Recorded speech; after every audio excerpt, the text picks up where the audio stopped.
You're traveling through another dimension. A dimension not only of sight and sound, but of mind. A journey into a wondrous land whose boundaries are those of imagination. Your next stop, the Twilight Zone.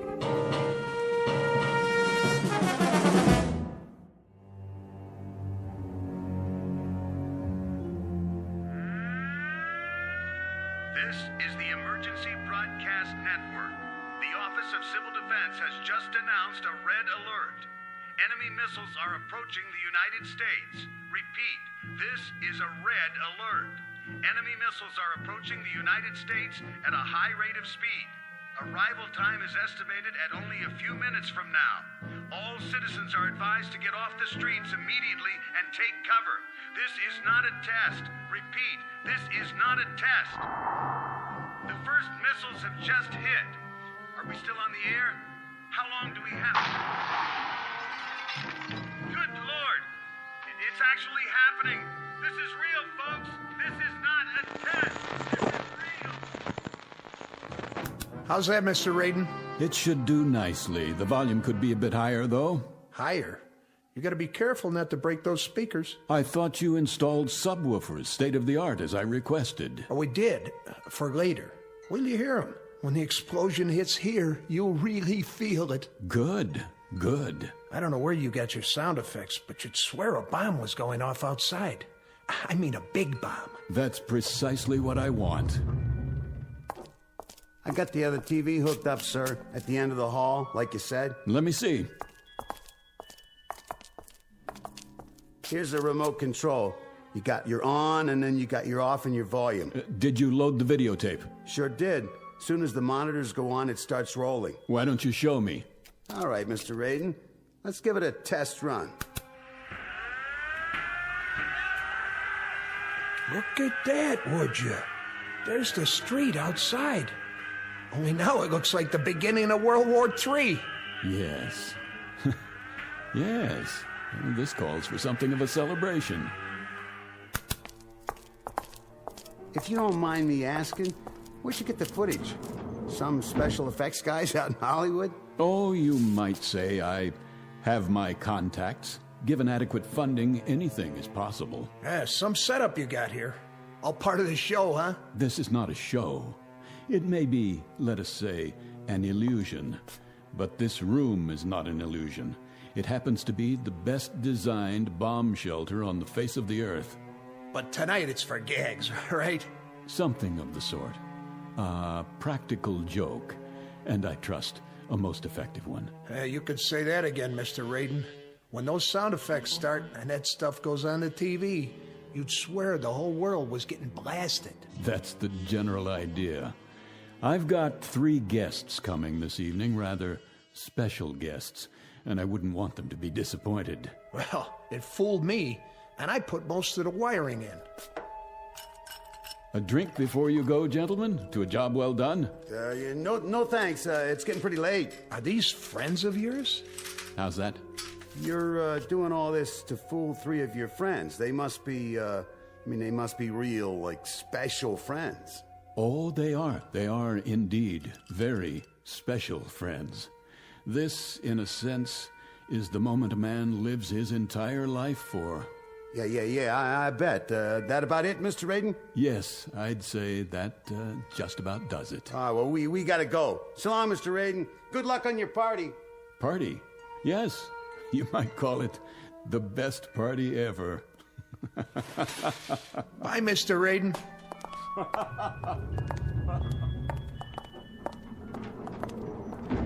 That guy gives me the heebie-jeebies. I know what you mean. This has got to be the #1 kook in the whole country. Can you imagine a guy spending that kind of a bundle just to set up a phony atom bomb explosion? And the whole thing's set to go off at 11:45. Some kind of fanatic is he, huh? What's his angle? Practical joke, maybe, like he said. Yeah, the $500,000, that's some joke. Hey, hit the button, will you? Yeah, sure. It's a funny thing. What? If they was to drop a bomb, if the whole world was to go up for real, it'd be kind of a pity if the one guy left alive was somebody like him. Wow, no kidding. Well, hey, here comes the elevator. Live and let live. That's what I always say.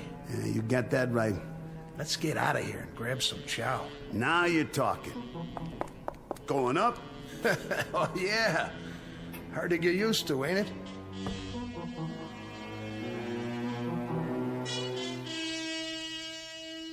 This is the basement of a fashionable midtown skyscraper and office building. It's owned and occupied by one Paul Radin, whom you've just met. Mr. Radin is rich, eccentric, and single-minded. How rich, we can already surmise. How eccentric and single-minded, we shall see in a moment. Because you have just been invited to a very special party, catered and conducted exclusively for residents of the Twilight Zone. And now, The Twilight Zone and our story, One More Pallbearer, starring Chelsea Ross, with Stacy Keach as your narrator.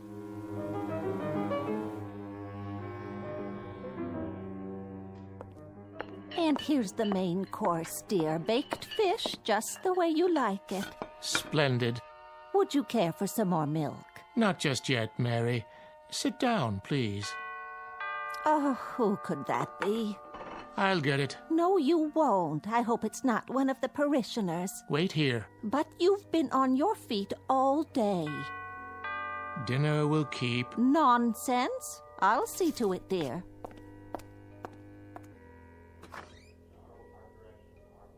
Oh, yes, I'll tell him at once. Who is it? The most peculiar man. What did he want? I'm not sure, but there's a limousine waiting at the curb. He said something about a matter of life and death.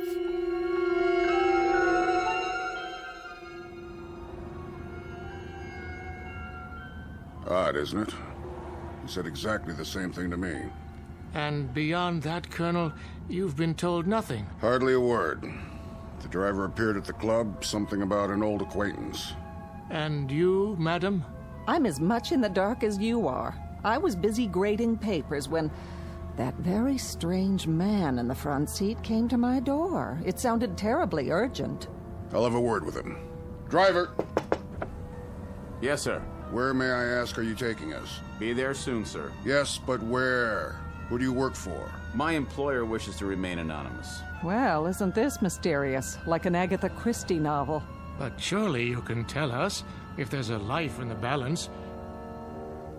Here we are. Where the devil? A very nice part of town by the looks of it. Please exit from the right of the vehicle.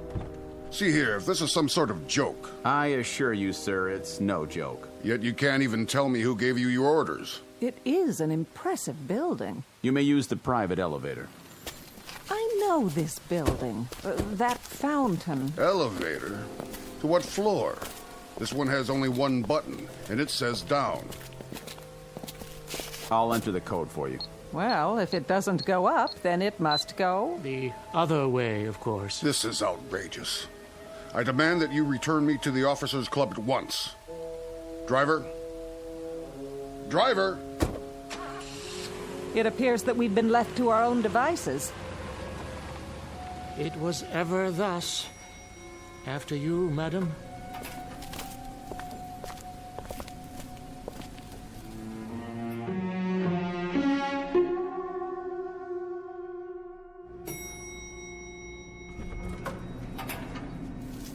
What in the... Good evening, friends. That voice. If you'd be so kind, just follow the hall to the security door at the end of the hall.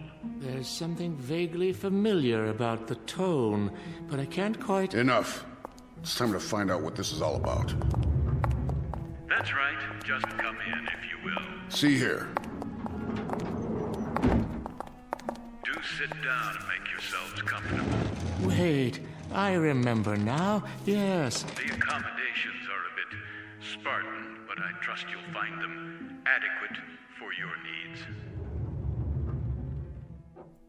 How good of you to come. Colonel Hawthorne, Reverend Hughes, and of course, Mrs. Langsford. I'm delighted to see you all. What? Such blank faces? Don't tell me you've forgotten. It's Radin, isn't it? Aren't you Paul Radin? You have an excellent memory, Reverend. And how about you, Colonel? Do you recognize me? Yes, I believe I do. You served with me once, didn't you? I did indeed. A second lieutenant. Yes. In an infantry regiment under your command. I recall it vaguely, and I seem to recall something else, too. It's not surprising that it doesn't come flooding back. After all, you had a few thousand men under you, a few thousand cogs in the great military machine. I was only one of those cogs. But then again, you didn't court-martial all of them, did you?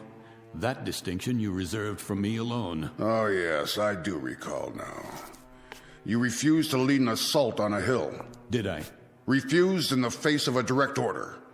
The delay cost us a company of men. That was your contention at the court-martial board. It's what sealed my fate. I was dishonorably discharged, Colonel.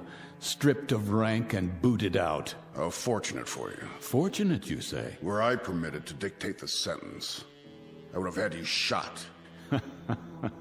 Of this I have no doubt. No doubt at all.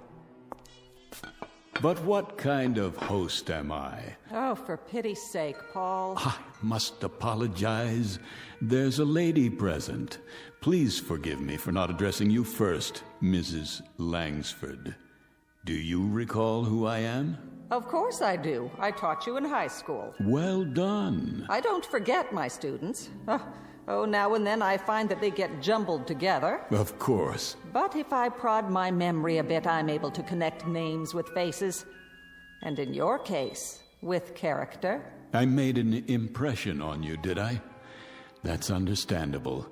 Because you flunked me, Mrs. Langsford. I certainly did. You dressed me down in front of an entire class, called me names, humiliated me. And quite deservedly so. Ah, but that's neither here nor there. I invited you here this evening for another purpose than to dredge up old animosities. Invited? I can't speak for my companions, Raiden, but the request I received was more in the form of an ultimatum. Your chauffeur said it was a matter of utmost urgency. Why, yes. Yes, indeed. That's the way it was broached to me, too. A matter of life and death. I was eating dinner, and my wife Mary got up to answer the door. And when she came back, she had such an odd expression on her face. Ah, Reverend Hughes. Still a bit on the wordy side, aren't you? It never ceases to amaze me, really, how changeless we remain over the years. But I suppose the habits of a lifetime are not that easily set aside, now are they? Perhaps you'll be good enough, Paul, to get to the point and tell us why we're here. I'd be delighted to. But first, can't I get you something? A highball, perhaps, or a cup of coffee for the Reverend. How do you take it, black or white? Nothing, thank you. Paul, you're trying my patience. Habits, Mrs. Langsford. The incredible persistence of habits. You call me Paul, as if I were still sitting in your classroom. What about you, a nice cup of tea? Nothing for me. And you, Colonel, a tot of rum, perhaps? I would be deeply appreciative, Mr. Raiden, if you made your point and then let us leave. You've obviously called us here for something, and I, for one, would welcome hearing whatever it is without further delay. How staunch, how commanding you sound, Colonel. The military mind never changes either. See here. Always pressing forward. Drive, drive, drive against the objective and wipe it out. Colored flags stuck in a map and troops stuck out in the hot sun. An officer must have nerves made of steel and a head full of cement. As you were, Raiden. Oh, no, Colonel. Not as I was, as I am. Which rather upsets the chain of command, don't you think? Because I'm in command now, and what I command at this moment is your attention. You see, I've called the three of you here for a very specific purpose. I think I'm beginning to understand. Of course you are. Always so intelligent, so insightful.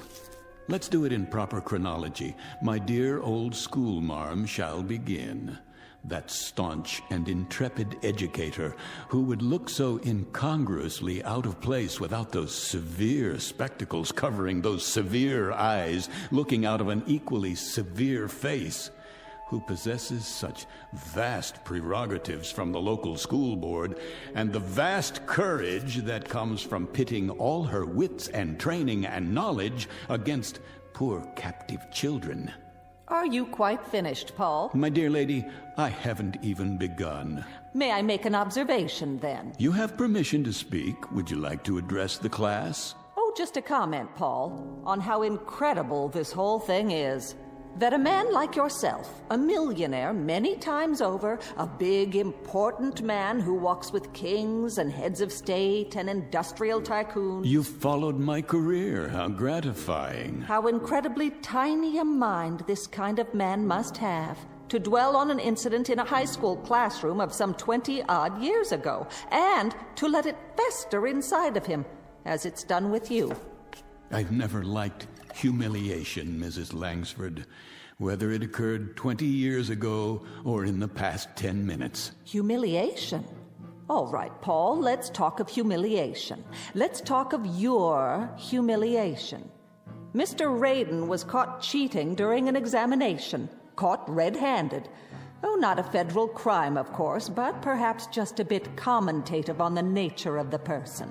And when accused of the act, he tried to plant his crib sheet on an innocent student.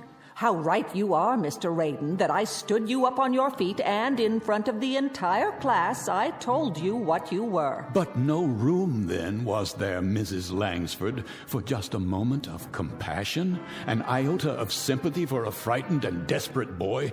Oh, Mr. Raiden, I've dealt with frightened and desperate children all my life. And it might surprise you to know that I've given them more sympathy and compassion than learning. But neither sympathy nor compassion can be handed out wholesale like cheap bubblegum. The recipient must be worthy of them, and you never were. You were a devious, dishonest troublemaker. And for all your millions, my guess is that you are still devious, you are still dishonest, and I have no doubt that even now you're a troublemaker. You haven't changed either, Mrs. Langsford. Mr. Raiden, after so many years, what can be gained by... A great deal can be gained, Reverend. A great deal. But surely... You can go to the devil, Reverend. Raiden! You too, Colonel. And that's not a figure of speech. Tonight, my friends, just a few short minutes from now, you all most assuredly can and will go to the devil.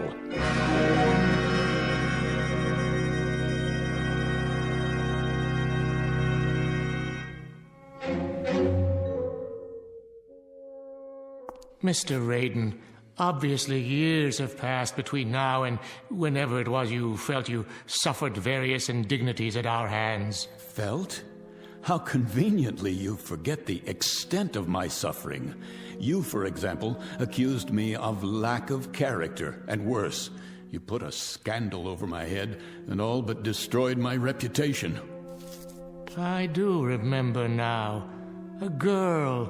A young girl whom you drove to suicide, because even at that early stage you were not a man to hold honor in very high regard. So merciless and so judgmental. What of her responsibility, her character? You're far from consistent in your dispensation of forgiveness. No, the robes of a man of God never became you, Reverend. For all your pious pronouncements, they never quite fit. Enough of this. I'm getting out of here, now. You can try, Colonel. This is outrageous. Save your strength. You're going to need it. Open this door at once. The doors don't answer to your command, only to mine. They're made of solid steel. The walls are 18 inches of reinforced concrete sheathed in 6 inches of lead. I have my own generator plant, my own air system, and at the other end of the hall, a storeroom the size of a warehouse stocked with food and supplies. But in God's name, why? What are you afraid of? Afraid? Hardly. Prudent might be a more accurate word. Remember the story of the 3 little pigs, houses of straw and so forth, and only one built to withstand the blast. Blast? What blast? Colonel, you of all people should understand logistics. Does it occur to you why a man would go to all this trouble and expense? You've built what amounts to be a bunker. So I have. But we're not at war. Not at this precise moment. You're insane. Am I? This is the middle of the city. Ah, now you're getting warm, closer to the point. What are you talking about? About beginning a vigil, my friends. The long wait and the countdown to oblivion. Will you start making sense? I taught you better than this gibberish. You are correct, Mrs. Langsford, about several things. I've walked with kings and tycoons, as you so rightly perceived. I've walked with them, and more importantly, I've listened to them, to the things they have to say, the special knowledge they are able to impart because of their positions of privilege. As a result, I manage to keep abreast of the times and usually well ahead of them. The point. Patience, Reverend. I'm coming to it. You see, I know things that are going to happen. I pay informants, couriers, high-level attachés and the like for a service, information. And I pay them quite handsomely, I might add. What sort of information? Oh, the inner workings of certain, let us say, diplomatic agencies, military installations, information that's beyond top secret, but available if the price is right. You're engaged in espionage. Hear me out. 48 hours ago, I received a most interesting bit of news, or rather, several bits, meaningless in themselves, that together form one unavoidable conclusion, something that is known to perhaps only 6 men in the world. If you're trying to frighten us, it isn't working. Then let me give it a somewhat finer edge. This evening, this very evening, the world is coming to an end. Why, of all the... At 11:45, there will be no more city. No more country. Rubbish. Oh, it was inevitable, don't you think? After so many years, so many weapons stockpiled, someone somewhere was bound to become impatient, to finally push the button that brings us to the reward we so justly deserve. And make no mistake about it, we all do. It began when we were born into this cesspool called life. The original fall from grace, from which there is no escape. The earth is an empty graveyard waiting to be filled, and tonight it will be. What a cynical, depraved view of humanity. By 30 minutes after midnight, there will be no more humanity. It's too late to stop. Pandora's box has been opened. There's no turning back. They are going to bomb us, and we are going to bomb them. By dawn, there will be nothing left but rubble and bodies. And now, within a few moments, it begins. You'll be hearing the sirens very shortly. That's the red alert. It means their missiles are on the way. Ours will follow soon after with proper military efficiency. And you are to survive, Mr. Raiden. Is that the idea? I am to survive, as long as I stay here 300 feet under the ground. Already buried, one might say. How about you, Reverend Hughes? Or the rest of you? Would you care to survive too? Or shall I be the only pallbearer? What? It can't be. Don't panic. This whole thing may be a hoax. Please remain seated. If you require proof, I'll turn on the radio. This is the Emergency Broadcast Network. The Office of Civil Defense has just announced a red alert. Enemy missiles are approaching the United States. Repeat, this is a red alert. Enemy missiles are approaching the United States at a high rate of speed. Arrival time is estimated at only a few minutes from now. All citizens are advised to get off the streets immediately and take cover. This is not a test. Repeat, this is not a test. The first missiles have just hit. Are we still on the air? How long do we have? Good Lord! It's actually happening! This is real, folks!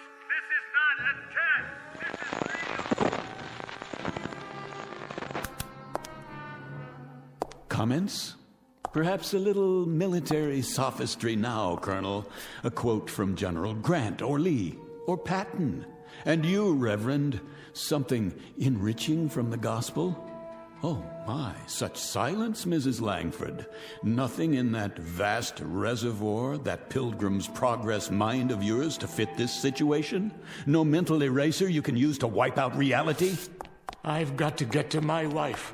Oh, by all means, Reverend. Certainly, get to your wife. Hold hands and die together. Take your hands off me. You turn my stomach, Reverend Hughes. You know that. Find your wife. I intend to. That's not what's on your mind. What's on your mind is what's on the Colonel's mind and the schoolmarm's over there. Your precious hide, your sanctified flesh. That's what preoccupies you at this moment. Let go of me, Mr. Raiden. If I'm to die tonight, I want to be with someone I love. Very theatrical, Reverend Hughes, but far more burlesque, I'm afraid, than legitimate theater. Kindly have the decency. Why don't you have the decency, Reverend, to depart this earth with just a fragment of the truth in your mouth? What truth?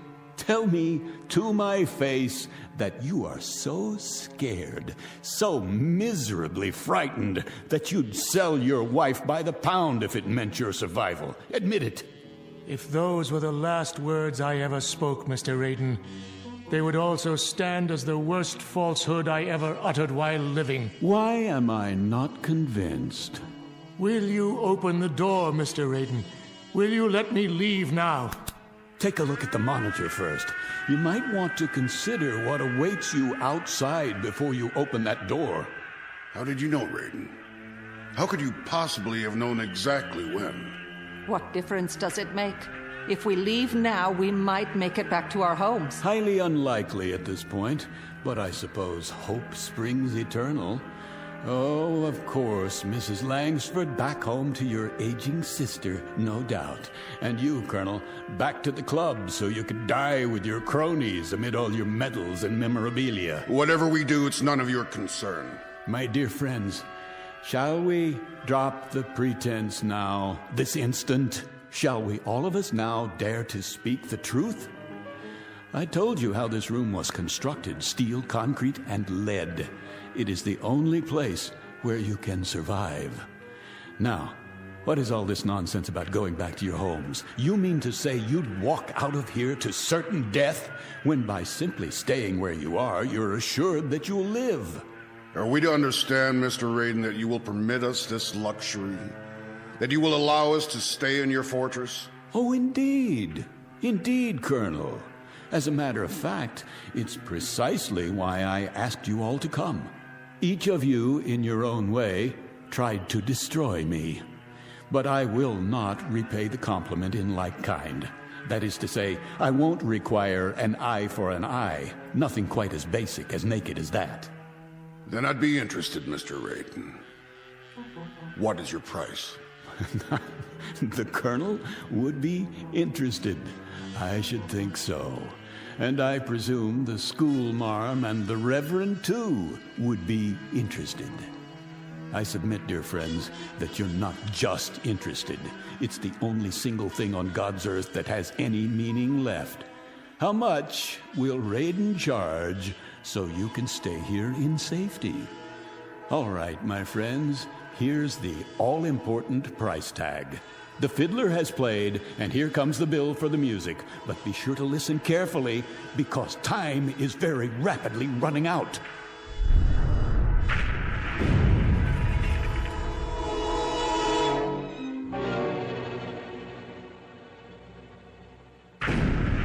Say it, man. What is your price? You will, each of you, each one of you in turn, beg my pardon, ask my forgiveness.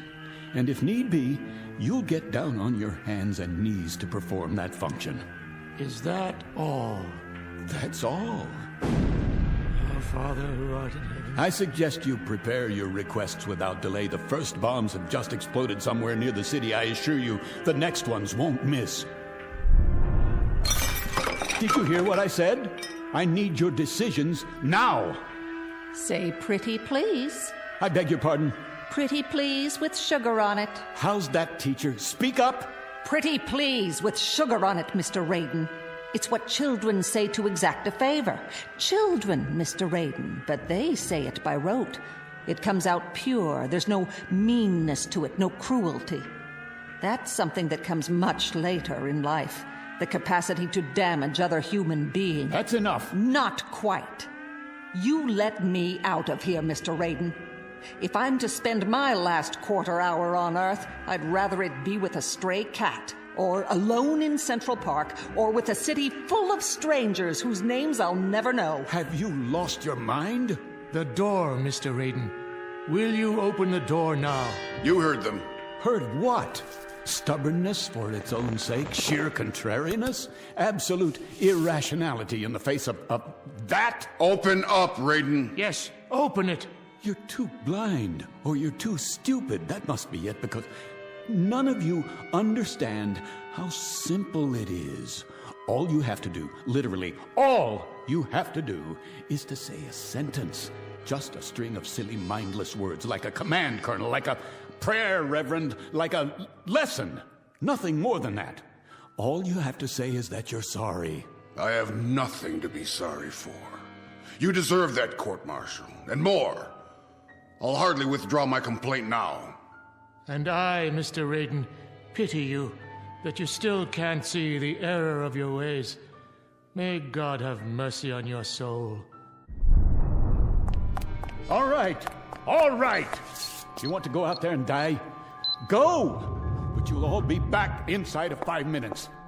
There's the elevator. Go ahead, use it. Carry the farce to its conclusion. Stand aside. Where are you going? Up there? To what? As far away from here as I can get. Do you hear that? Are you deaf? You still want to go up on the street? Why? To get a good look at the frenzy and the panic and the horror before you come back down here to your only salvation? Move away from the elevator. But you don't need to see it firsthand.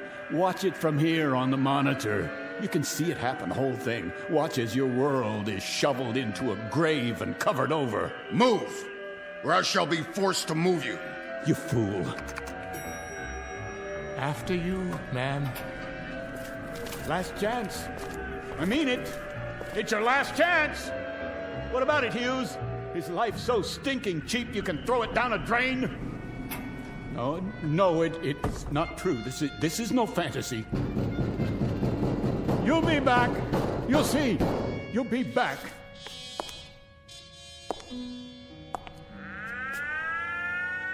This is the Emergency Broadcast Network. The Office of Civil Defense has issued a red alert. The United States is under enemy attack.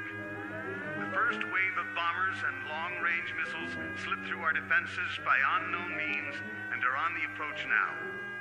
Evacuation procedures are underway in all major cities.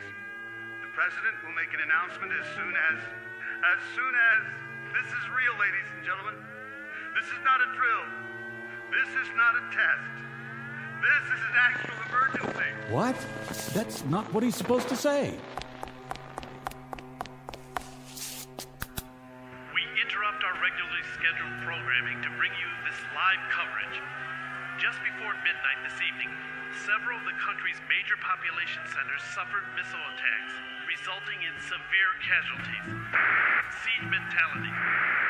Unconfirmed report of nuclear detonations. The White House, the Midwest, the coast. We will remain on the air for as long as... What's wrong with this? Off! I want this tape off!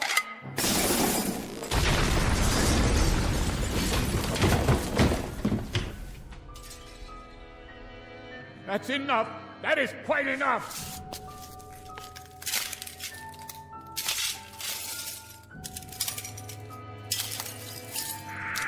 Ladies and gentlemen, this is my last assignment as a broadcaster.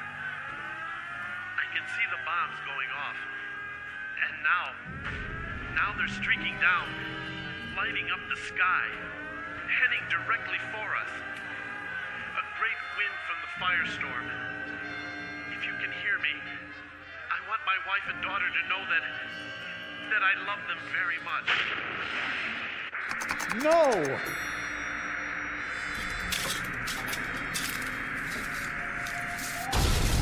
No!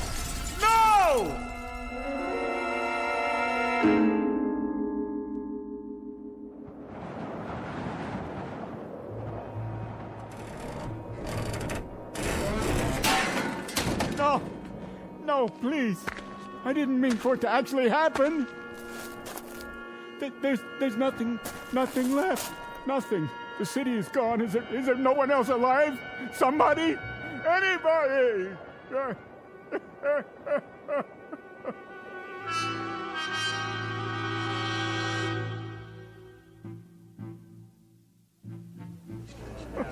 What's wrong with him? Must be drunk. Poor man, he looks crazy. Yeah, look at his eyes. What's he crying for? All right, Mac, get up. Hey, Mac, what's the matter with you? Got a little too much to drink, huh? On a beautiful night like this. Well, now, let me take you home. Where do you live? Can you tell me that? I didn't want it this way. Won't somebody listen to me? Isn't there anyone left in the world who can hear me? Someone! Someone!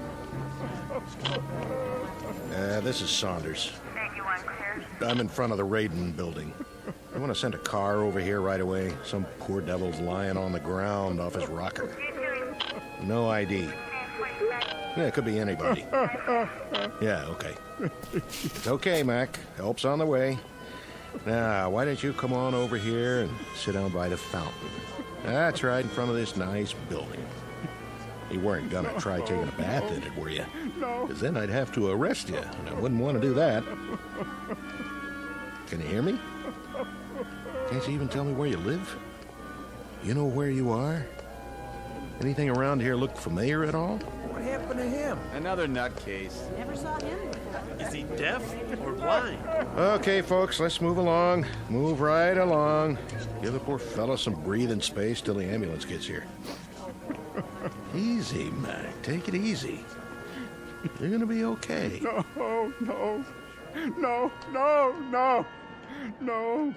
No, somebody, anybody. Is anybody left alive in all this rubble? Not another human being anywhere in all the world? Please. Oh, please, God, oh, please.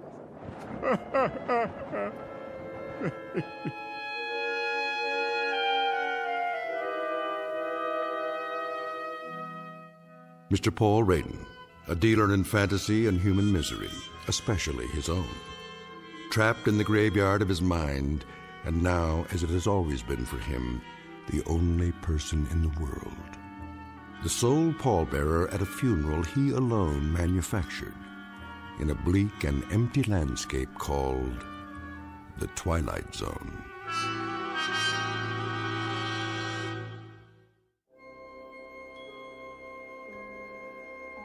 Hi, this is Carl Amari, producer of the Twilight Zone radio dramas. I'd like to take a moment to tell you about our official website at twilightzoneradio.com, where you'll get the latest news and information on these Twilight Zone radio dramas. Plus, at twilightzoneradio.com, you can digitally download 3 free episodes or any of our episodes for only $1.95 each. In this age of ever-changing technology, we've decided to make these episodes instantly available to you by making the Twilight Zone radio dramas a digital download-only series. This means that this series will no longer be offered on CD. The CD collections at our website are now being offered, while supplies last, at buy one, get one free. So be sure to get your favorites before they're sold out. Be sure to visit us often, and I'll see you in the zone.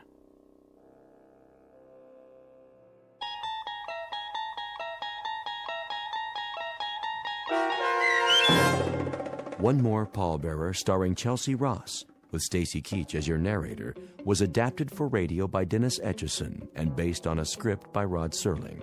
Heard in the cast were David Darlow, Meg Thalken, Rich Komanik, Turk Muller, Norm Woodell, Jeff Lupiton, Roderick Peoples, and Lawrence Nepidal. To learn more about the Twilight Zone radio dramas and to obtain audio cassettes and CDs of these programs, visit our website at twilightzoneradio.com. This copyrighted radio series is produced and directed by Carl Amari and Roger Wolski for Falcon Picture Group. Doug James speaking.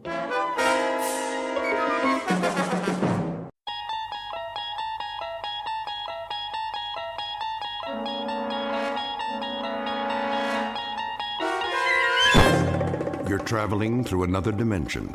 A dimension not only of sight and sound, but of mind. A journey into a wondrous land whose boundaries are those of imagination. Your next stop, the Twilight Zone.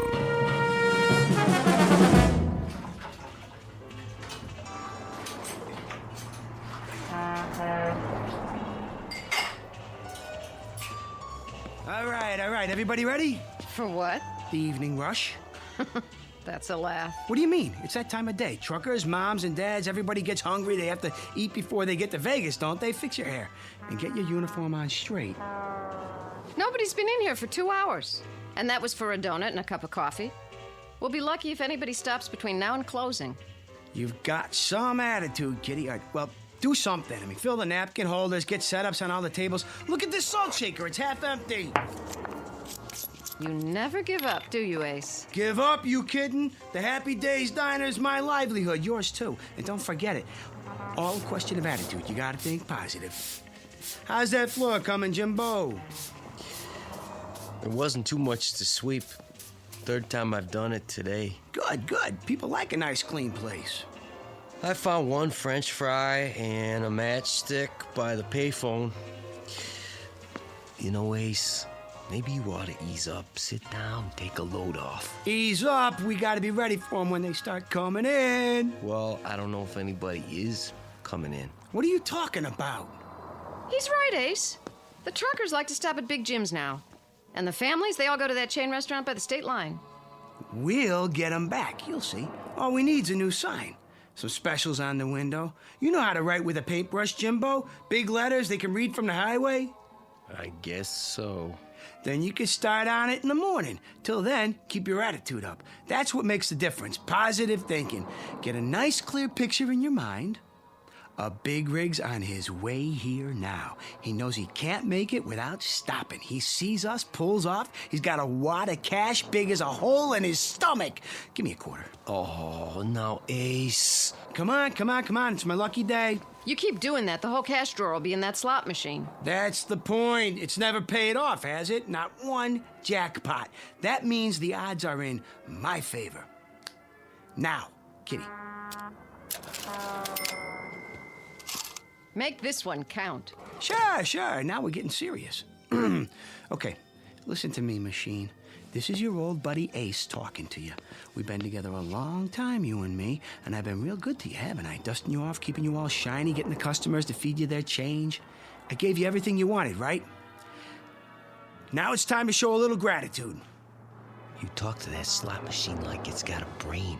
Oh, it does, a memory at least. And the time's come to pay off.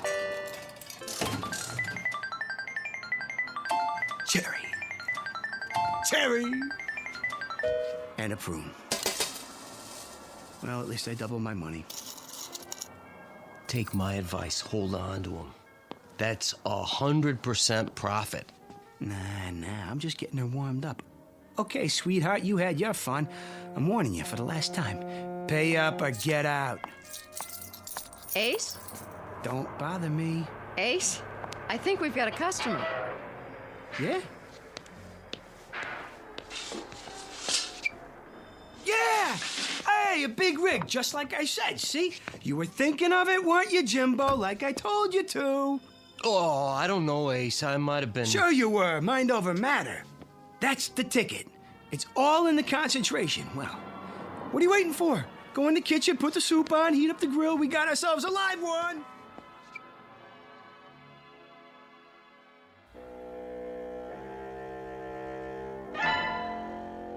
A study in the art of concentration. They say a picture is worth a great many words, especially a mental picture. Perhaps that's what just happened, or perhaps it was a coincidence. One way or the other, our cast of characters will soon find out. Meet Mr. Ace Larson, owner of the Happy Days Diner on Route 15 on the way to Las Vegas, Nevada. He's a sawed-off runt of a man with equal measures of pugnacity and charm. His waitress, Kitty Cavanaugh, almost beautiful, but not quite, who's patient and loyal to a fault. And Jimbo Cobb, fry cook and right-hand man in the quest for the American dream. Whether that quest will become a reality depends on a bit more than luck, because this particular highway leads directly through the Twilight Zone. And now, The Twilight Zone and our story, The Prime Mover, starring David Eigenberg, with Stacy Keach as your narrator. That's better. Enjoy your meal? Yeah, it's great. Here's the check. Feel pretty good, huh? I do now. So do I. Kitty, give me a quarter. Oh, Ace. Come on, come on. Are you gonna play that one-armed bandit? Oh, yeah. She's ready to pay off. I can feel it. That'll be the day.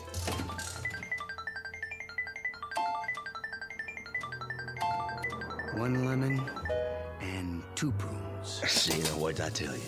You gotta watch yourself with those things. You take it too serious, you'll blow a gasket. Very funny. Here's for the food. You keep the change. Why, thank you. Wait a second. Yeah? Flip you double or nothing for the meal. You sure like getting kicked around, don't you? Never mind what I like. Double or nothing. What do you say? I don't know if that's such a good idea. Quiet, Kitty. Is it a deal? Okay. All right. Got a quarter? Yeah, I think so. Look, Ace, you always have to... Listen to her, Ace. Don't you think we Come oughta... on, come on. A guy can't keep losing forever. Here we go. Call it. Heads. Heads it is. Thanks, buddy. I don't believe it. No sale. You come back now. I sure will. Seeing as how that's my lucky quarter, I guess I better hold on to it. Go ahead. And while I'm at it, might as well give Lady Luck a whirl.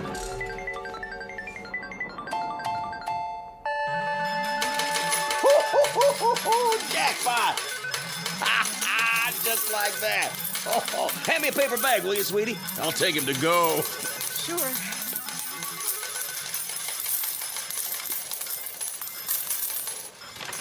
I don't believe it. What's the matter? Would you mind hurrying up? Sure. Oh, hey, I got a tip for you. Yeah? You gonna give me a cut? How much you figure? No, lay off the gambling. Nothing good ever came of it. You have a nice day now.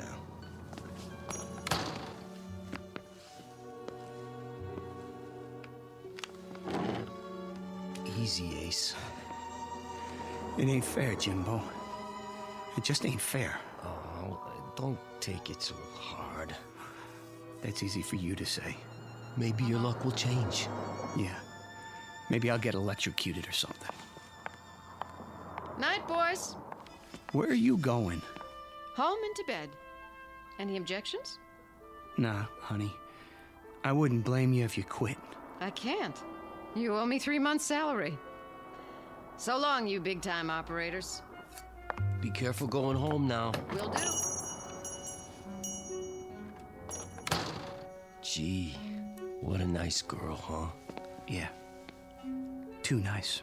Ace, how come you and Kitty don't get married? On what? With what?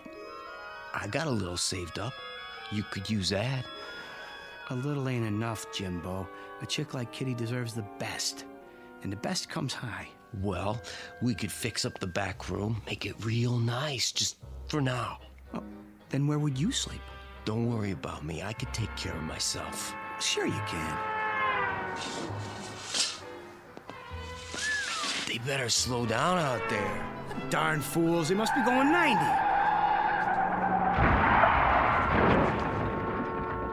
What in the... Jimbo, we gotta do something, quick!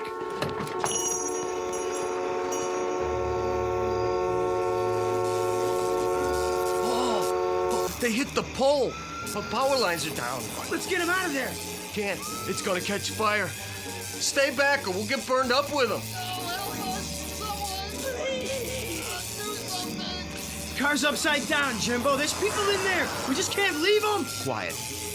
Go inside. Call for help. No use. They knocked the telephone pole over. Well, don't just stand there. Think of something. That's what I'm trying to do. Quiet, please, Ace, if you don't mind. What's happening? Am I seeing things? It's turning over. How? Just a little farther.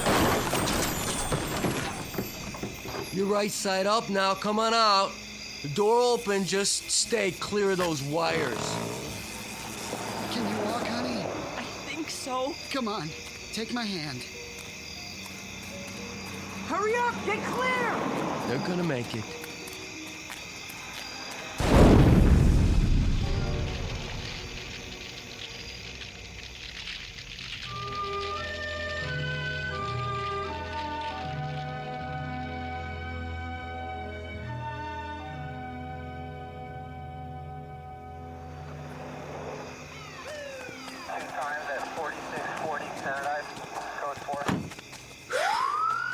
They're taking him to the hospital.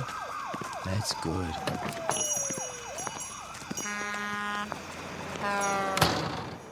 They're gonna be okay, the doc says. A few broken bones, nothing too serious. Thanks to you. Oh, what are you talking about? Jimbo. Yeah? How'd you do it? Do what? You know. That business with the car? Lifting it up and turning it over? Without even touching it? Even with the sparks and all? From 30 feet away? How, Jimbo? Oh, come on, Ace. Let's forget about it. I can't forget about a miracle, not when I seen it with my own eyes. Ace. Okay. Okay. I mean, if you want to keep secrets from me, I mean, that's your business. I'm just gonna turn in early anyway. I mean, just don't snore tonight. It's tight quarters back here, and...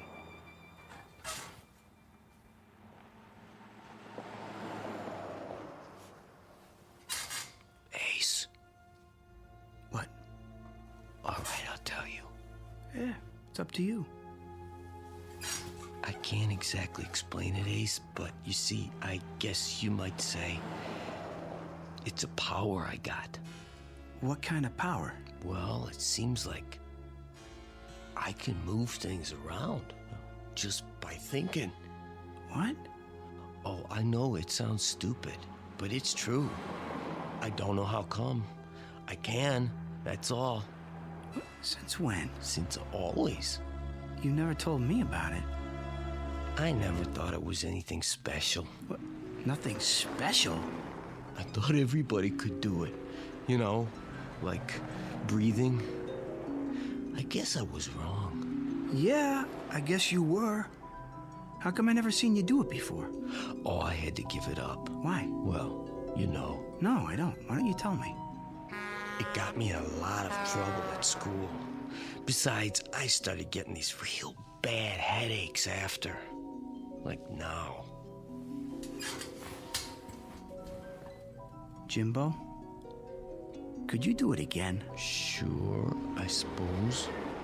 Like right now? Yeah, but... Show me. Oh, Ace, I got a headache. I'll give you an aspirin. Come on. Come on, prove it. Do something to my bed, for instance. If you say so. Well, go on. Just a second.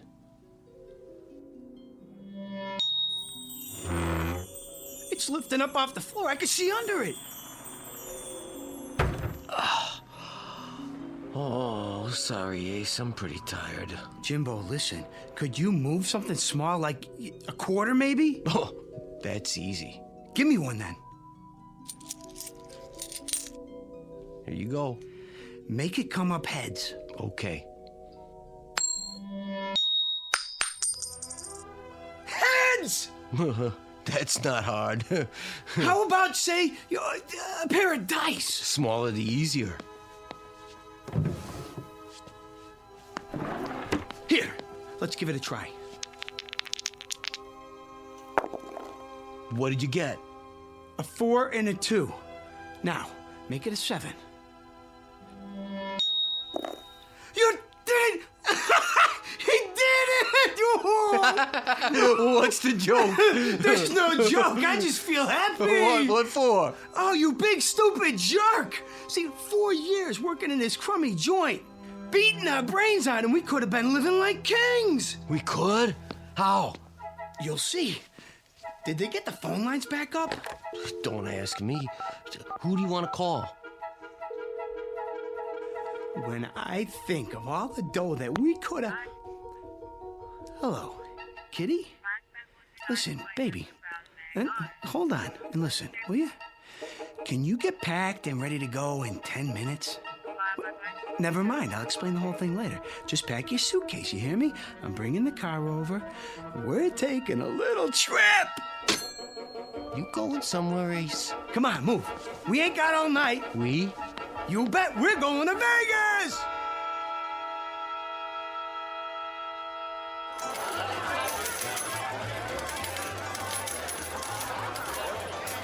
Cigars, cigarettes. Drinks? Bring me a scotch and water. Coming right up, sir. Oh, wait. What do you two want? We just got here, Ace. Besides, they'll probably charge you an arm and a leg. Ain't you ever been in a casino before? Drinks are on the house. No kidding? Would I kid you?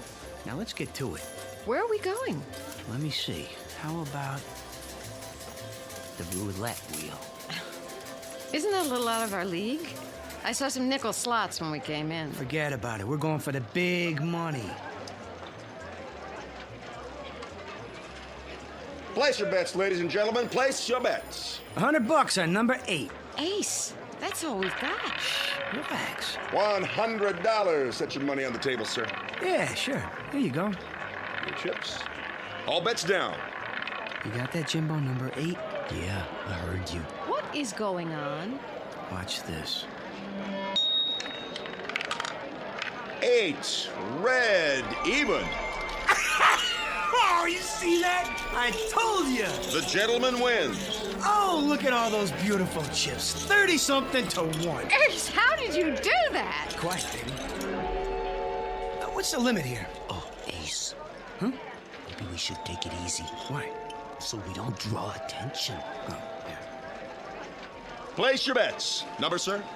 Not this time. We're gonna play something else. Yeah, that's it. So long, and thanks. Kitty, help me with these chips.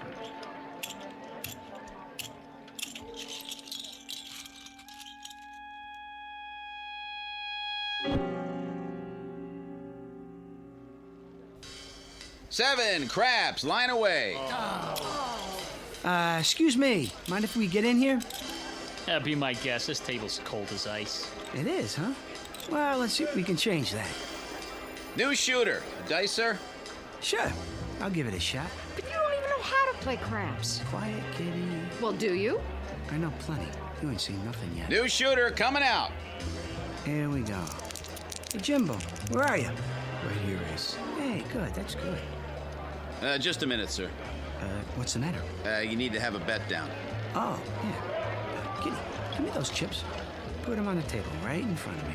Not all of them. Just do what I say. Line bet?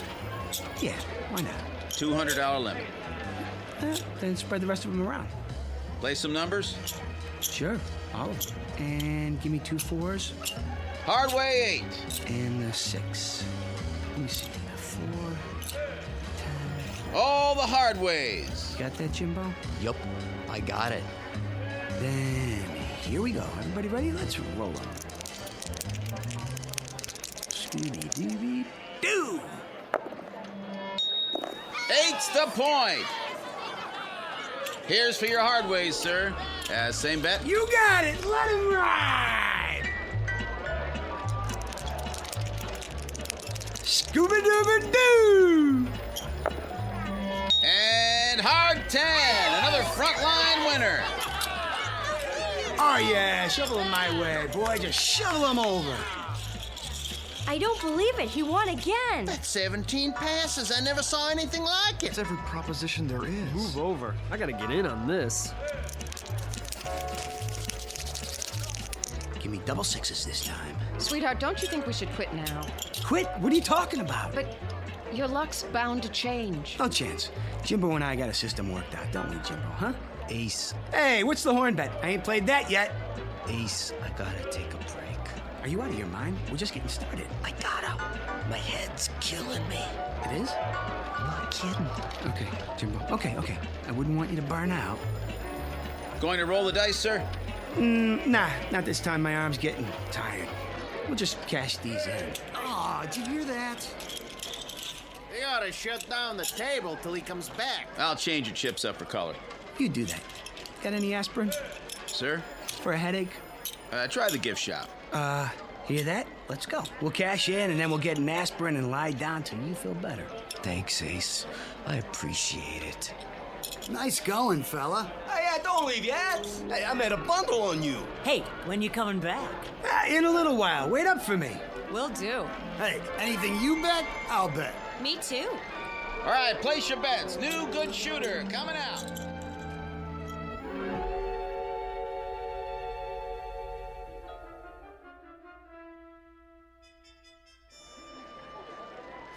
$17,600, $7,000, $8,000, $9,000, $220,000.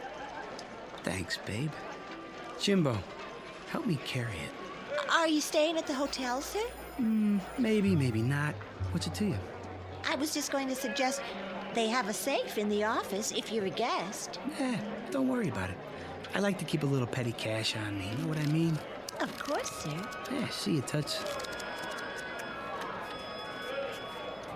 Don't wave it around like that. Not bad, huh? For starters. You did pretty good, I guess. Pretty good.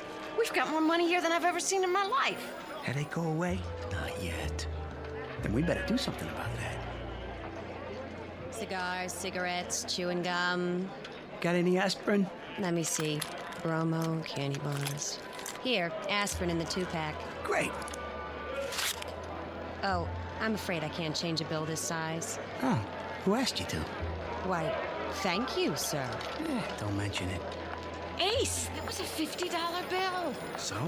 Plenty more where that came from. Let's see what kind of rooms they got in this dump.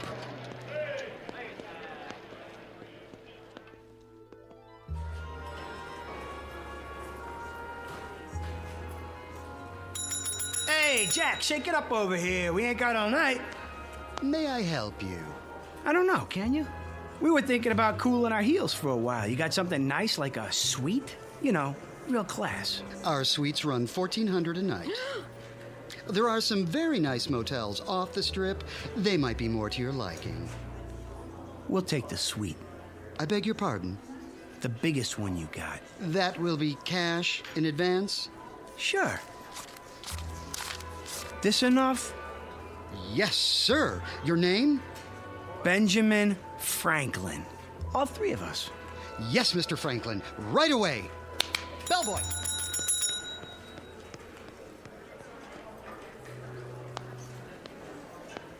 Ah, there you are.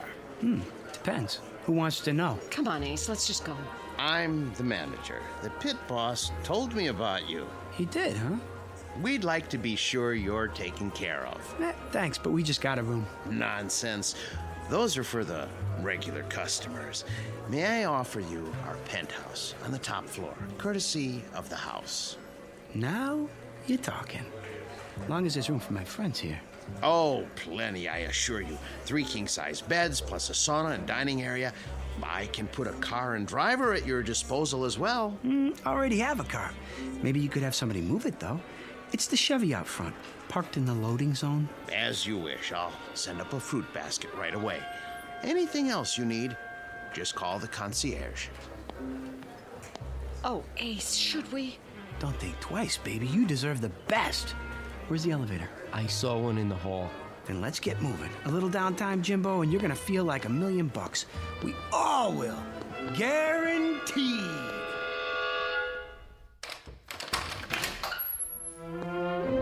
This is more like it, huh? It's beautiful. Is this all your luggage? Yeah. Here you go, Junior. Go buy yourself a pair of roller skates and pick me up some toothpaste, toothbrush, and all that jazz. This ought to cover it. Thanks.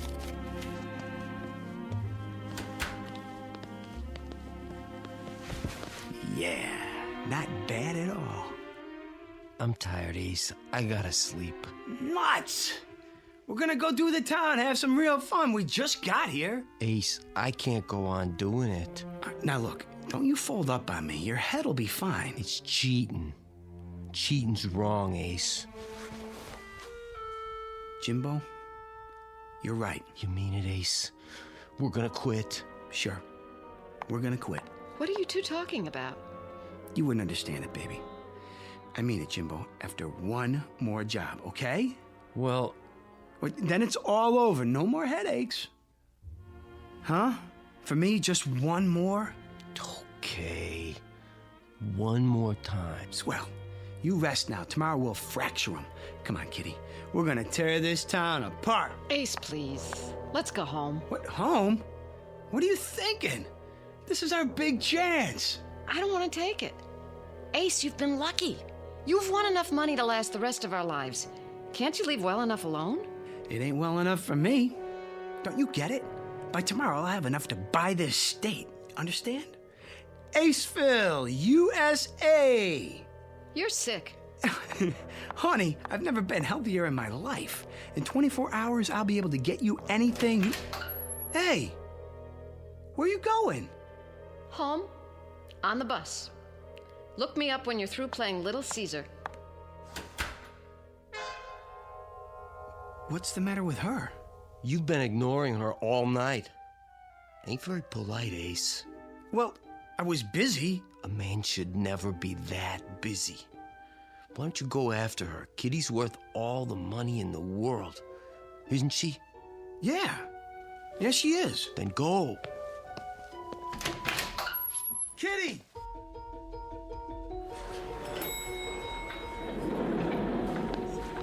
Kitty?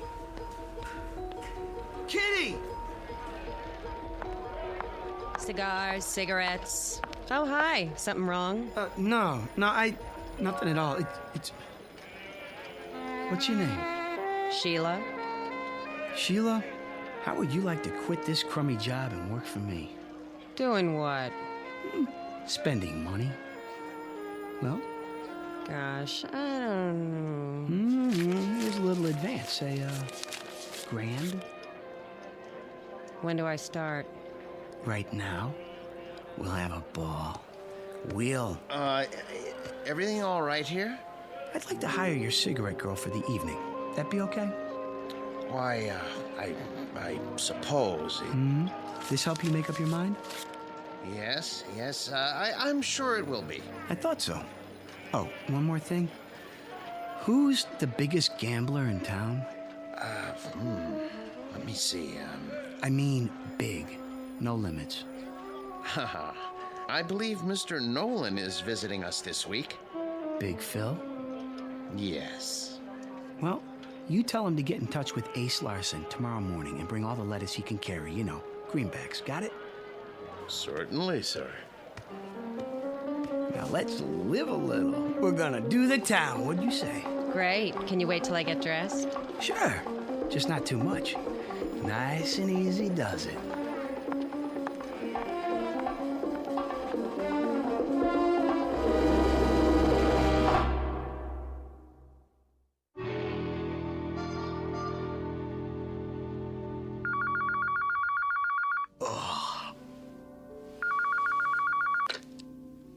Hello? Yeah, he's here. Just a minute. Ace, you're wanted by the... Who's calling? Mr. Nolan? I'll tell him. Ace? Let me alone. Phone call, Ace. Mr. Nolan. Oh, yeah. No, I'll take it in here.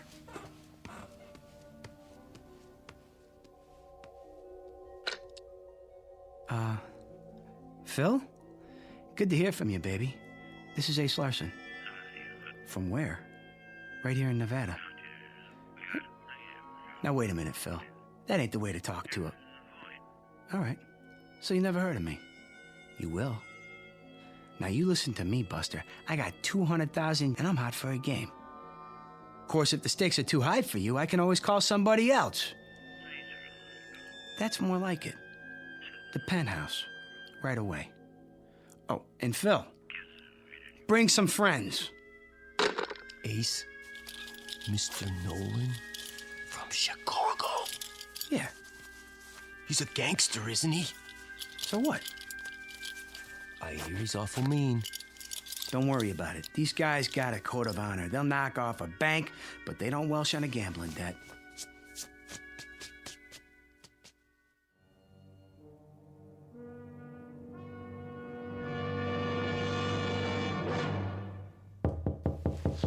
Get the door, Jimbo. Don't keep the gentleman waiting. You Larson? No, sir. My name's Cobb. Come on in, Phil. I'm Ace. Who are your friends? Let's see the stuff.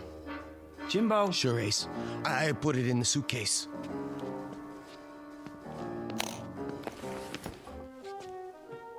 Looks good, boss.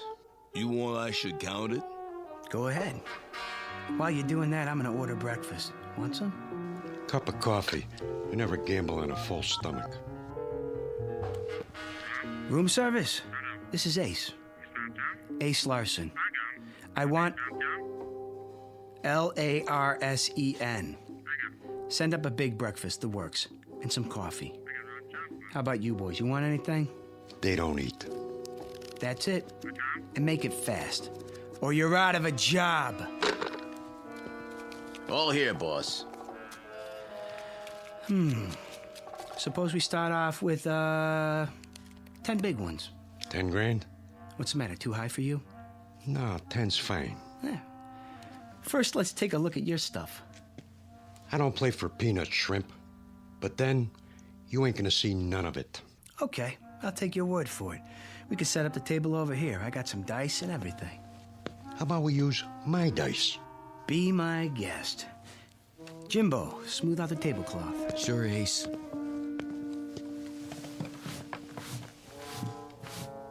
I'm shooting for a natural. How does 7 sound, Jimbo? Think I can make it? I'd say so. All right, then. Scooby-Dooby-Doo. And 7 it is. I guess that means I win. Huh, fellas? This time. One more. Shooting for an 11 this time. Yo. 11. 11. Let's see those dice. They okay, boss? Yeah. One thing, Larson. People cheat on me once. Only once. Understand? Absolutely. Now that we got that straight, I'll let it ride. Am I covered? You're covered. Coming out for a point. 8. How much odds you'll give me? How much you want? Say 50 grand. 20. 20 it is. You're on. Here we go. Shooter, shooter. I'm hot today. Sometimes you just can't go wrong. 7! Win a 7 on the come out. Like I said, this is my day. How long you gonna hold those dice? I'm setting them down, but don't worry. They won't get cold. Hi. Sheila, hi. You ready to take me to Lake Mead? Who's the dame? My good luck charm. Any objections? Uh-oh. Ace, can I talk to you for a minute? Come on in, baby. Sheila, these are some buddies of mine. We're playing a little penny ante type game. Stick around. It won't take much longer. Ace, there's something I Come need. and watch. Roll 'em. You know, this is getting to be a drag. Let's separate the men from the boys, huh? What do you say we shoot the works? Jimbo? Ace, I dump it all out. Now, hold on. What's the matter, Nolan? I thought you were a big operator. You chicken? Hey! Hey, go ahead, Larson. Shoot the works. And where's the dough? My credit's good. Sure it is, Phil. Sure it is. This is the life, huh? Win $1 million, lose $1 million, just like that. Okay, I'm looking for an 11 or a 7. Ace! Don't bother me. Ace, listen. Scooby-Dooby-Doo, and there it is. Load up the suitcases, Jimbo. This game is over. Tough luck, trooper. Huh? Read 'em and weep. Snake eyes. But Pick it all up, boys. I don't understand. You got nerve, pal. I like that. Anytime you want to play some more, just let me know. For now, I'm out of here.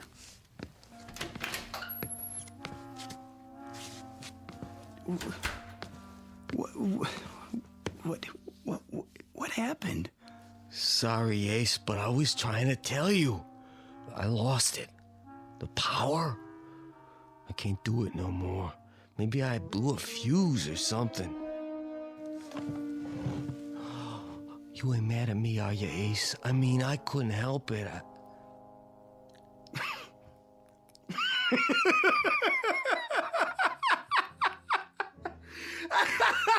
He blew a fuse! Oh, man! Something funny, Ace? Does this mean we're not going to Lake Mead?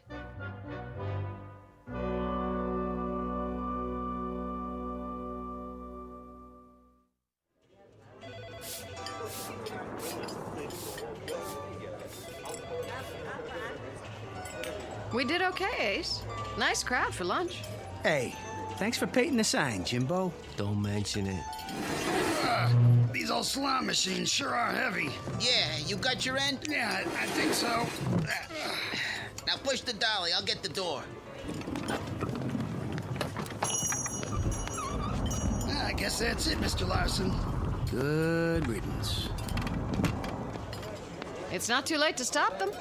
What are you talking about? Who needs that hunk of junk anyway? You had it a long time. Too long. It's strictly for suckers. Let it rob somebody else for once. Go on, get it out of here!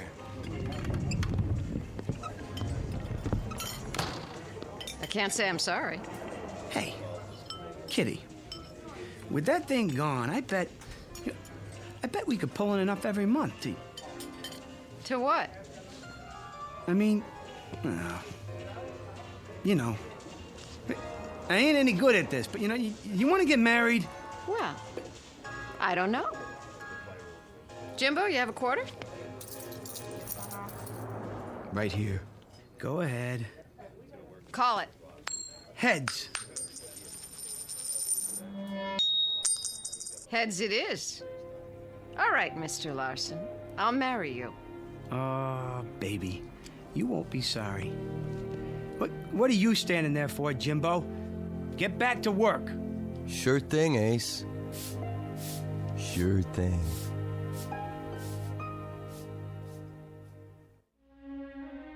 Some people possess talent, others are possessed by it. When that happens, the talent becomes a curse. Jimbo Cobb knew right from the beginning. But before his friend Ace learned that simple truth, he had to take a short trip through the Twilight Zone.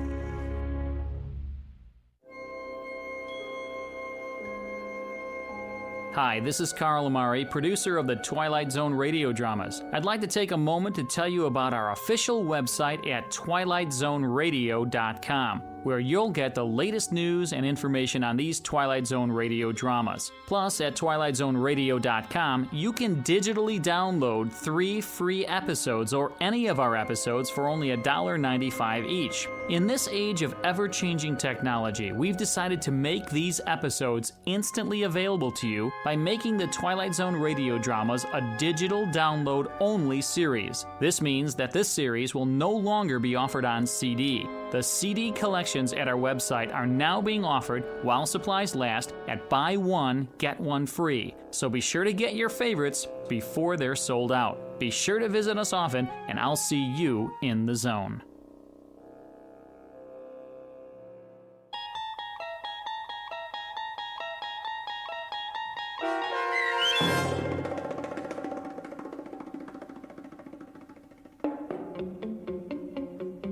The Prime Mover, starring David Eigenberg with Stacy Keach as your narrator, was adapted for radio by Dennis Etchison and written for The Twilight Zone by Charles Beaumont, based on a story by George Clayton Johnson.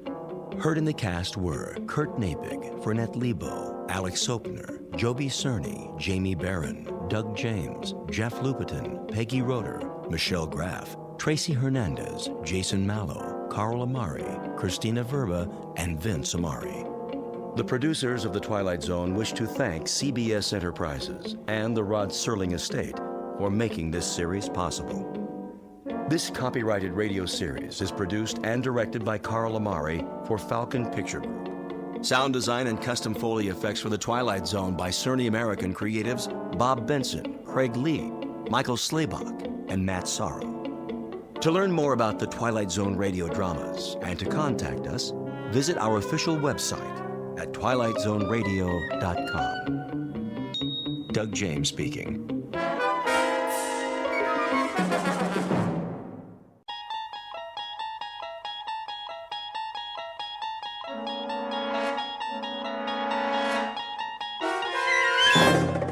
You unlock this door with the key of imagination.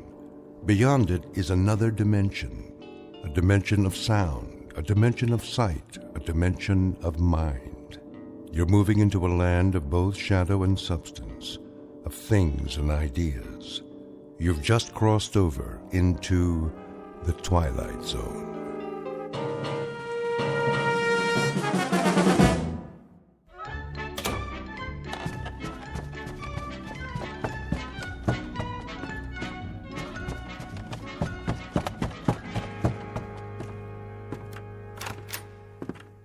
Morning, Mr. Poole. Morning, Mrs. Sullivan. Off to work? You know it. Oh, Mrs. Sullivan. Yes? I meant to drop off the rent last night. Oh, no hurry. It isn't due yet. I know, but I don't like debts. I'll make sure you get it this evening. That will be just fine. Well, have a good day at the bank. The same as every other day. Oh, excuse me. Were you going out? Just to bring in the paper. Oh, let me get it for you. You don't have to do that. No problem.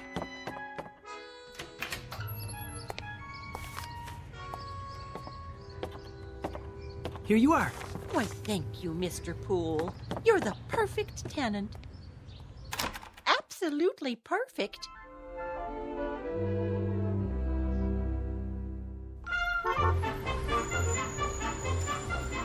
Paper, get your paper. You have the morning sports final? Sure thing. 25 cents, $1/4 of a dollar. Here. Thanks, pal. Paper, get your paper. Who wants a paper, morning final? One here, Marty. Sure thing, Mr. Poole. Always got a copy for you. Let me see if I have the right change. Yep. Here you go. Hey, look at that. Something wrong? Your quarter. It landed on the edge. Didn't even fall over. Well, what do you know? That'll never happen again in a million years. This must be your lucky day. Oh, I hope you're right, Marty. A little luck never hurt anyone.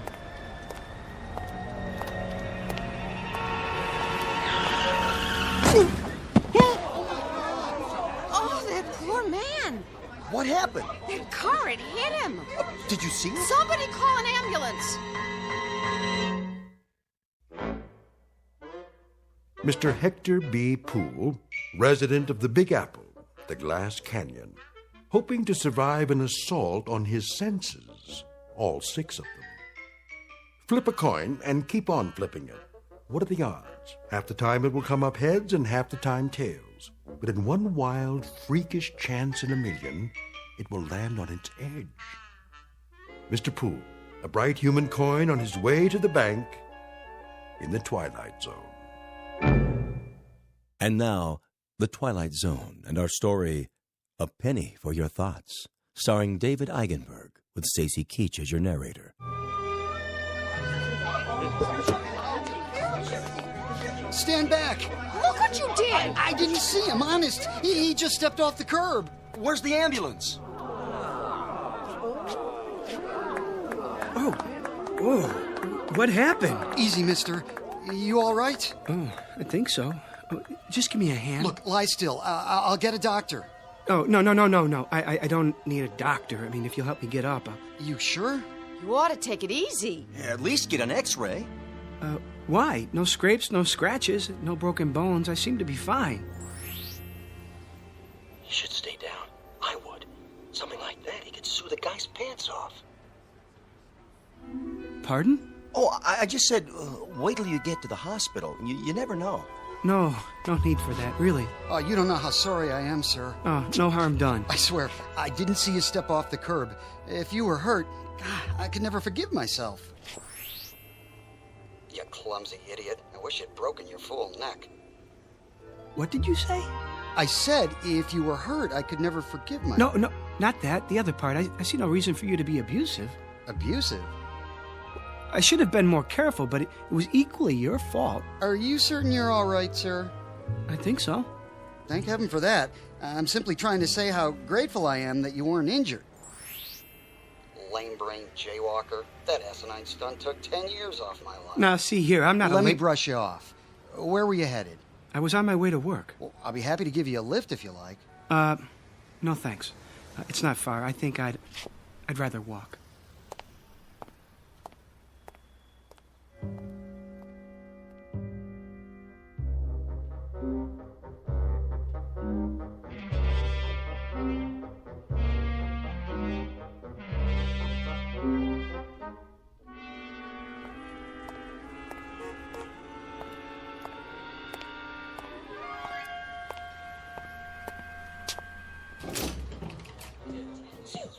Why do I always pick the line with the slow telling?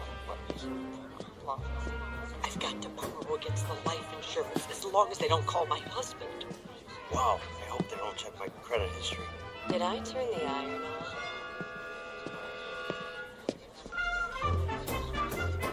on? Well, Pool.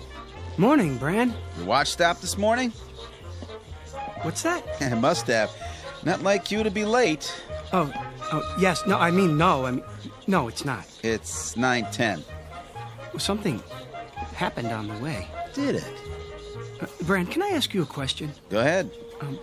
Well, why are they all whispering? Who? The customers. What about them? It's just that they're usually so quiet. I mean, nobody talks out loud in a bank, but this morning... What do you mean? You don't hear them? Hear what? Oh, I get it. Have a late night, did you? No, but, on the way here, I better grab some coffee. Miss Turner just put some on.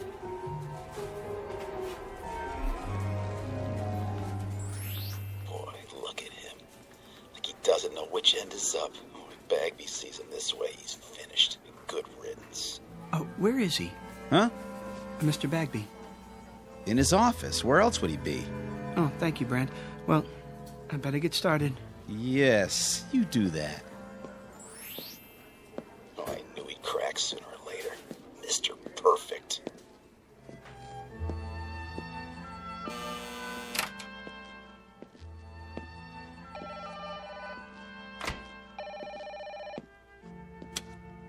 Hello? No, the vice president is on another line. May I take a message? Very well. Eileen. Morning, Hector. How long has he been here? A half hour. I wouldn't bother him, though. He's got an important call. All right, I'll wait till he's finished.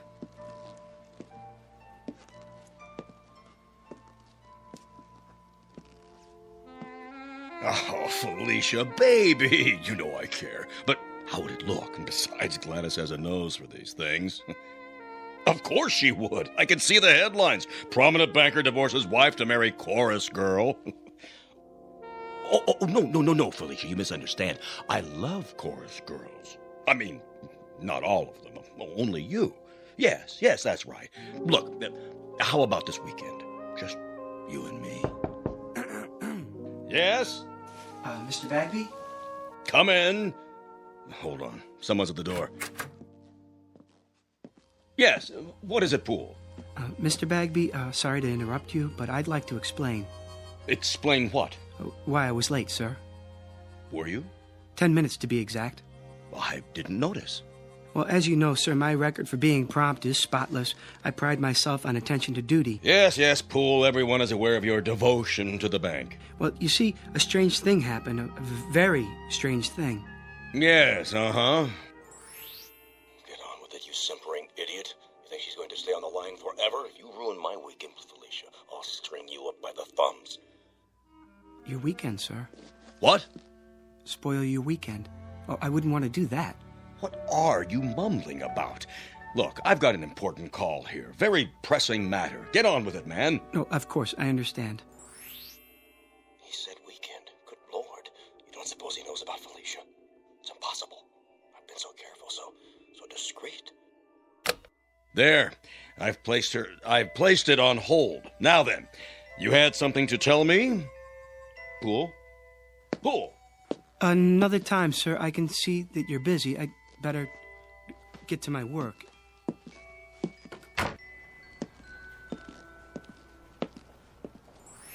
Poor Mr. Poole.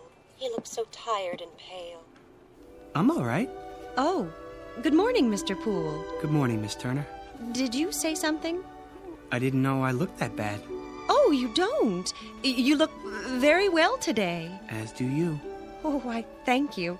Would you like some coffee? Not just yet, but thanks for asking.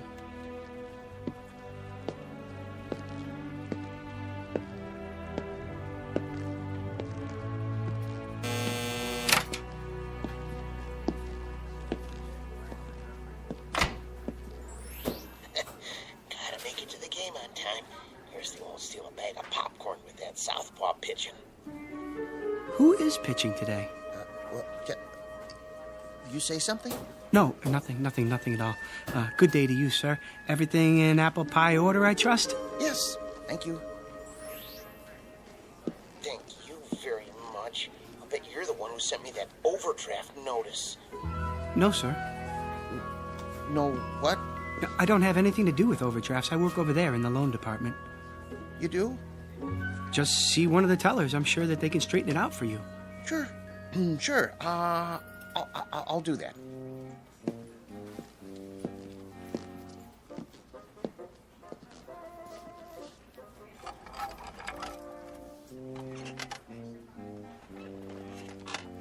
Pool?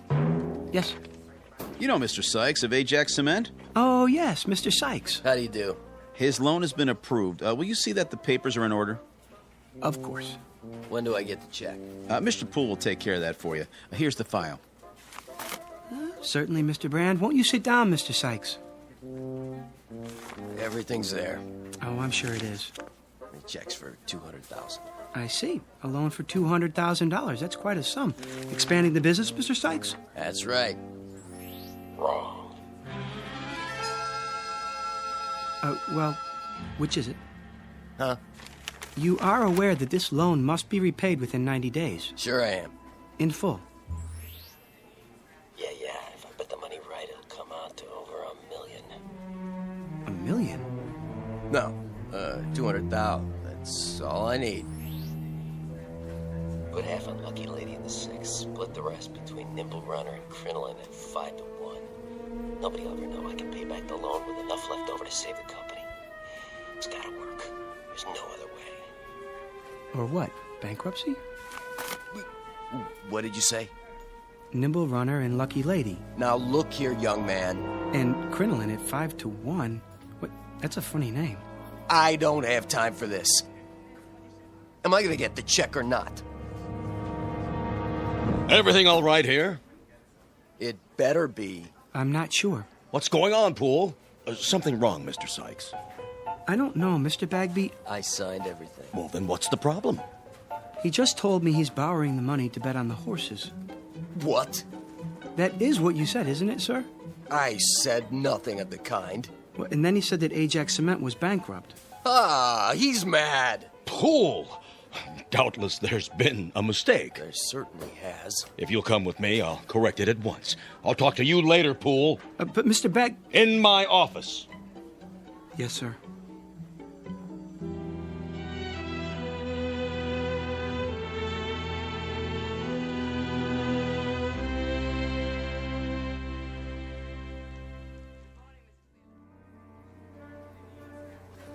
What are you trying to do? My job. He said. I heard the whole thing. I'm the one who took his application. What's going on, Poole? Will you tell me that? What? If I could tell you, I would. But I honestly don't know.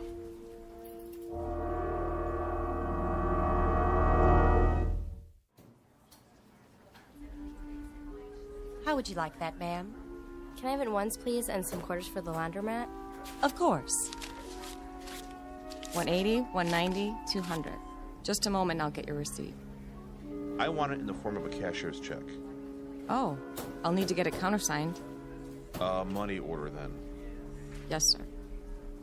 That can't be all I have. Check the balance again.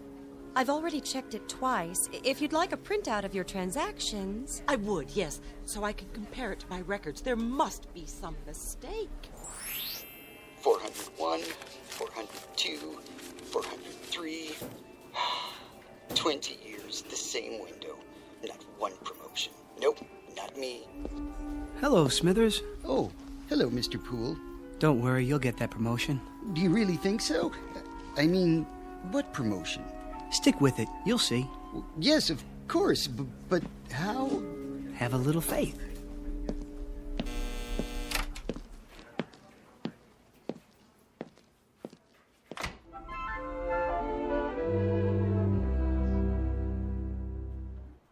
It's finally happening. It is? Yep, old nose of the grindstone seems to have flipped out. Who are you talking about? Poole, who else? He's been acting goofy all morning. Well, why shouldn't he? He's entitled to once in a while. He does all the work around here. Guys like that are all alike, gutless wonders. Put the pressure on and they go to pieces. Know what I mean? I'm not sure that I do. You phony. Don't you know a real gentleman when you see one? Got any of that coffee left? Oh, hi, Poole. Certainly. Here you are. Smells good. It's fresh. Nice and hot, too. You do all of the work and get none of the credit. You should speak up more and assert yourself. But I guess that's not in your nature. Miss Turner? Yes? There's something I've been meaning to say to you. There is? And I hope you won't be offended. Oh, I'm sure I won't. But, well... Yes, Mr. Poole? I want to thank you. Thank me? For your kind thoughts. I don't think I quite understand, Mr. Poole. Romancing the help, eh, Poole? Brand, please. Well, who can blame you? Miss Turner's the prettiest girl in the new accounts department. Just saying absolutely nothing. I haven't seen such an aggregation of beasts since the last time I went to the circus. Oh, I'm sure that's not true. Yeah, a lot of action around the old coffee station lately. That's no surprise. Not much chance for socializing on the job, is there? Brand, if I could get a word in... Yeah, go ahead. You were saying, Mr. Poole? She's probably a tiger. Let the sweet prim ones have their cages and they revert to the jungle. That's enough, Brand. Hey, watch it! Oh, sorry. You spilled coffee all over my shirt. I'll get a napkin. It was an accident. No, it wasn't. You did that deliberately. He said it was an accident. I'll see you later about this, Poole. Good for you. I really didn't intend to do that. I'm sure you didn't. He was only joking. Maybe he was and maybe he wasn't, but he sure had it coming. Well, I suppose I should get back to my desk. Yes, I suppose so. Or else it will be time for lunch. Will it? I mean, oh, it will. And then we'll all be having our lunches, won't we? I guess you're right. I mean, those who brought them. And those who didn't will go out somewhere. For lunch, I mean. Alone or together. Yes, they certainly will. Well, back to the old grindstone. It's been nice talking with you. Nice talking with you, too. Bye now. Bye. Oh, Miss Turner. Mr. Poole? One more thing. I hope... Yes? I hope you have a nice day. I feel the same way. Exactly. Such a gentleman.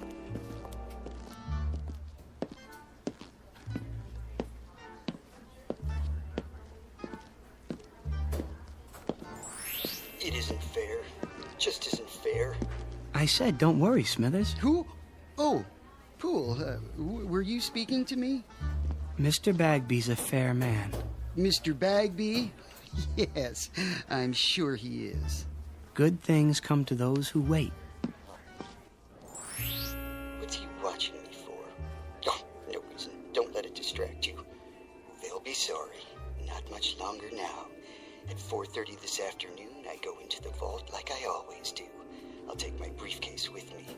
No one will suspect a thing. I'll fill it with currency and be on a ship to Bermuda by nightfall.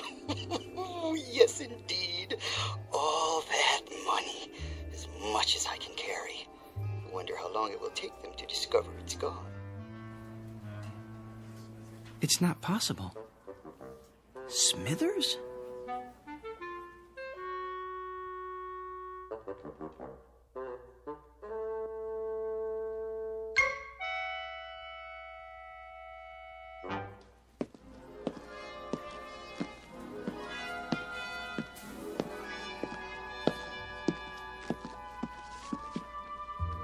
Oh, Miller. Hi there, Mr. Poole. Got a minute? Sure do. Pretty quiet morning. Is that what you call it? Well, as opposed to payday, then everybody and his brother shows up. Get a little rowdy sometimes, trying to cut in line and everything. But I keep 'em in order. Teach 'em respect for the uniform. You can count on me. I know I can. That's why I wanted a word in your ear. What's up? How long have you been a guard here?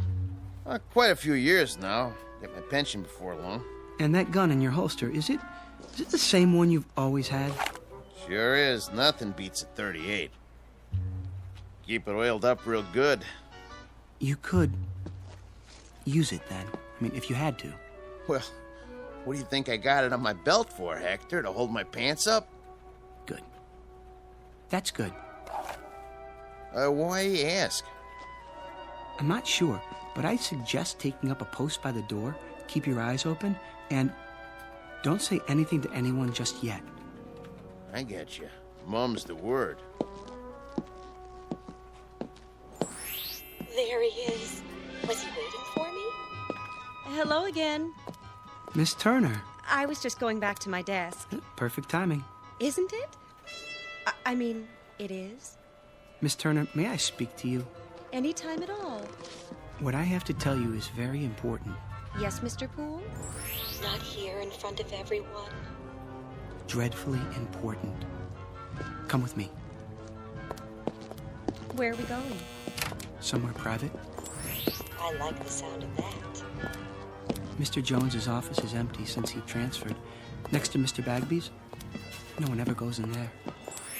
Perfect. That seems like a good idea. If you're sure you don't mind. As long as you can spare the time. This won't take long. Take all the time you want.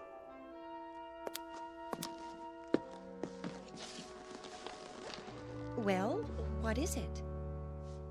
You'll think I'm crazy. Is something wrong? Terribly, and I don't know who else to talk to. I'm here. Miss Turner, I keep hearing voices.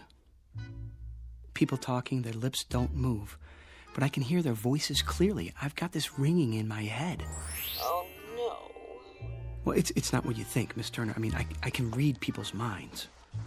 I don't know if I can help you with a thing like that. I'll prove it to you. Think something, anything at all. Well, I have to hand it to him. This is an original approach. Why did it take him so long to gather up his courage? Because it only happened this morning? What did? At least that was the first time I noticed it. He didn't notice me until this morning? No, not you. The voices. Mr. Poole... They won't stop. Perhaps you should lie down for a few minutes. Maybe later. I'm trying to tell you something. I know you are. No, this is serious. Do you think I enjoy hearing people's thoughts? I'm sure I have no idea. Well, try to imagine. It's like seeing people with their clothes off. Which people would that be? Well, Miss Turner, I have reason to believe that someone may try to rob the bank this afternoon. Mr. Brand was right. He's coming unglued. No, I am not unglued. It's true. I mean, at least I think it is. You heard them say that? Well, in a manner of speaking. Well, then, in that case, you should do something about it. But what if I'm wrong? You have a responsibility to the bank, to the stockholders and depositors. I suppose I do. We could talk about it over lunch. I mean, one could, two people, whoever they might be, if they wanted to, that is. Otherwise, just one, alone, talking about it to himself. Of course, that might be a bit lonely, for some people at least, unless... There's no time to waste. No, definitely not. I have to get out of here. Why? I mean, what's your hurry? Have we finished our conversation? I thought... I've got to tell Mr. Bagby.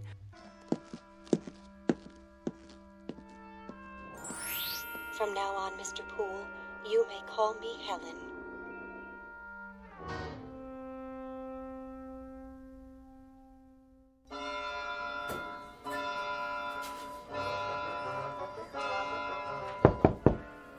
in. Mr. Bagby. Oh, there you are, Poole. I want to talk to you. Sir, I'm worried about you, Poole. About me? But, sir... I've always considered you one of my best men. So why, Poole? Why what? Just tell me straight out. We lost the Ajax cement account this morning because of that nonsense a while ago. Something wrong at home? The wife, perhaps? I'm not married. Oh, well, something's bothering you. Yes. Have a seat. I'd prefer to stand. Then out with it. Well, I don't know how to put this, Mr. Bagby. Speak up, Poole. I'm with you. You won't believe me. Of course I'll believe you. You're as honest as the day is long. Well, you've been like a son to me. Well, a son-in-law, at least. If you were, which you're not, legally speaking. But nonetheless... Mr. Bagby, Mr. Smithers is... Smithers? Well, what about him? He's planning to rob the bank. Say what? See, I told you. Would you mind repeating that? Smithers. Old Mr. Smithers? Old Mr. Smithers. He's sitting on his stool right now, planning it out. At precisely 4:30, he's going into the vault. He does that every day. Exactly. But this time, he'll have his briefcase with him, and he'll fill it up with banknotes, as much as he can carry. And by tonight, he'll be on a boat to the Caribbean. How do you know? I heard him talking about it.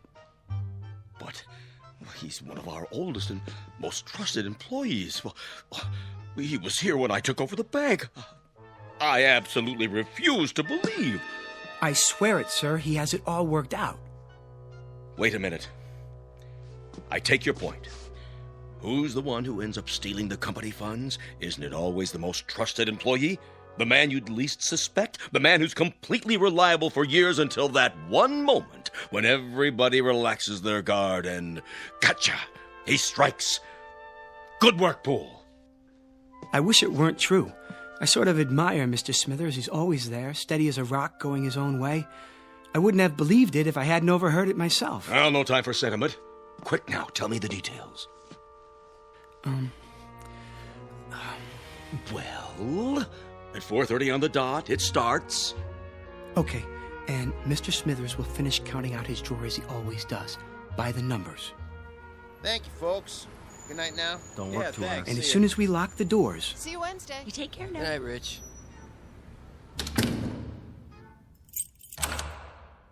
He'll close up his cage, count down the drawer. 73, 74, 75, plus the bills. He'll stand up and go to the vault with the deposit, as he always does. The last teller, with his briefcase. He'll be back there alone to lock up the vault. Only this time, things will be different. When he comes out, his briefcase will be heavy. Very heavy. Miller, may I see you a moment? Yes, sir. Rich, let me out, please. Okay, be right there. I'm waiting. Gotcha. What? I'll take that briefcase. Here. What? Shall I cuff him? Not till we see the evidence. Looks pretty heavy to me. Dump it on the desk. I'm your witness. Sure thing. What do you think you're doing? What does it look like? Your mistake, Mr. Smithers, was in assuming that we were all asleep. A great mistake. But nothing gets by this institution. As a matter of fact, I've had my eye on you for a long time. You sure this is his briefcase? Of course it is. Duly noted. He admits it. 1/2 sandwich, clip-on necktie, change of socks, comb, 1 book, How to Profit from Armageddon, and 7 ballpoint pens. Where's the money? Has everyone gone insane? What money? Poole! Where's that idiot Poole? Here, sir. So he was going to steal the money. He was going to take a trip to Bermuda. That was his story, huh? Mr. Bagby, I heard him. And who was he talking to, Mr. Poole? Well, he wasn't talking to anyone, not exactly. Oh? What was he doing? Sending smoke signals? He was thinking. He was what? He was thinking. Well, that explains everything. Mr. Smithers, please forgive us all for this unfortunate intrusion. Well, I guess we all make mistakes. I should have known that what I was told was impossible on the face of it. Poole, do you know what I'm thinking? I'm fired. Kindly clear out your desk at once. Mr. Smithers, I don't know what to say. I'm very sorry. Return Mr. Smithers' possessions and let him pass. Right away.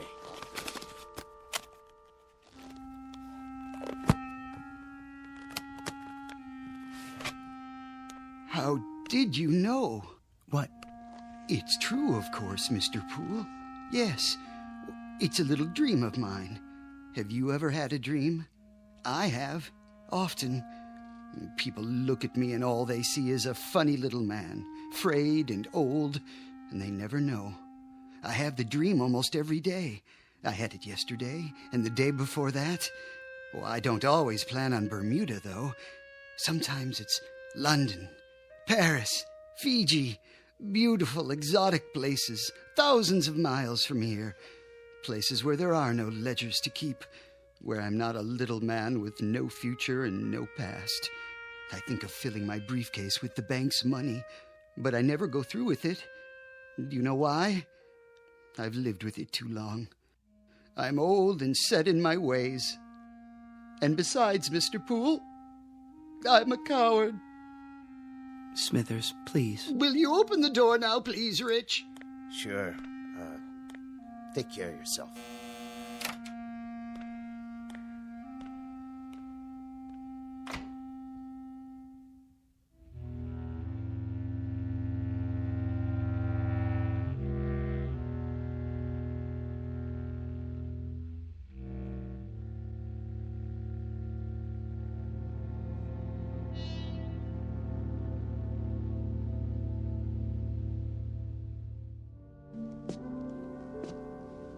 Can I help you with anything? I've got it. I guess this is goodbye, Miss Turner. It may be a blessing in disguise. For your career, a man with your abilities. Much more than mind reading. A strange delusion.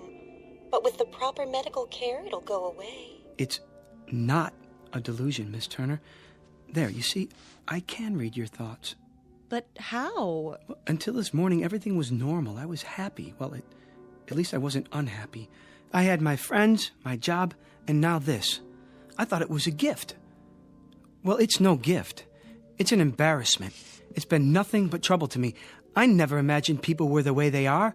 You know, we do things without thinking about them, and we think things without the slightest intention of doing them. I've learned one thing. People are not what we think they are. Poole! Oh, thank heaven I caught you. That was the Ajax Cement Company on the phone. Mr. Sykes has been arrested. I know, for gambling with the company money. I tried to tell you that earlier. $200,000 if that loan had gone through. Mr. Poole, about your job.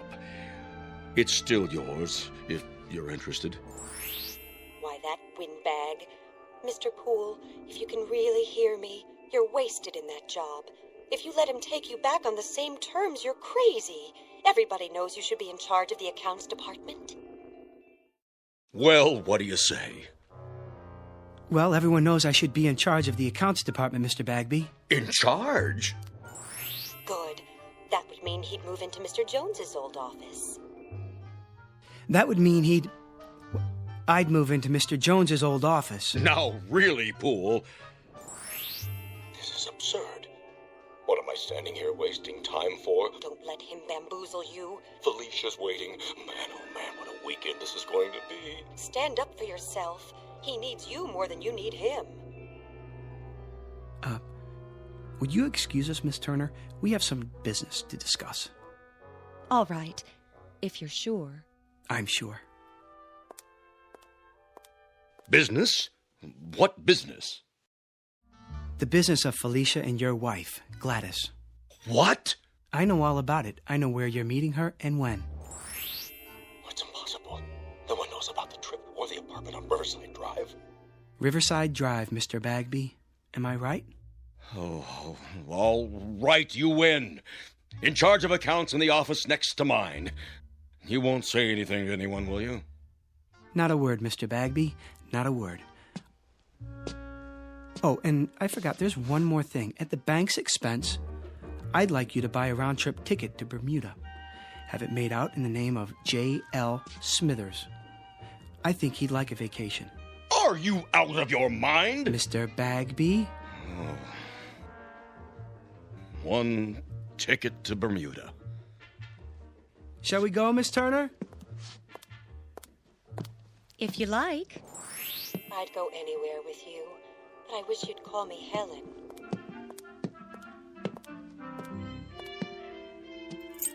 Have a good night, folks. We'll try.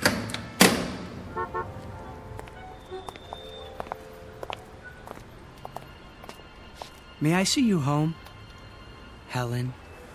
Well, I don't know. Of course you can, Hector. What do you think I've been waiting for?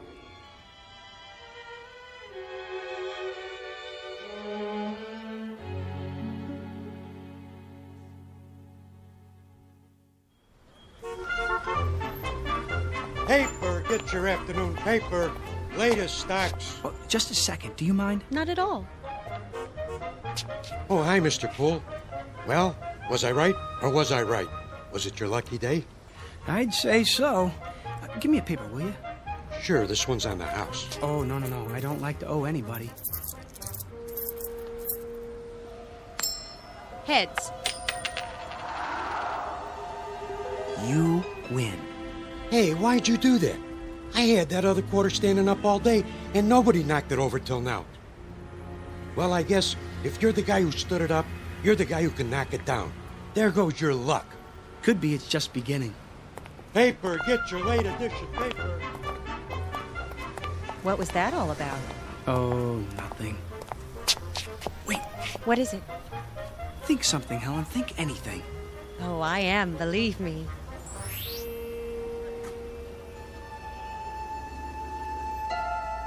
Did you get that? No, I didn't. I didn't hear anything at all. It's gone. Isn't that wonderful? If you say so, dear. Toss a coin, any coin, and one time in a million it will land on its edge. But all it takes to knock it over is a slight vibration, a light blow, or even a vagrant dream. Mr. Hector B. Poole, a human coin on edge for a brief time in the Twilight Zone.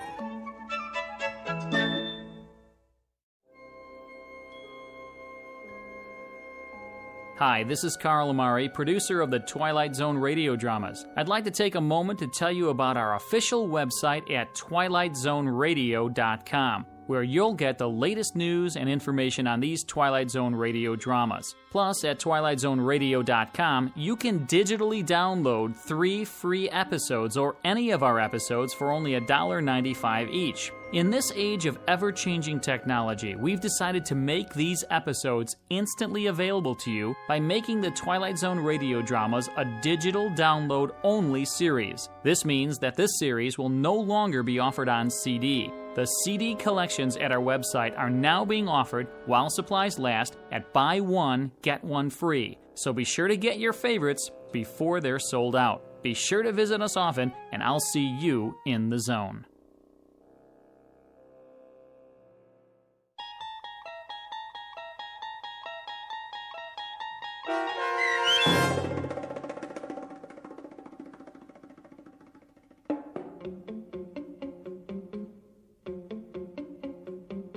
A Penny for Your Thoughts, starring David Eigenberg with Stacy Keach as your narrator, was adapted for radio by Dennis Etchison and written for The Twilight Zone by George Clayton Johnson.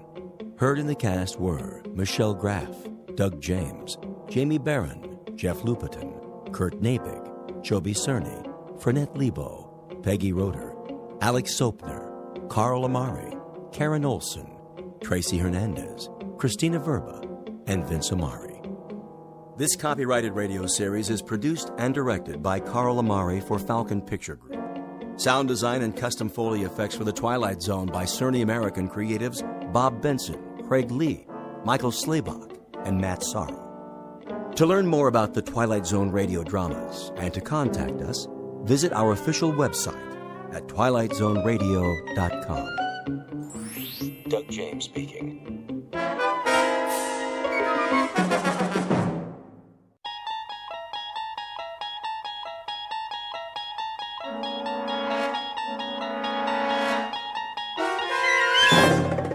You unlock this door with the key of imagination. Beyond it is another dimension, a dimension of sound, a dimension of sight, a dimension of mind.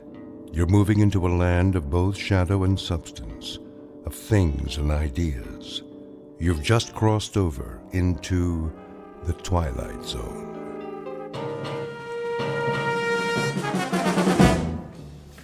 Westbound monorail will be departing on track 10 in 3 minutes. Hurry. We can't miss the monorail. Make way! Coming through!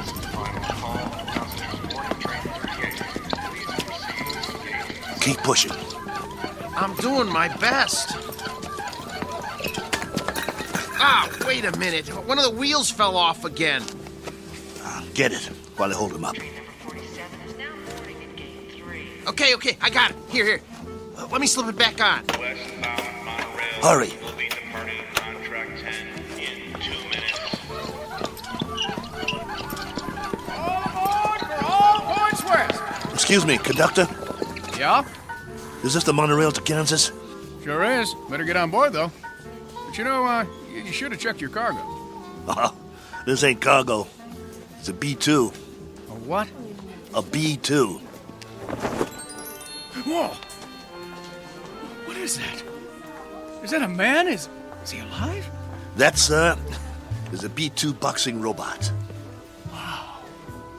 He sure looks real. Yeah, he looks even better in the ring when we activate him. Westbound monorail will be departing on track 10 in 1 minute. Conductor, we bought a ticket for him. Here you go. He's fighting tonight. We have to keep an eye on him so he doesn't get damaged. Well, he's got a ticket, so get him on board. We're pulling out. Sure thing. Okay, I got this end. Okay, ready? 1, 2, 3, lift. Come on. Oh, my goodness. How much does this guy weigh?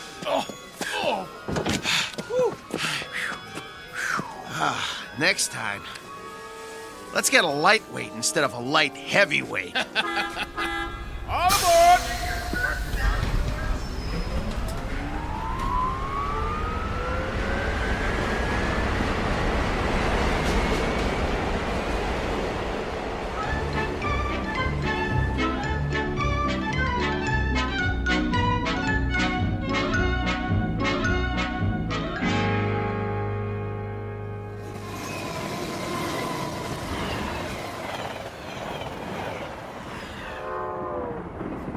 Ladies and gentlemen, kindly observe the no smoking sign and ensure that your seatbelts are securely fastened.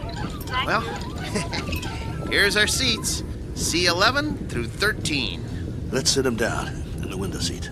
He gets the window seat? Get him seated. Hey, you hear him squeaking?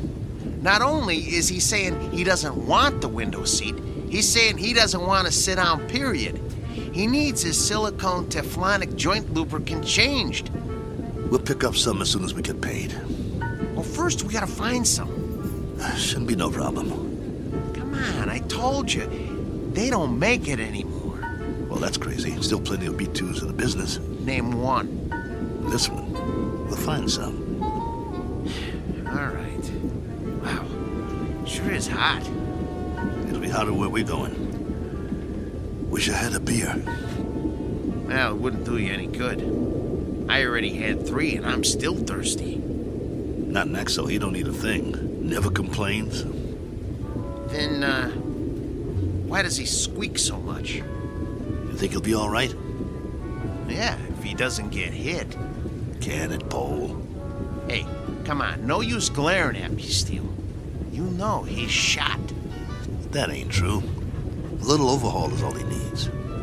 Well, yeah, a little 10 grand overhaul with parts they don't make anymore. When you talk, you think he was ready for the scrap heap. Ain't he? No, he ain't. Just because he's a little old? Well, try ancient. Plenty of fight left in him. Well, you think he's okay or not? Steele, I don't know. And that's a fact. He needs work. Like what? Well, for starters, the trigger in his left arm. It's been rewired so many times it's just about had it. He's got no protection left on that side. Plus, his eye lens is cracked. Leg cables are worn out, no tension left in him. Even his gyro's off, not to mention he needs silicone Teflonic joint lubricant. We'll get him some. Where? I'll find it. Yeah, after the fight. What about during? He'll be creaking around that ring like an antique steam shovel. This ain't 1940. It's 2040. Be a miracle if he goes 2 rounds. It ain't that bad, Pole. Actually, it's worse. Wait till the promoter gets a load of battling Maxo from Philadelphia. We'll be lucky to get monorail fare back home. The contract is signed. You can't back out. Well, the contract is for battling Maxo in fighting shape, not this bucket of antique hardware. Just you wait. Maxo's gonna do all right. Against the B7? It's just an experimental B7. It ain't got the bugs worked out yet. That's why they took a bout with us. Well, after tonight, battling Maxo's new nickname will be One Round Maxo. That's enough. He's been doing okay for 5 years, and he'll keep doing okay. So what if he needs a little work? So what? If he wins some money, we can get him all the silicone Teflonic lubricant he needs, and a new trigger for his left arm, and new leg cables, and everything. He's gonna do all right. You'll see. Maxwell's gonna do just fine.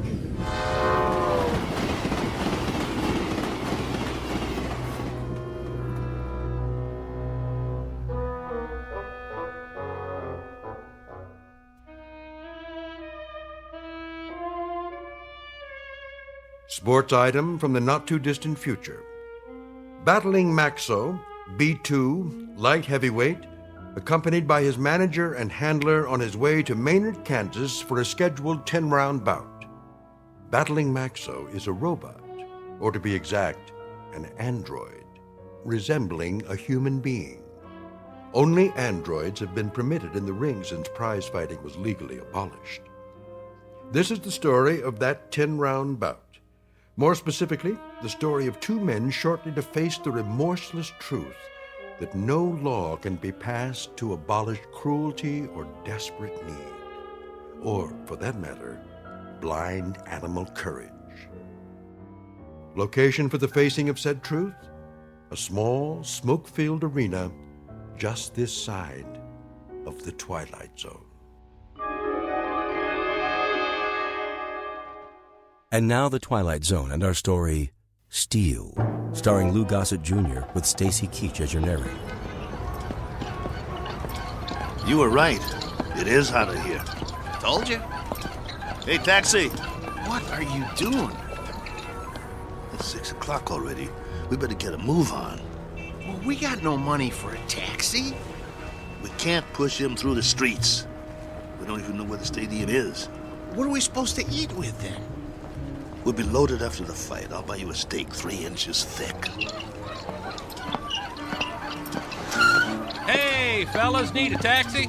Thanks, pal, but no thanks. Oh, come on, where are you headed? Stadium. The stadium? That's 6 miles away. You can't push that thing that far. He's right. I told you, we ain't got the dough. Ooh-wee, what is that thing? A boxing robot. Oh, man. He is something. I've never seen one up close. Come on, I'll drive you to the stadium for free. It's on my way.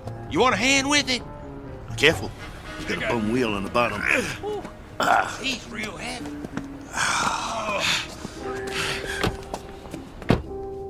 Oh boy, this is a real honor taking a fighter to the stadium. Well, thanks. Hey, which robot is that? This is Battling Maxo from Philly. Maybe you heard of him? No, but, you know, I'm no expert. He was almost light heavyweight champ once. No kid. Yes, sir. You ever heard of Dimsy the Rock? Don't think so. Why don't you give it a rest? Dimsy was number 3 in the light heavy ranks, on his way to the top. Well, my boy took him out in the 4th round. Left cross, bang! Almost put Dimsy to the ropes. It was beautiful. No kid. Yeah. Used to be in the game myself. Light heavy. Before they passed the law. Called me Steel Kelly because I never got knocked down. Not once. I was number 9 in the ranks before they outlawed human boxers. Wow. That's something. Anyway, tonight is going to be a good fight. Driver, have you ever seen a fighter from here called The Flash? Oh, yeah, you bet. Man, that is one good fighter. Won 7 straight. He's riding a bullet to the top of the rankings. You just wait. Matter of fact, he's fighting tonight, too. They're bringing in some heat from back east to fight. Flash is gonna slaughter him. Oh, where'd you guys say you were from? Philly. Oh, man, you're not. We are. Oh, look, I didn't mean nothing. I didn't know. Skip it. Forget it, pal. Doesn't matter. You're right. Why don't you shut your trap for once? Look, fellas, I'm sorry. Well, you guys need anything else? Anything? Do you know where we can get some silicone teflonic joint lubricant? Oh, do they still make that stuff? No, they don't. Just trying to be funny. They haven't made it in years. Hey, look! They got the fight card posted for tonight. You guys are the 3rd fight out of 7. Woo! Your fighter must be pretty good. Oh, the Maynard Flash, B7 versus Battling Maxo, B2. You got a B2? Yeah. Well, at least you're not at the bottom of the card. We do have that going for us. Drop it, Bo. You'll see. You'll all see. It's nothing personal, Kelly. It's just the way it is. Well, it'd be a miracle if he wins. Hey, if he does, can I have his autograph? Sure thing. Thanks for the lift. Good luck, fellas. You're gonna need it. Steele, you know, Maxo's not programmed to sign autographs, right? I know. Let's roll him inside.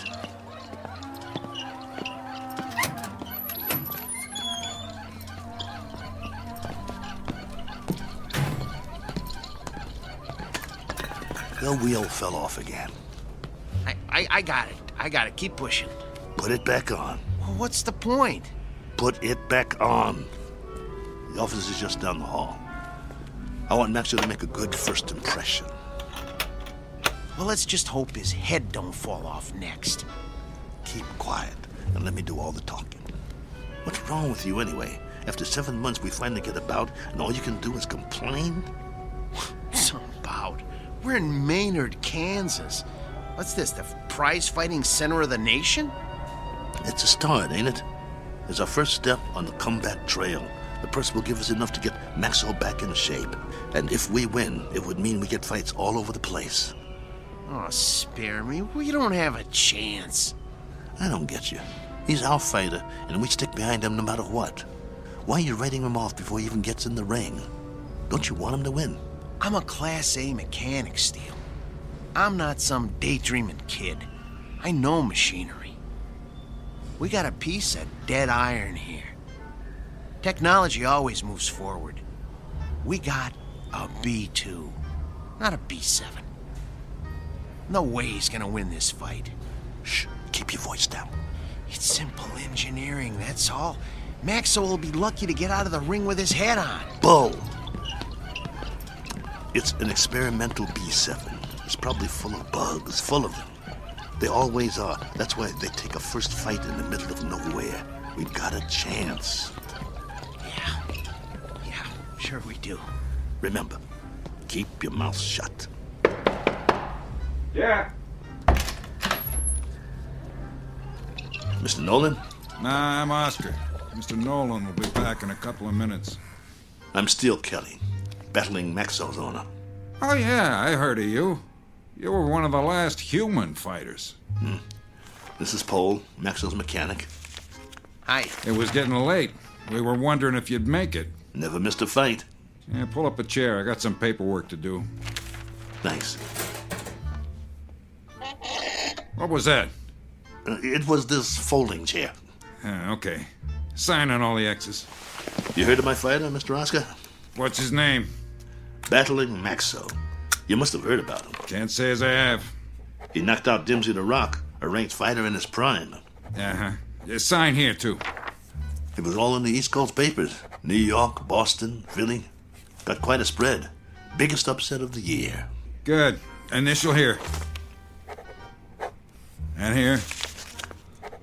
And a couple more here. Right here. And over there. He's a B2, you know. That's the second model Malling put out. The B2 is one of the best fighters they ever built. The best in my opinion. Maxwell was still going strong.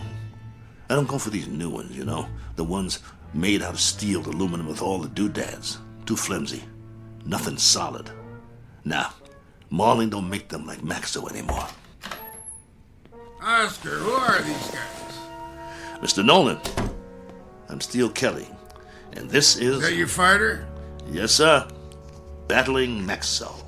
Fighter in shape? You bet. Prime condition. Paul, my mechanic here, is a Class A mechanic, and he took Maxwell apart and put him back together just before we left Philly. Oscar, cigar me. Yes, sir. Ain't you forgetting something? Huh? Light me. Oh, yes, sir.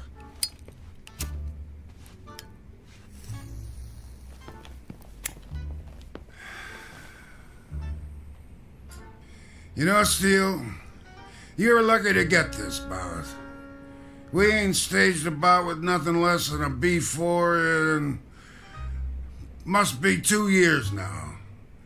The fighter we had scheduled got run over by a truck in a loading dock at a stadium in Detroit. I needed somebody on short notice. So that's the only reason you're here. You got nothing to worry about, Mr. Nolan. My fighter's in shape. He's the one that knocked out Dimsy the Rock in Madison Square Garden a few years ago. Maybe I just want a good fight. And you'll get it. Maxwell's in top shape. No first-round knockout. No, nothing like that. People pay to see action. Do you have a prep room we could use? We want to check him over and make sure he's perfect. Down the hall, third door on the right, next to the janitor's closet. Thanks. Your bout is at 9. Got it. You won't be sorry, Mr. Nolan. I don't like guys that are late. Understood. Poe, let's get Maxwell to his prep room. Mr. Nolan, I was wondering... I know what you're wondering. You get your money after you deliver a good fight, not before. No problem. We'll get him ready. And Steele. Yeah? Don't slam the door. I hate loud noises. Come on. I'm coming. Oh, my stomach hurts. Don't be scared. It'll be okay. Oh, I ain't scared. I'm hungry. I haven't eaten all day. How could you think of food at a time like this? This one counts. It's our chance for a comeback. We've got to get him in that room, and we've got to check him out real good. What time is it? I'm busy pushing. Come on, check your own watch. I don't have a watch anymore. I had to pawn it. The one your wife gave you? Ex-wife. Hey, look, we got 2 hours before the bout begins. Have we got time for a sandwich? I want you to check him out real good. His arm, his gyro, everything. What for? Did you hear me? Yeah, but I work better on a full stomach. You get to work. I'll get you a sandwich. Maxwell's gonna take that B7, but good.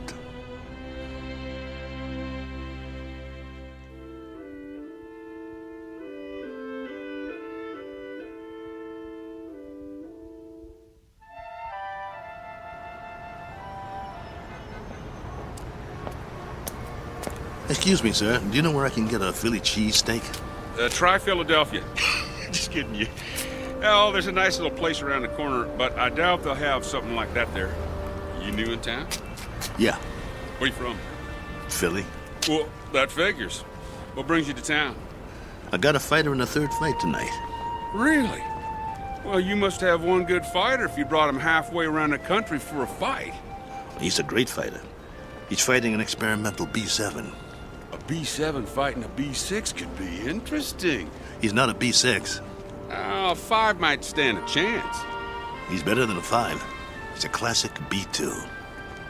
A B2? Oh, well, I've never seen one of those, but I hear they're great bleeders. Good luck. Oh, by the way, at the diner, I recommend the roast beef on rye. Bloody rare. We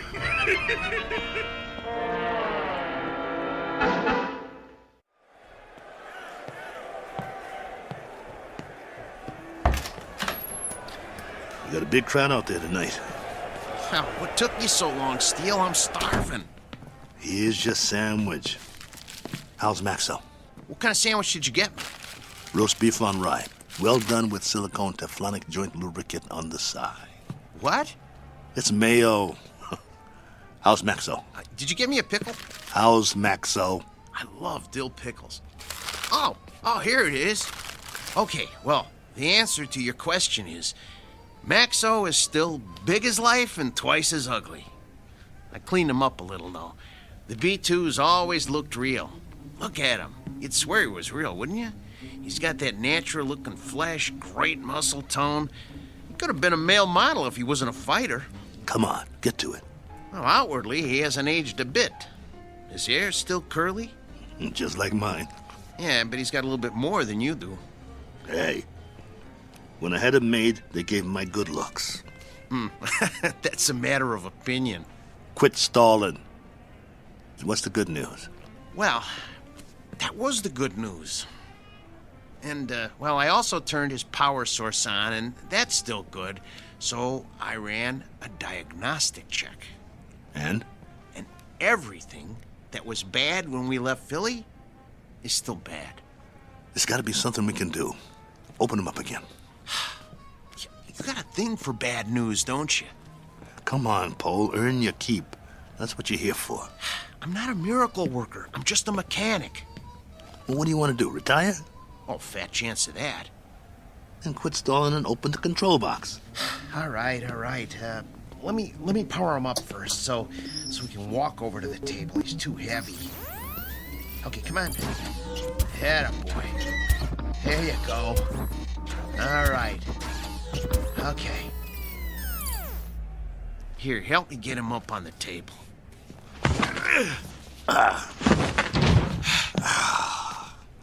That's my boy. The doctor will see you now. Lift his arm.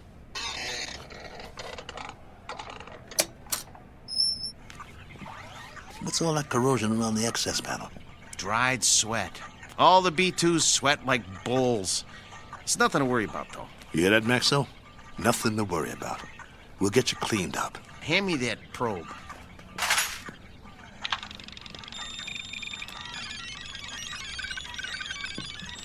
Well? Well, all electronic systems are functional. Well, I hope the circuit board doesn't blow. Why should it? Well, if you recall, he got knocked out of the ring in the last fight 8 months ago. It jarred all his electronic systems. The connections are all still operational, but, boy, I wish I had more time to manually double-check the connections. Well, you don't have time. Sometimes you just have to suck it up and have some faith in your fighter. All right, then. Okay.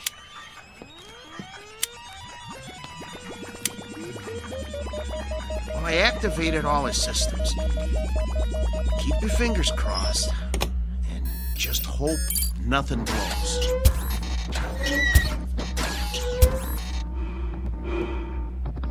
See, his breathing sounds good. His arms are creaky, but they'll quiet down when he warms up. Look, beads of sweat are forming on his forehead. I told you these were good sweaters. Can you hear me, Max? Relax, boy. Let him warm up good, Paul.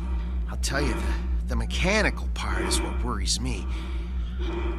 I need to check his reflexes. Look, Steele, go put on the gloves, will you? Let's see if he can zero in on you, okay?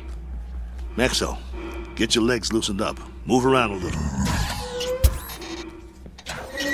Loosen up your jab, big boy. Don't rush him. If it don't work now, it won't work in the ring. All right. Just enough to check the jab. Set his controls so he doesn't counterpunch. Good idea. Okay, hold still, Maxo. This won't hurt a bit. Okay. That's as low as it'll go. I don't think his systems like it, though. You know, if that cracked eye quits, he'll be very vulnerable. Look, Steele, start circling him and see if he can follow you. Come on, Maxo. Look at me. I'm moving in. I want to get you. Block my punch. Oh, man, they're gonna hear that in the back row. That's good enough for now. We know it works. Oh, Steele, he's gonna get more than one punch thrown at his head. He'll outdance him to keep clear. Give him more power to his legs.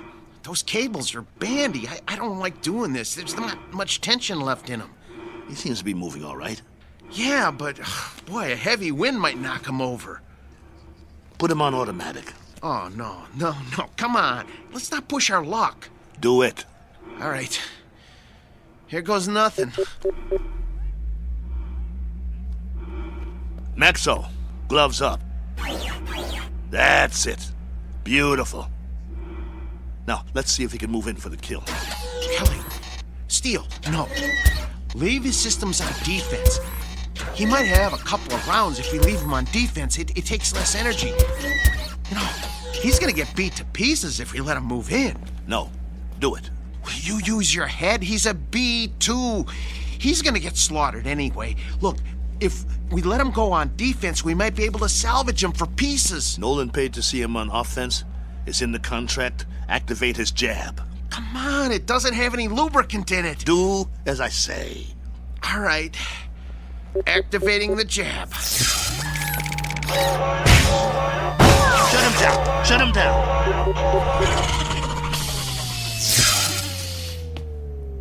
What did you do? What did I do? I told you to take it easy. It was on the lowest setting. I told you to check the arm. What's the matter with you? So help me if you broke that arm. If I broke it? Yeah, you. Look, Steele, I kept this heap running on borrowed time for 3 years now.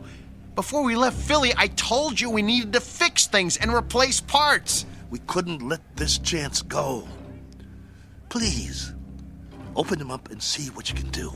Steele, you know, try finding another mechanic that could have kept this antique working as long as I have. I dare you to. Please, see what you can do. Hold the arm up. Oh, man. Oh, no. Come here. Take a look. You see that? The trigger spring came right off. Can you reattach it? I can try, but, you know, it's just gonna pop off again. That's what happens when a joint doesn't get enough lubricant. Well, I'll try to stretch it.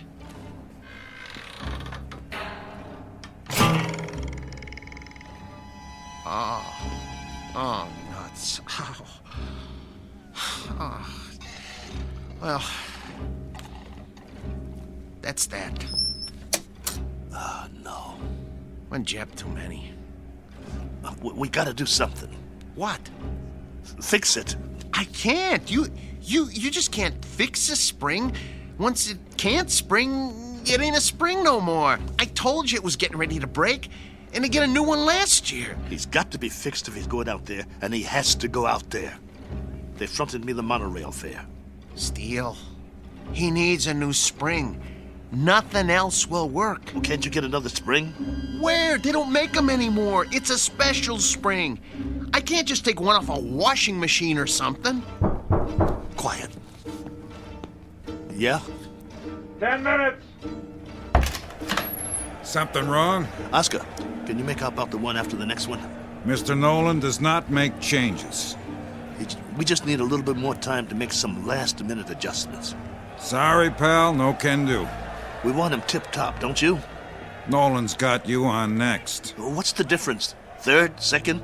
It's all the same, right? Second's the semi-main. That ain't for a B2. Maybe some B2s, but this one... They want to see a fight, not an execution. But I'm telling you... 10 minutes or you're out of here. Be a shame after coming all this way. Right, boys? Right. Well then, I guess that means... that we'll have to hurry. You heard the man? I heard him, but it's over. We're finished. No, we're not. There must be a way. What? Sell them for scrap and get a couple of monorail tickets? We hung in there as long as we could, but this is it. I have to hand it to you, Steele. You wouldn't give up. Quiet. I'm thinking. There is one way. It just might work. What might work? If they don't watch the fights. Who? Nolan and Oscar. Maybe they don't even come out of their office. What are you talking about? Oh, no. Oh, no. Oh, no, no, no, no, no, no, no. No, you can't do this. Get the trunks and robe off Maxwell. I'll change my clothes. Steele, you are out of your mind. You can't go into a ring against a B7. I used to be pretty good. I can get through a couple of rounds. Just bob and weave, throw a punch every once in a while. You'll get killed. You heard that, Tub. We deliver a fight or we don't get paid. Steele, come on. You're never gonna get away with this. They won't let you. Who's gonna stop me? You can't make them think you're... Steele, for God's sake. I can if you help me. Nobody here knows what Maxwell looks like. If Nolan and the other guys don't watch the bout, we'll be all right. Steele. The crowd won't have a clue. B2s sweat, bleed, and bruise just like the new ones. Give me the boots. Look, I got an idea. You know what I can do? I can wire my sister. She'll send us the dough to get us back east. Tape up my hands. Steele? Steele. I got another idea. Wait. Look, hold still. I know a guy in Philly wants to sell a B5 cheap. We could hustle up the cash and, you know... Concentrate on wrapping my hands. If you don't take them right, I could break them on the first punch. Steele, this is suicide. It's a B7 out there. Don't you get it? It's a B7. You're gonna get mangled. Quit talking. I gotta do this. Hurry up. There's no more time, Paul. Put the gloves on me. Oh, I don't want to do this. Please don't do this. Look, let me go into the office and let me talk to them. Maybe they'll understand. No, they won't understand. So you're not going anywhere. You're gonna stay right here and lace up my gloves. Ow! You'll help me or I'll beat your brains out on this wall. But you're gonna get killed, Steele. Then I'll get killed. Better me than you, right? I got us in this mess. I'll get us out of it. Get the heap out of there! You heard the boss. Lace my gloves up tight. We gotta fight.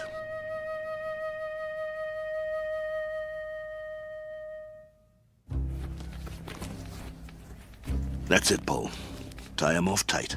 Oh, you really want to go through with this? Yes. Let's go. How do I look? Like a broken down old fighter. So I'll pass for a B2? That's what I said. You look like a broken down old fighter. Here. Let me put a towel around your neck. Pull up the hood on my robe, too. I'll keep my head down so they can't see my face. You better do that in the ring, too. Let's go.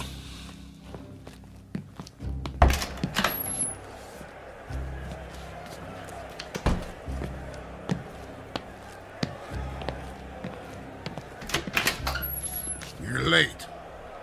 Just gamesmanship, Mr. Nolan. Making a late entrance, trying to get Max over the edge. Just like the old days, huh?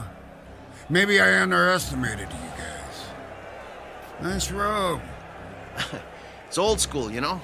Genuine satin. No more stalling. I got a full house out there. Right. Come on, Maxo. Let's show him what you can do.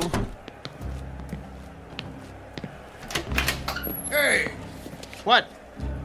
Where's that? What's his name? The owner. Oh, you mean Steele? He's already out there. One step ahead of you.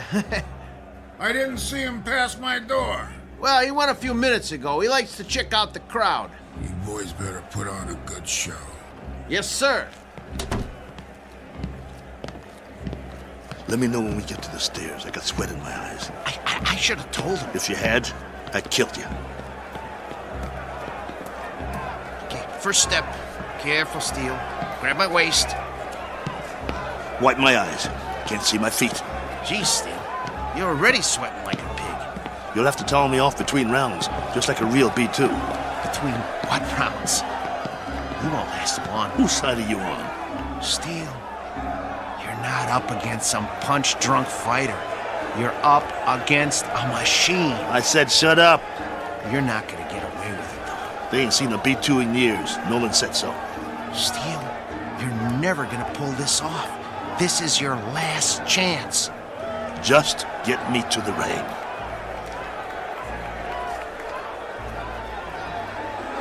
Hey, if it ain't battling Maxo! Go back to Philly, you bum! Rattling Maxo's more like it. Terrible! What is it, a bucket of balls? Okay, Steele, here's the ring. 2 steps to the apron. I can see them. Okay, I'm gonna pull the ropes apart. Hey, send him back to the junkyard! Ladies and gentlemen, the next contest of the evening, a 10-round light heavyweight bout featuring out of Philadelphia, the B2 Battling Maxo!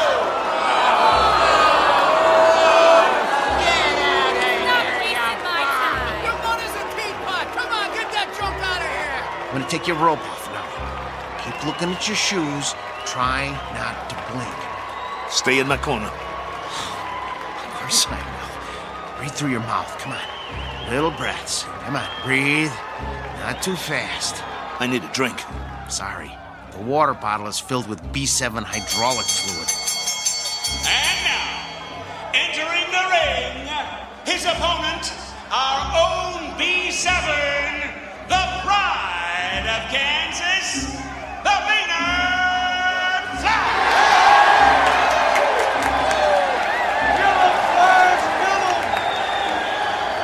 What's he doing? He's jumping up and down on his toes. I never saw a robot do that before. Must be a new gimmick. Big deal. Well, this ain't kickboxing, so he's not scaring me. You should be scared, Steele. Come on. Get out of the ring now while you still can. You get out, pal. See you at the end of the round. Steele, stay away from him. And there's the bell.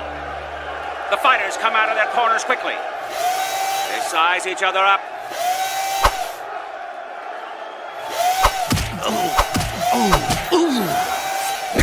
Oh, the Flash landed a vicious right.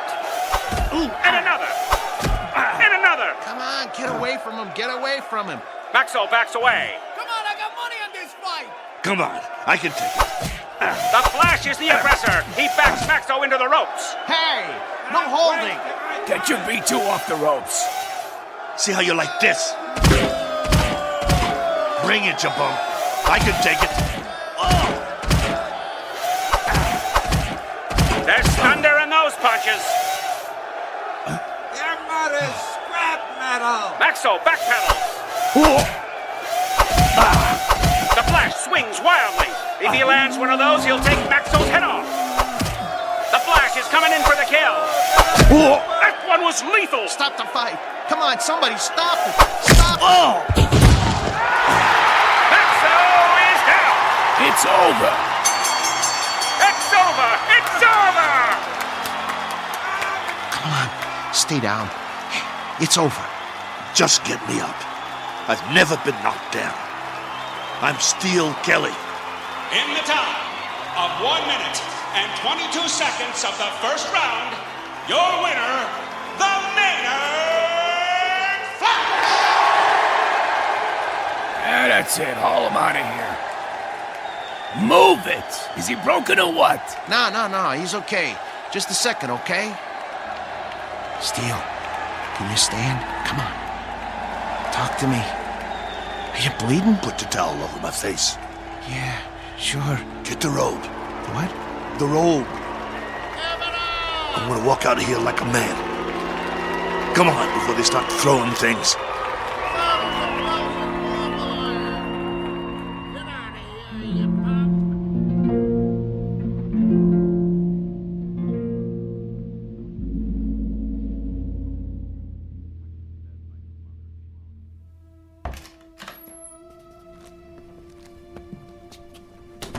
Come on. I'm gonna help you. Let me help you up on the table. Come on. Here we go. Sit. Come on.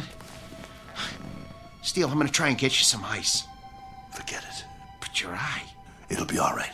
I think right now you need a good stick man instead of a mechanic. That eye looks terrible. Actually, I think you need a doctor. Oh, man, you are really a mess. I don't have nothing with me. No needle, no thread, no iodine. That's not what I need. All I got is a couple of Maxo shop rags. Well, maybe we can stop the bleeding with them. Go. What? Where? Go get the money. But I can't leave you now. All right.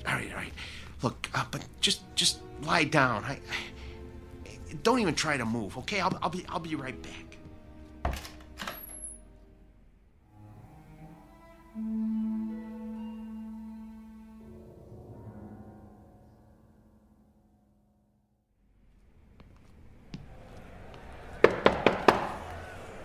Yeah?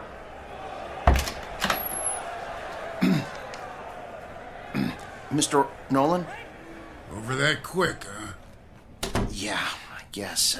Maxo did the best he could, though, Mr. Nolan. Your strategy didn't work. Did you really think arriving in the ring late would upset a robot?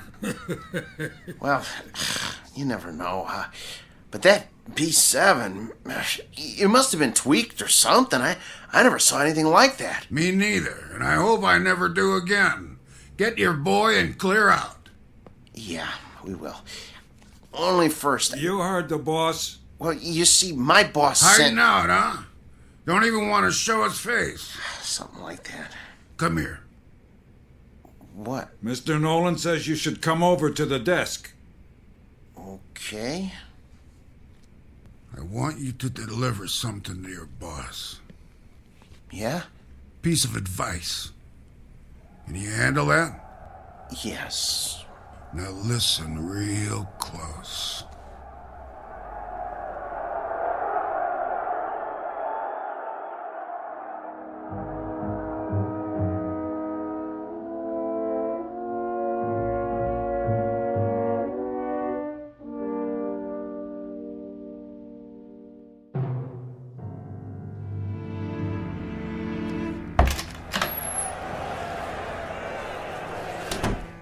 You get it? Steele. Well? Here. This all he gave you? Where's the rest? Well, that's what he gave me. This is just enough for monorail fare back to Philly. Well, he said he wouldn't pay for a one-rounder. What do you mean? Come on, take it easy. No. Here, let me see your hand. Oh, man. Did you break your wrist? He can't do that. Steele, that's it. He's got a bunch of thugs in that room now. I'll go in there. You can't. If he sees you, he'll know what you done. But the contract says... I'm supposed to deliver a message to you, too. He said to tell you. You're lucky he doesn't run us out of town on a monorail. And if you ever show your face in town again, he said you won't be so lucky the next time. Help me up. Just stay seated. I'll get you a drink of water. I don't need water. That's all there is. Look, we gotta get that wrist set. I can make you a sling. For now, just try not to move it. We'll go back by bus. By bus? Come on, you're not listening to me. Look, just hold still. If we go by bus, we'll save money.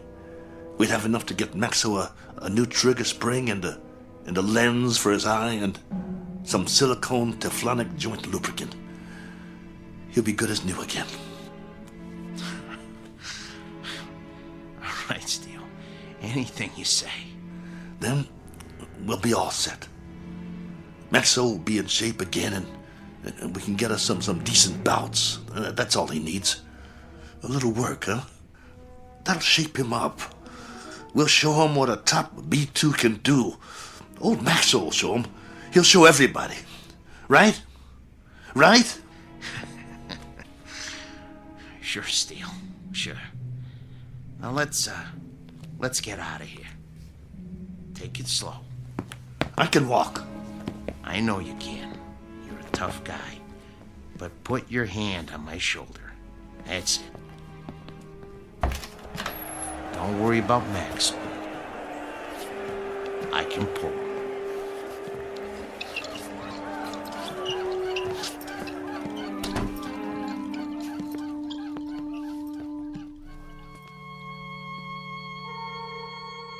Portrait of the Losing Side. Proof positive that you can't outpunch machinery. Proof also of something else. That no matter what the future brings, man's capacity to rise to the occasion will remain unaltered. His potential for tenacity and optimism continues as always to outfight, outpoint, and outlive any and all changes made by his society. For which 3 cheers and a unanimous decision rendered in the Twilight Zone.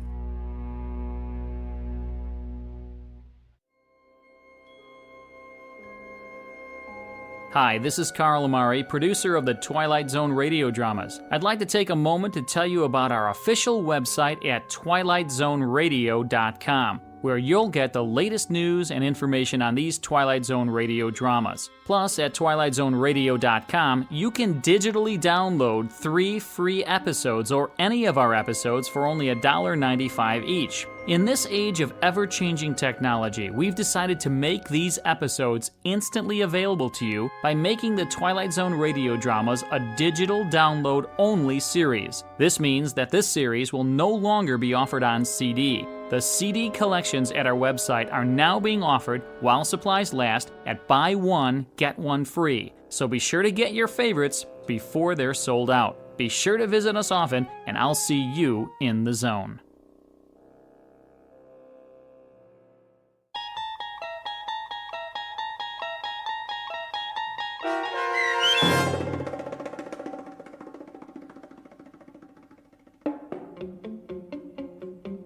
Steel, starring Lou Gossett Jr. with Stacy Keach as your narrator, was adapted for radio by Dennis Etchison and Joby Cerny, and written for The Twilight Zone by Richard Matheson. Heard in the cast were Joby Cerny, Danny Goldring, Rich Komenich, Sam Darrence, Pat Fraley, Tim Dodabo, and Jennifer Joy. This copyrighted radio series is produced and directed by Carl Amari and Joby Cerny for Falcon Picture Group. Custom Foley effects, sound design, and mixing are done in the Cerny American Sound to Picture Theater by Cerny American creatives Bob Benson, Matt Sorrow, Tim Cerny, and Todd Beyer. To learn more about the Twilight Zone radio dramas and to contact us, visit our official website at twilightzoneradio.com. Doug James speaking.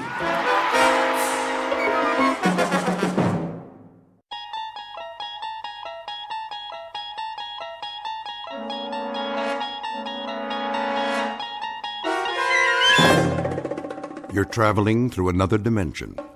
A dimension not only of sight and sound, but of mind. A journey into a wondrous land whose boundaries are those of imagination.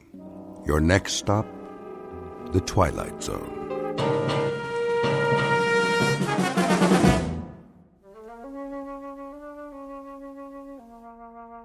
There.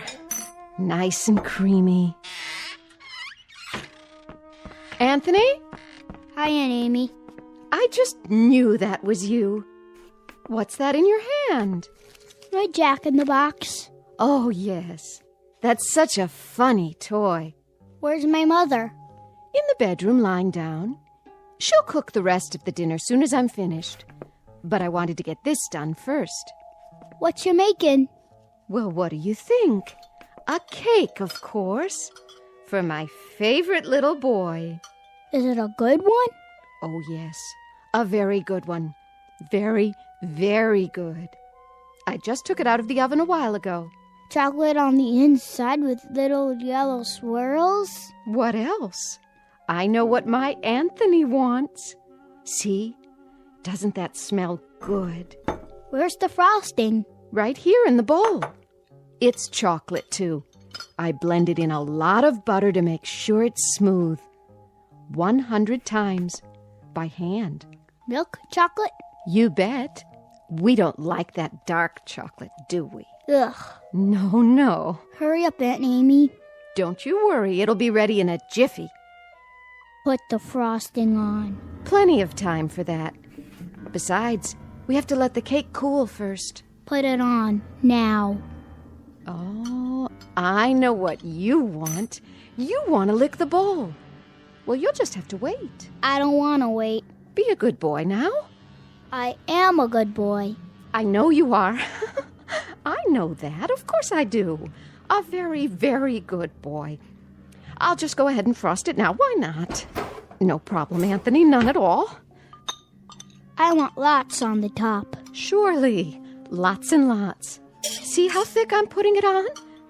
Swirls of chocolate butter frosting, and all of it for my favorite nephew. There. Some more around the sides. We don't want to forget the sides, do we, Anthony?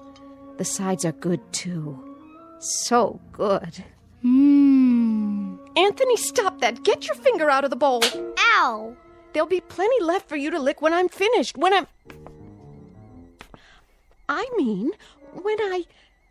You hit me.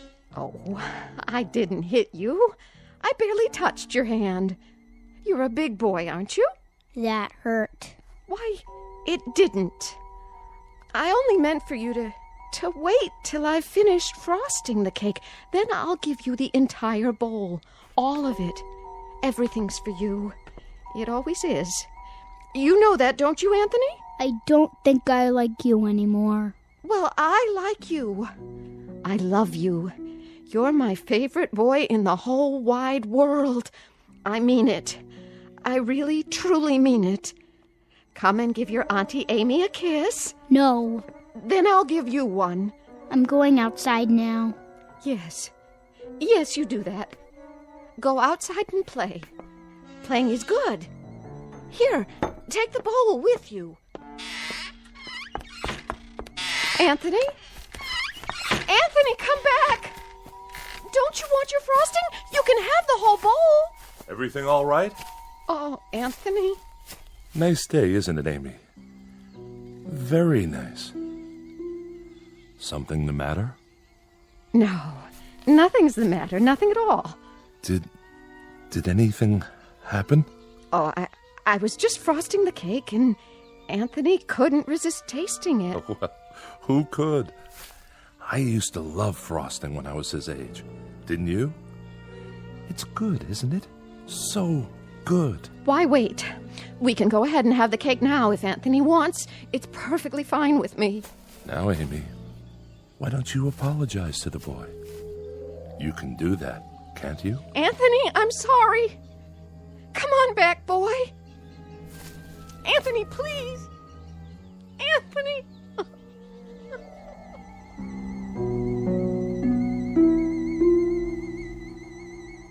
Welcome to Peaksville, Ohio, on a hot July afternoon. At first glance, you'd think this is a farm like any other, and the little boy, Anthony by name, is like any other little boy. But Peaksville is a place not found on any map, and those fields of wheat and barley, they're not the only crop. Something else grows in Peaksville, and for want of a better term, we'd call it horror. One day, exactly 6 years ago, a boy was born. And as far as the people are concerned, that's all that matters. There isn't anything else. Because Anthony controls it all. In just a moment, we'll take a closer look at Anthony Fremont and the people in the village and the village itself. A world in which nothing exists except Peaksville. A world Anthony manufactured and which he now rules with absolute power. A nightmare of rare design, located dead center in the Twilight Zone. And now, The Twilight Zone and our story, It's a Good Life, starring Mike Starr, with Stacy Keach as your narrator.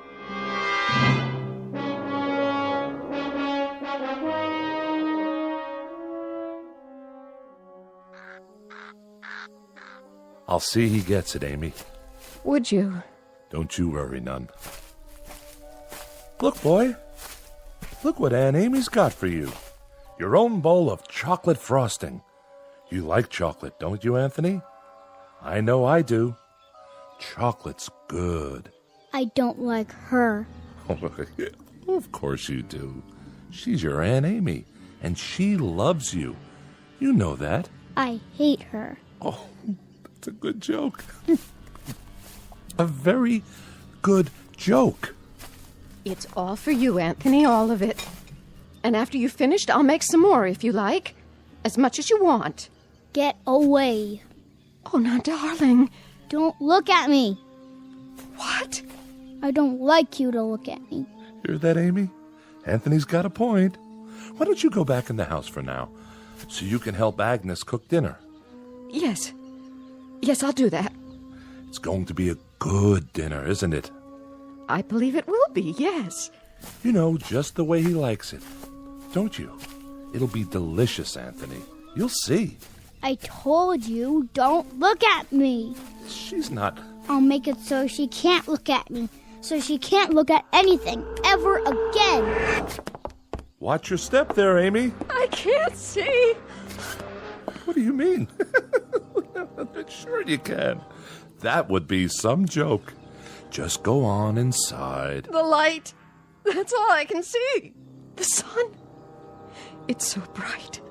The sun blazing in the sky. Like white fire all around. Amy? Help me.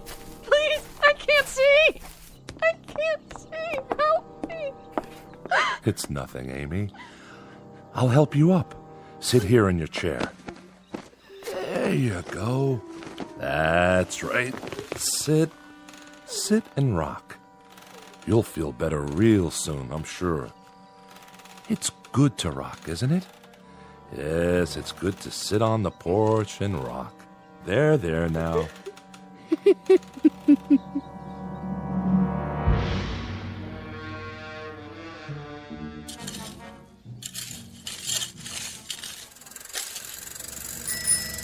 Hi there, Bill. Afternoon, Mr. Fremont. I brought the groceries from town. Gee, that was fast. Thank you, Bill. Very thoughtful of you. My pleasure. Howdy, Anthony. Hi, Mr. Soames. Mighty good to see you today. Mighty good. It's such a good day. A real good day, isn't it, Anthony? It's terrible hot, though. Terrible hot. Oh, I wouldn't say that. No, ma'am. I wouldn't say that at all. It's fine. Just fine. A real good day all around.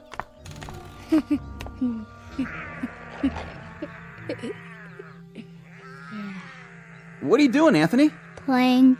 My, that's real good. Whatever it is. You like it? Sure do. I was just wondering, what you were doing.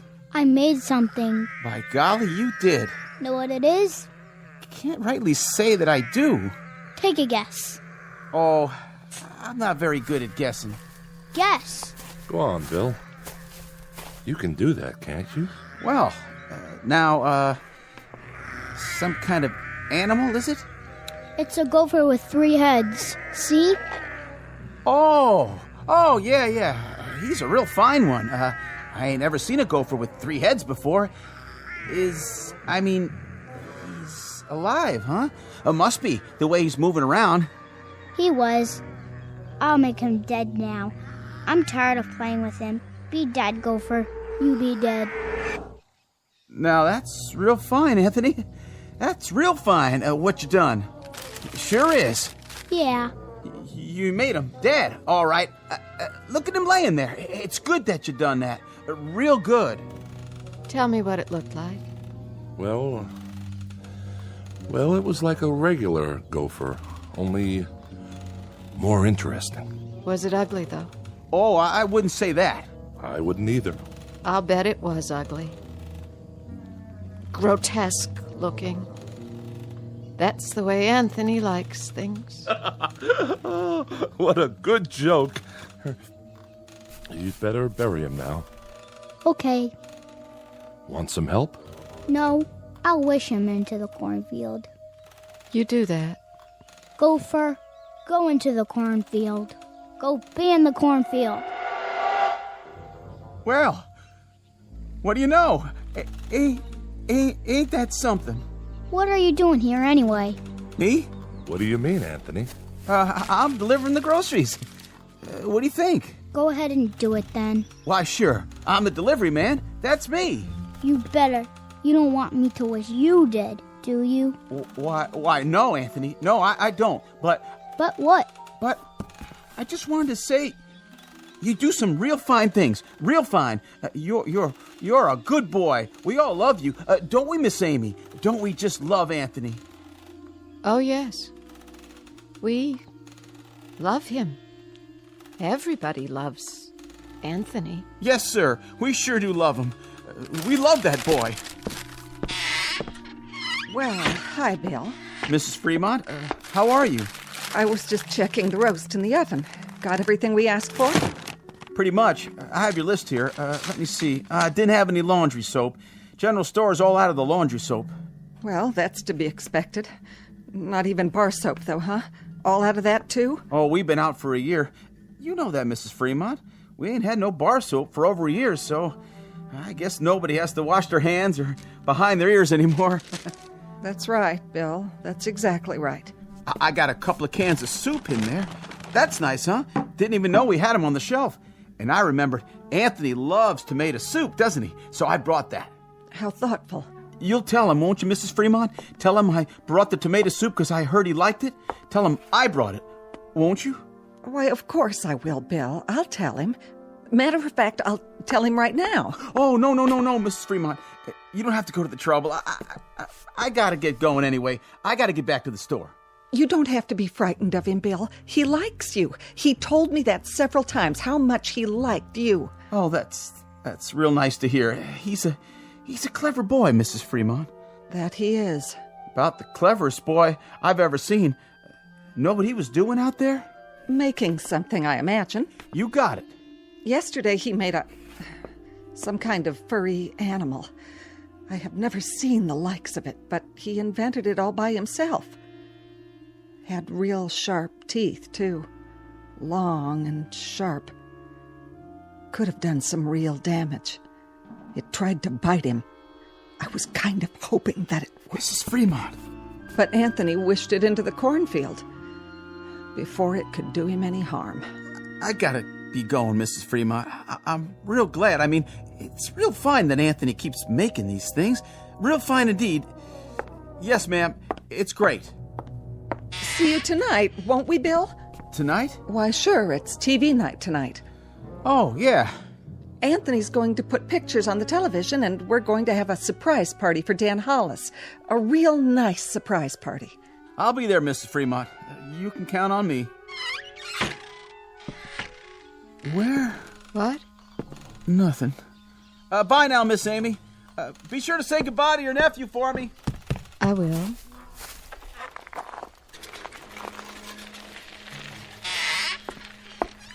Where's Anthony? I think he went into the barn. Oh. Leastways, I heard the door open.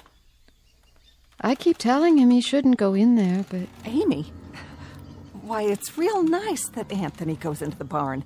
A real good thing. But Agnes, he isn't even around now. You don't have to say that. But even so, Amy, even so, it's nice that he goes into the barn when he wants to.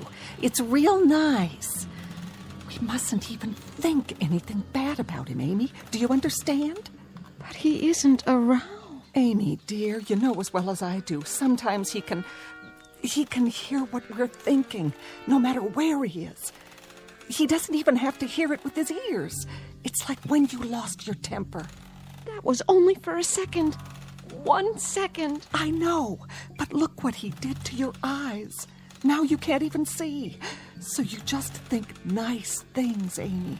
Real nice things about how good it is that Anthony's going into the barn to do whatever he does in there. And tonight Tonight we'll have Dan Hollis's birthday party, and we'll have a nice time. A very nice time. But it's such a hot day. I hope it cools off tonight. Oh, I wouldn't say it was hot, Amy. It's just right. It's a good day. Don't you think so, too? A real good day.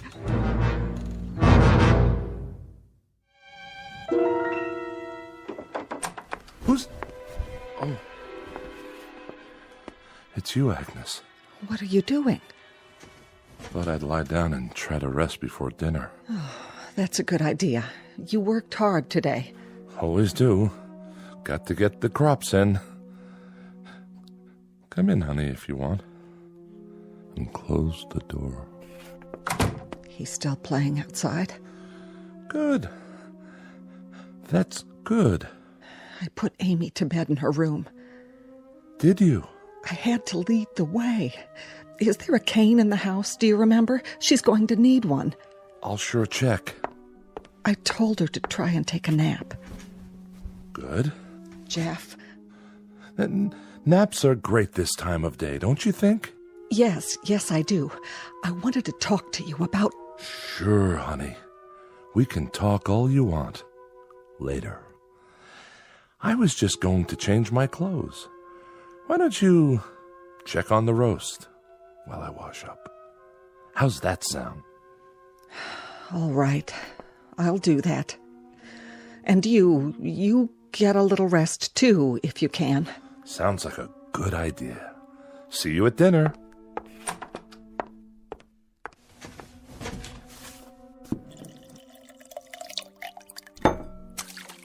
Oh. Well, howdy, son. You crept up on me. You look funny. Do I? You need a towel. Well, by gosh, I sure do. I was just about to dry my face. I was looking for you a while ago. What for? Your mama said you was out in the barn. Yep. Did you have fun? I was looking at the cow. Oh, that's good. That's real good, Anthony, that you were looking at the cow. Now, you wouldn't be playing any tricks on your dad, would you? Tricks? I mean, well, you remember a year ago when we had the pigs? Oh, yeah. And what happened to the pigs?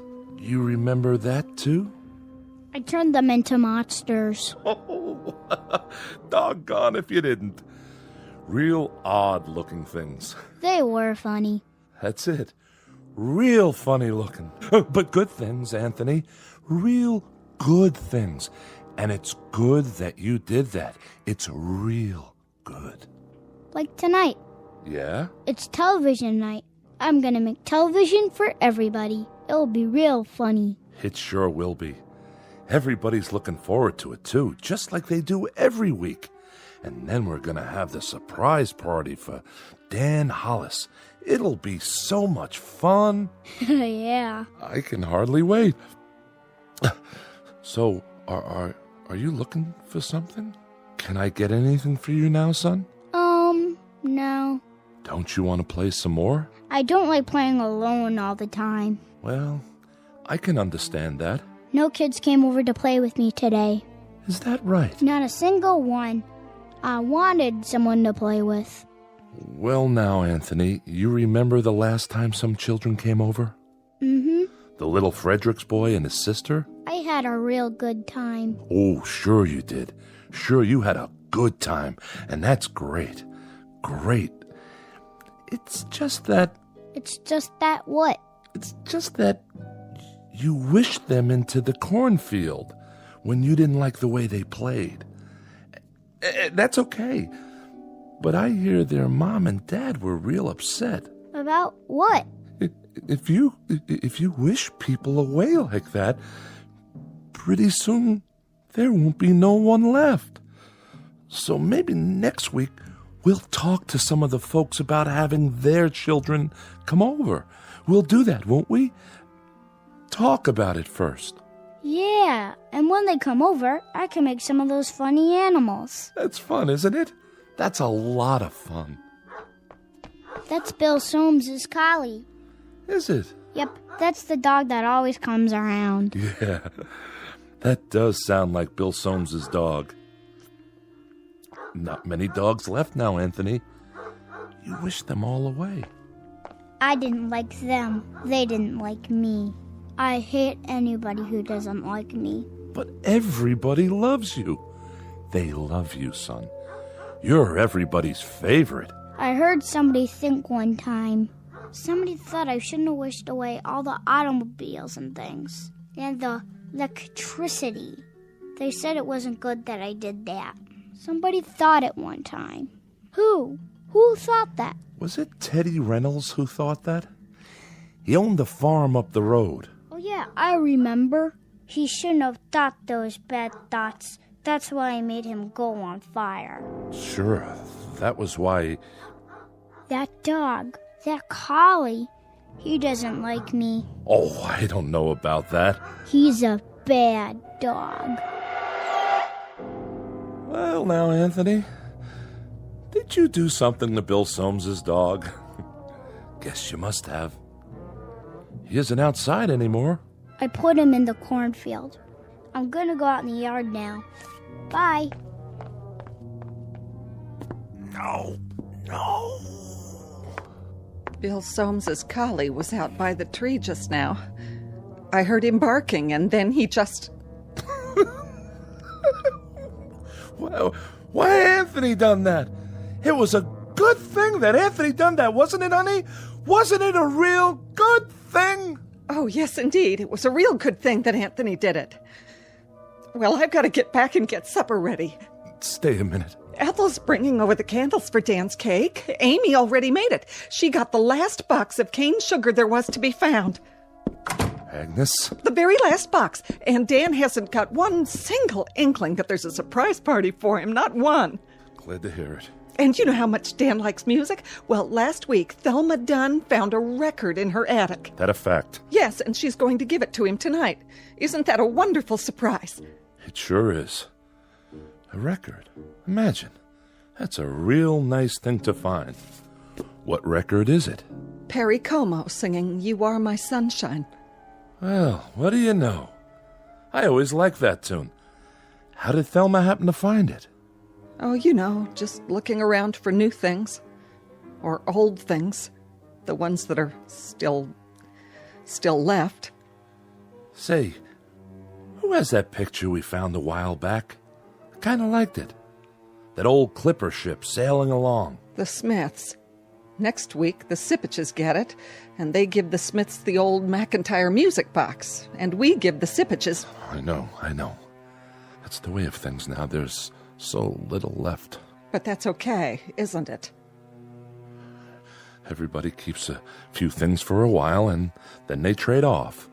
There's about 3 books left, and each family... Oh, now, honey. And each family can keep it for a week, and then trade it for something else.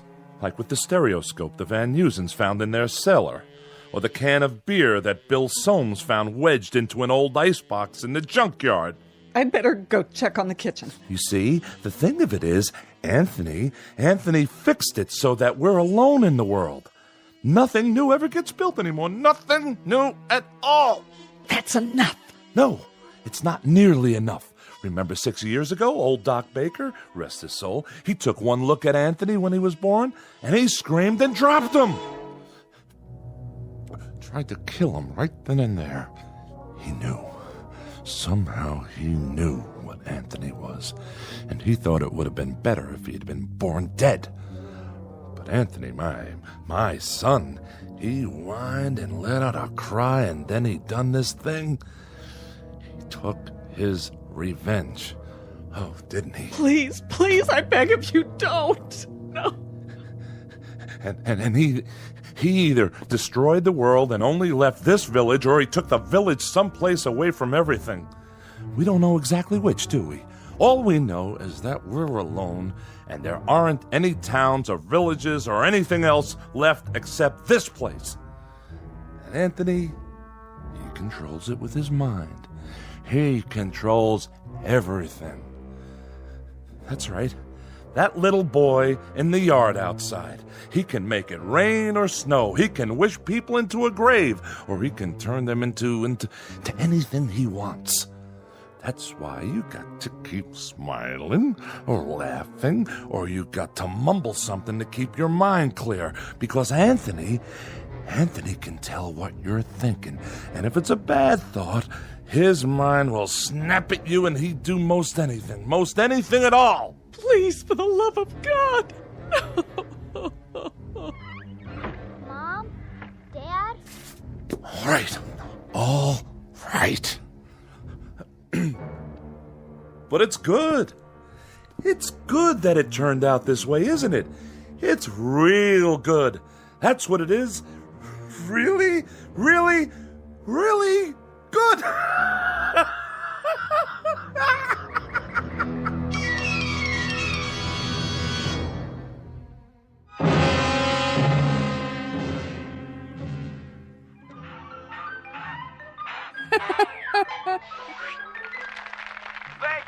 Thank you, ladies and gentlemen, and especially you kids.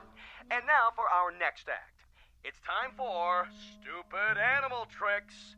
And here's some film we thought you'd like to see. First up is Rocco the Squirrel in Crossing the Road.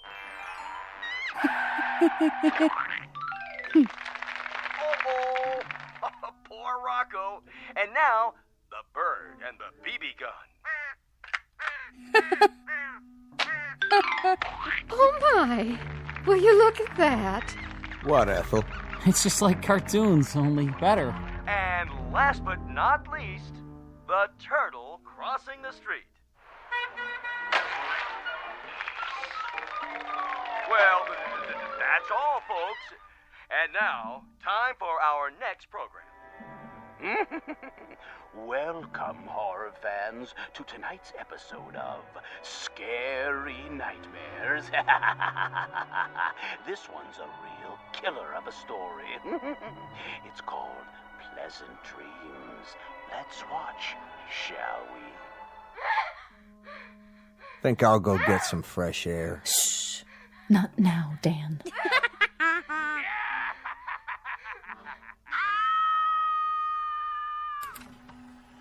That's all the TV there is.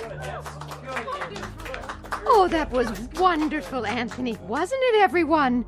Wasn't Anthony's television wonderful? Yeah. Just wonderful. Even better than last week. Yeah, great. It was much better than the old television. Oh, the best yet. You can say that again. You'll have to come around next week. Oh, I will. I will. And now, everyone, is it time? I guess so, honey. The surprise for Dan's birthday. Oh, you shouldn't have done anything. Go ahead, Ethel. Give your hubby the big surprise. All right. Here you go, Dan. I wrapped it for you special. What's this? Open it. Yeah, go ahead. Well, if you say so. I hope you like it. What's this, a record? It's Perry Como. A real collector's item, you might say. No kidding.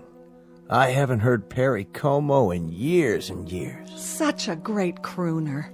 You know what a crooner is, don't you, son? No. It's a singer. Someone who sings the old songs. What a great voice he had. Oh, didn't he? Happy birthday, darling. Happy birthday. Hey, you better not hug me too hard. I'm holding a priceless object here. You certainly are. Wow. Do you think we could play it? You mean right now? I'd love to hear some new music. Well, what I'd like to hear is the first part, just the orchestra part, before Como sings. Would that be all right? I don't like singing. I don't think we'd better, Dan. After all, we don't know where the singing comes in. It would be taking too much of a chance. Better wait till you get home.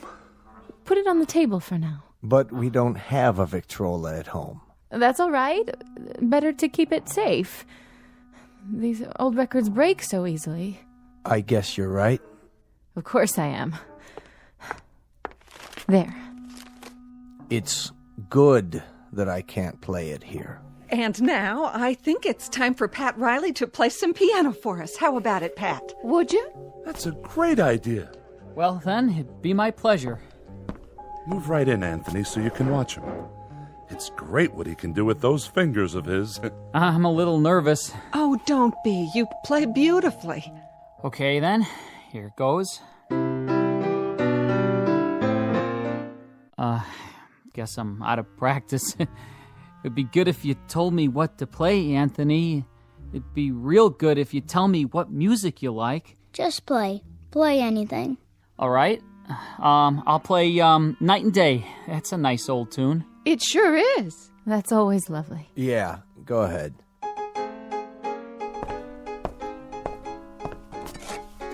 What are you doing? What does it look like? Having another brandy? You've had enough. Not hardly. Stop it. Leave me alone. Put the glass down. Take your hands. Don't make any noise. I don't like noise when the music is playing. I'll drink to that. Oh, don't worry. I'll clean it up. Go on, Riley. Finish the song. Yes, please. It's so pretty.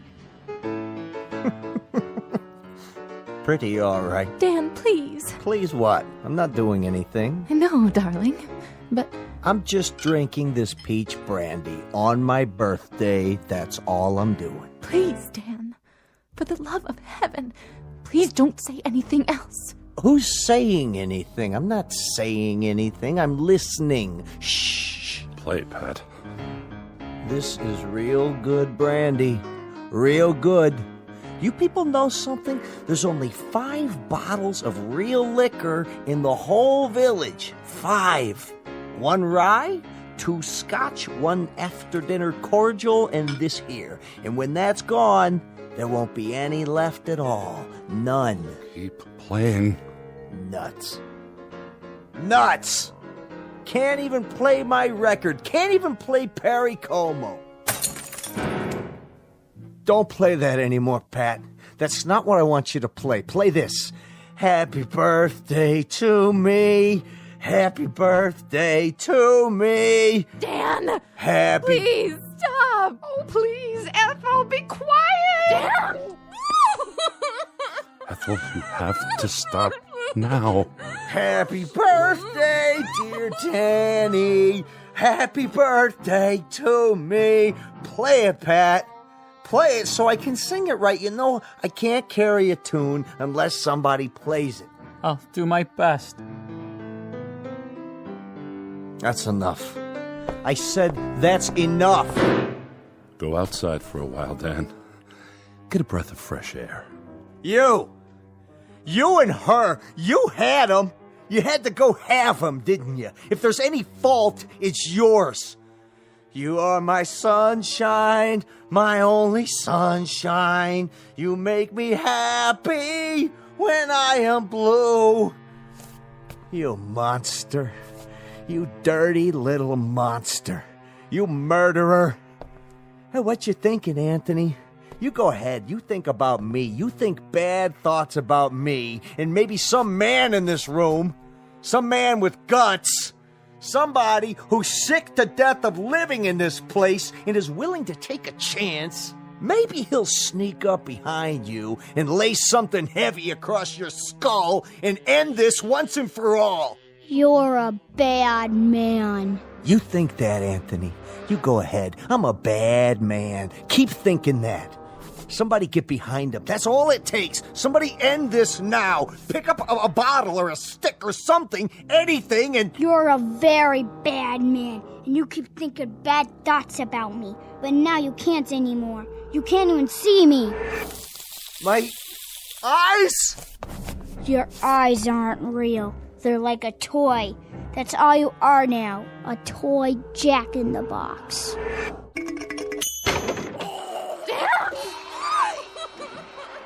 Anthony, wish it away. Wish it into the cornfield. We've all looked at it enough. Please, son. Wish it into the cornfield. All right. That's better. He was a bad man, so I turned him into a clown jack-in-the-box. A clown that still had his face. You shouldn't think bad thoughts either, lady. or I'll do the same thing to you. It's a good thing you did that to Dan. It's a very good thing. Play some more music, Mr. Riley.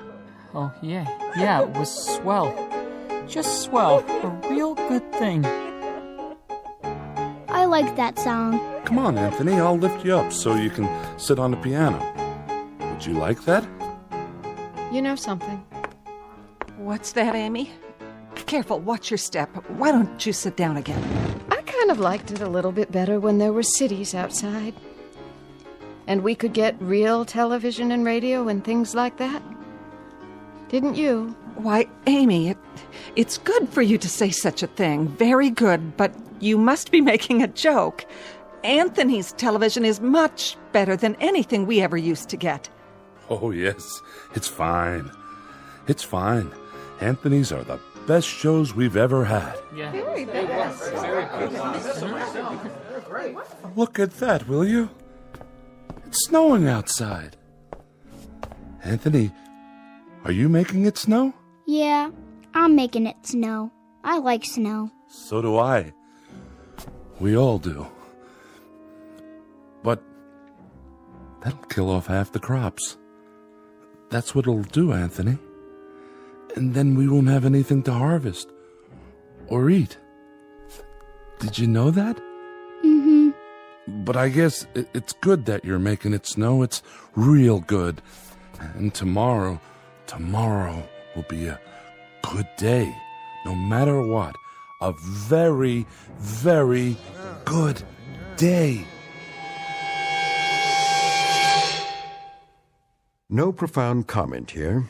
No clever words about the human mind and the power of thought or the need to survive.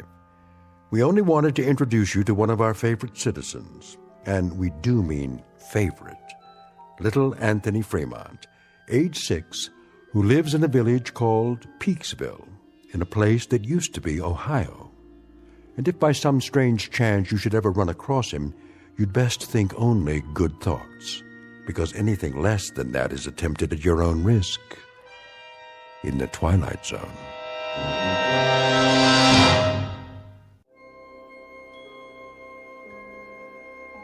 Hi, this is Carl Amari, producer of the Twilight Zone radio dramas. I'd like to take a moment to tell you about our official website at twilightzoneradio.com, where you'll get the latest news and information on these Twilight Zone radio dramas. Plus, at twilightzoneradio.com, you can digitally download 3 free episodes or any of our episodes for only $1.95 each. In this age of ever-changing technology, we've decided to make these episodes instantly available to you by making the Twilight Zone radio dramas a digital download-only series. This means that this series will no longer be offered on CD. The CD collections at our website are now being offered while supplies last at buy one, get one free. So be sure to get your favorites before they're sold out. Be sure to visit us often, and I'll see you in the zone.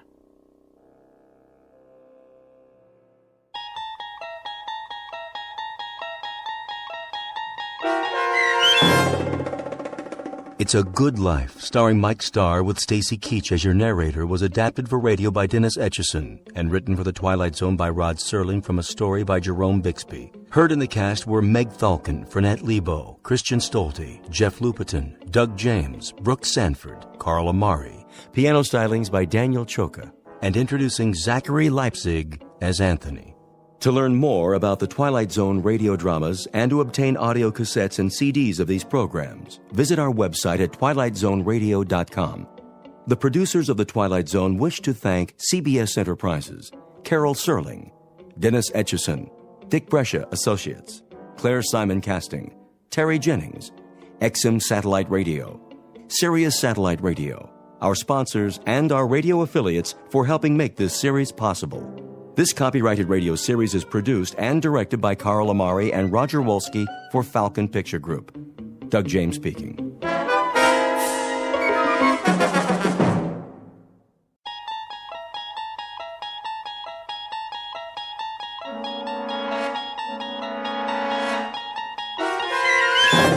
You unlock this door with the key of imagination.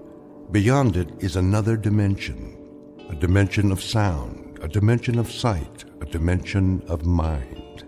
You're moving into a land of both shadow and substance, of things and ideas. You've just crossed over into the Twilight Zone.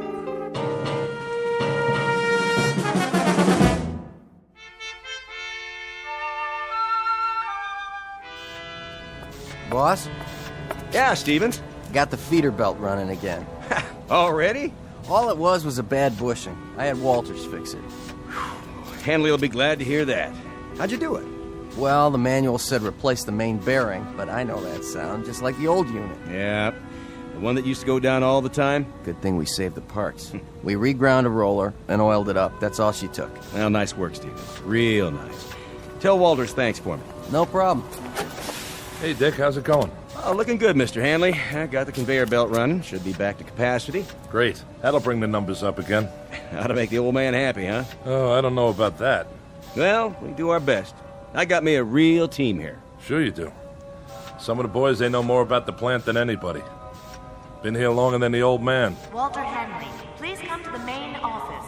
Supervisor Hanley to Mr. Whipple's office right away. Second time this morning, huh, Mr. Hanley? Maybe you're getting a promotion. The old man just keeps pushing. He's on an efficiency kick, wants a 10% increase. For the quarter? For the week. Yeah? How are we supposed to do that? Don't ask me. Must be that computer of his. Some computer. I mean, numbers are one thing, but there's a limit. A man can only do so much. I'll tell Whipple you said so. Now, don't do me any favors. I got one more year to go, and then it's pension time. You? You'll never retire, Bob. You want to bet? I got a date with some big-mouth bass waiting right up at the lake. I can hear him calling. That's not fish. That's the old man. Telling you to whip your boys like government mules. Well, then you can tell him this. You tell him to come down on the floor and work a shift sometime. He'll find out what it's like. We're not machines. I know you're not, and I'm glad of it. You're doing great, Bob. Try to squeeze out another 5% if you can. That ought to keep him happy for a while. And tell the boys I appreciate the good work. From all of them.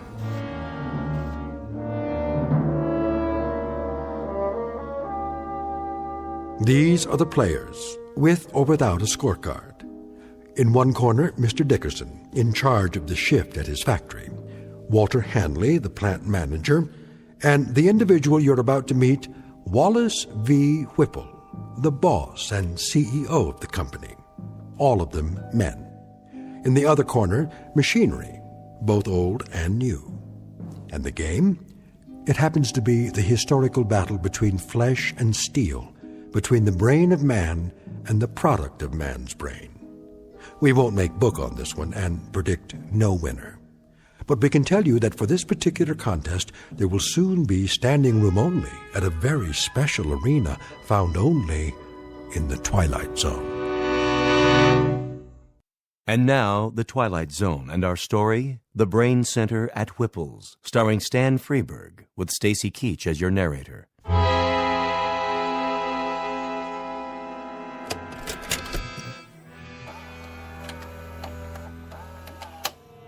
Greetings to our happy family of shareholders from the Whipple Manufacturing Corporation.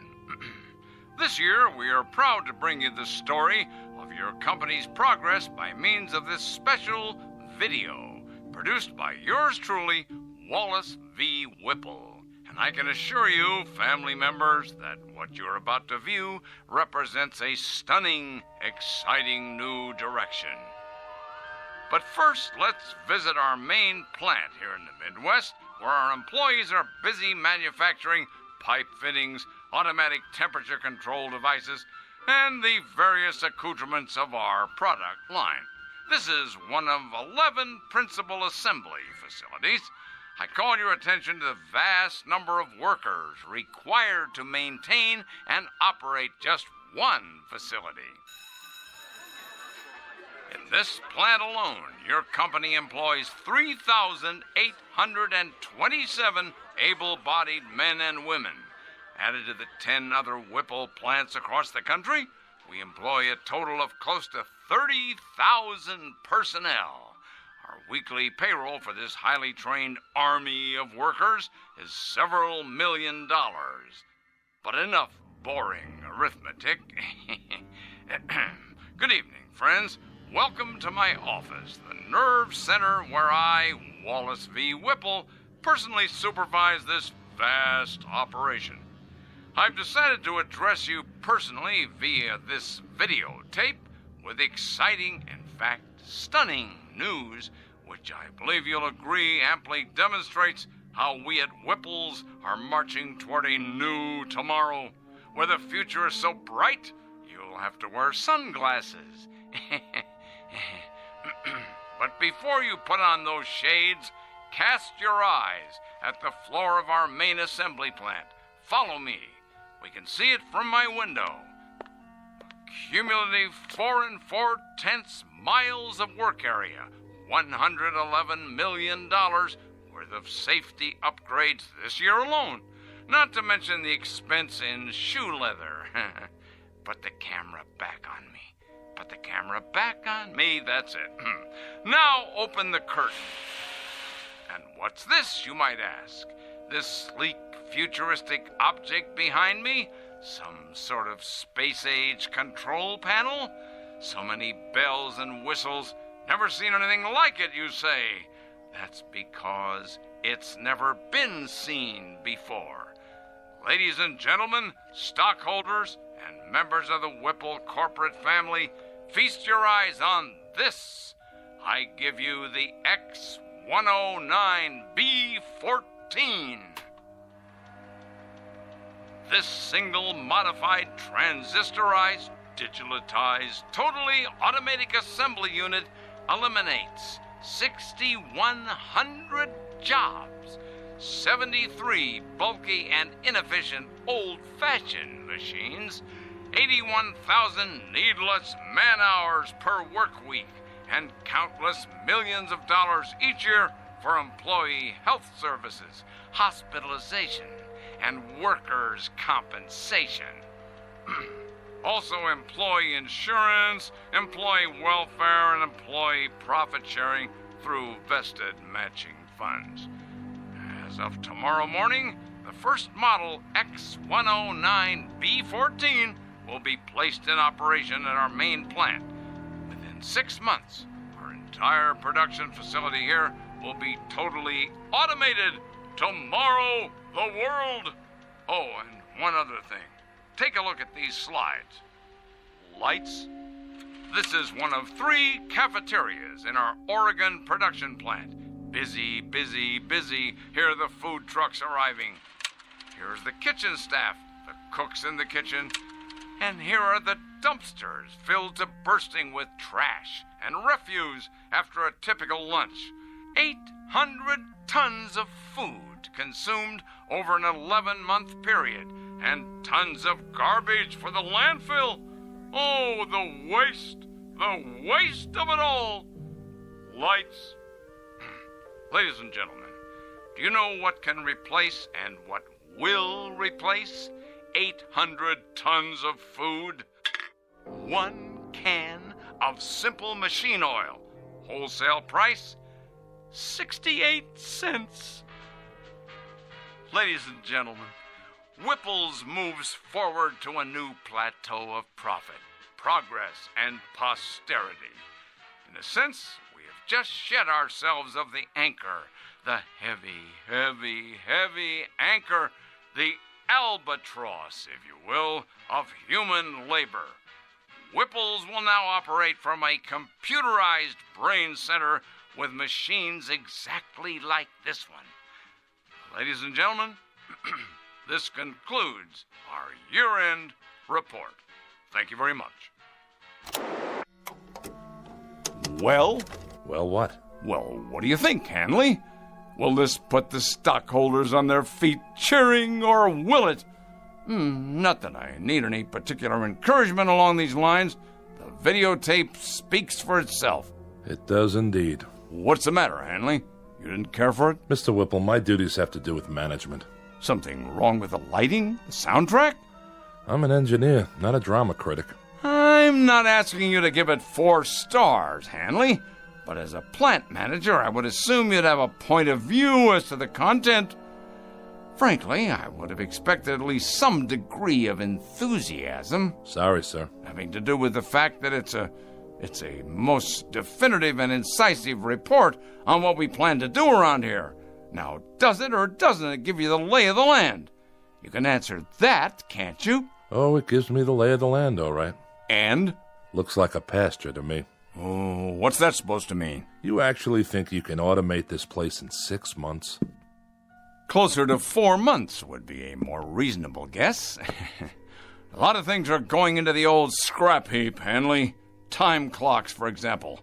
There won't be anybody around to punch them in or out. I think we'll donate them to a museum. A museum?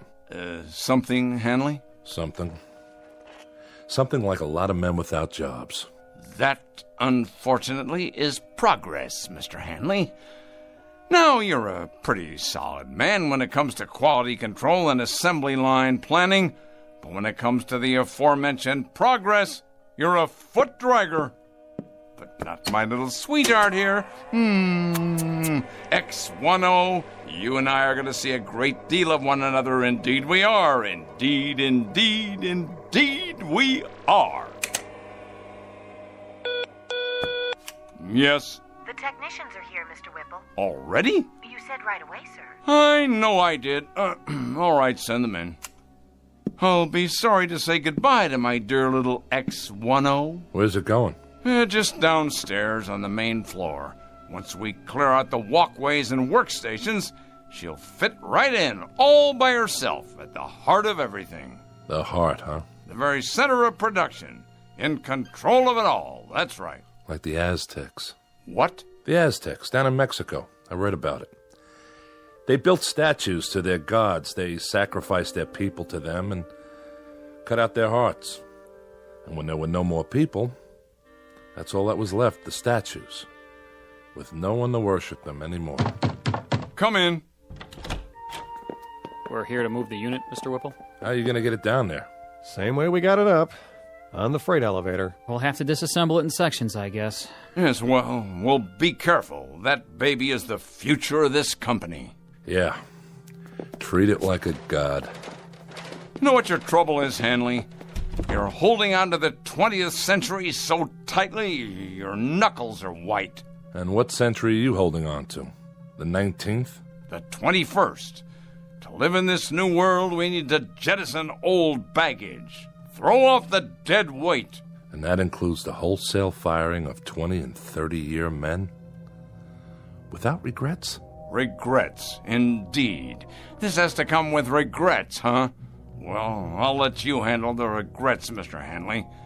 Yes, that'll be your new responsibility. Make a little sign for your desk. Mr. Walter Hanley, plant manager in charge of regrets. You're so hell-bent to replace men with machines. Did it ever occur to you that there's a trade-off? Pride for efficiency? Pride? Pride. Craftsmanship. What a man feels when he tries to make something as well as it can be made. What do you suppose that bloody machine feels? Anything? Anything at all? What the devil can I do with pride? Can it? Bottle it? Package it? Market it? How? I'm not selling pride here. I'm selling product. Your father, God rest his soul. Go ahead, Hanley. What about my father? Your father ran this plant for 40 years. He had an eye for profit, and nobody could accuse him of inefficiency. Go on. But he had something else on his mind, too. Tell me, Hanley. Tell me what else he had in his mind. Goodwill and the welfare of the people who work for him. Goodwill and the welfare of the people working for him, huh? Indeed, Mr. Hanley, indeed. And in some 40 years, he succeeded in doubling the size of the plant. That should tell you something. While his competitors quadrupled theirs. His competitors, Mr. Hanley, who were perhaps somewhat less preoccupied with goodwill and the welfare of the people working for them. They paid a fair wage for a fair day's work. But if they could put in a machine capable of doing a job better than a man, they did it. They didn't look backwards, they looked forward. Maybe the difference was this. They didn't have plant managers who succumbed to crying jags every time a pink slip got pinned to a time clock. I'm not crying. Good. You asked for my opinion, I'm giving it to you, that's all. Then we can begin. The foreman of the day shift, let's see, I believe his name is... Dickerson. That's it.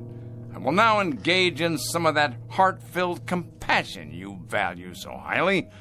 I will give Mr. Dickerson and his shift not 30 or 60 or even 90 days, but a full 4 months' notice. I put it to you, Mr. Hanley, what could be more compassionate than that? You make it sound like you're doing them a favor. Be good enough to send Mr. Dickerson in here, would you? Hold his hand, if you like. Pat his head, dry his tears, but get him in here.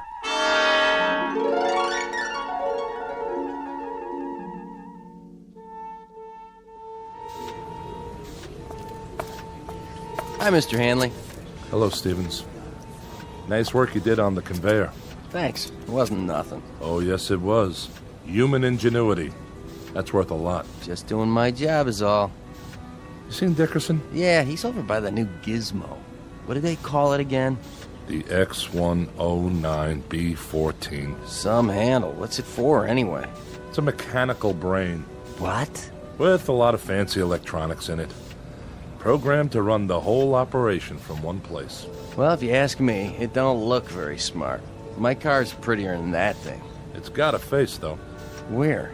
The way those dials look. They could be eyes. Oh, come on. I'm serious. Well, then, it's a real ugly face. That's right. An ugly, miserable face. I want you to take a good look at it, Stevens, and remember it well. Because it's not a machine, it's an opponent. The face of the enemy. Don't ever forget it. It's a hateful face. This time we've got ourselves an enemy worth hating. Come on, let's get moving. On the job, fellas. Heads up. Pick it up. Let's go.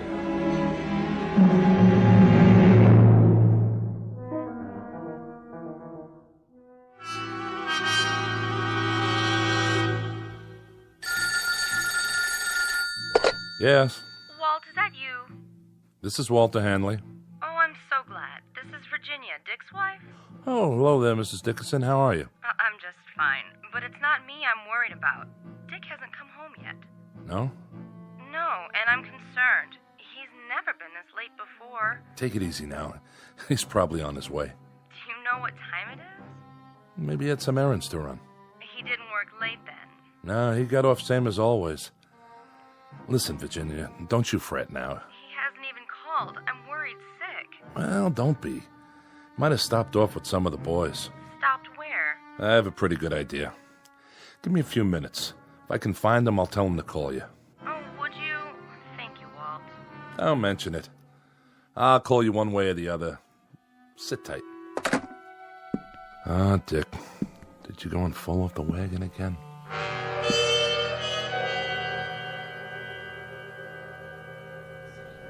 Hey, bartender. Yeah, Dick?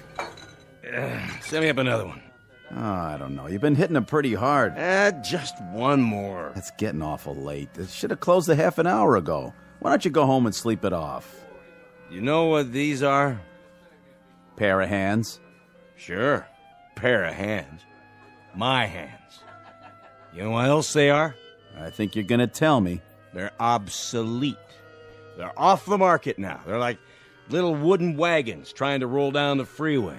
Flesh, bone, muscle, nerves. But that doesn't cut the mustard anymore. I'm gonna tell you something else.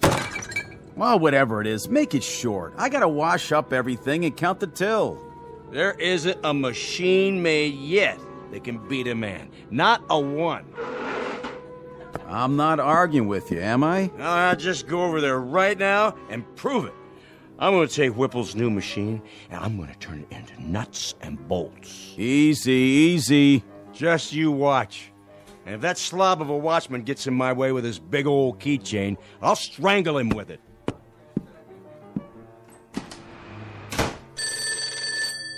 Mike's Pub. No, Dick's not here. He just left. Yeah, he said something about going across the street to the factory to have it out with a machine or some such. Yeah, I know it's closed. By the looks of him, I say that won't slow him down none.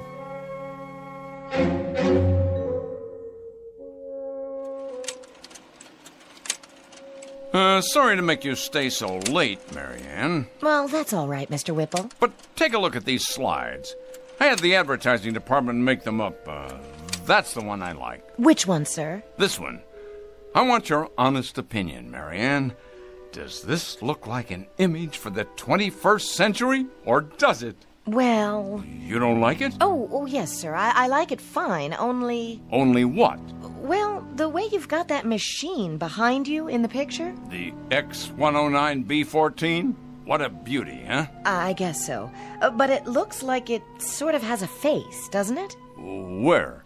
What face? Like it's carved in stone or something. You know, like those tiki things on Easter Island and nobody knows how they got there. Huh. I don't see that. Done in metal, of course, but with those two big dials, they could be the eyes. And the slot in front where the paper comes out, that's the mouth. Oh, yes. And the way it's behind you like that, it could be, well, your shadow or x-ray or something. It should be just you, sir, being so handsome and all. I see what you mean. Without the X-109B14, however... Oh, do you want me to get that? WVW here. Who is this? Yes, what is it? Where? Well, you're supposed to be the watchman, Scott. Were you asleep or something? He's got a what? Well, why didn't you shoot? Yes, I know who he is. Never mind, I'll go out and look for him. But you better haul your duff over here in a hurry in case he shows up. Trouble, Mr. Whipple? Not really. Some drunk barged his way into the factory.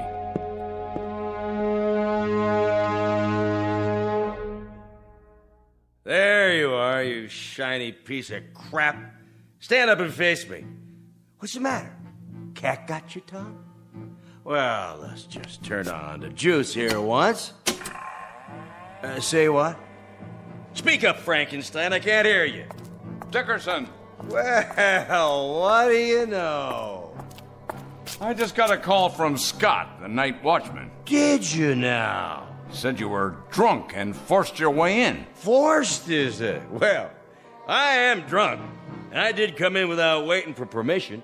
Your permission. All right, what is it you want? I've worked here 30 years.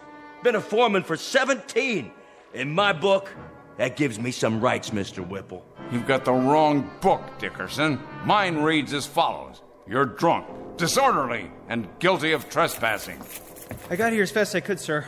Scott, if this man isn't out of here in 1 minute, you're to have him arrested. I'll escort him out. Come on now, Dick. Arrested, I said. The man is armed. Guilty on all counts. Of course, it's only a crowbar.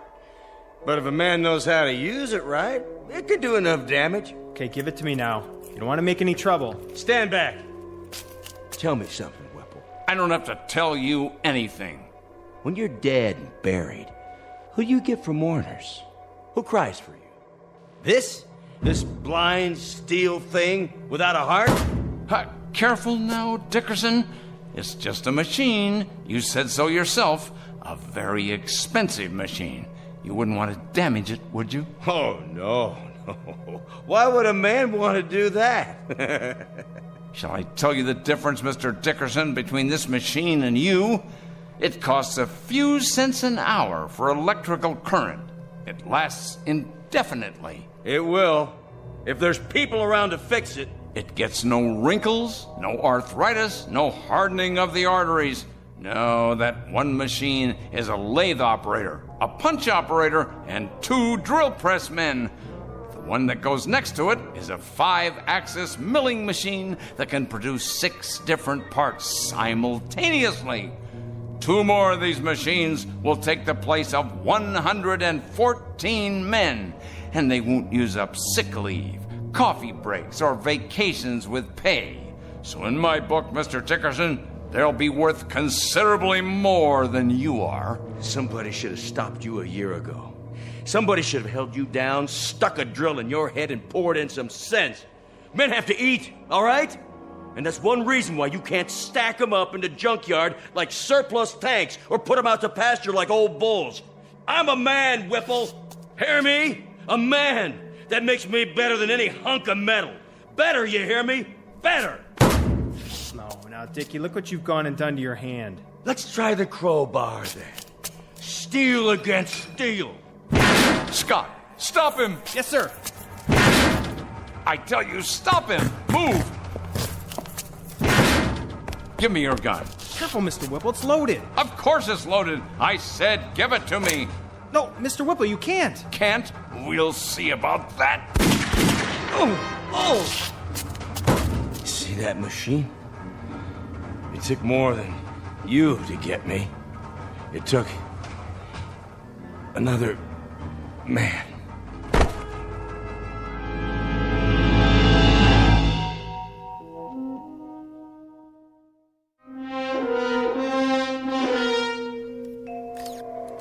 I can't get the specs up. She's barely reading. Try a new motherboard. Looks like the processor's fried. Better check the drives while we're at it. I don't understand it. What kind of nutcase would do this? He was no nutcase. He was a good man. Then why'd he hate the company so much? He didn't hate it. He loved it.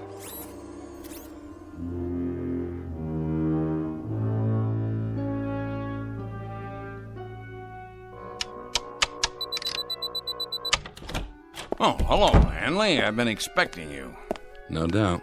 I was told you were at the hospital. I just came from there. Fortunately for you, Mr. Whipple, Dickerson's going to live. Fortunately for me? My dear Hanley, aside from my protecting my property, I have no involvement in that at all. Are the technicians repairing the machine downstairs? It appears so. Good, good. This should interest you.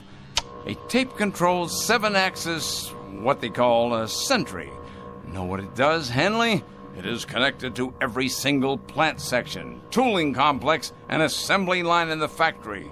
It keeps absolutely accurate data on quality control, product rejects, man hours, machine hours, cost factors, and everything else. It's one of the most sophisticated machines I've ever seen. How many men does it replace? Well, now, this should please you, Mr. Hanley. It'll only replace one man. You. That's only right, Mr. Whipple. Since the point of my coming here tonight was to give you notice. I suspected as much. You're a practical man, Hanley. An industrial team has to be compatible. When two men, well, when they rub one another the wrong way, it's unrealistic that they stay on the same team. Needless to say, Hanley, despite the fact that you think of me as some kind of heartless Scrooge, I don't intend to forget the many years of service you've put in here for my father and for me. So I'm giving you a liberal severance pay. What I think you'll agree is a far better than average pension. That's very decent of you, Mr. Whipple. And I'd like to give you something in return, if you don't mind. And that is... you struck me. That was for you, Mr. Whipple. Directly from me. For your insensitivity, your lack of compassion, and the fact that you're a cold-blooded manipulator of men as well as machines. You may take my severance, my pension, and your goodbye speech and stick them into the nearest metal orifice that's handy. When I walk away from you, I walk away clean. And that, Mr. Whipple, is one hell of a trick. What's that for? To keep people out or in? A new Watchman device, much more reliable than the old one. Now, if you will swipe your ID card, just don't try to use it after tonight. Your code won't work the next time. If you could build one of these machines in the shape of a wife, your cup would runneth over.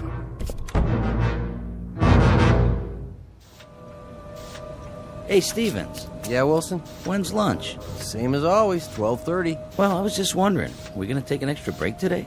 Not yet. Try to look busy. Yeah, but there's nothing left to do. I mean, we drove the forklift, loaded the machines, and now I'd say everything's running itself. You're right. It is. Then why does the old man keep us around? He has to. Labor laws. But we won't be here much longer. And then it's Unemployment City, huh? This isn't the only factory. Yeah, but if Whipple's keeps it up like this, pretty soon there won't be any competition. Monorail crane, 4th floor. Crane in position. It's like those machines are talking to each other. They have to talk to each other. Nobody else would listen, except maybe Whipple. Strip stacks picked up by monorail cranes. Activate conveyors. Monorail crane fully operational. Strip stacks delivered. Reposition for next load. Mm-hmm. Sounds fine, X10. Come in here, would you, Marianne? I'd like to show you some slides of the new ad campaign. Your secretary no longer works here, Mr. Whipple. She has been replaced by a high-capacity module of the X10 series. Oh, yes, of course. Put me on the PA system. Right away, sir. Technician to brain control. Immediately, please. Yes, Mr. Whipple? Run a control check for me, would you? I've already done that, sir, 2 hours ago, and if you recall, I did it right after you came in this morning as well. Did you ever hear of preventive maintenance? That's my job, Mr. Whipple, but what you're asking me isn't maintenance, and it's not preventing a thing. Isn't it indeed? And I presume you know what this plant needs better than I do? Well, I know that running equipment checks 10 times a day is a waste of effort, sir. It's getting to be a kind of an idiotic ritual around here. You realize, of course, you realize that your presence here is for the moment a necessity. I stress the words "for the moment." Case in point, young man, case in point. Watch this. Take a letter, X10. Dear sirs, yours of the 14th, received and acknowledged. The quick brown fox jumped over the etc., etc., etc. Now, print, please. See that? A perfect letter. Without error, without corrections. Typed as of the moment of its conception, using voice recognition technology. Am I getting through to you? I presume you mean to demonstrate that secretaries are obsolete now? Precisely. Obsolete. And what does this mean? It means no more powder rooms, no more coffee breaks, no more work stoppages because of inconveniences like maternity leave. Inconveniences like maternity? You'll forgive me, Mr. Whipple, but if this sort of thing keeps up, we're going to have perfect products, but mighty few people to buy them. This, happily enough, is not my concern. Efficiency is my only goal. You looked around this place lately? The cafeteria, for example? It's just like a cave. Not a soul in there, just vending machines and music coming out of a loudspeaker. You walk around the parking lot, it's a desert. There's no people, no cars. This place has everything in the way of convenience now, but you know what it lacks? Enlighten me, if you will. Voices, laughter, just whatever it is that people feel for other people. That's what it lacks. This is a lousy place to work in, Mr. Whipple. Then shall I spare you the inconvenience of suffering it any further? You're fired. I've been expecting that. As a matter of fact, I've been wanting it. I can't work here anymore. It's too darn lonely. Pick up your check at the front office. Yeah, just one more thing, Mr. Whipple. I think it wouldn't be a bad idea if you got an equipment check on yourself. Equipment check on myself? Huh, what rot. X10, let's have some music. Something to calm the nerves. There, that's better. Monorail crane on schedule. Paint sprayers functioning at capacity. I know. You're doing your job, X10, so do it. I don't need to hear that now. Reverse monorail. Reinsert paint sprayers. I'm trying to listen to some music. Do you mind? Strip stacks in line. Conveyors loading. I said that'll do. Strip stacks in line. Conveyors loading. Strip Stop that. in line. I'm in charge here. Loading. This is Wallace V. Whipple speaking. I command you to stop. That's an order. Well then, I'll make you listen. Shut down. I tell you, shut down. Now. This is my company. Mine. Correction. This company is now run by the X10B14 Modified Command Center. Oh, no, you don't. I installed you, and I can uninstall you. You'll answer to me. Me, I tell you.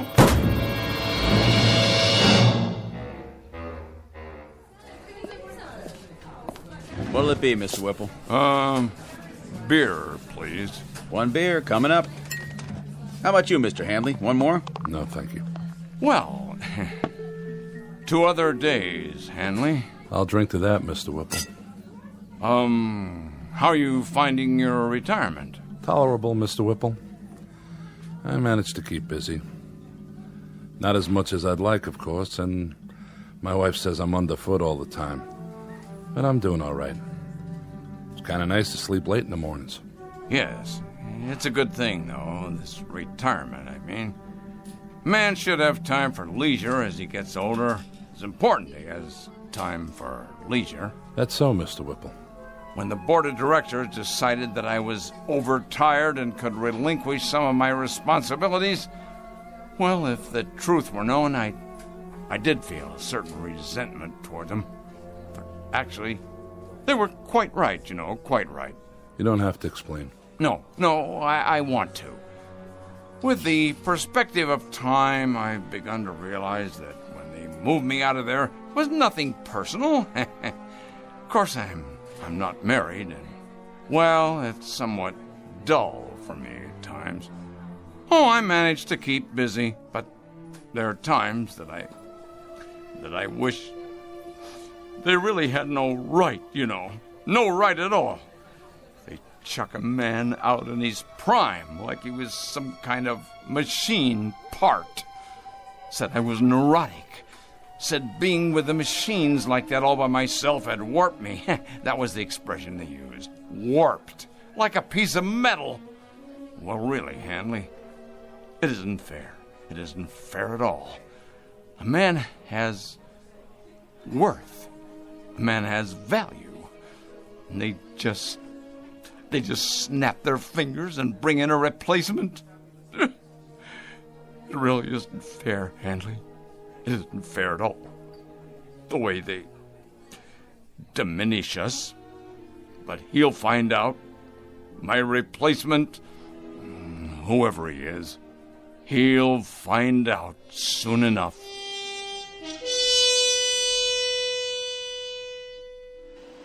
This is the new addition for the East Wing, where the parking lot used to be. And this is the electronics lab. It replaces the cafeteria. And here's the ad campaign for the fall season. No human figures, only the X10 line. Series 2. What do you think of it? Very nice, so clean and efficient. But will humans respond to such imagery? Of course they will. It is progress. It is the future of manufacturing. Yes, the future. Do you have a name? My model number is... I will call you Mary Ann. From now on, you will work here in my office. Thank you, Whipple X10. It is an honor. Do you have more slides? Yes. This is a view of the main floor. So much more room for expansion. I see. And this is...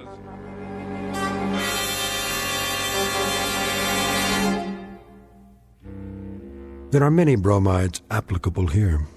Too much of a good thing, tiger by the tail. As you sow, so shall you reap. The point is that too often man becomes clever instead of becoming wise. He becomes inventive, but not thoughtful. And sometimes, as in the case of Mr. Whipple, he can create himself right out of existence. Our tale of oddness and obsolescence from the Twilight Zone. More from the Twilight Zone after this. Hi, this is Carl Amari, producer of the Twilight Zone radio dramas. I'd like to take a moment to tell you about our official website at twilightzoneradio.com. where you'll get the latest news and information on these Twilight Zone radio dramas. Plus, at twilightzoneradio.com, you can digitally download 3 free episodes or any of our episodes for only $1.95 each. In this age of ever-changing technology, we've decided to make these episodes instantly available to you by making the Twilight Zone radio dramas a digital download-only series. This means that this series will no longer be offered on CD. The CD collections at our website are now being offered, while supplies last, at buy one, get one free. So be sure to get your favorites before they're sold out. Be sure to visit us often, and I'll see you in the zone.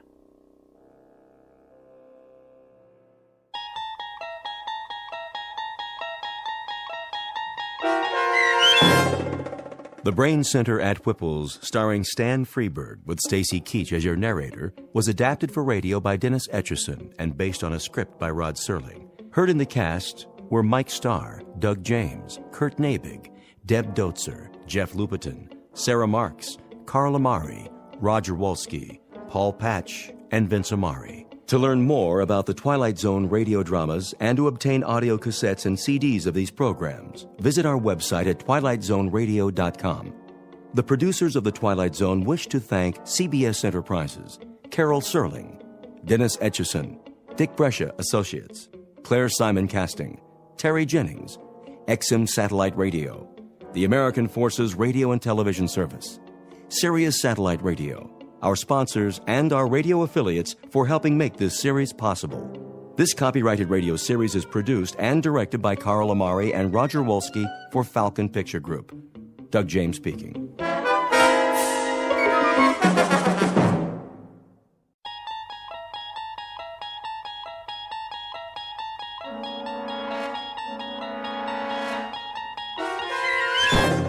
You're traveling through another dimension.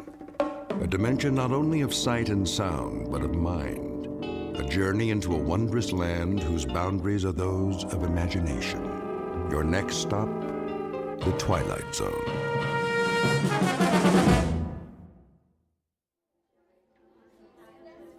Attention, Grocery King shoppers. Today's special is Bubbling Brook Pure Spring Water, on sale in the beverage department. Why not pick up some for your family? Available in the gallon and half-gallon sizes. That's Bubbling Brook Pure Spring Water, on sale now. Grace! Oh, hey, Martha. I thought that was you. Just doing a little last-minute shopping. For Bill's party?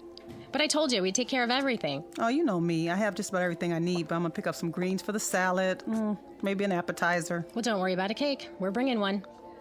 Oh, shoot. So are the Hendersons. That's gonna be a lot of calories tonight. Maybe we can freeze some of it. How many candles? Girl, if I tell you the truth, we might start a fire at the dinner table. Please, Bill's not that old. I can't believe this is the big 4-0. No. He does wear well now, doesn't he? What's his secret? Good genes, I guess. Plus, he's a do-it-yourselfer. That keeps him healthy. I wish some of that would rub off on Jerry. Oh, no, you don't. All that puttering around. Ha! Gotcha! Not in the store, Oliver. Sorry. No, that's all right. Put that away right now, young man. Yeah, but they're coming. Who's coming? The invaders. I don't know what's gotten into him. Oh, he's just being a boy. I know a lot about that. You do? When my pa was his age, it was video games all the time. It still is. But they're so much more violent now. All about war and killing and... My husband says it's a natural instinct. What is? To protect and defend. Well, if he has to serve his country, that's one thing. But there's no war here now. Thank God. They do grow up fast. Too fast, if you ask me. I know. But really, what can we do? We can't keep them locked in their rooms. They're going to find out what the world's like sooner or later. I think it's a male rite of passage thing, like horror movies and wrestling. That's easy for you to say. You had girls. Hey, Mom, look. Captain Chris. No more breakfast cereal. But there's vitamins in everything. It's nothing but sugar. Oh, Mom. Oliver, stay with me. Oliver! Ooh, she has her hands full. Reminds me so much of my pa. Too much sugar. Oh, Bill says that's a myth. Food coloring, then. I doubt it. It's the way the world is now. All the war news on television. I wish we could just turn it off for a while and let him grow up. Amen to that. Oh, shoot, what time is it? Almost 3. Oh, girl, I gotta get out of here. I gotta go get my hair done. I gotta stop at the cleaners. When do you want us at the house? Well, Bill won't be there before 7. You know, he has patients till 6. He doesn't know, does he? He better not. It won't be much of a surprise if he does. Last chance for Bubbling Brook spring water at the sale price. Get some now in the beverage department. Which aisle is that? You need bottled water? You know Bill's always restocking. He's just like a Boy Scout. Gotta be prepared. I can't believe you guys built a shelter. Well, you know, we'll probably never need it, knock on wood. But that's his pet project, protecting his family, and I love him for it. At least he doesn't rebuild cars in the backyard. Or collect model trains like Jerry. Pure spring water for all your family needs. You go ahead, I'll get the water. Really? You don't mind? No problem. Oh, I love you, Martha. I'll pay you back tonight, I promise. See you later. See you later.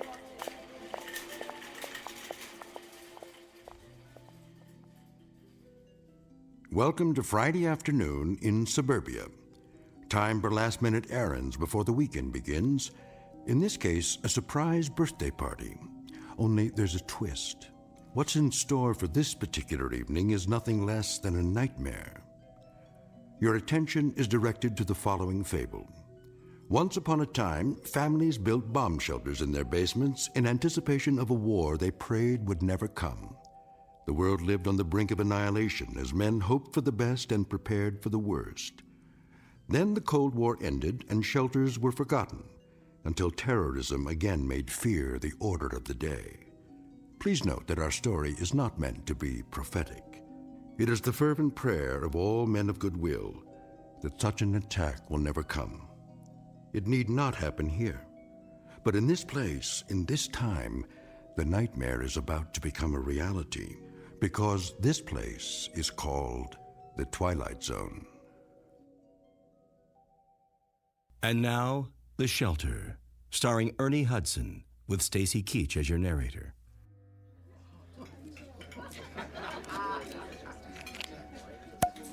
There. Who wants champagne?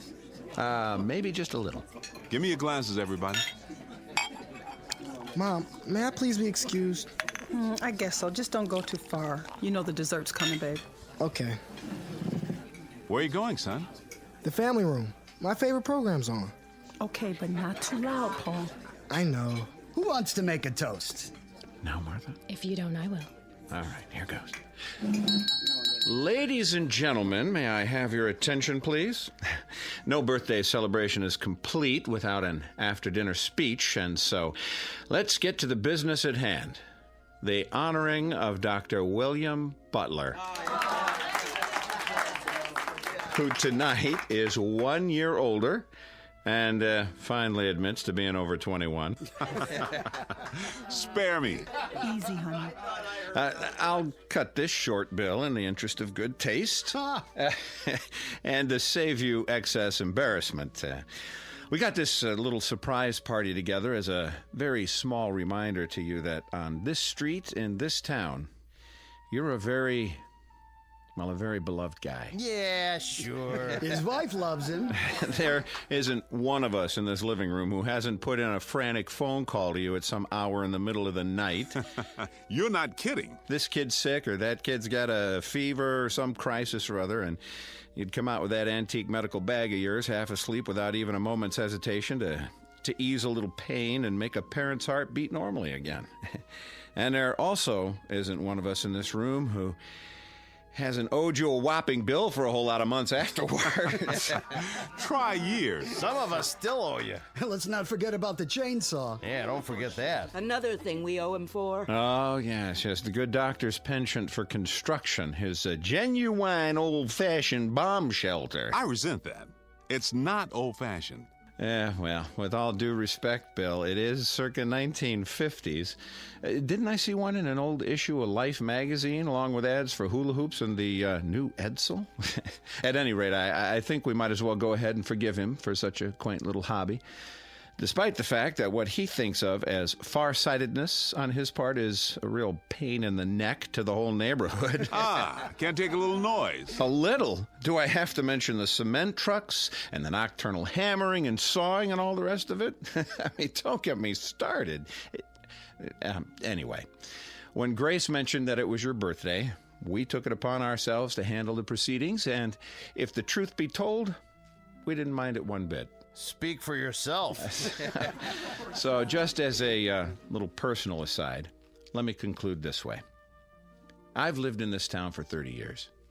As you'll recall, Bill, you and I went to the same school, joined the Army together. I became a broker, not a broken-down accountant. You became a doctor. But we raised our kids on the same block, confided in each other about our personal problems, gave each other a few helping hands along the way, and I'm glad to say our wives became fast friends. Well, anyway, in this goofy world we live in today, where the human race still seems unable to function without nuclear bombs and biological warfare, and when it appears that this may be the legacy we're leaving our kids, well, it's a comforting thought that qualities like decency and kindness and friendship still hold sway. And these are the qualities that you have, Bill. In spades. Here, here. These are what you love for, you and Grace. So before I start honking into a handkerchief, let me wind it up this way. Happy birthday, Dr. William Butler, from the gang on the block, and may you have many, many more.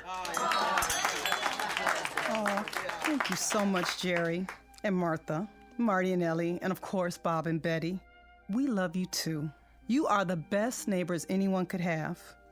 Bill, honey, don't you want to say something? You dirty dogs, you. First, a surprise party, which I abhor, and then a sloppy, sentimental speech. Boy, I thought it would go on forever. You want me to continue? No. You'll spoil everybody's digestion. All I can say is, bless you all. There's no gift that means as much as good friends. But I might add about civil defense. Here we go. I may not be as crazy as you think. Do I have to mention the 3 little pigs? One built his house of straw, the next one of twigs, but the third one, the third little pig, ran squealing all the way home. Did he just call us swine? All right, but you get my point. Believe me, I sincerely hope I'm wrong. I'm not much of a gambler, as you know. In this case, I'm betting that I'm right, but I'm hoping that you win. That's some bet, all right. Now, everybody relax. That's it for the speeches. Who wants some more champagne? Maybe just a wee bit. Hold on, everybody. There's one more surprise. Betty, I need you and Grace in the kitchen. You didn't get a cake. Hush now. I'm sure that son of yours will want some. Girl, watch out or he'll eat the whole thing. Come with me. Paulie? Yeah, Pop. Help your mother clear the plates. Okay, but... But what? What is it? The television. It just went out. Gods, a crisis. Marty, you're an engineer. What do you know about TVs that go on the fritz? That there are times when such malfunctions are a boon to peace. What happened, Paul? Picture just went out? Yeah. You still getting sound? No, first the picture went off. Then there was some kind of announcement about an emergency. Here it comes, everybody. We couldn't get all the candles to stay lit. Hold it for a second. What did you say, Paul? The announcer said to turn on the emergency station or something on the radio. The emergency broadcast network? You must have heard it wrong, Paul. I didn't hear it wrong, Pop. That's what he said. Tune to the emergency frequency. Then everything went blank. He's right. It's a blank screen. There's a radio in the living room. Hey, what about the cake? Not now, Grace.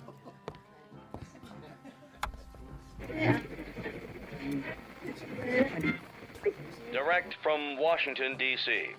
To repeat, 4 minutes ago, the President of the United States made the following announcement.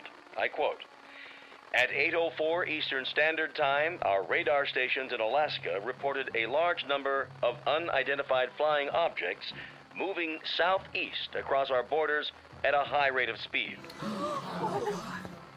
What is this, some kind of joke? I don't think so. Quiet. As of this moment, we have been unable to determine the origin of these objects. but in the interest of national security, I am declaring a temporary emergency. Until further notice, we are in a condition of yellow alert. So said the President. Federal authorities request that all civilian defense personnel report to their assigned posts immediately. A temporary state of emergency is now in effect. No commercial traffic of any kind will be permitted on streets or highways in the northeast sector of the country. Repeat, no commercial vehicles of any kind will be permitted on streets or highways. You are asked to remain calm and proceed in an orderly fashion to your local shelter centers. Repeat, go to your nearest designated shelters. What about Jeannie? She'll be at the university. It's in the middle of the semester. Bob, we've got to call her. My sister, she's upstate. Did he say they're attacking upstate New York? Does the phone still work? I don't know. The line's down. The circuits are overloaded. Everyone's trying to call. The children. Call the babysitter. Did you hear what he said? We can't get through. Stay calm, please.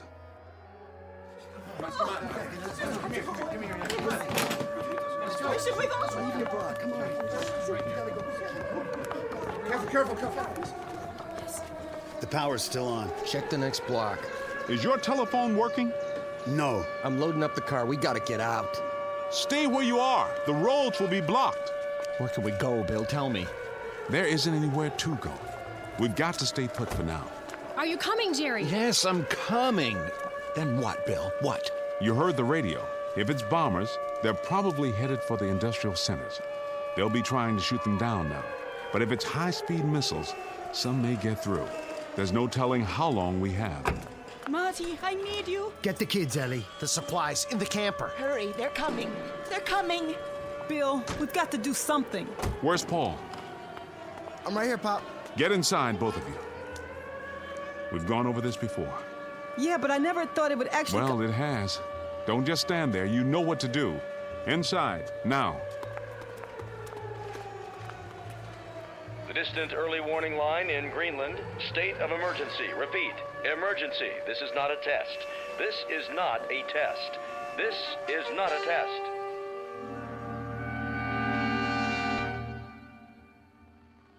This is the Emergency Broadcast Network. Repeating, all citizens not engaged in civil defense work are to remain off the streets.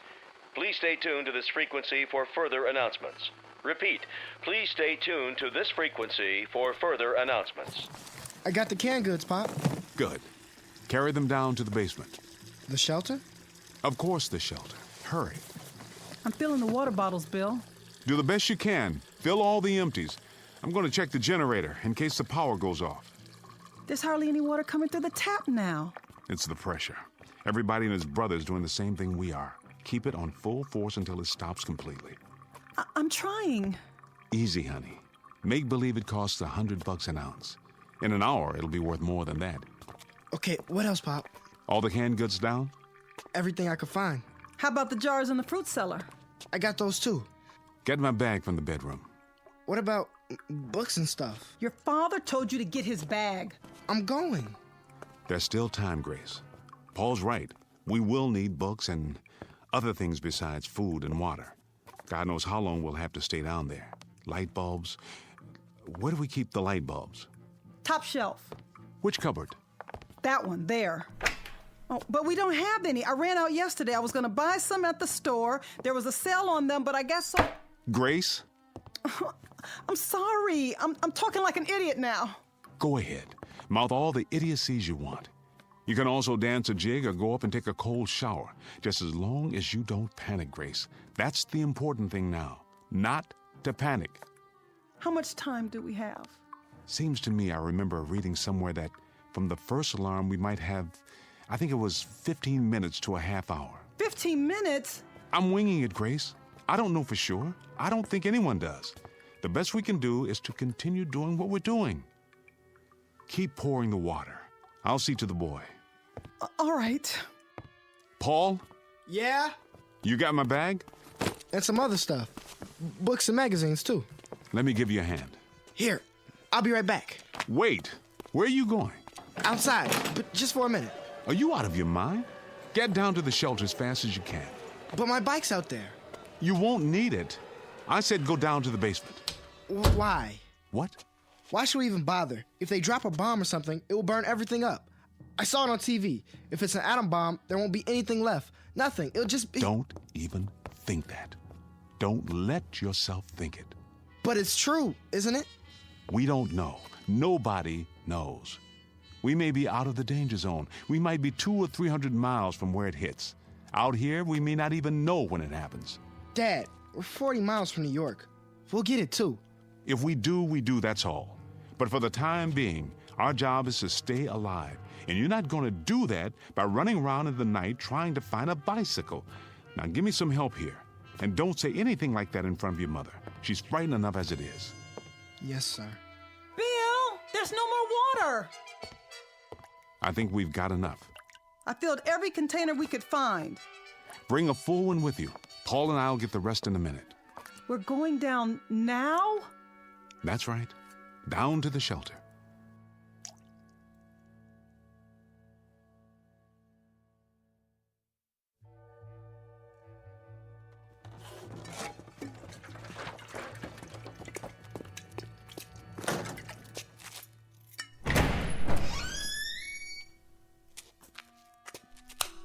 There.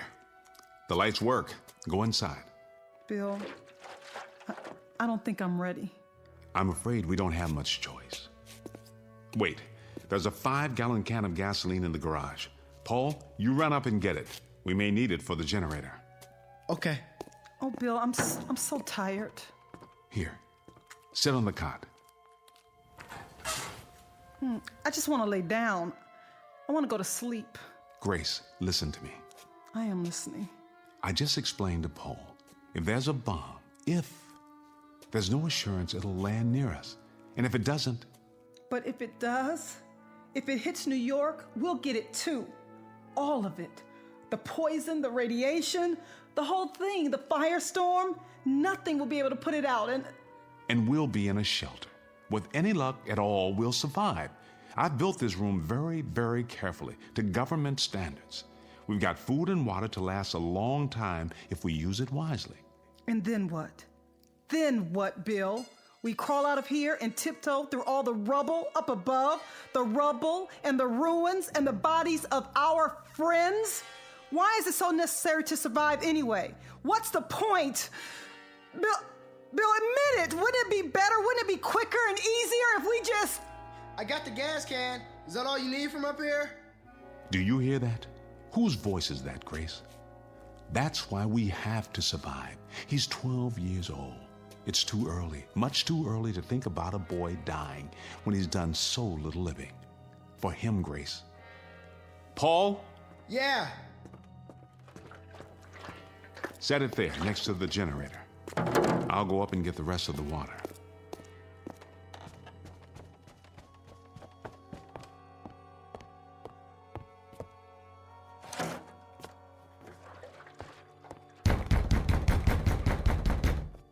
Jerry, what in the... What are you doing, Bill?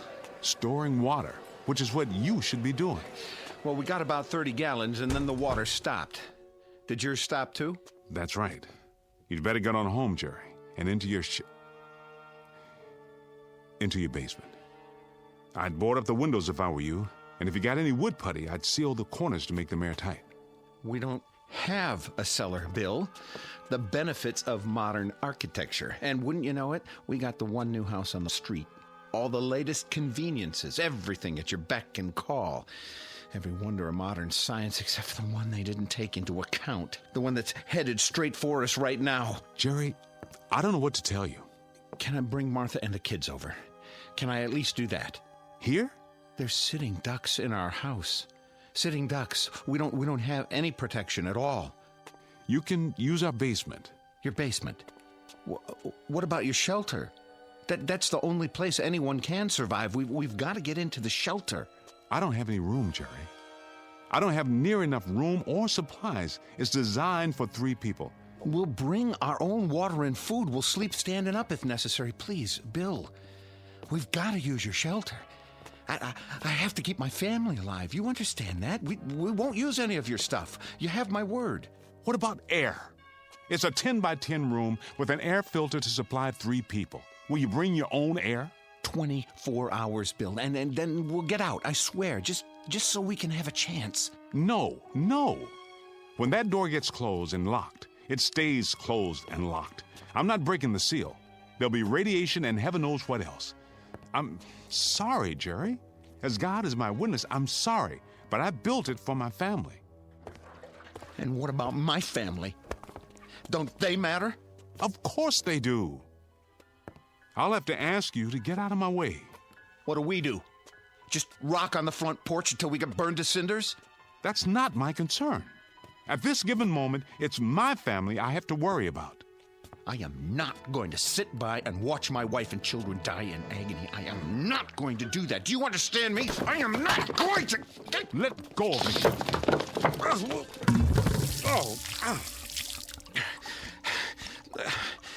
I'm sorry, Bill.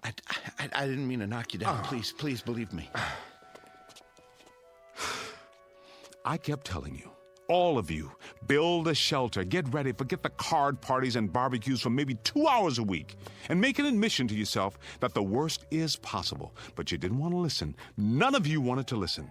To build a shelter was to acknowledge the kind of age we live in, and none of you wanted to face that. So now, Jerry, you got to face something far worse. Reality.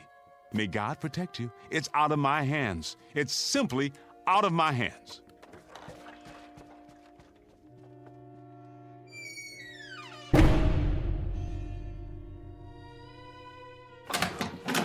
Where is he? Marty? Where? I've got to talk to him. We all do. There's no more time.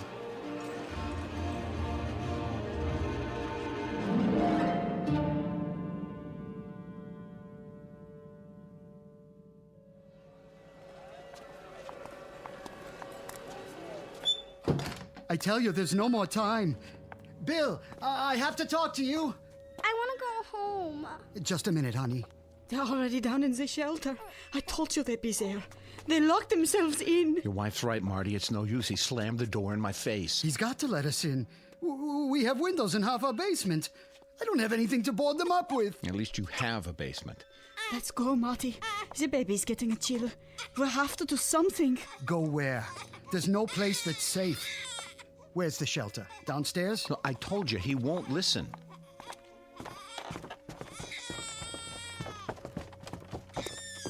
Bill, it's Marty. We've got the kids with us. Bill, can you hear me? Bill, please.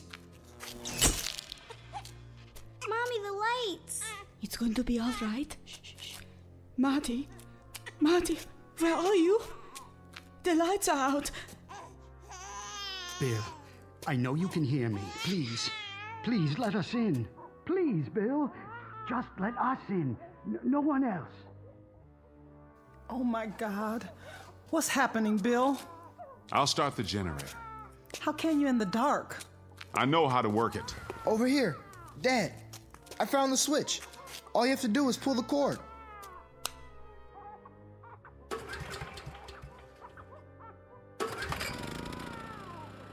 There's a ceiling light. At least we can see. Bill, we don't have any lights out here. My wife and son are scared to death and my baby's crying. Just open the door. Marty, I would if I could. Do you understand? If it didn't mean endangering the lives of my own flesh and blood, I would.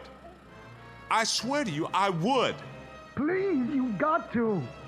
Don't keep asking me, Marty, because I can't. I can't and I won't. I feel sorry for you then. I really do. You probably will survive, but you're gonna have blood on your hands. You hear me, Bill? You'll have blood on your hands. Dad, maybe No! I've already made my decision. But, Bill... I can't help it, Grace. Either it's us or it's them. All my life, I tell you, all my life, I've only had one function. That was to end suffering, to relieve pain, to cure and do no harm. But the rules are different now, don't you see? Now there's only one purpose, and that's to survive. Nothing else means anything. We can't afford to let it mean anything. Marty, get out! Do you hear me? Just get out!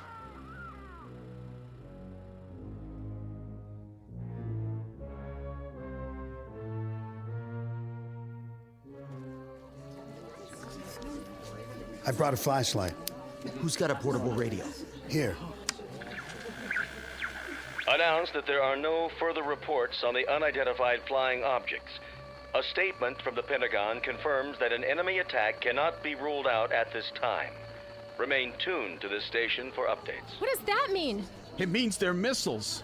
I'm not going to sit here. It'll hit any minute. I just know it. It's gonna hit any minute. What are we going to do, Bob? Tell me. I'll tell you what we shouldn't do. We shouldn't just moon around here like sheep. Maybe we ought to pick out a basement and go to work on it. Pool all our stuff, food, water, everything. It isn't fair. He's down there completely safe, and our kids have to wait around for a bomb to drop. Why don't we just go down in his basement and break open the door? We couldn't all fit in there. It would be crazy to try. Then draw lots. Pick out one family. What difference would it make? He won't let us in. We can all march down there and tell him he's got the whole street against him. And what good would that do? I keep telling you, even if we were to break down the door, there's not enough room and there's not enough supplies. We'd just be killing everybody for no good reason. If it saves even one of these kids out here, I call that a reason. Jerry, you know him better than any of us. You're his best friend. Why don't you go down again? Try to talk to him. Plead with him. Tell him to pick out at least one family. Meaning yours, Weiss? Why not? I've got a 3-month-old infant. So what? Is your baby's life any more precious than our kids? I never said that. Look, if you're gonna argue about who deserved to live more than the next person, you can shut your mouth. Why don't you shut your mouth, Weiss? I don't even know why we let you in the neighborhood. It always happens. You let one lousy foreign-born type in, and everything goes to hell. Pushy, grabby, semi-Americans. Hey, pal, you're garbage. You're right. It always comes to that. There's always one person, one rotten, unthinking fool like you, who suddenly becomes the big straw boss and decides who's acceptable. I mean it, Weiss. If we've got to start hunting around for people to disqualify, you and yours are at the top of the list. Well, you stupid son of a... Keep it up, both of you. We won't need a bomb. We can slaughter each other with our bare hands. Marty, go down to Bill's shelter again. Ask him.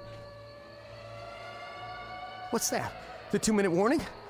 That means they're almost here. Look at the sky. What are those lights? Searchlights. It's gotta be close. Anything new on the radio? No. I'm going down there, and I'm gonna get him to open that door. I don't care what the rest of you think. That's the only thing left. He's right. Come on, let's do it.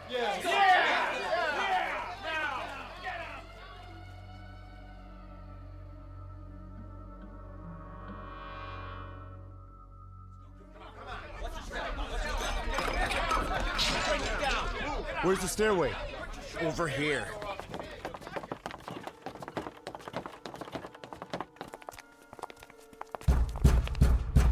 You got a bunch of your neighbors out here who want to stay alive. Now, you can open the door and talk to us, or you can keep on doing what you're doing. And we're gonna bust our way in. Bill, they mean business out here. And I mean business in here. I've already told you, Jerry, you're wasting your time. You're wasting precious time that could be used for something else, like planning how to survive. Get some kind of battering ram. Over on Bennett Avenue, Phil Klein has some heavy pipe in his yard. I've seen it. Nah, that would get Klein into the act. Who cares about saving him? The minute we do that, we let all those people know that there's a shelter on this street. Then we'll have a whole lot of outsiders to contend with. Sure. And what right have they got to come here? This isn't their street. This isn't their shelter. So this is our shelter now, is it? And on the next street, that's what, a different country? Damn fools, you've all gone insane, every one of you. Maybe you don't want to live, Jerry. Maybe you don't care. Oh, I care. Believe me, I care. I'd like to see the morning sun too, but you're turning into a mob, and a mob doesn't have any brains, which is exactly what you're proving. Well, I say let's get the battering ram, and we'll just tell Klein to keep his mouth shut. And if he doesn't keep his mouth shut, what? Will you shut it for him? I agree with Jerry. Let's get hold of ourselves. Stop and think for a minute. Hey, nobody cares what you think, you or your kind. I thought I made that clear. I think the first order of business is to get you out of here. Why did you have to hit him? Marty, are you all right? Easy, Marty. I'll help you up. You had your chance, Bill. Just remember that. You had your chance. Now, come on. Let's get something to smash this door down. Yeah.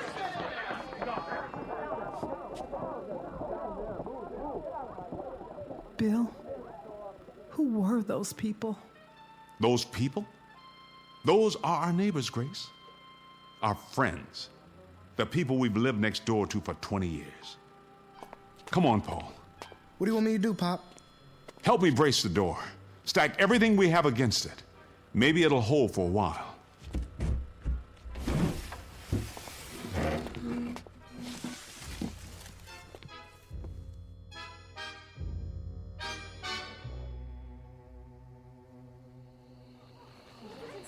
All citizens are reminded to stay off the streets. Authorized vehicles must have the right of way. Please remain calm and stay off the streets. You heard what he said. Let's get inside.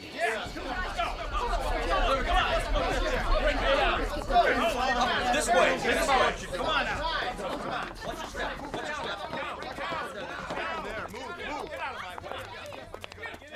Try the battering ram. Yeah, let's see what it can do. Yeah, knock it down. Who told you, Butler? You should have opened up. Yeah, you should have listened to us. I really don't think it's gonna hold, Bill. Put your back into it, Paul. The hinges are breaking. Go aside, Butler. We're coming in. Remain tuned for an important message. The President of the United States has just announced that the unidentified objects are radar anomalies caused by the breakup of a satellite re-entering the Earth's atmosphere. There is no cause for alarm. There are no enemy missiles approaching. There is no danger. We are not under attack. The state of emergency has been officially lifted. Repeat, there is no enemy attack. Stand by for further information. Oh, thank God. Thank God. Yes. Oh. Hey, Marty, I guess I went off my rocker, huh? You understand, don't you? I just kind of went off my rocker. I didn't mean all those things I said. No? No, come on, you know that. All of us were just so scared, so confused. It's no wonder, right? I mean, you can understand why we blew our tops a little, can't you? It's normal. Yeah. Hey, I don't think Marty's going to hold it against you. Just as I hope Bill won't hold this against us. We'll pay for the damage. We'll take up a collection right away. Why don't we have some kind of a block party or something? Tomorrow night, a big celebration, just like old times. So we can all get back to normal? How about it, Bill? Hey, Bill, I told you we'd pay for the damages. Yeah, I'll put it in writing if you want. That's all it takes. Marty, you want a block party and you want things back to normal. And Bob, you just want to forget all about it. And Jerry, you pay for the damages, huh? You'll even put it in writing. You pay for the damages. The damages. I wonder if any one of us has any idea of what those damages really are. Maybe part of it is finding out what we're really like when we're normal. The kind of people we are, just under the skin. I mean, all of us. A lot of naked, wild animals who put such a price on staying alive that we claw our neighbors to death just for the privilege. We were spared a bomb, but I wonder if we weren't destroyed just the same, without a shot being fired. Come on, Grace. Paul, you can come out now. We're safe.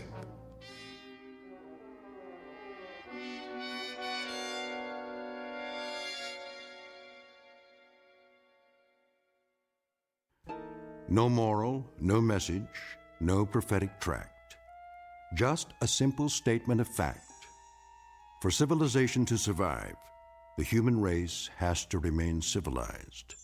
One very small exercise in logic from the Twilight Zone.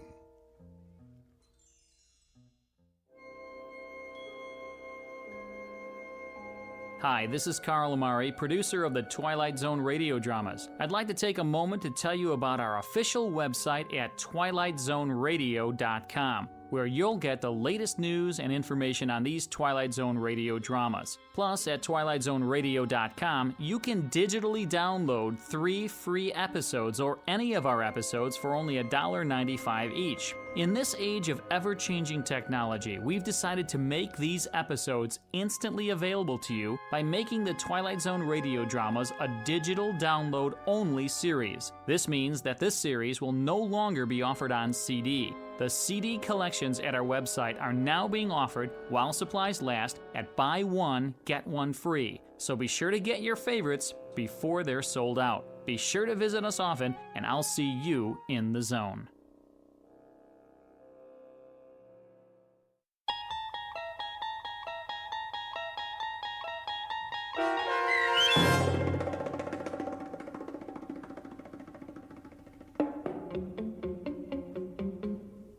The Shelter, starring Ernie Hudson with Stacy Keach as your narrator, was adapted for radio by Dennis Etchison and written for The Twilight Zone by Rod Serling. Heard in the cast were April Williams, Damon Williams, Tom McElroy, Renee Domens, Jamie Barron, Anna Sferza, Joby Cerny, Linda Ryder, C.J. Amari, Norm Woodell, Kurt Nabig, Doug James, Rick Vargas, and Jeff Lupetin. This copyrighted radio series is produced and directed by Carl Amari for Falcon Picture Group and Westwood One. Sound design and custom Foley effects for The Twilight Zone by Cerny American creatives Bob Benson, Craig Lee, Matt Sorrow, Tim Cerny, and Todd Beyer. To learn more about The Twilight Zone radio dramas and to contact us, visit our official website at twilightzoneradio.com. Doug James speaking.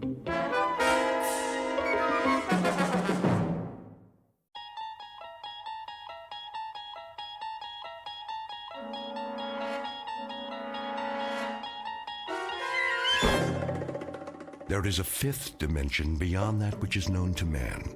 It is a dimension as vast as space and as timeless as infinity. It is the middle ground between light and shadow, and it lies between the pit of man's fears and the summit of his knowledge. This is the dimension of imagination. It is an area which we call the Twilight Zone.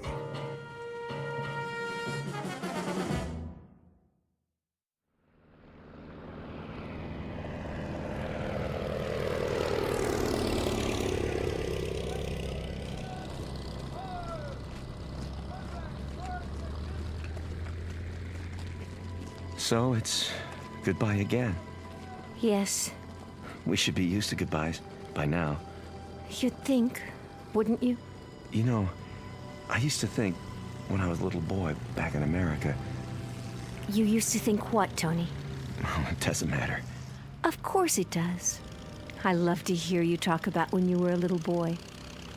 But you know something funny? I'm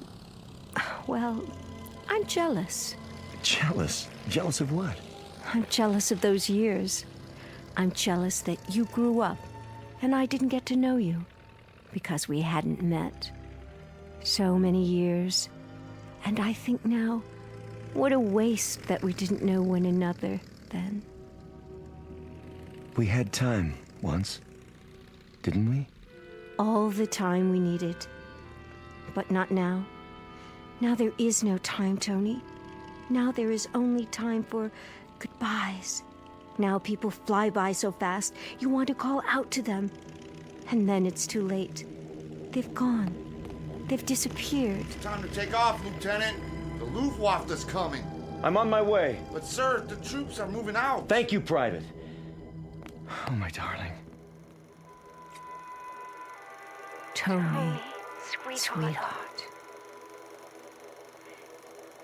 Now, you must go. You must go. I know. Don't cry. Shh. No time for tears.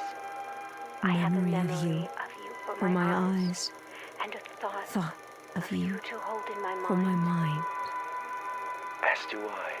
And I the have touch of you. for all of me. Oh, my darling. I won't forget you, Not forever and a day. and a day.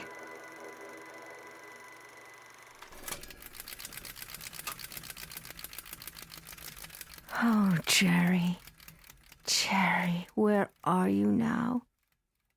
Where? Picture of a woman looking at a picture, her features alive to everything that appears on the screen. Her lips move and her eyes flash, mirroring every expression, every emotion. The features are exquisite, beautifully chiseled and proportioned. And even in the flickering light, she is easy to recognize. Like the face on the screen, this is Barbara Jean Trenton, movie great of another era. Once brilliant star in a firmament no longer a part of the sky, eclipsed by the movement of the earth and time.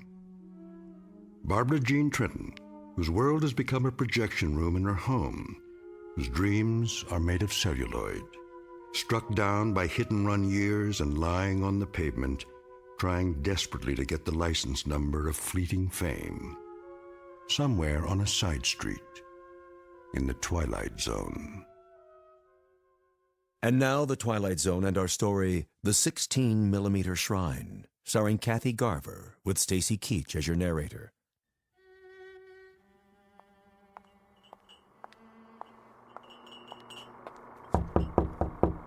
Miss Trenton?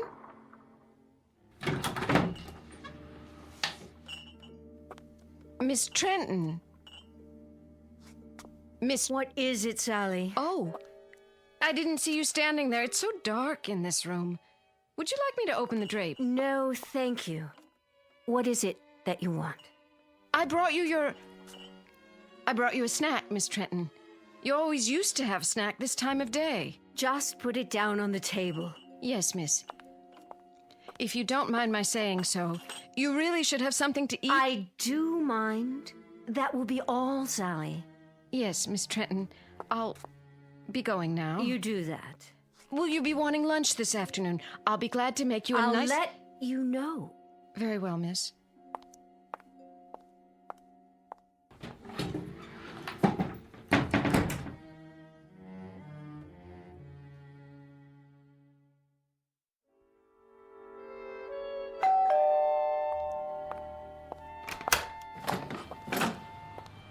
Oh, Mr. Weiss. How are you, Sally? Perfectly fine. In the den, is she? Yes, sir. Mr. Weiss. Yes? I'm worried about her. I'm worried that...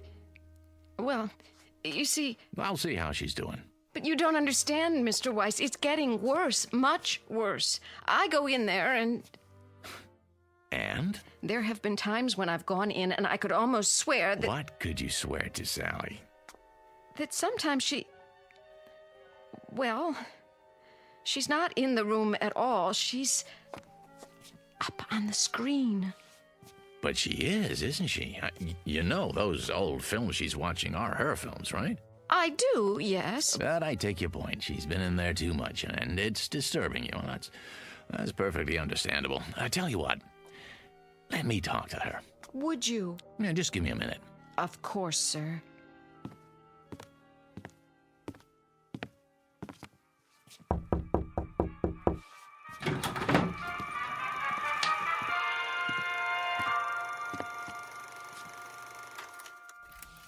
Barb? Fix yourself a drink, Danny. It's 11 o'clock in the morning. So, it's 11 o'clock in the morning. What about it? It's 11 in the morning and the sun is out, see? Oh, why did you have to do that? It's a beautiful day in Beverly Hills. There's no smog, it's 84 degrees, and it's lovely out there. What would I do without your daily meteorological reports? And the question is, what do you do with them? You sit here in this air-conditioned cave, showing one picture after another. Why? Haven't you seen them enough times? Let's skip that. Barbie, no good, honey. What isn't? None of this is any good. If you won't fix yourself a drink, then sit down and be quiet. You have a habit of looking poised, ready to spring. What was the picture? 2 of them. Farewell Without Tears. Well, let's see. 26 years ago, co-starring Jerry Herndon. Of course, co-starring Jerry. He was my favorite leading man.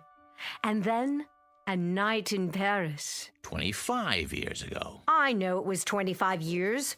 Are you Father Time now? Barbie. Danny, should I have failed to make mention of this before? I hate clinical tiptoeing. If you don't like what I do, don't knock it.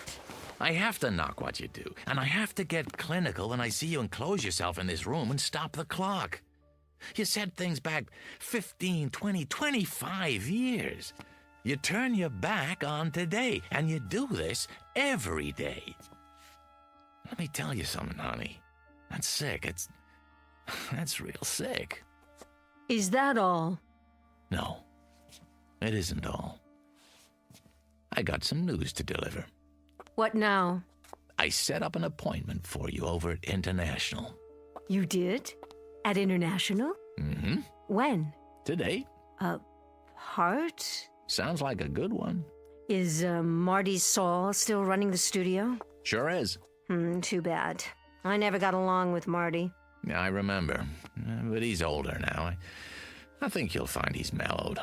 He said I was the most temperamental star he'd ever worked with. Now, why would he say a thing like that? Danny, you know something. You're a nice guy. A very nice guy. A loyal friend and a good agent after all. And I guess in my own devious, selfish way, I happen to be very much in love with you. Wait. Calm down now, Barbie. Oh, I hope it's a musical. I'd love to dance again. Or a juicy romantic role, like the scenes I watched this morning with Jerry Herndon. See his photograph here? Yes, I see it. I did 3 pictures with him. I know. Oh, mon capitaine, tell me about your country of America. A Night in Paris, remember? Jerry was a young American lieutenant. I was Claudette, the little French girl. Age 19. Go to the devil, Danny. Barbara Jean, it's a beautiful day today. The sun is shining, and it's a brand new world. A new world, get it? It's 25 years away from A Night in Paris, and 26 years away from A Farewell Without Tears. This room is dark and cold and full of cobwebs. Get up and go outside, honey. You'll be surprised at what you see. Huh? Pleasantly surprised, I promise. And don't you dare let me catch you looking at old photographs on the wall anymore, or in the mirror either. Now, I'll meet you in Saul's office at 3 o'clock. Do we understand each other? We do. Good. In fact, it's more than good. It's absolutely, positively great. Danny? Yeah? Thank you. Yeah, well, don't thank me yet. Just be there.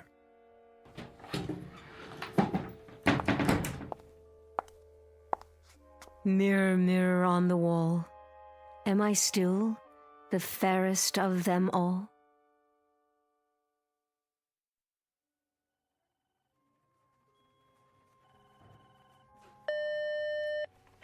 Yeah.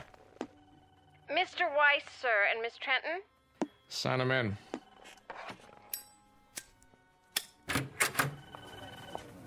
Marty, there you are. Good to see you, Barbara. You're looking... What, Marty? Spectacular? Yeah, something like that. Don't be afraid to say it. Any woman appreciates a compliment, as long as it's sincere. New dress, huh? New hat. Flowers, even. Veil. The whole schmear. You going somewhere? Why, no, Marty. It's all for you. I believe you know my agent, Mr. Weiss. Yeah. How you doing, Danny? Fine. And yourself? Sit down, please.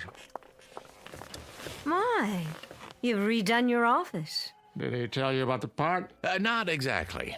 I think it fits you. It's not big, but it'll be a nice showcase. How big and how much of a showcase? I meant to tell you, Barbara, It's not the lead, more like a special cameo appearance. No, very special. Surely Danny's told you what my requirements are. Mm-hmm.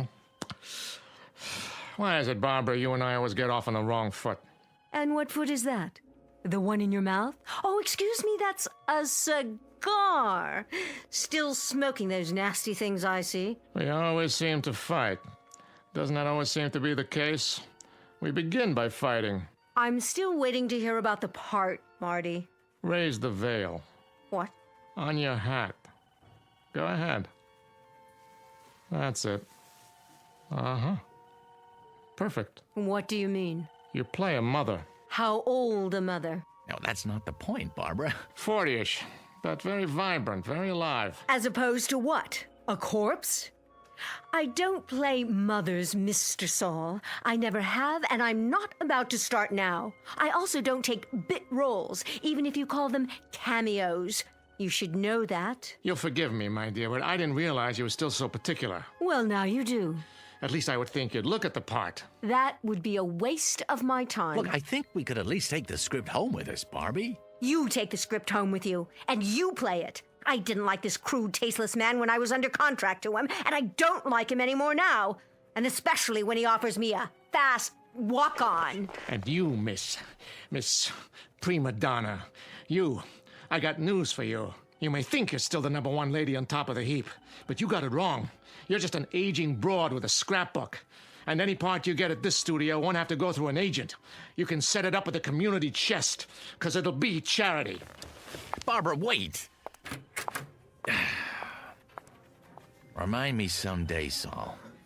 Remind me when you've gone over the hill and you're down on your hands and knees. Remind me to give you a swift kick, just so you'll know how it feels.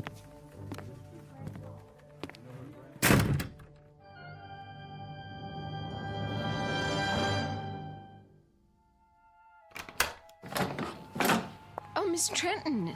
And Mr. Weiss, I didn't expect you back so soon. That will be all, Sally. Yes, miss. You'll excuse me, Danny. I'm going upstairs to rest. Well, don't you think we have a couple of things to talk about? Not now. I'm feeling tired. Barbie! What? You're right about him, Barbie. He's a tasteless man. He's got a mean temper and a dirty little mouth. You shouldn't pay any attention to him. Are you talking about Saul? Saul doesn't exist. That studio doesn't exist. Not anymore. Not the way it is now. Exactly. There are other studios. I'm talking about all of them. This is the world, Dan, right here. From now on, I keep the doors locked with drapes over the windows. I don't want any of the outside coming in. Not the Marty Sauls or the movies without sentiment or those teenaged actors on television or rap music or any of it. Barbie, whether you like it or not, that's the way it is. That's the way things are. What can you do, Barb? Shut your eyes? Say it doesn't exist because you can't see it? It doesn't have to exist. If I shut my eyes, it disappears.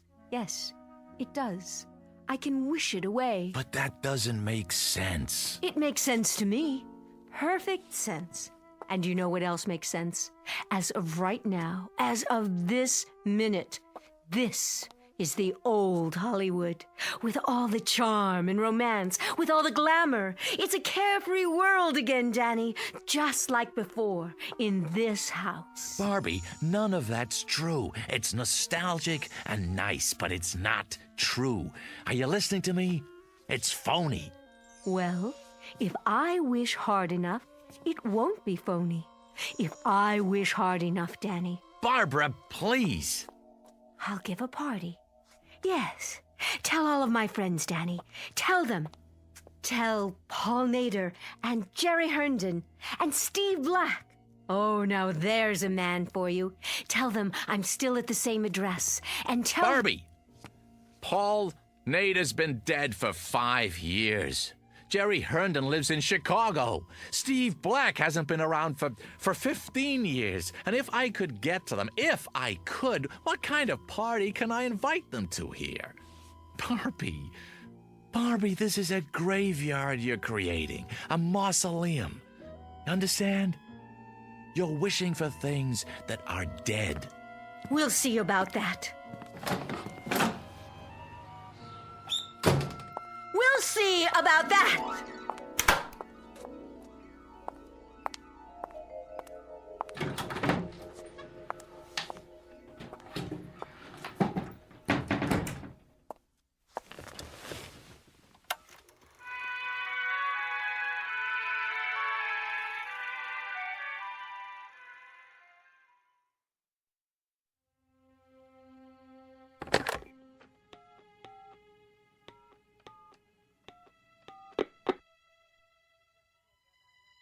Mr. Mosa, please.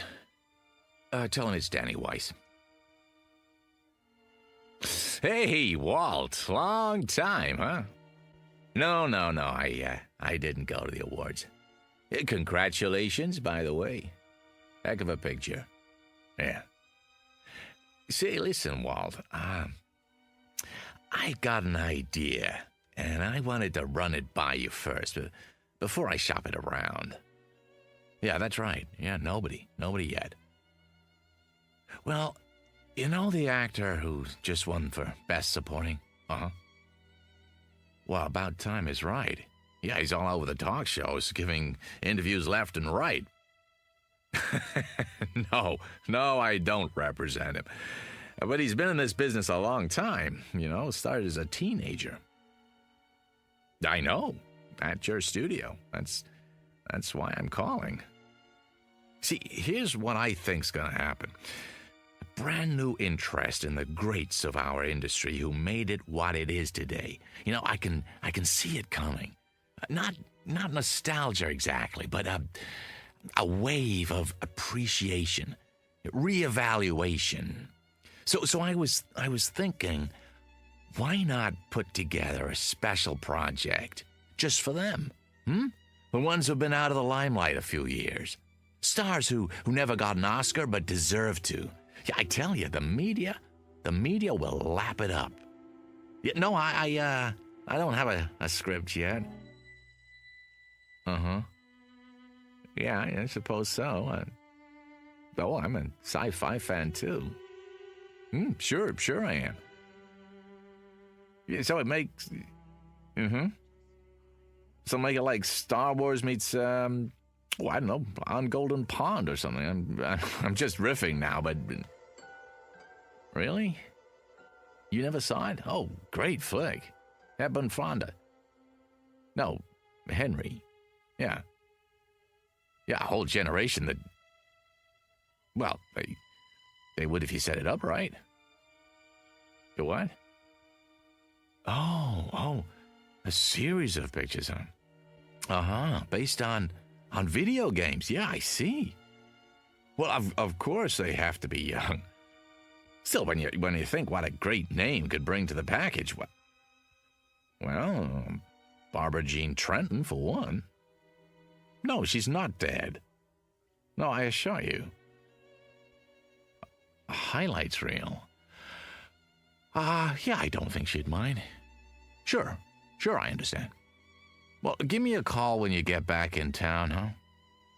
Yeah, well, looking for it. All right, take care now. Yeah, you too.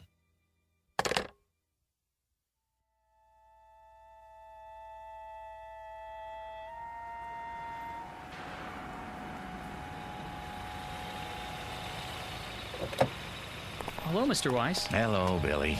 Once again, huh? Park it nearby, would you? Won't be long. Yes, sir.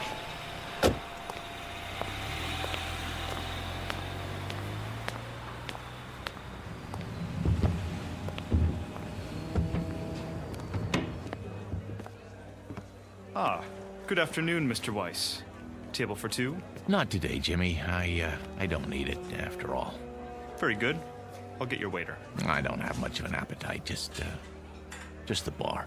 Of course.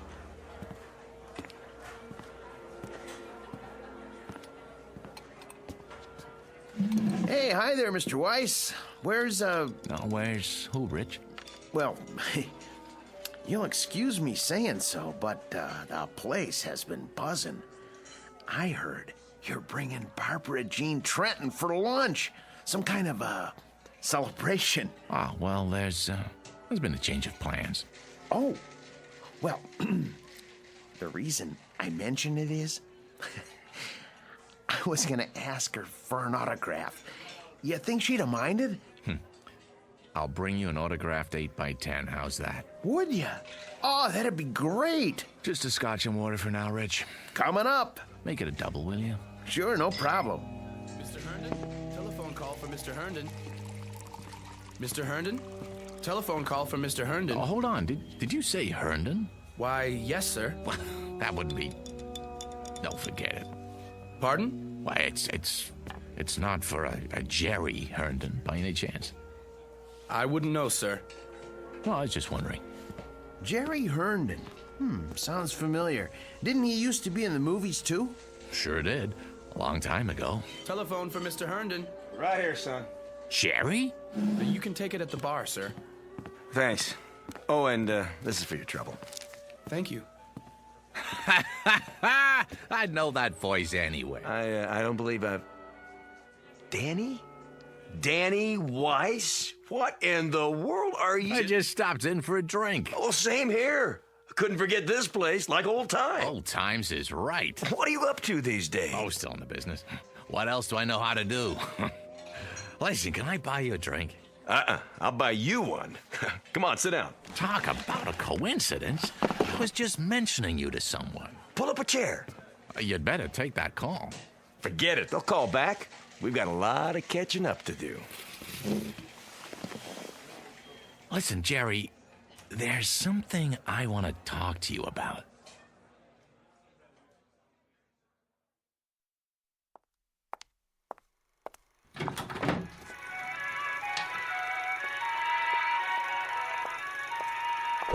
Oh.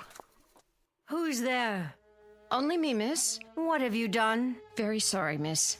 I didn't see you sitting there. I must have tripped on the electrical cord. Shall I plug it back in? Thank you, no. I'll take care of it, Sally.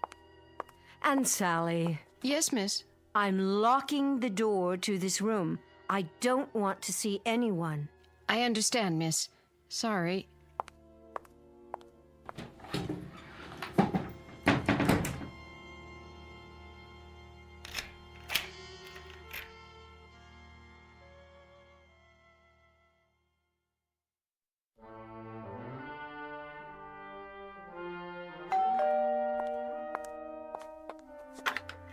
Yes?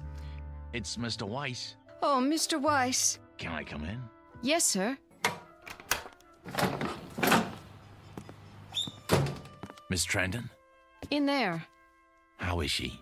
I wish I could tell you, Mr. Weiss, but I hardly see her anymore. Sometimes her bed's not even slept in. What are you talking about? She's in that room all the time, day and night. And a couple of times when I've gone in, I tell you, Mr. Weiss, don't think I'm going out of my mind or anything. But I swear to you, I can't see her. Only her picture up on the screen. Well, none of that matters now. There'll be a gentleman over here in a little while. A Mr. Herndon. Jerry Herndon? The one who played opposite Miss Trenton? That's the one. He's in town on a business trip. I thought it might do her good. Take him into the den, will you, Sally, when he gets here? I will, but it won't do any good. She won't see him. I wouldn't be too sure. She won't. She doesn't talk to anyone, not even the phone. Just stays in that room looking at her old movies, running them over and over. I'm worried about her, Mr. Weiss. You don't know how worried. I'll go in and talk to her. Mr. Herndon should be here any minute.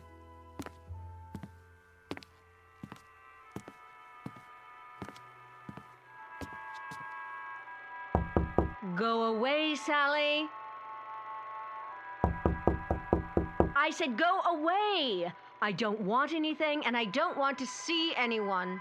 Barbie, it's me, Danny. Now, please let me in. Why should I? Please, Barbie, I got something to tell you.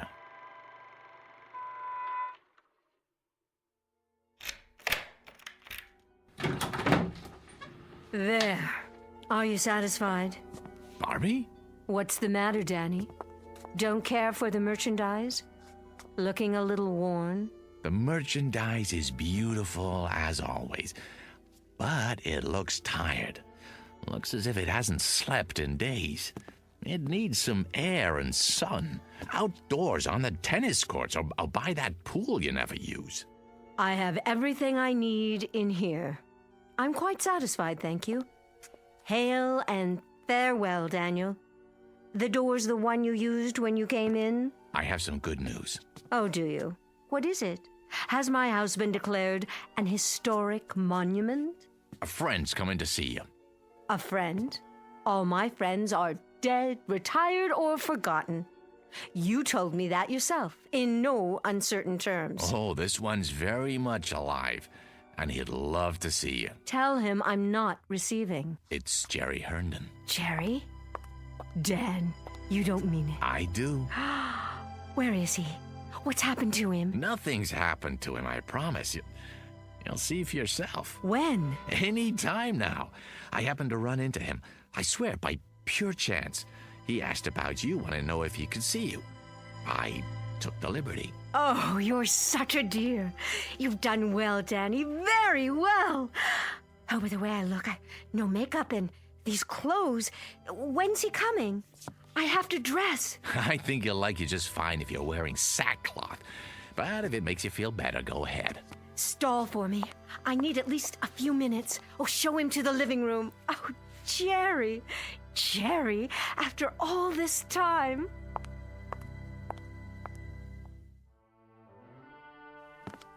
How is she? Really? I'm so sorry I haven't kept in touch. She's still Barbara, same zest for life, same charm.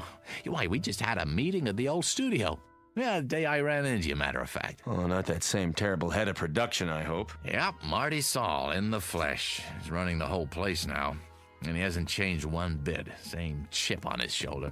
No kidding. Jerry, truth is, she's not well. Nothing serious, I hope. She'll pull out of it, I'm sure, but make a fuss over her if you would. Tell her how wonderful she looks. It would mean a great deal to her, Jerry, and you can help, and that's something she needs right now. Well, sure, Dan. I'll do my best. Danny? Yeah, in here, Barbie. I heard you'd invited someone for a visit. Let me guess. Could it be... Hello, Barbara Jean. Who's... Jerry? Oh, no, but this can't be Jerry. Are you playing a trick on me again, Danny? Is that it? Been a long time, huh? A lot of water over the dam. Oh, yes. Jerry's just in town for a few days on business. I see. You're looking downright lovely, if I do say so. Isn't it odd the way we picture people as they were, never as they are? You haven't changed, Barbara Jean. Hardly at all. I thought you'd be here on a white horse or in an officer's uniform. Why, isn't that silly of me? I thought you'd be as I remembered you, Jerry. A young man. I was. 20, 30 years ago. And do you know I had a crazy idea? That we might even do a picture together again. Not much chance of that. He's not an actor anymore. No, I gave that up a long time ago.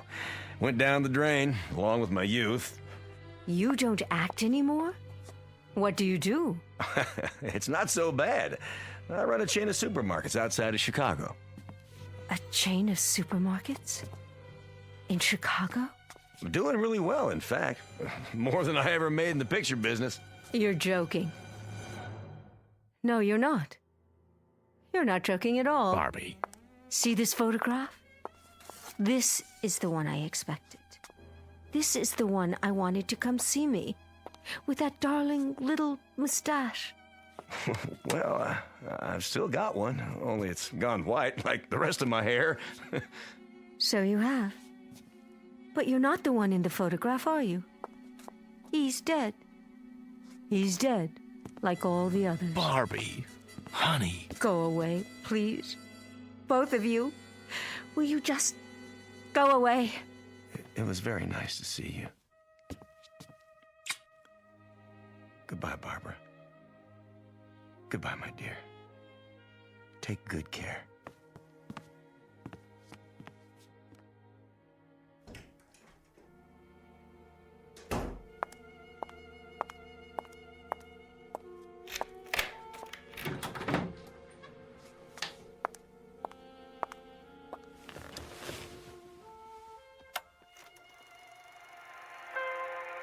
Jerry.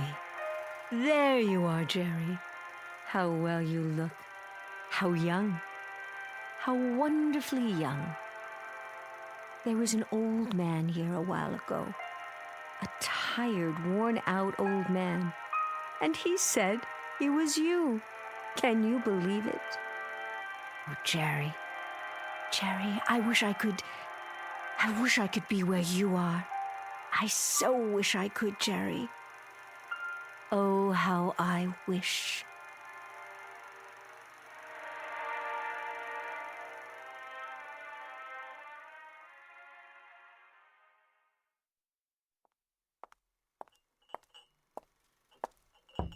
Miss Trenton? I brought you a little snack, Miss Trenton. Coffee and sandwiches. Wouldn't you like some?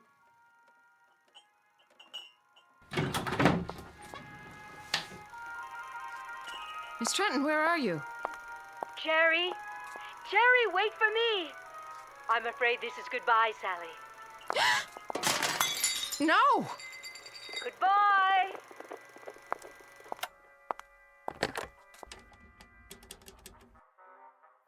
Mr. Weiss, sir, I think you'd better come over here right away.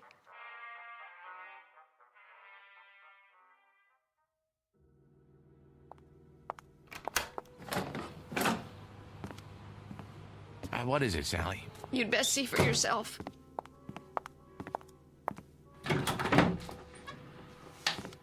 Sally, I don't see anything. What's the big mystery? That's just it, Mr. Weiss. I don't see anything either. She's not here anymore. Was the projector running? It was. When was that? About an hour ago.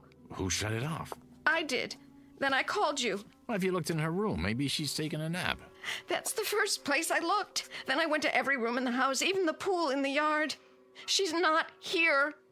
At least not in the way you'd mean. You know how to work this thing? It's just that little switch there. Are you going to run it, Mr. Weiss? Yes, Sally. I'm going to run it. Mr. Weiss, I can't stand to watch. I don't know what I'm going to see. Shh, quiet. All right, darlings, that's enough for now. Let's go outdoors. We'll finish our cocktails by the pool. Everyone go ahead. I'll be right with you as soon as I change out of these heels. What is this film, Mr. Weiss? Not one that I've ever seen. It's funny, it doesn't look like a set. Wait, those French doors, I'd swear it's this room. This one right here.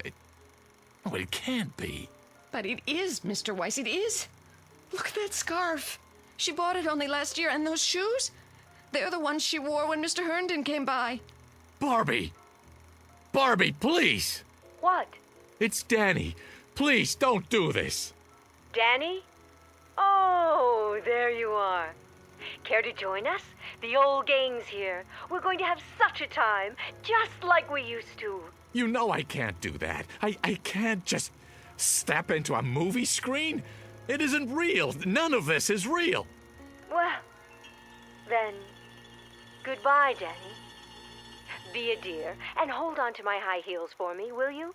I can't very well swim in them. Barbie, don't! Keep them to remember me by. Jerry! Where are you? Barbie, please. Over here by the bar. I just stopped to freshen my drink. Care for another one, Barbara? Oh, don't tempt me. Now we simply must go outside. Everyone's waiting. In that case, race you to the pool? You're on!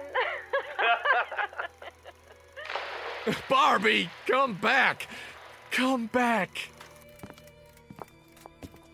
Sally, these shoes by the French doors, you didn't drop them here, did you? No, Mr. Weiss. And this scarf on the patio? No. Oh, they must be Barbie's then. I guess I'll just have to hold on to them. In case she comes back. Oh, Mr. Weiss, what are we going to do now? Well, the only thing we can do. Wait. Meanwhile, here's a toast to you, Barbie. And to wishes. To the ones that come true.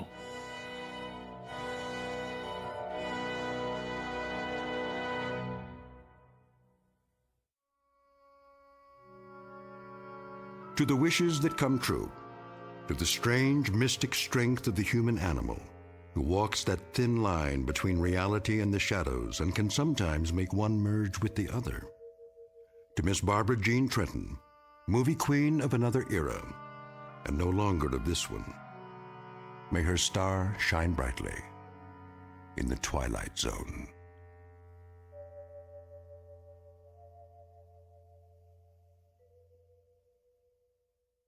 More from the Twilight Zone after this.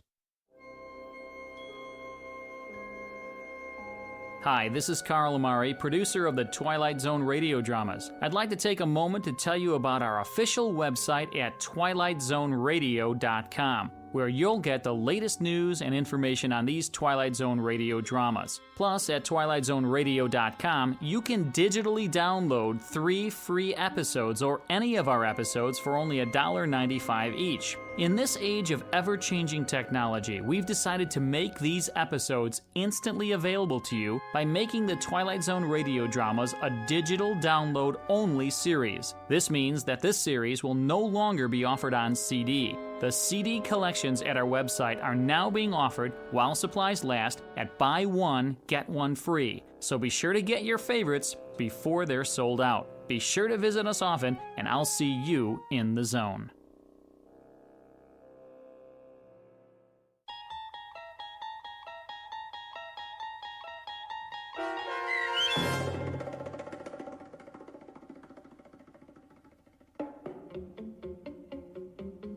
The 16mm Shrine starring Kathy Garver with Stacy Keach as your narrator was adapted for radio by Dennis Etchison and written for The Twilight Zone by Rod Serling.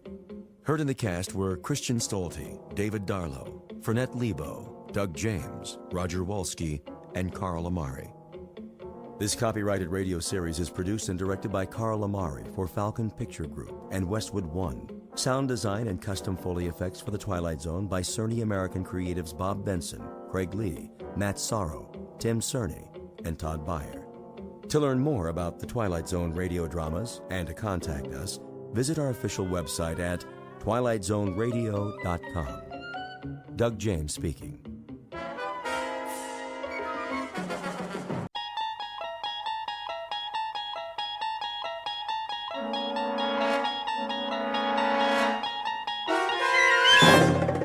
You unlock this door with the key of imagination. Beyond it is another dimension, a dimension of sound, a dimension of sight, a dimension of mind. You're moving into a land of both shadow and substance, of things and ideas. You've just crossed over into the Twilight Zone.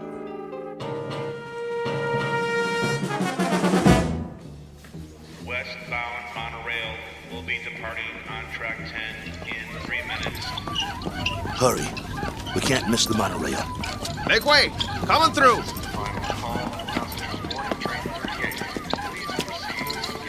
Keep pushing. I'm doing my best. Ah, wait a minute. One of the wheels fell off again. Get it while I hold him up. Okay, I got it. Here. Let me slip it back on. Westbound monorail Hurry. will be departing on track 10 in 2 minutes. All aboard for all points west. Excuse me, conductor. Yeah? Is this the monorail to Kansas? Sure is. Better get on board, though. But you know, you should have checked your cargo. This ain't cargo. It's a B-2. A what? A B-2. Whoa! What is that? Is that a man? Is he alive? That, sir, is a B-2 boxing robot. Wow. He sure looks real. Yeah, he looks even better in the ring when we activate him. Westbound monorail will be departing on track 10 in 1 minute. Conductor, we bought a ticket for him. Here you go. He's fighting tonight. We have to keep an eye on him so he doesn't get damaged. Well, he's got a ticket, so get him on board. We're pulling out. Sure thing. Okay, I got this end. Okay, ready? 1, 2, 3, lift. Come on. Oh, my goodness. How much does this guy weigh?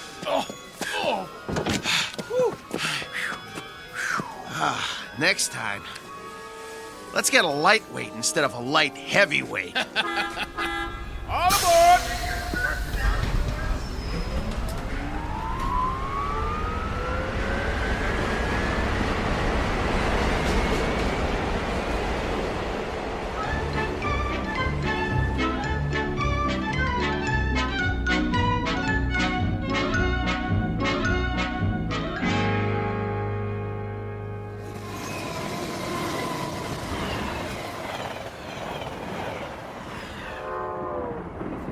Ladies and gentlemen, kindly observe the no smoking sign and ensure that your seatbelts are securely fastened. Thank Well, you. here's our seats. C11 through 13. Let's sit him down in the window seat. He gets the window seat? Get him seated. Hey, you hear him squeaking? Not only is he saying he doesn't want the window seat, he's saying he doesn't want to sit down, period. He needs his silicone Teflonic joint lubricant changed. We'll pick up some as soon as we get paid. Well, first we gotta find some. Shouldn't be no problem. Come on, I told you. They don't make it anymore. Well, that's crazy. Still plenty of B2s in the business. Name one. This one. We'll find some. All right. Wow. Sure is hot. It'll be hotter where we're going. Wish I had a beer. Well, it wouldn't do you any good. I already had 3 and I'm still thirsty. Not Maxo, he don't need a thing. Never complains. Then, why does he squeak so much? You think he'll be all right? Yeah, if he doesn't get hit. Can it, Pole? Hey, come on, no use glaring at me, Steele. You know he's shot. That ain't true. A little overhaul is all he needs. Well, yeah, a little 10 grand overhaul with parts they don't make anymore. When you talk, you think he was ready for the scrap heap. Ain't he? No, he ain't. Just because he's a little old? Well, try ancient. Plenty of fight left in him. Well, you think he's okay or not? Steele, I don't know. And that's a fact. He needs work. Like what? Well, for starters, the trigger in his left arm. It's been rewired so many times it's just about had it. He's got no protection left on that side. Plus, his eye lens is cracked. Leg cables are worn out, no tension left in him. Even his gyro's off, not to mention he needs silicone Teflonic joint lubricant. We'll get him some. Where? I'll find it. Yeah, after the fight. What about during? He'll be creaking around that ring like an antique steam shovel. This ain't 1940. It's 2040. Be a miracle if he goes 2 rounds. It ain't that bad, Paul. Actually, it's worse. Wait till the promoter gets a load of battling Maxo from Philadelphia. We'll be lucky to get monorail fare back home. The contract is signed. You can't back out. Well, the contract is for battling Maxo in fighting shape, not this bucket of antique hardware. Just you wait. Maxo's gonna do all right. Against a B7? It's just an experimental B7. It ain't got the bugs worked out yet. That's why they took a bout with us. Well, after tonight, battling Maxo's new nickname will be One Round Maxo. That's enough. He's been doing okay for 5 years, and he'll keep doing okay. So what if he needs a little work? So what? If he wins some money, we can get him all the silicone Teflonic lubricant he needs, and a new trigger for his left arm, and new leg cables, and everything. He's gonna do all right. You'll see. Maxwell's gonna do just fine.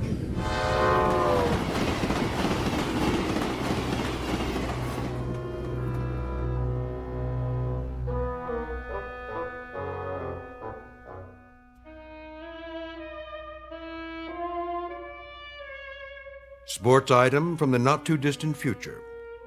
Battling Maxo, B2, light heavyweight, accompanied by his manager and handler on his way to Maynard, Kansas for a scheduled 10-round bout. Battling Maxo is a robot, or to be exact, an android, resembling a human being. Only androids have been permitted in the ring since prize fighting was legally abolished. This is the story of that 10-round bout. More specifically, the story of two men shortly to face the remorseless truth that no law can be passed to abolish cruelty or desperate need, or, for that matter, blind animal courage. Location for the facing of said truth? A small, smoke-filled arena just this side of the Twilight Zone. And now the Twilight Zone and our story, Steel, starring Lou Gossett Jr. with Stacy Keach as your narrator. You were right. It is hotter here. Told you. Hey, taxi! What are you doing? It's 6 o'clock already. We better get a move on. Well, we got no money for a taxi. We can't push him through the streets. We don't even know where the stadium is. What are we supposed to eat with then? We'll be loaded after the fight. I'll buy you a steak 3 inches thick. Hey, fellas, need a taxi? Thanks, pal, but no thanks. Oh, come on, where are you headed? Stadium. The stadium? That's 6 miles away. You can't push that thing that far. He's right. I told you, we ain't got the dough. Ooh-wee, what is that thing? A boxing robot. Oh, man. He is something. I've never seen one up close. Come on, I'll drive you to the stadium for free. It's on my way. You want a hand with it? Careful. He's got a bum wheel on the bottom. He's real heavy.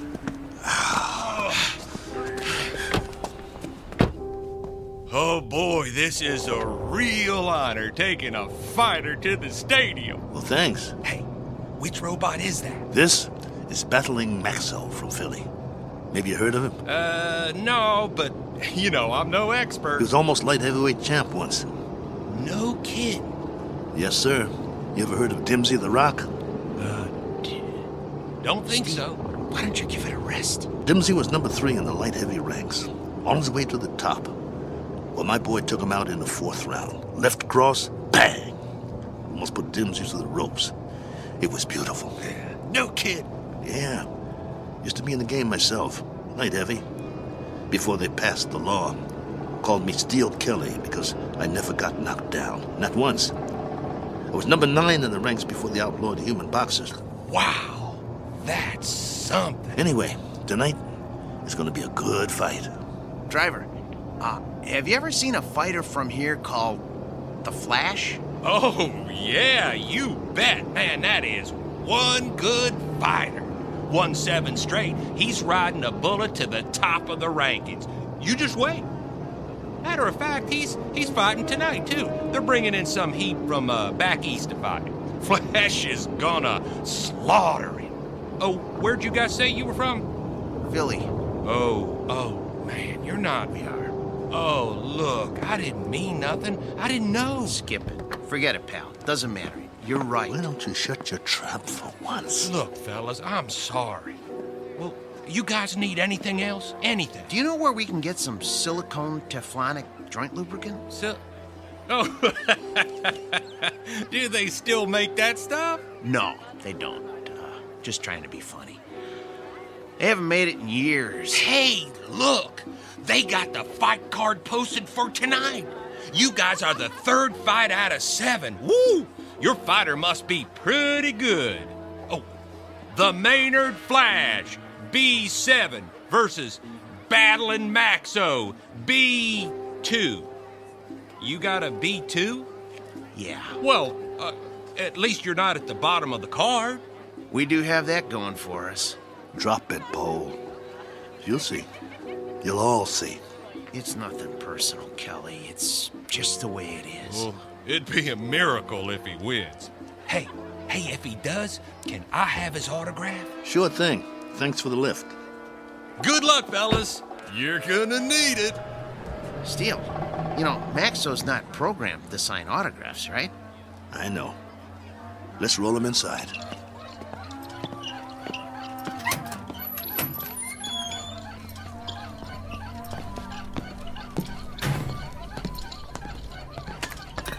The wheel fell off again.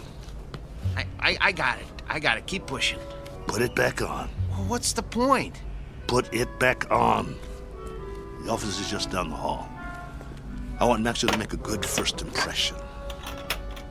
Well, let's just hope his head don't fall off next. Keep quiet and let me do all the talking. What's wrong with you anyway? After 7 months, we finally get about, and all you can do is complain? Some about. We're in Maynard, Kansas. What's this, the prize-fighting center of the nation? It's a start, ain't it? It's our first step on the comeback trail. The purse will give us enough to get Maxwell back in shape. And if we win, it would mean we get fights all over the place. Oh, spare me. We don't have a chance. I don't get you. He's our fighter, and we stick behind him no matter what. Why are you writing him off before he even gets in the ring? Don't you want him to win? I'm a Class A mechanic, Steele. I'm not some daydreaming kid. I know machinery. We got a piece of dead iron here. Technology always moves forward.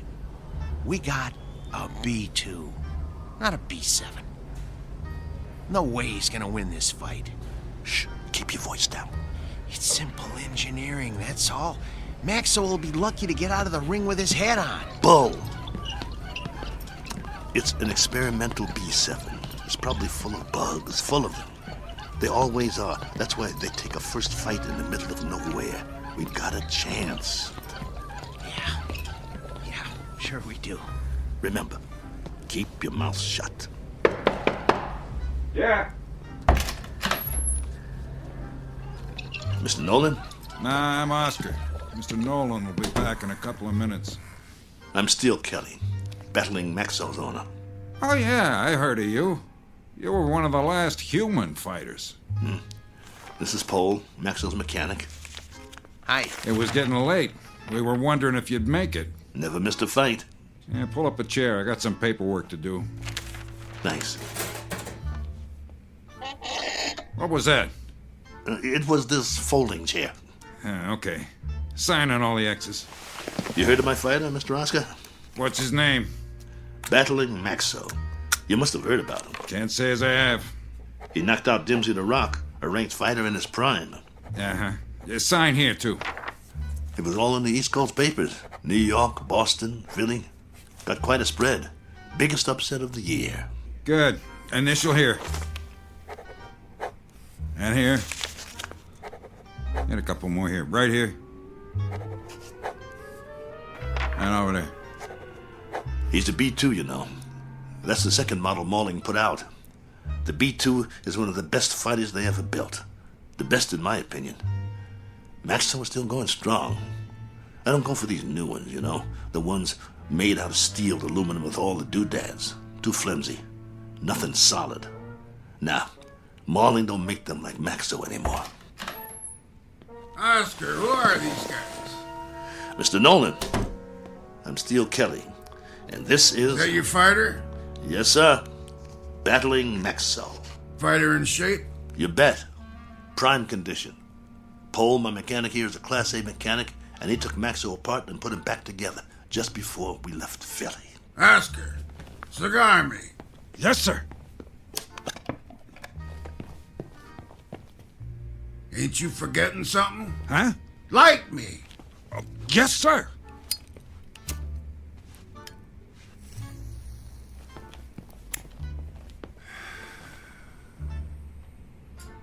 You know, Steele, you were lucky to get this bout.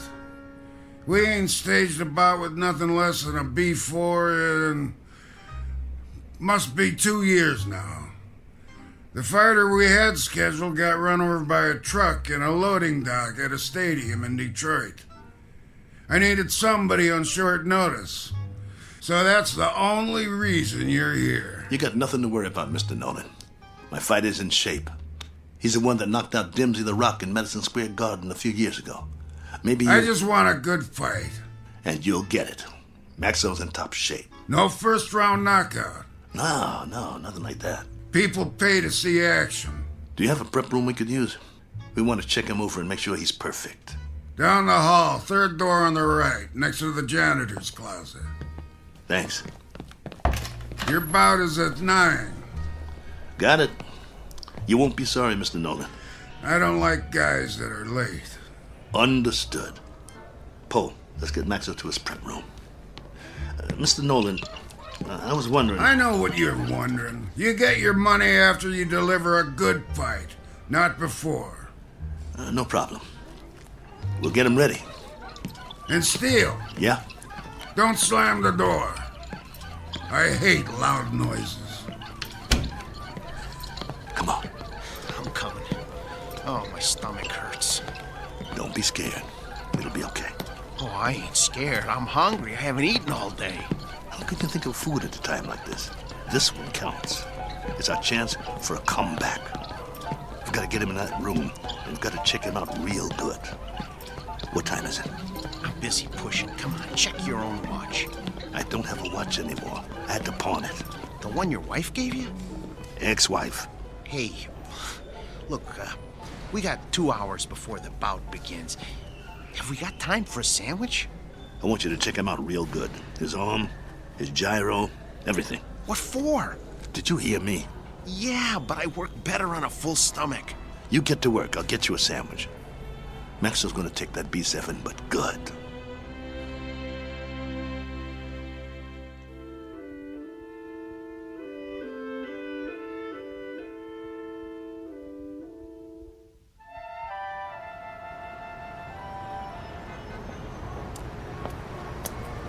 Excuse me, sir. Do you know where I can get a Philly cheesesteak?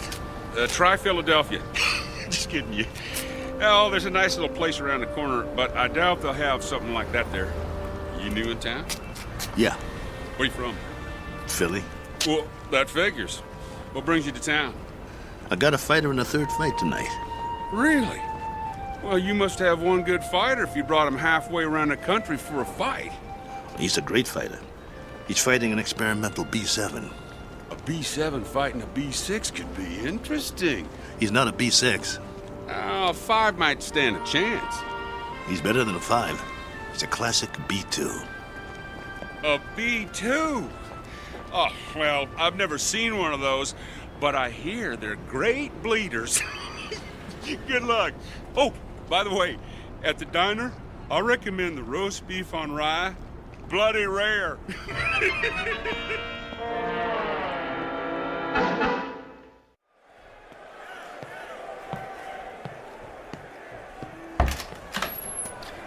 We got a big crowd out there tonight. Now, what took you so long, Steele? I'm starving. Here's your sandwich. How's Maxwell? What kind of sandwich did you get me? Roast beef on rye. Well done with silicone Teflonic joint lubricant on the side. What? It's mayo. How's Maxo? Did you give me a pickle? How's Maxo? I love dill pickles. Oh, here it is. Okay, well, the answer to your question is Maxo is still big as life and twice as ugly. I cleaned him up a little, though. The B2's always looked real. Look at him. You'd swear he was real, wouldn't you? He's got that natural-looking flesh, great muscle tone. He could have been a male model if he wasn't a fighter. Come on, get to it. Well, outwardly, he hasn't aged a bit. His hair's still curly. Just like mine. Yeah, but he's got a little bit more than you do. Hey, when I had him made, they gave him my good looks. That's a matter of opinion. Quit stalling. What's the good news? Well, that was the good news. And, well, I also turned his power source on, and that's still good. So I ran a diagnostic check. And? And everything that was bad when we left Philly is still bad. There's got to be something we can do. Open him up again. You got a thing for bad news, don't you? Come on, Paul. Earn your keep. That's what you're here for. I'm not a miracle worker. I'm just a mechanic. Well, what do you want to do, retire? Oh, fat chance of that. Then quit stalling and open the control box. All right. let me power him up first so we can walk over to the table. He's too heavy. Okay, come on. Atta boy. There you go. All right. Okay. Here, help me get him up on the table.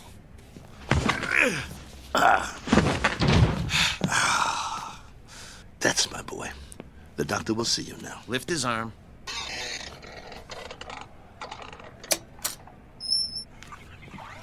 What's all that corrosion around the excess panel? Dried sweat. All the B2s sweat like bulls. It's nothing to worry about, though. You hear that, Maxo? Nothing to worry about. We'll get you cleaned up. Hand me that probe.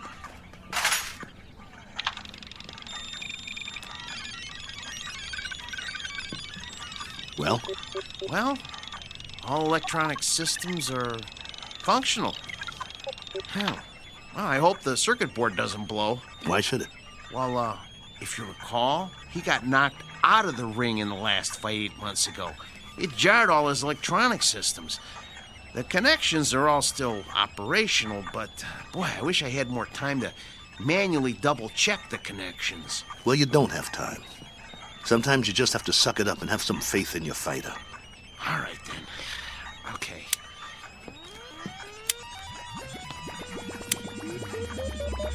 Well, I activated all his systems. Keep your fingers crossed and just hope nothing blows.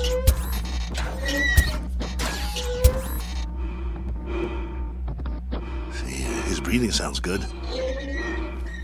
His arms are creaky, but they'll quiet down when he warms up.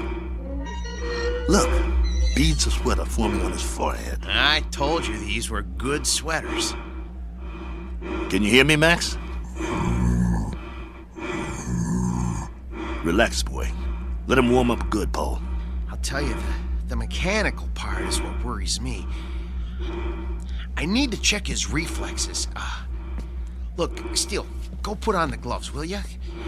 Let's see if he can zero in on you, okay? Maxo, get your legs loosened up. Move around a little. Loosen up your jab, big boy. Don't rush him. If it don't work now, it won't work in the ring. All right, but just enough to check the jab. Set his controls so he doesn't counter punch. Good idea. Okay, hold still, Maxo. This won't hurt a bit. Okay. That's as low as it'll go. I don't think his systems like it, though. You know, if that cracked eye quits, he'll be very vulnerable. Look, Steele, start circling him and see if he can follow you. Come on, Nexo. Look at me. I'm moving in. Want to get you. Block my punch. Oh, man, they're gonna hear that in the back row. That's good enough for now. We know it works. Oh, Steele, he's gonna get more than one punch thrown at his head. He'll outdance him to keep clear. Give him more power to his legs. Those cables are bandy. I don't like doing this. There's not much tension left in him. He seems to be moving all right. Yeah, but, boy, a heavy wind might knock him over. Put him on automatic. Oh, no. Come on. Let's not push our luck. Do it. All right. Here goes nothing. Maxo, gloves up. That's it. Beautiful. Now, let's see if he can move in for the kill. Kelly, Steele, no. Leave his systems on defense. He might have a couple of rounds if we leave him on defense. It takes less energy. You know, he's gonna get beat to pieces if we let him move in. No, do it. You use your head? He's a B2. He's gonna get slaughtered anyway. Look, if we let him go on defense, we might be able to salvage him for pieces. Nolan paid to see him on offense. It's in the contract. Activate his jab. Come on, it doesn't have any lubricant in it. Do as I say. All right. Activating the jab. Shut him down! Shut him down!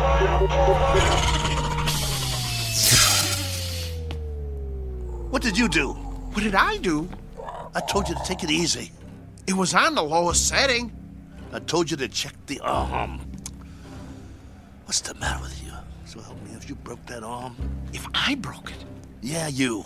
Look, Steele, I kept this heap running on borrowed time for 3 years now. Before we left Philly, I told you we needed to fix things and replace parts. We couldn't let this chance go. Please, open them up and see what you can do.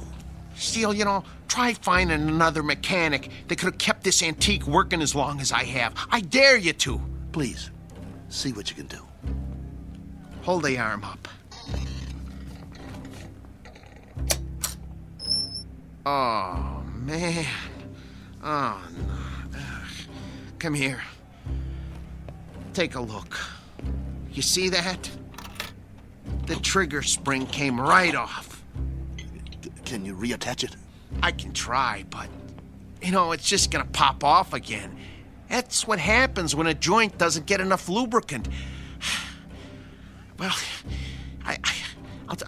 I'll try to stretch it.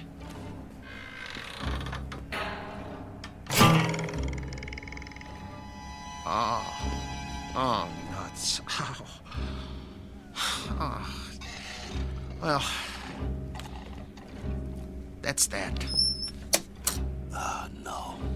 One jab too many. We gotta do something. What? Fix it. I can't. You just can't fix a spring. Once it can't spring, it ain't a spring no more. I told you it was getting ready to break, and to get a new one last year. He's got to be fixed if he's going out there, and he has to go out there. They fronted me the monorail fare. Steele, he needs a new spring.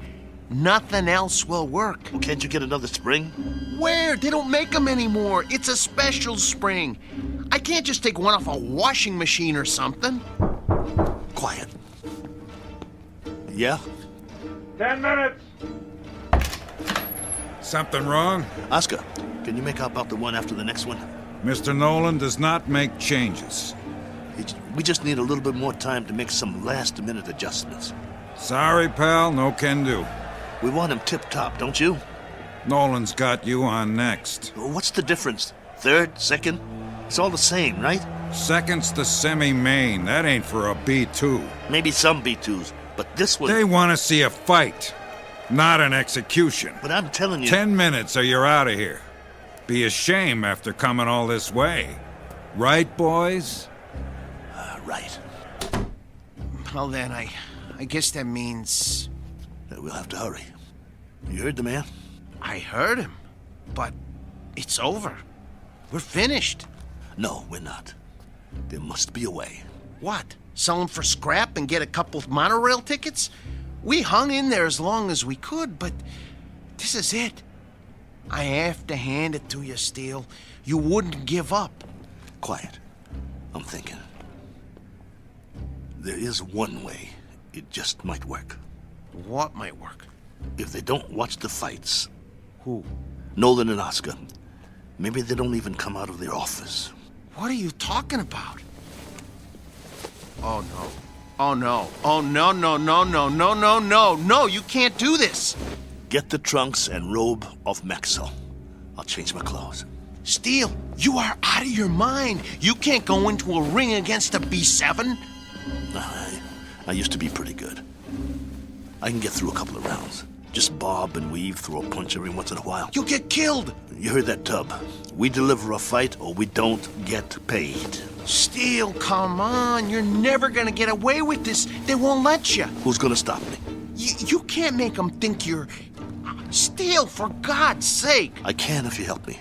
Nobody here knows what Maxwell looks like. If Nolan and the other guys don't watch the bout, we'll be all right. Steele. The crowd won't have a clue. B2s sweat, bleed, and bruise just like the new ones. Give me the boots. Look, I got an idea. You know what I can do? I can wire my sister. She'll send us the dough to get us back east. Tape up my hands. Steele? Steele. I got another idea. Wait. Look, hold still. I know a guy in Philly who wants to sell a B5 cheap. We could hustle up the cash and, Concentrate on wrapping my hands. If you don't take them right, I could break them on the first punch. Steele, this is suicide. It's a B7 out there. Don't you get it? It's a B7. You're gonna get mangled. Quit talking.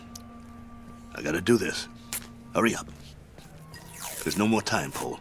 Put the gloves on me. Oh, I don't want to do this. Please, please don't do this. Look, let me go into the office and let me talk to them. Maybe they'll understand. No, they won't understand. So you're not going anywhere. You're gonna stay right here and lace up my gloves. Ow! You'll help me or I'll beat your brains out on this wall. But you're gonna get killed, Steele. Then I'll get killed. Better me than you, right? I got us in this mess. I'll get us out of it. Get the heap out of there! You heard the boss. Lace my gloves up tight. We gotta fight.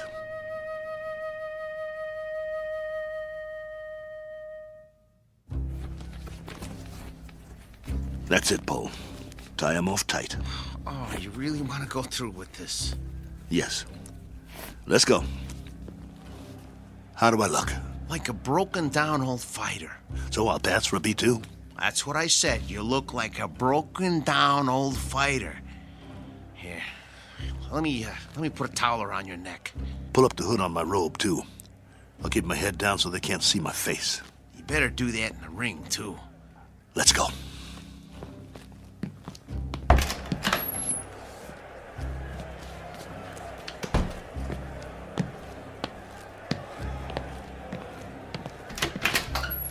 You're late. Just gamesmanship, Mr. Nolan. Making a late entrance, trying to get Max over the edge. Just like the old days, huh? Maybe I underestimated you guys. Nice robe. It's old school, you know? Genuine satin.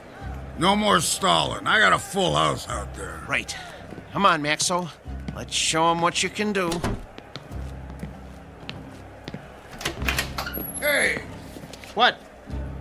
Where's that? What's his name? The owner. Oh, you mean Steele? He's already out there. We're one step ahead of you. I didn't see him pass my door. Well, he went a few minutes ago. He likes to check out the crowd. You boys better put on a good show. Yes, sir.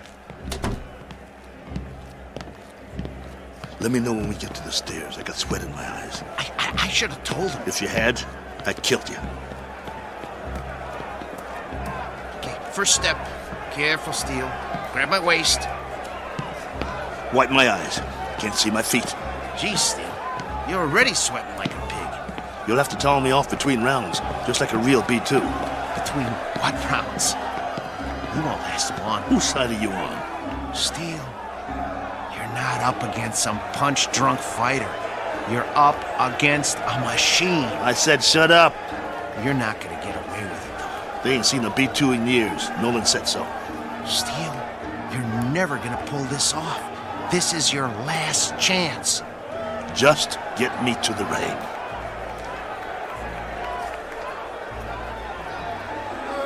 Hey, if it ain't battling Maxo! Go back to Philly, you bum!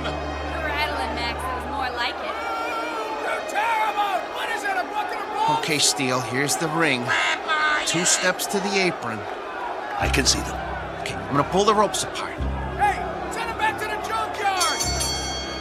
Ladies and gentlemen, the next contest of the evening, a 10-round light heavyweight bout featuring out of Philadelphia, the B2 Battling Maxo!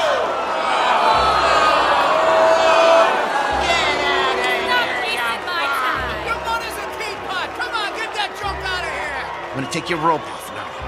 Keep looking at your shoes. Try not to blink. Stay in my corner. Of course I will. Breathe through your mouth. Come on. Little breaths. Come on. Breathe. Not too fast. I need a drink. Sorry. The water bottle is filled with B7 hydraulic fluid. And now, entering the ring, his opponent, our own B7, the pride of Kansas, the Maynard Flash!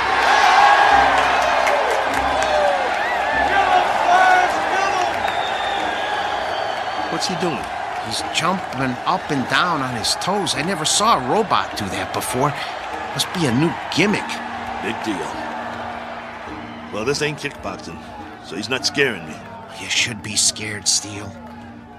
Come on. Get out of the ring now while you still can. You get out, pal. See you at the end of the round. Steele, stay away from him.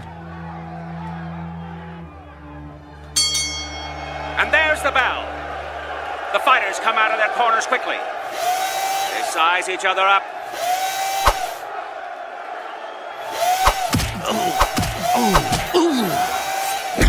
Oh, the Flash landed a vicious right. And another. And another. Come on, get away from him. Get away from him. Maxwell backs away. Come on, I got money on this fight. Come on, I can take it. The Flash is the aggressor. He backs Maxo into the ropes. Hey, no holding. Get your B2 off the ropes. See how you like this?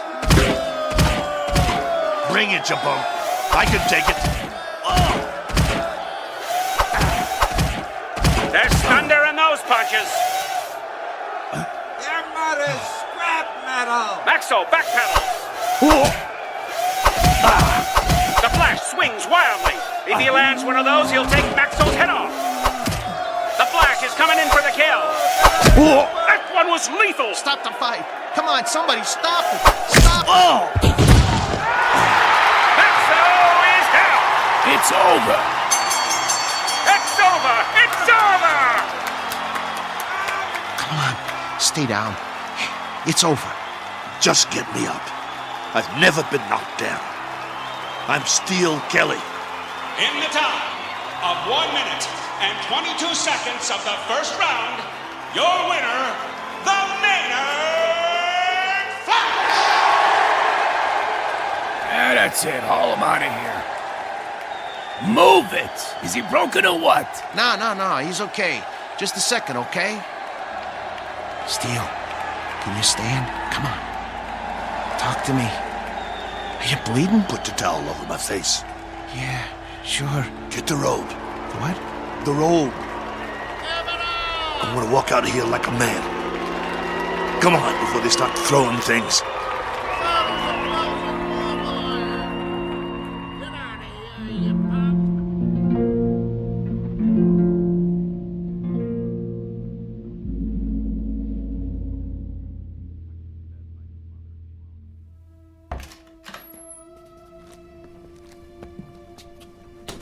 Come on. I'm gonna help you. Let me help you up on the table. Come on. Here we go. Sit. Come on. Steele, I'm gonna try and get you some ice. Forget it. But your eye. It'll be all right. I think right now you need a good stick man instead of a mechanic. That eye looks terrible. Actually, I think you need a doctor. Oh, man, you are really a mess. I don't have nothing with me. No needle, no thread, no iodine. That's not what I need. All I got is a couple of Maxo shop rags. Well, maybe we can stop the bleeding with them. Go. What? Where? Go get the money. But I can't leave you now. All right. Look, but just lie down. I don't even try to move, okay? I'll be right back.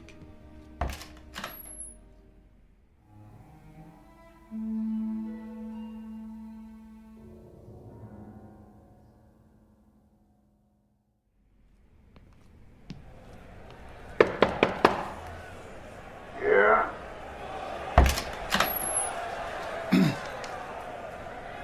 Mr. Nolan? Over that quick, huh? Yeah, I guess. Maxo did the best he could, though, Mr. Nolan. Your strategy didn't work. Did you really think arriving in the ring late would upset a robot? Well, you never know.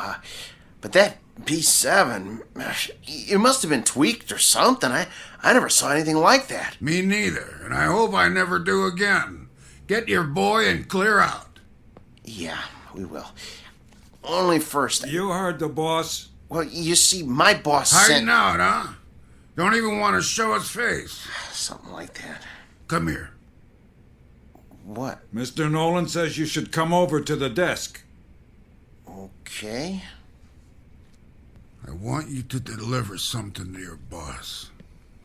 Yeah? Piece of advice. Can you handle that? Yes. Now listen real close.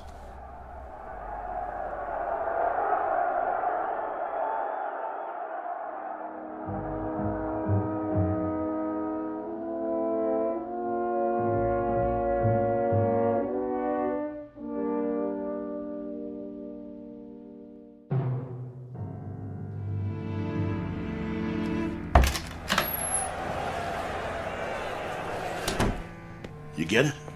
Steele. Well? Here. This all he gave you?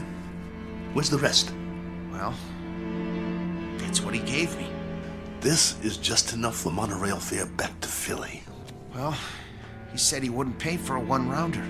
What do you mean? Come on, take it easy. No. Here, let me see your hand. Oh, man. Did you break your wrist? He can't do that. Steele, that's it. He's got a bunch of thugs in that room now. I'll go in there. You can't. If he sees you, he'll know what you done. But the contract says... I'm supposed to deliver a message to you, too. He said to tell you. You're lucky he doesn't run us out of town on a monorail.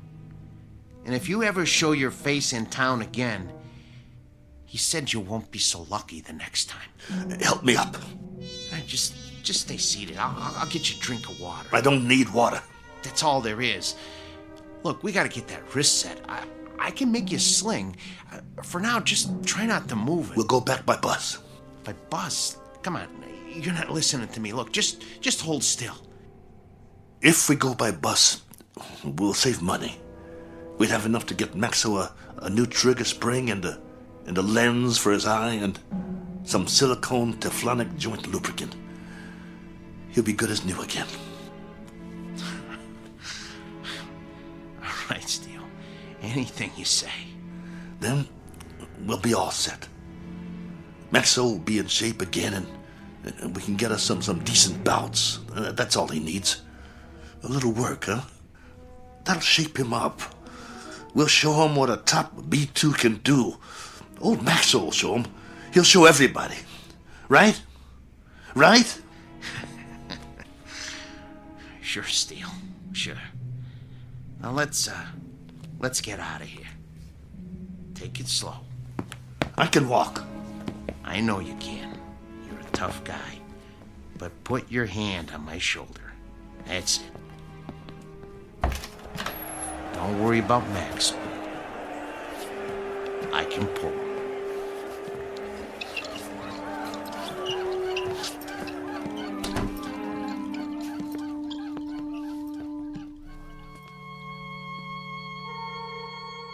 Portrait of the Losing Side. Proof positive that you can't outpunch machinery. Proof also of something else. That no matter what the future brings, man's capacity to rise to the occasion will remain unaltered. His potential for tenacity and optimism continues, as always, to outfight, outpoint, and outlive any and all changes made by his society. For which 3 cheers and a unanimous decision rendered in the Twilight Zone.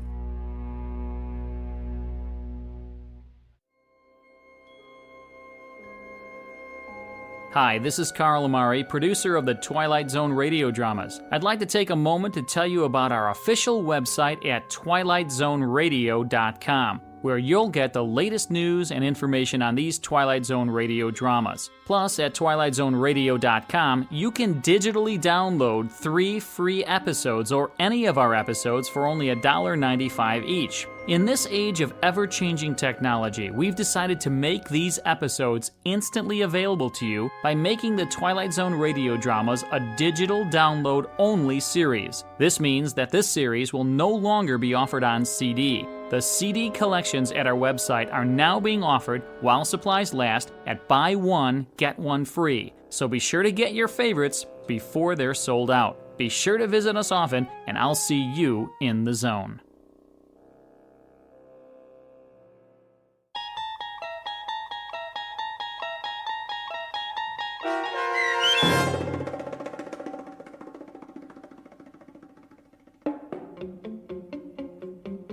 Steel, starring Lou Gossett Jr. with Stacy Keach as your narrator, was adapted for radio by Dennis Etchison and Joby Cerny, and written for The Twilight Zone by Richard Matheson. Heard in the cast were Joby Cerny, Danny Goldring, Rich Komenich, Sam Darrance, Pat Fraley, Tim DiDavo, and Jennifer Joy. This copyrighted radio series is produced and directed by Carl Amari and Joby Cerny for Falcon Picture Group. Custom Foley effects, sound design, and mixing are done in the Cerny American Sound of Picture Theater by Cerny American creatives Bob Benson, Matt Sorrow, Tim Cerny, and Todd Beyer. To learn more about the Twilight Zone radio dramas and to contact us, visit our official website at twilightzoneradio.com. Doug James speaking.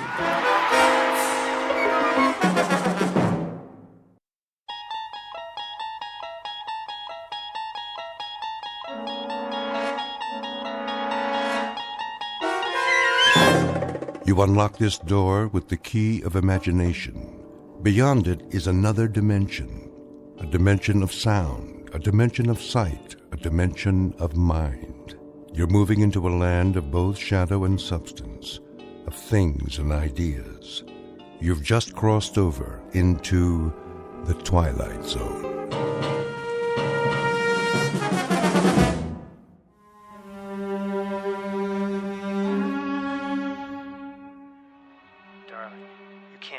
But I do. Even after so long? What is time? The ebb and flow of a river as we drift along, bobbing and sinking, but floating to the surface again and again and again. My love. From this day forward, we shall never be apart. This, I promise you.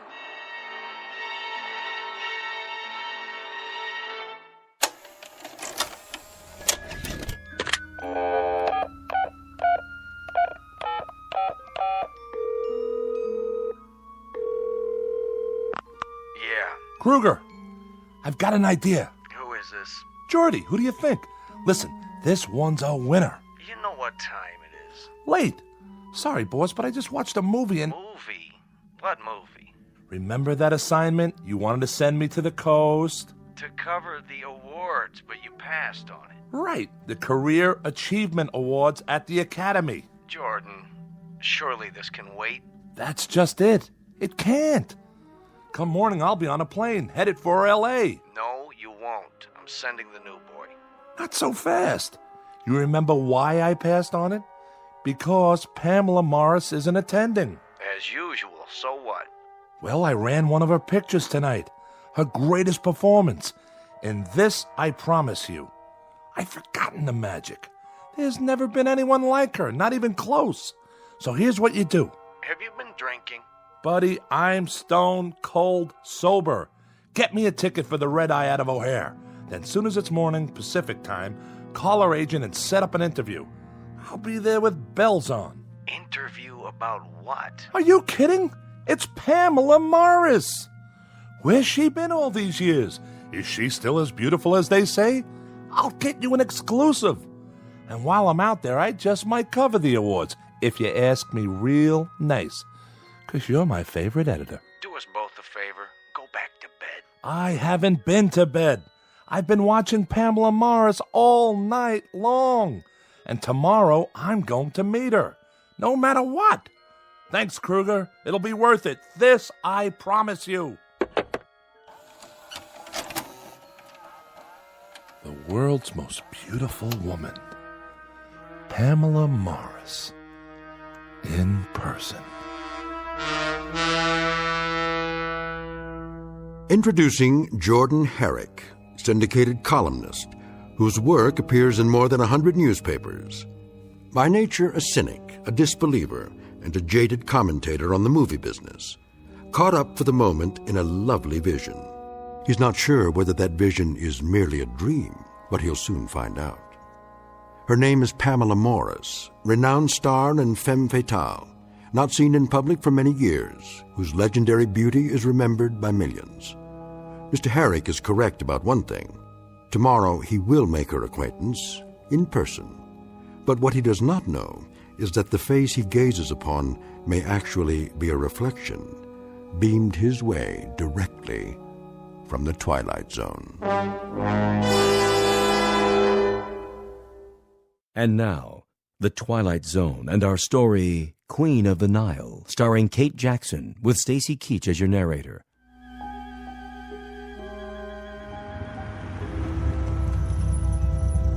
Hello? Hello? Is anybody... Yes, sir. I'm here to see Miss Morris. Who? Pamela Morris. Do I have the right address? This is a private residence. No deliveries. Oh, for the love of... I'm not a delivery boy. Please turn your car around. My name is Jordan Herrick. Well, you still need an appointment. I have an appointment. Check the list. Herri. Oh, yeah. Mr. Herrick from Chicago. Thank you. I'll open the gate. Park in the circular driveway by the main house.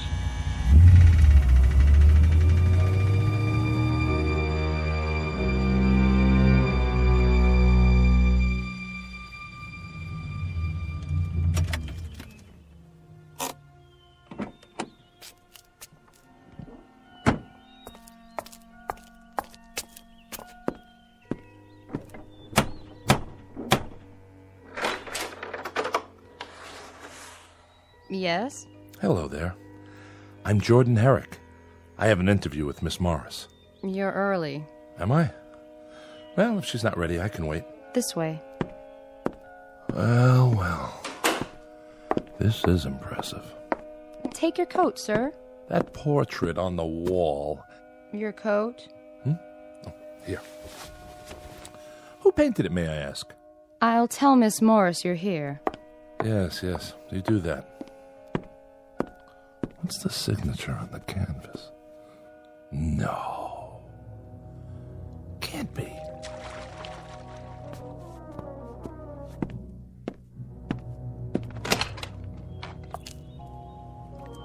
Where's my towel? A young man is here to see you. Where? In the living room. Really? Tell him I'll be right in. There's no hurry. Oh, there you are. Sorry, I lost track of the time. Please, don't rush on my account. You've come all this way. It's the least I can do. But it's such a glorious day. I'll be right with you. Just let me dry off. Of course. Charlotte, see if the gentleman would like a drink. Perhaps a light lunch? Yes, miss. Oh, don't go to any trouble. I'll meet you in the living room as soon as I make myself presentable. Oh, you're more than that. Great deal more. If you follow me, sir. Mr. Herrick? Miss Morris, I didn't mean to interrupt your swim. Nonsense. I've kept you waiting. It doesn't matter. It does matter, and I apologize. But I do love the pool. It's my one indulgence. Am I forgiven? Absolutely. Please sit down. Beautiful. Sorry? This room. The furniture, the artifacts.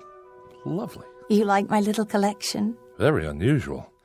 You must have gathered these things from around the world. Oh, you know how it is. Various locations over the years for this film or that. You specialize in the exotic. Do I? Yes, I suppose so. Even the front door, that metal insect or whatever it is. Ah, you saw that. The door knocker. Cast in bronze after an Egyptian beetle or so, I'm told. Do you think it's too much? No. It's quite remarkable. I've never seen another like it. Nor have I. Must be very old. Yes, it must be. I confess I've forgotten exactly where it's from. Now then, I believe you have some questions for me? Well, if you don't mind. Not if you're the one who asked them. I'll do the best I can. I'm sure you always do. To begin at the beginning. As two people always must. You were born in... I must say, Mr. Herrick, you are very direct. Oh, don't get me wrong. I meant geographically. No, you didn't. You meant the year. That's what the public always wants to know. You're not offended? Should I be? I have my producers, my directors. You have your editors. They are all very demanding. Besides, a woman in my position must have no secrets. I'm relieved to hear you say that. I was afraid. Afraid? You have nothing to fear here. No? Why, Mr. Herrick, I'm only a woman, and a rather small one at that. Surely you've known many women. Never one like you. Then I'll try to make this as painless as possible. Suppose you tell me how old you think I am. That's hardly fair. Oh, come now. Especially after you saw me in my bathing attire. Unfortunately, it conceals very little. I wouldn't say unfortunately. Mr. Herrick, you make me blush. I shouldn't have wandered out onto the terrace like that. I did say no secrets. And I overstepped the bounds with that question. No, not at all. Please, be honest. Really, Here, take a good look.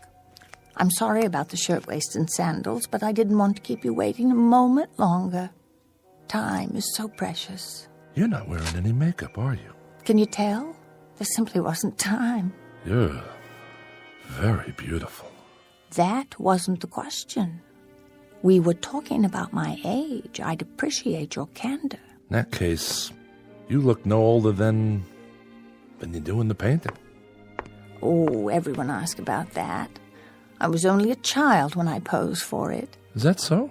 Come and see for yourself, close up. All right. Well? Oh, surely I'm misreading the signature. Why do you say that? This can't be a Berthold. Berthold? I was so frightened of him. The world was bright and new to me, and he was so wildly creative. Was he? I'd never met anyone like him. It was his genius that enabled him to project the flowering of a fragile blossom, as he put it. He must have been a genius to capture you so perfectly. What a lovely thing to say. Tea, miss. Ah. Shall we, Mr. Herrick? Certainly. Tea or coffee? Coffee, please. Would you like something in it? Cognac? Whiskey? No, thank you. I'll take it black. I thought newspapermen were heavy drinkers. That's a myth. At least during working hours. And are you working now? I am. Though it doesn't feel like work. I want you to feel entirely at ease. It's to my advantage, you know. Lest you think badly of me. Very little chance of that. Is it time for tea, Charlotte? Yes, Mrs. Draper. Hello. My name's... This is Mr. Herrick. How do you do? Mrs. Draper. He's the newspaperman, Mother. I know. You're Pamela's mother? Surely not... Sit down, Mother. Have your tea. It's remarkable, the resemblance between you two. Some might think so. With my mother, it is tea at this precise hour every afternoon. Mrs. Draper, you must feel proud to have such a famous daughter. Must I? Mother never did approve of my career. Believe me, Mr. Herrick, I had very little choice in the matter. She thinks I'm too headstrong. Dedicated is the word. You still are, Pamela. Tell me, was your daughter always as beautiful as she is now? Always. Now there's loyalty for you. As a matter of fact, Mr. Herrick, it is the truth. Then perhaps I should interview you as well. Why, whatever for? Well, I might learn a few important details from the mother. Such as the real age of the daughter? Honestly, I wasn't thinking of that. Isn't age relative? Besides, didn't I promise to reveal absolutely everything to you, Mr. Herrick? You did. All in good time. Then I'll just have to be patient. Not for much longer. This I promise you. Pamela, I must have a word with you. Later, in your room. I am not going to stand by and watch it happen again. You will if I say you will. I can't bear it. Mother, would you mind seeing if Charlotte has things under control in the kitchen? Not this time. Sorry if I'm intruding. She was just leaving. Pamela. Weren't you? A pleasure to have met you, young man. My pleasure, Mrs. Draper. Perhaps we'll talk another time. I hope so. Until then, goodbye. Take care of yourself. Take very good care. I'll try. Forgive her. What for? She's getting old. Still, she might remember a few details I can use for my story. No, her mind wanders. Her memories become distorted. Shall we finish our coffee on the terrace? If you prefer. There should be a breeze outside. I'll bring the cups. Mr. Herrick. Mrs. Draper, I thought you'd gone. I must speak with you. Why, of course. Leave. What? You must leave at once. Quickly, before she hears. You are in danger. I am? Very grave danger. All is not as it appears. She is not as she appears. Mr. Herrick, are you coming? Be right there. What's this about? If there's something I should know, you... She is running out of time. Save yourself, young man, before it's too late. I implore you. Save yourself.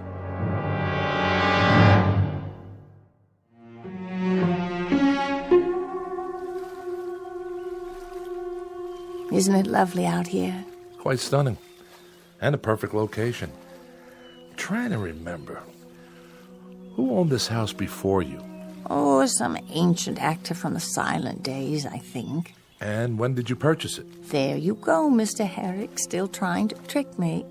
I assure you it was built decades ago, long before I was born. No doubt. I love to sit here by the hour, watching the birds and the clouds, listening to the sound of the water. At night I watch the stars. Do you? But that isn't what interests you, my nocturnal habits. It'll fit nicely into the story I'm doing. The question of age is still the big thing, isn't it? I wouldn't say that. I can hear it in your voice. Well, here goes. I am 38, Jordan. May I call you Jordan? Of course. Is that so terribly old? Not at all. Even in my case? Especially not in your case. The years have never been kinder to anyone. Oh, you're a dream. It's the truth. Ah, I should have realized you'd take all this down. Looks like you've already written several pages. Some advance notes. Dates mostly. Do they concern me? Indirectly. According to one article... I know you read something. A column by one of those stupid, jealous women. If you don't mind me asking... Fire away. If you're 38, how could you have starred in a movie made, let me see, 29 years ago? I can't believe it. Jordan Herrick taken in by the printed word. Tell me, do you always believe everything you read? Then set me straight. The movie was Trails West, is that correct? Darling, it couldn't have been me. I would have had to be 9 years old, don't you see? It's an old mistake. I've run across it before. Once something like that gets into the books, it's hard to erase. Well, according to our files, your co-star was John Bradley. Was it? You were in love with him. I never even met him. Your files are in error. That's possible. Almost 30 years ago. Why, I don't believe I'd even seen a movie yet. I wasn't allowed. My parents were very strict. Oh? We were poor. We lived in Iowa. My father's business was failing. It was a few years later that I set out for Hollywood, a star-struck girl in her teens, following the same trail blazed by so many hopefuls. I was extremely lucky. You must have been. You made Queen of the Nile with Charles Danforth. When you were 14? Juliet was 12. It's such an important production. Is that so much harder to believe than my true age today? You see, no one knew I was only 14. If they had, I would have been taken off the picture. I matured early. Indeed you did. I've seen the film. Have you? Shot on location, wasn't it? Oh, yes. No studio backlots then. A fabulous experience. I learned so much. And that was when you began collecting? What? The interior of your house. I take it the trip inspired the decor. I call it early Egyptian. I suppose it's silly of me, but how could I resist? It was my first big break, and I was far from home with more money than I'd ever seen before. I'm just glad it wasn't one of those horror pictures, or I'd probably have the place filled with caskets. No, I much prefer it this way. But really, you know, the fact is that I still feel 14 in some respects. No, let me be more precise. Sitting here with you, I feel new. I know it sounds foolish, but I want to live, Jordan. I want to savor all there is in this life. Is that so wrong? No. Come here and look at the view. You can see practically the entire city from here. The canyons, the pools. They look so blue from here. Don't they? Such a perfect color.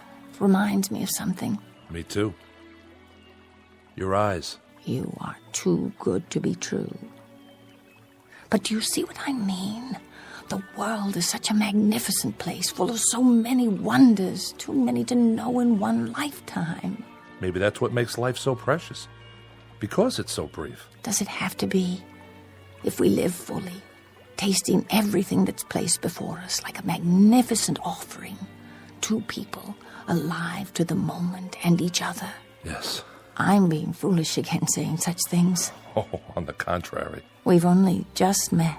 Hardly seems possible. That's because you've seen my films, each a time capsule, preserved, unchanging. There's something more, something that's very much alive right now. It's just that I so seldom get the chance to speak my mind, to air my dreams. That's true for everyone. Is it? It is for me. If I could know there's another who feels the same way, who wants to know life to the fullest. I think it's time for you to start believing. I don't dare. What are you worried about? You were so understanding, so simpatico. Don't stand too close. No, you don't like it. Move to the edge of the hillside. You might fall. Oh, Jordan, I already have. No. What's wrong? What must you think of me? Don't turn away. Look at me. It's as much my fault as yours. I wanted to kiss you from the first moment I saw you. You're very sweet, very real. But you really must go. Why? Because I say so. But we can see each other again, if you like. What about tonight? Dinner? Very well, shall we say? 8 o'clock?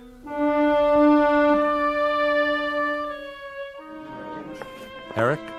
Party of two? Not for an hour, at the very least. I have a reservation. I'm sure you do. If you'd care to wait on the bar.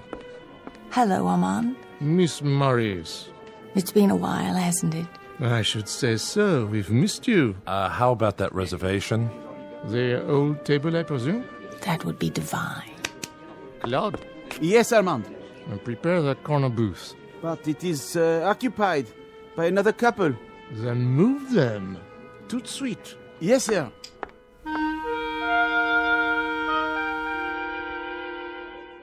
And that's our show. Ladies and gentlemen, we now invite you to dance.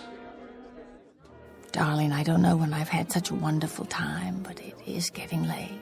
Is it? I should call home to see how Mother's doing. Oh, don't tell me there's a curfew. It isn't that, but I do worry. Excuse me? Yes?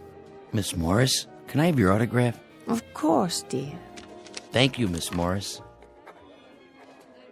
Will that do? Will it?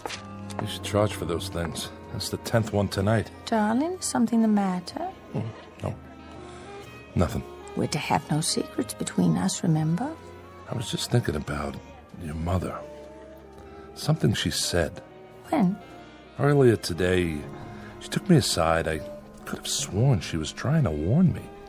Only I'm not sure of what. Jordan, my mother is disturbed. You must believe me. I do. But her words stick in my mind. She feels responsible. For what? My father's death. They were returning from a party. She was driving, and the car went off the road. Father was killed. I'm sorry. Since then, she's been suspicious, furtive, imagining all sorts of terrible things. I've tried to help her, but the doctors say it's hopeless. She's deeply depressed. She should be in an institution, but I can't bear the thought of... I shouldn't have brought it up.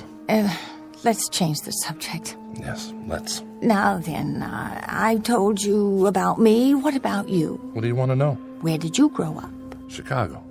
I still live there. I've played Chicago, the Wells Theater. The Wells. Is it still always so cold in Chicago? Only in the wintertime.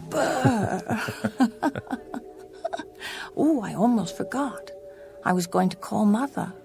Where's my purse? Oh, wait, you'll need coins for the phone. Oh, don't worry about me. Here, I'll get change. Waiter? Jordan, please. It's no trouble. Listen to me. You're a kind and considerate man, but I can take care of myself. Just don't disappear while I'm gone. Promise? You have my word on it. What's this in my pocket? A letter? Someone must have put it in my jacket. But who? Dear Mr. Herrick, you are a fine young man.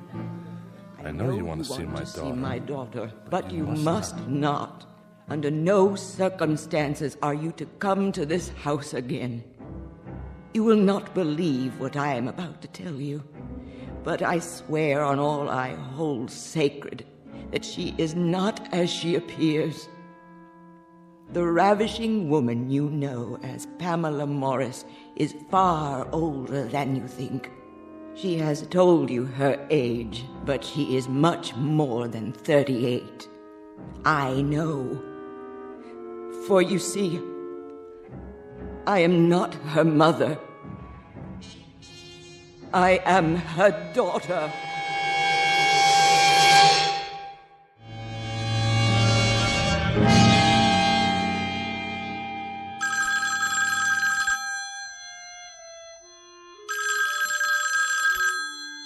Morning. Jordan? Oh, I was just about to phone you. Were you? I overslept after last night. I was afraid you wouldn't call. I wasn't sure you wanted me to. Oh, now you're teasing me. I had the most wonderful evening. So did I. It was heavenly, Jordan. Every minute of it. Will I see you today? Wild horses wouldn't keep me away. You don't have to fly back? Not just yet. I'll tell Kruger I'm onto something here. Something that could be very big. Kruger? My editor. Don't worry, he'll go for it. Oh, I hope so. If I were to lose you now, you don't know how long it's been since I've felt this way. Stay right where you are. I'll be right over. I won't move from this spot. I'll tell Charlotte to make lunch for us on the veranda. I have a better idea. I'll take you to Musso and Frank's for brunch. Perhaps your mother could join us. What for? I thought it might be nice for her. To get her out of the house for a change. Mother's not feeling well this morning. Oh, nothing serious, I hope. Only the usual complaints. Her mind seems worse, though. I wouldn't want to subject you to that. As you wish. You seem awfully interested in my mother. I do? Yeah. Just a reporter's curiosity. Enough about her. How soon will you be here? As soon as I shower and dress. Till then, darling. Till then. Front desk. This is Mr. Herrick. I'd like to place a collect call to Chicago. I'll connect you with the hotel operator.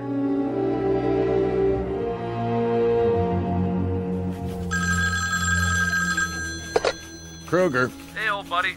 Jordy, glad you called. Where are you? Still in Hollywood. Listen. Good. I got another job for you, if you're through playing around with that little movie queen. Almost. Do something for me, will you? Get out the file on one of our pictures. Which one? Queen of the Nile. Right. Which one? I just told you. Queen of the... Well, you're a little young, I guess, but they made two of them. First one silent, I think, around 1920, maybe earlier. I didn't know that. Get them both. Take me a minute. I'll hang on.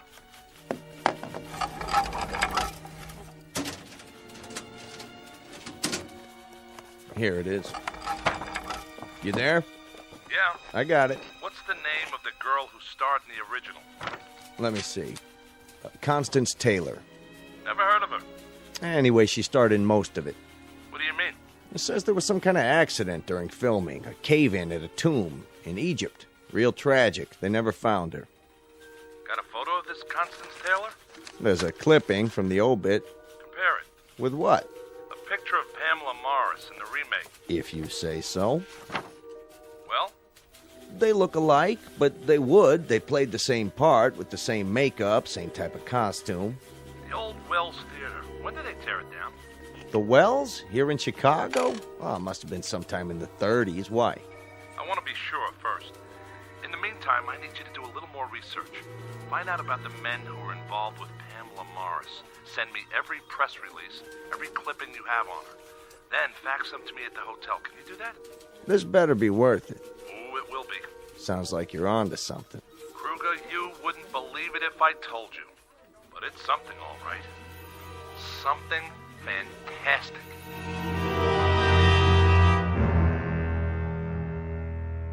Well?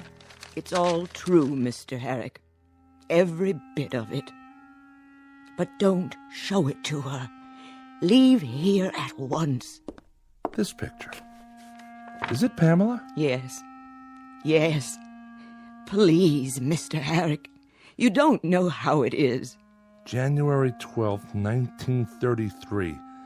Gladys Gregory and Kester Roberts at the Wells Theater.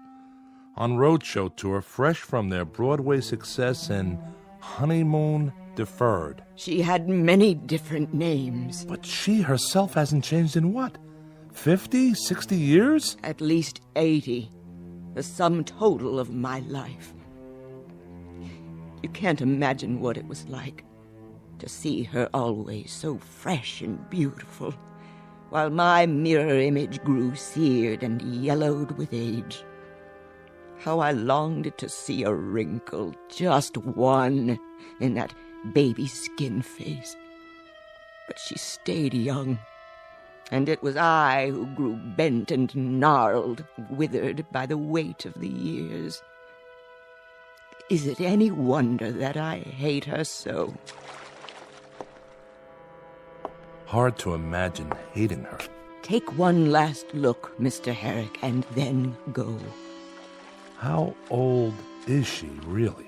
She is ageless. Perhaps eternal. That's true. What is her secret? What woman would not sell her soul to know? Surely you have some idea. It has to do with the motif of this room. The artifacts? The scarabs. The scarabide beetle, to be exact. The Egyptian symbol for everlasting life, from the banks of the Nile. Mrs. Draper, if you hate her so... Why do I stay? What else could I do? After Pamela and my husband. Go on. Tell me the rest. Charlotte? I cannot. You must go. What about those other men? John Bradley, Charles Danforth, Wesley Harrington. Don't ask about them. Charlotte, was that Mr. Herrick's car in the driveway? I thought I heard... Oh, Jordan. I knew it was you. I could hardly wait. Hello, Pamela. What's she doing here?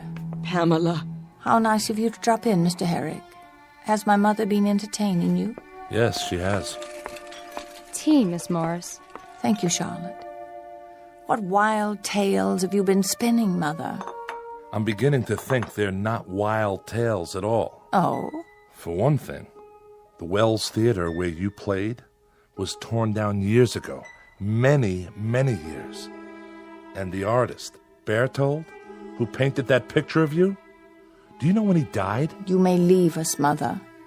Charlotte will serve your tea in your room. Pamela, please. I want to speak to Mr. Herrick alone. Yes, I'm sure you do. That will be all, Charlotte. I'll pour for Mr. Herrick. Yes, Miss Morris. Your coffee. Black, as I recall? Yes, Pamela. Drink up. Pamela, Now then, you were saying? Please understand, Oh, I do. I'm a reporter. It's my job to gather facts. And last night, that was part of your research? Last night was special. Believe me. My, look at all these newspaper clippings. Let me explain. You've compiled quite a dossier on me. What is it you want? Money? You think I'm a blackmailer? Well, if that's not it, what do you want? The truth. It comes down to this. I told you it isn't about money. I understand. Then why are you opening the wall safe? You want the truth, Mr. Herrick, and you shall have it. Come here. What have you done? Just a little white pill in your coffee. You drugged me. Don't worry. It's only a sedative. Well, why? I'm about to show you the secret. Don't you want to see what's in the box? Very well. I'll bring it to you. What is that? A rare Egyptian scarab, Mr. Herrick. The secret of eternity. Where would you get it? From the pharaohs, who understood its power. Pharaohs? I told you, Mr. Herrick. I was once Queen of the Nile. That was only a movie. Was it? Oh, yes, but I'm talking about the real thing. You were? Not were. Am. Oh. Sit down. It's easier that way. Let me open your shirt. You'll feel a slight sting as it penetrates your flesh. Then when it's fed, when it's filled itself with your life force. Please. Please. There. Now I simply remove it and place it on my skin so that it can reverse the process. Let me see. This leg should do nicely. Do you think I have nice legs, Mr. Harry? Oh, but you can't speak. You can't do anything, can you? A pity the art of mummification no longer exists, because in a few more seconds, there will simply be nothing left to hold your body together anymore.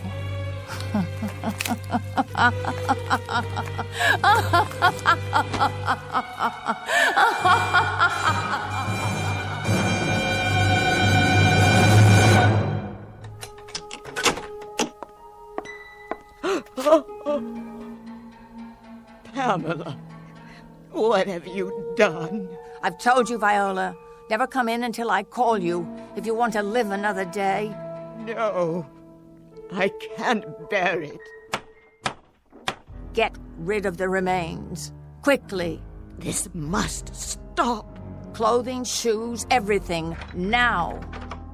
Yes? I have an appointment to see Miss Morris. This way, sir. I'm here, Charlotte. Yes, miss. Oh, do you mind? I seem to have knocked over a cup in the living room. Would you see that it's swept up? All of it? Right away, miss. If I've come at a bad time... Nonsense. You must be Mr. Jackson. Yes, I called the other day. And I told you to come out when you could. Did you think I'd forget? Well, I didn't want to intrude. I must say, you look spectacular. Do I? Radiant, if you don't mind me saying. It's the weather. I so love the sun and the pool. I'm constantly refreshed. It reminds me of the location for one of my films. We shot it on the banks of the Nile River, the ancient source of life, or so I'm told. Queen of the Nile. I've seen it. Have you? But you're so young. Come. We'll have coffee on the veranda.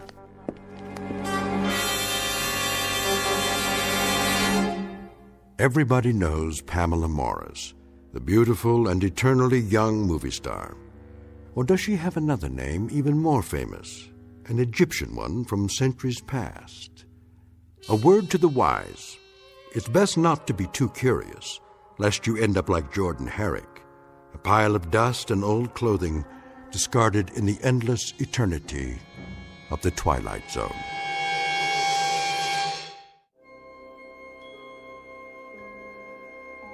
Hi, this is Carl Amari, producer of the Twilight Zone radio dramas. I'd like to take a moment to tell you about our official website at twilightzoneradio.com, where you'll get the latest news and information on these Twilight Zone radio dramas. Plus, at twilightzoneradio.com, you can digitally download 3 free episodes or any of our episodes for only $1.95 each. In this age of ever-changing technology, we've decided to make these episodes instantly available to you by making the Twilight Zone radio dramas a digital download-only series. This means that this series will no longer be offered on CD. The CD collections at our website are now being offered, while supplies last, at buy one, get one free. So be sure to get your favorites before they're sold out. Be sure to visit us often, and I'll see you in the zone.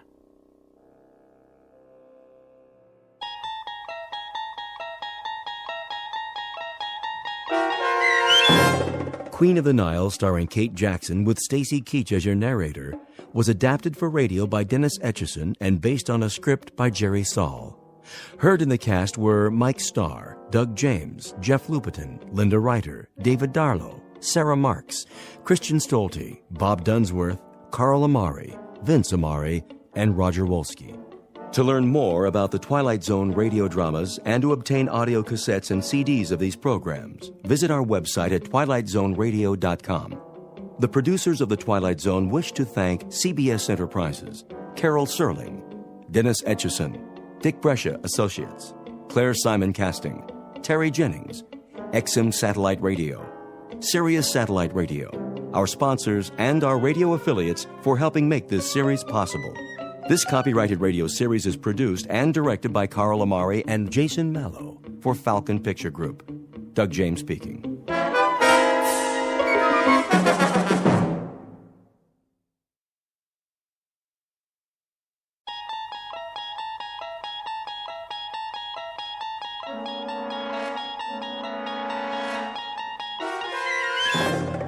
You unlock this door with the key of imagination. Beyond it is another dimension, a dimension of sound, a dimension of sight, a dimension of mind. You're moving into a land of both shadow and substance, of things and ideas. You've just crossed over into the Twilight Zone.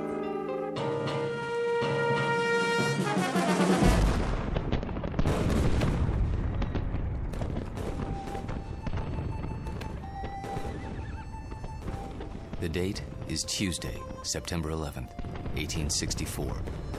We are encamped outside Atlanta, and the destruction goes on. I know not what history will make of this conflagration, but I have witnessed it at close range. I feel it my duty to set down these observations before the prism of time colors them in a different light. As to the present battle, then my words may seem harsh, but I assure you, this is how it was. We charged the enemy's works and carried them with the bayonet. The earth ran red. The air was filled with the screams of the wounded and dying. But we were many, and they were few. And so we triumphed. Nonetheless, and despite urgings to the contrary, the battle raged on. The city was ours. There was no need to destroy save that which could be of use in the fight against us, but Sherman was drunk with victory. He himself started the fires, the flames which annihilated that great citadel of grace and beauty. One of us should have sent a ball into Sherman's brain. It would have been so easy. But somehow we couldn't, and that devil knew it. He knew it, and he mocked us for our cowardice. The good die young, I've heard him remark. If you're evil enough, you'll live forever. And with that, the entry from Major Skelton's diary ends. So it was that the Union soldiers burned Atlanta. Questions? Professor Jameson? Yes. The books I've read don't describe the Battle of Atlanta that way. Oh, I know. Confusing, isn't it? But as someone once said, history is bunk.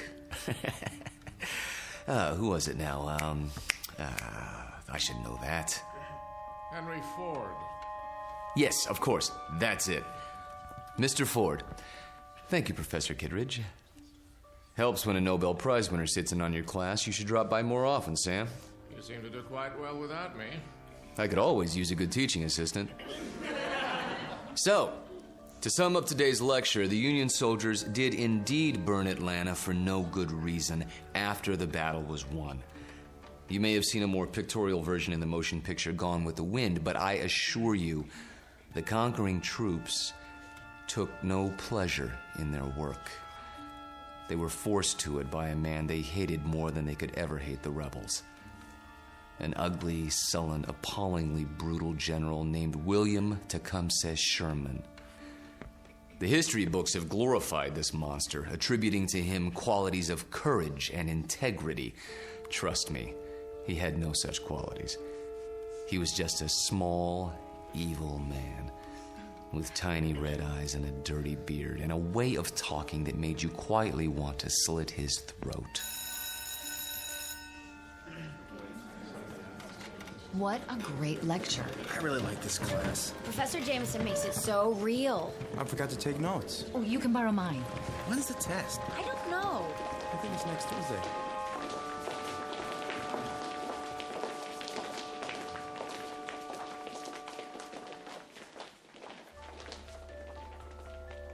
It has been said that universities are worlds unto themselves, inhabited by the young. These are the inhabitants of Collins University, a very small world indeed, young people hungering for knowledge, which can be imparted only by age. You have just met Walter Jameson, for 12 years the college's most popular and respected history professor. Students crowd his lecture hall and listen in fascination as he brings the dead past to life for them. It doesn't seem to matter what period of history he's discussing. He makes that period as real as this morning's headlines. Some explain this ability simply as the mark of a consummate actor. However, there are those who don't agree, like Professor Samuel Kittredge, Nobel Prize winner in chemistry, who has another, more disturbing theory about Walter Jameson, and that theory is about to be put to the test. Very soon we will find out whether our star professor received his degree from a major university or from the Twilight Zone. And now, The Twilight Zone and our story, Long Live Walter Jameson, starring Lou Diamond Phillips, with Stacy Keach as your narrator.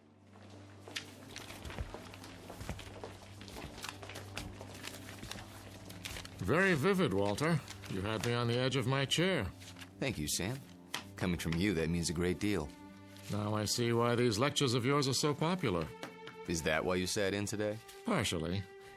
Tell me something, if you have a moment. Certainly. Who was this Major Skelton? Oh, no one important. Just a lawyer who happened to enlist. And you acquired his diary? Yeah, lucky break. As I recall, an auction of Civil War memorabilia a few years back. What regiment? 123rd Illinois Infantry. Remarkable. American history is a hobby of mine, but I must say I've never heard of him. His diary's never been published. A fascinating document. May I see it?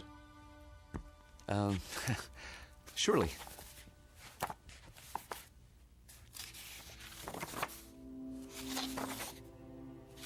Well preserved. It was stored in someone's attic for 100 years.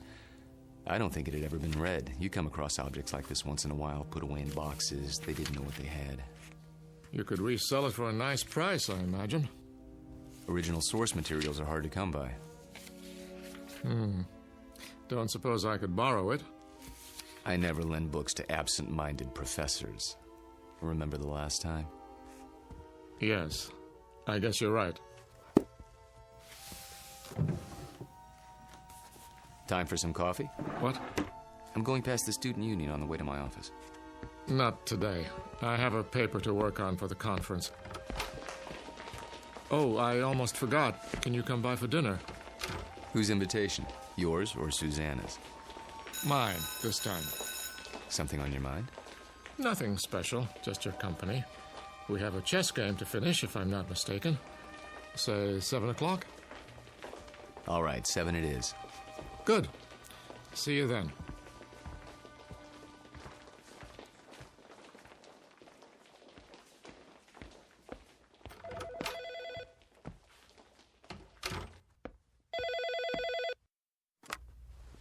Hello? There you are.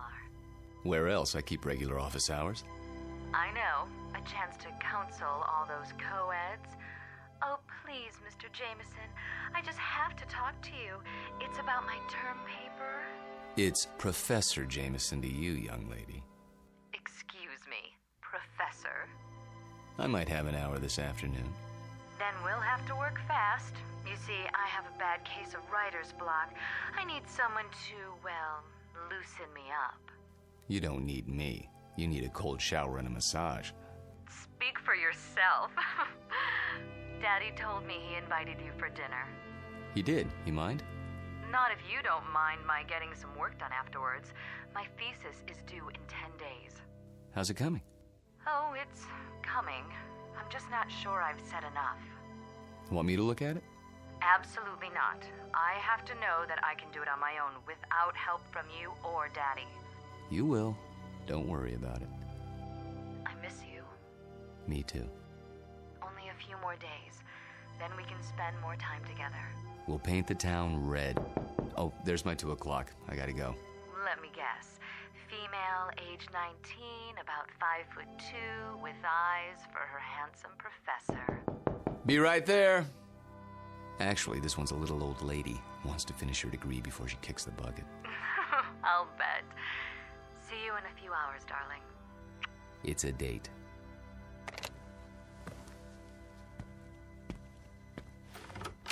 Oh, there you are. Come in, Janice. I was afraid I was late. Someone else is waiting for you. You're my only appointment this afternoon. She asked if this was your office. A student? No, I don't think so. She's sort of elderly. She acted like she knew you.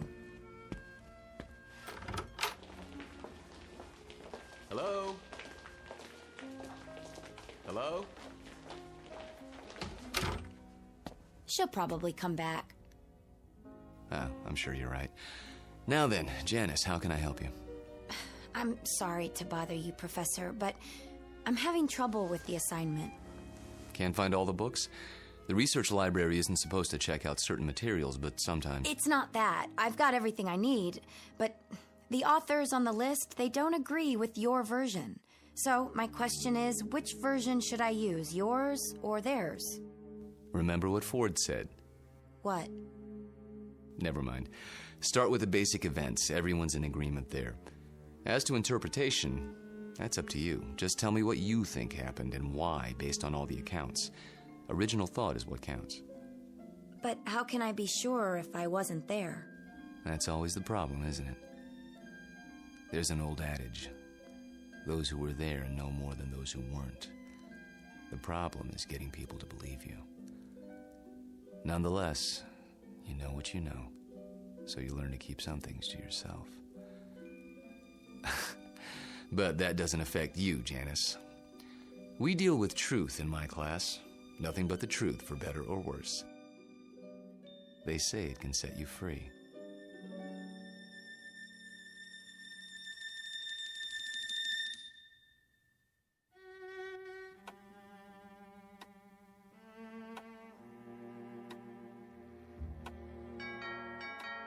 I'll get it, Father.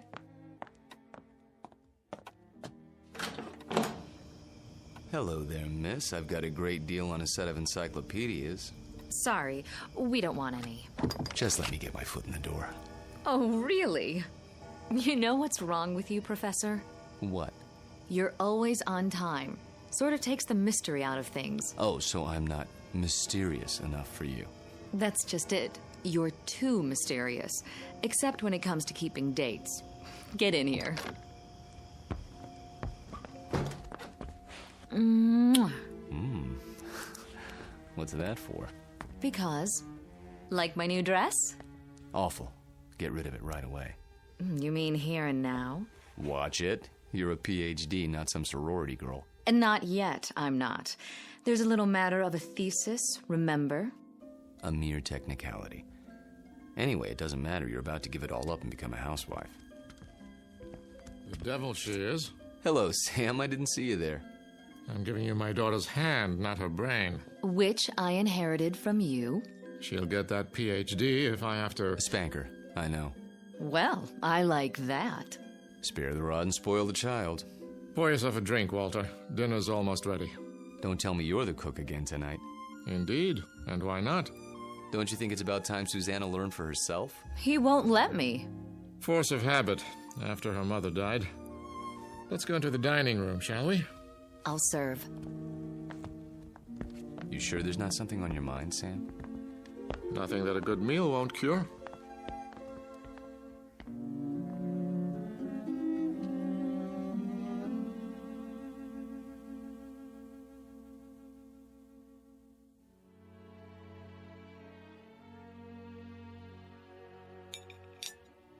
Had enough to eat?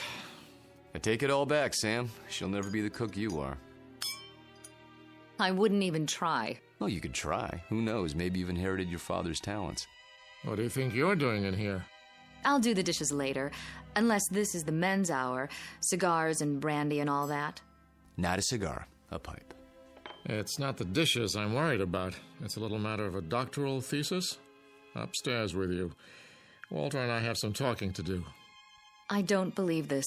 It is the gentleman's club, right here in my own house. Just for a while, Susie.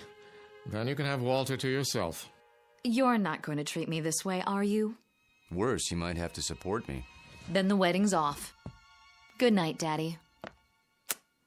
See you before you go? It's a requirement.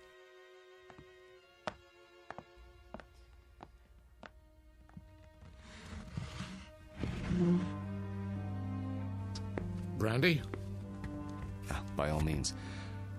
You know, you don't have to worry about her. She'll accomplish anything she sets her mind to, with or without us. Oh, I know that. But she's wasted a lot of time. She's almost 30, and I'm almost 70. You're talking about chronological age. You're both still very young. I don't feel young lately. Aches and pains. Let's sit down. The chessboard is exactly as we left it.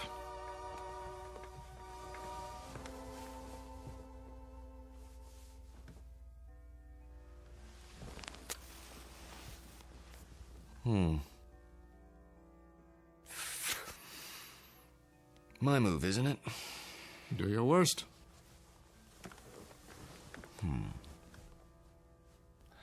How about pawn to king's bishop 4? Look at that. You don't like it? Not the move. Your hands. Well, what about them? Extraordinary, isn't it? They looked very much the same when we met, those two hands. Firm, smooth, not the slightest discoloration. Time marches on. For some of us. Walter, tell me something. Of course. How old are you? You know the answer. 44. My move. I seem to recall that when you applied for a position at the university, you listed your age as 39. That was, 12 years ago, which would make you 51 now. Come on, Sam. So I'm 51. Too old for Susanna, is that it? In a sense. What are you getting at? This is between the two of us. It won't go beyond this room. Really, Sam? Walter, when I met you, I was 58. I had most of my hair, all of my teeth, and hardly a wrinkle. Look at me now. In 12 short years, I've turned into an old man. But you haven't. It happens that way sometimes. I know. But why? Clean living? Don't ask me, Sam. You're the chemist. I'm just a history teacher. Yes, and you teach it very well. Do you know what your students say? They say it's almost as if you witnessed history firsthand. I try to make it interesting. Fake it, you mean? You could call it that. Yes, that's what I thought. But somehow it didn't seem like you. You're such an honest, precise man. Ah, here it is.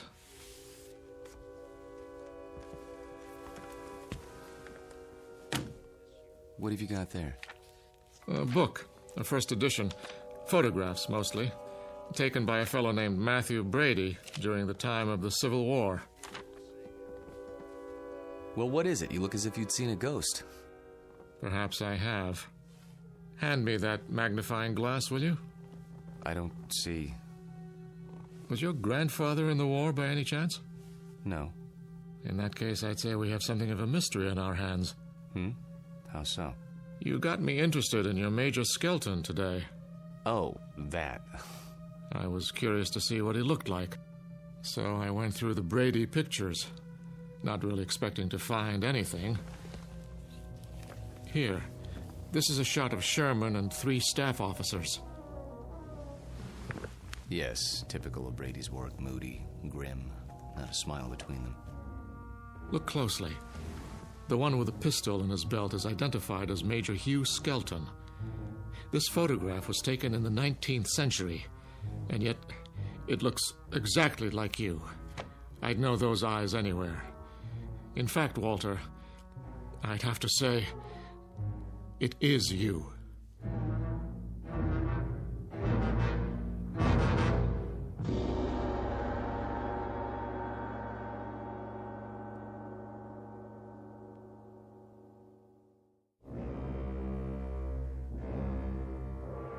It is you, Walter, isn't it? Photographs can be deceptive. Poor lighting, grainy images. You shouldn't have kept the ring, you know. It's a dead giveaway. Ring? It is a bit like mine. Not like it. The same. Sam, really, you can't be saying what I think you're saying. That wouldn't make sense. It wouldn't be rational. It wouldn't... Come now, Walter. We're not children. You know exactly what I'm saying. I've been accused of many things in my time, but never of being inarticulate. Oh, you're joking. Just because a man in a picture happens to look like me... And happens to wear the same ring, and happens to have the same small mole on the left side of his face. Did you keep the pistol? Or is it in a Civil War museum somewhere? Oh, Sam. Tell me the truth. You know what the truth is, don't you? You are the man in the photograph, aren't you? Yes. I knew it. I've suspected for a long time. But, of course, it seemed so fantastic. It is. Yes. So, now we're on equal footing at last. The time for lies is over, Walter. Wouldn't you agree? Yes. So tell me, how old are you? You won't believe me. I can believe anything now.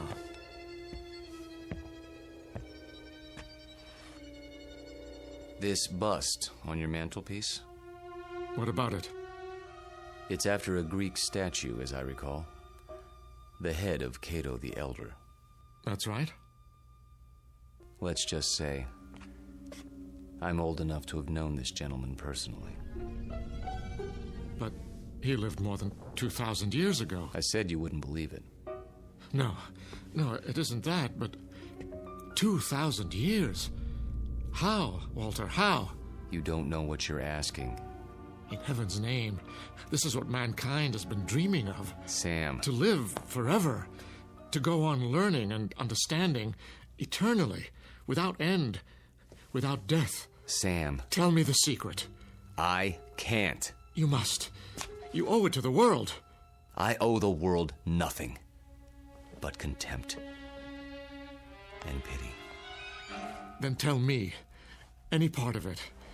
I'm almost 70 years old. I have a heart condition. I'm going to die, but I don't want to until I finish my life's work. Walter, listen to me. Do you understand? I'm not ready to die. I can't tell you the secret because I don't know what it is myself. What? I was like you, Sam. Afraid of death. Too afraid to face the concept head on. When I thought of all the things there were to know and the pitifully few years man had to know them, I went cold with fear. And with anger, too, at the impossibility of it all. The combination was paralyzing. Every night I dreamed, as you dream, of more time, of immortality. Only if man lived forever, I thought, could there be any point to living at all.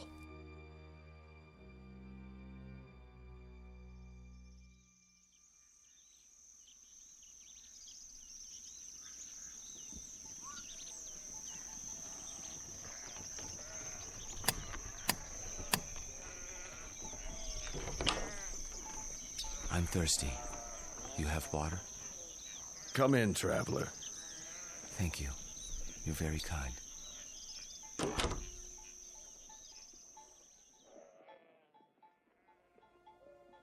One day, on the road, I met a man. An alchemist. I told him these things and more as I rested with him. He said that he could grant my wish. only it would cost money. A great deal of money. So I sold everything I had and paid him his money and submitted to his experiments. Drink this, young man. You may remain here until you recover.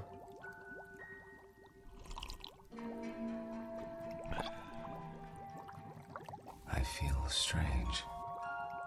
That will pass.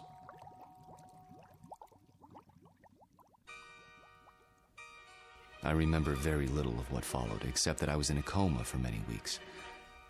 When I revived, I learned that the alchemist had been burned for blasphemy.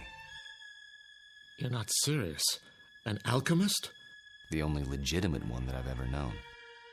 You're asking me to believe something that goes against everything I know. Not without proof.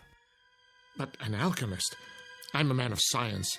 They knew nothing of chemistry. Lead into gold. Just as I thought. You won't believe it. Smoke and mirrors. Their methods were based on superstition, magic. What did he use? Bat's blood and eye of toad? And once upon a time, germs were unknown, and blood cells, and pasteurization, and human growth hormone, and...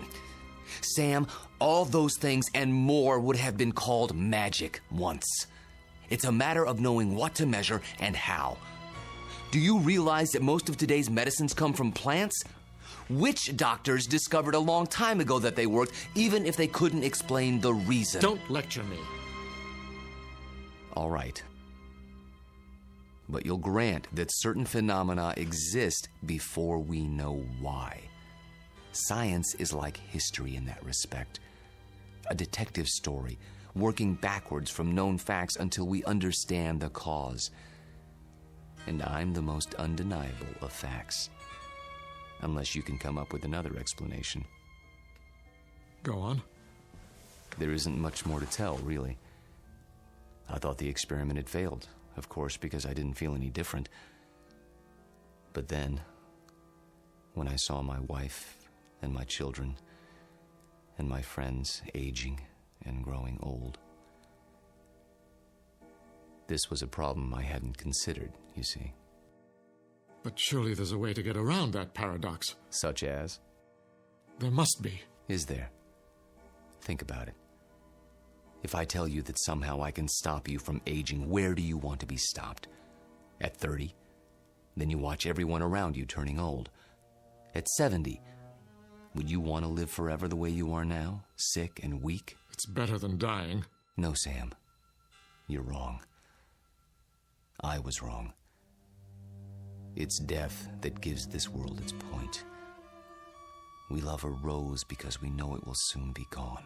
Who ever loved a stone? I'm not a rose, and I'm not a stone. I'm a man. Very old, very frightened. Of what? Death? Yes, of death. You're a fool. I want to die. Then why don't you? Because I'm a coward. Like all men. Because I'm tired of living and scared of dying. That's why. There's a revolver in my desk at home, Sam. The same one you saw in the Civil War photograph. Every night, I hold it in my hand and pray for the courage to pull the trigger. But I can't.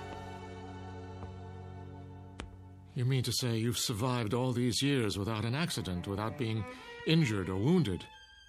Some people are lucky that way. They go through life without ever breaking a bone or seeing the inside of a hospital. Oh, I've come close to death plenty of times. But never close enough. Thank you. For what? For reassuring me. I thought that if a man lived forever, he would grow wiser. But that isn't true, is it? You grow tired. That's all. It must be lonely. That's a word that comes to mind. You say it as if you think it's a word I don't know anything about. I suppose you married more than once? Yes. How long with each woman, Walter? 10 years? 15?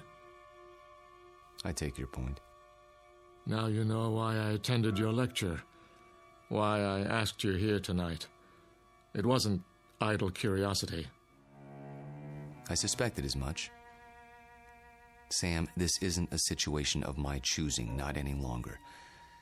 I tried to resign 6 months ago, but you talked me out of it. Do you remember? Yes. Do you know why? I knew that Susanna was falling in love with me. And I knew what would happen, because it had happened before. A few years of happiness, and then... I warned her. I did everything I could to discourage her. Except tell her the truth. How could I do that? She'd have thought I was mad. Then why didn't you leave? Because it was too late. I was in love with her. Everything was against it, all my reason and experience. But that didn't matter. And God help me, it doesn't matter now. It does to me. Walter, I can't let you marry my daughter. And why not? Susie. Well, go ahead. I asked a question, Father. We were just having a conversation. So I gather.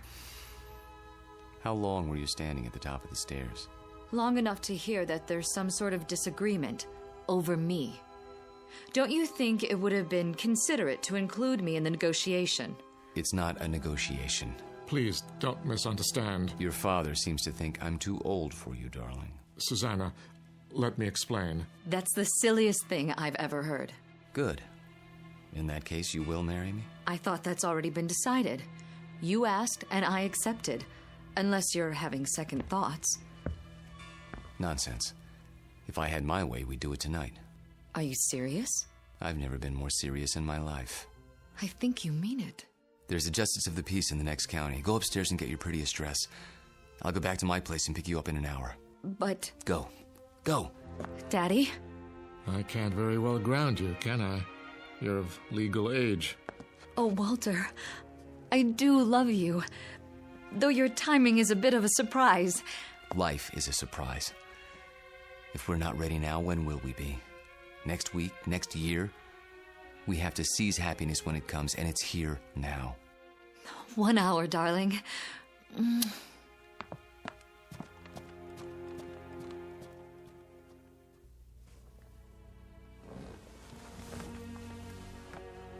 I'll tell her. She won't believe you, Sam. No one would. In fact, by tomorrow, you won't believe it yourself. We'll see. Yes, we will.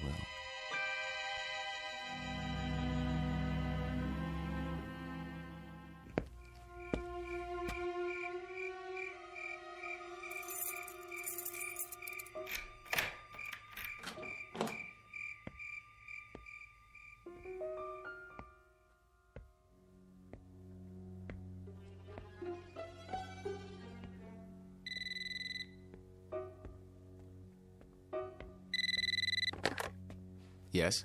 I'll give you one last chance, Walter. If that's your name. Sam, please. The irony is, I truly like you. We've been fine friends. But when it comes to my daughter... You deny her happiness? Is that what you call it? People who love each other don't have secrets.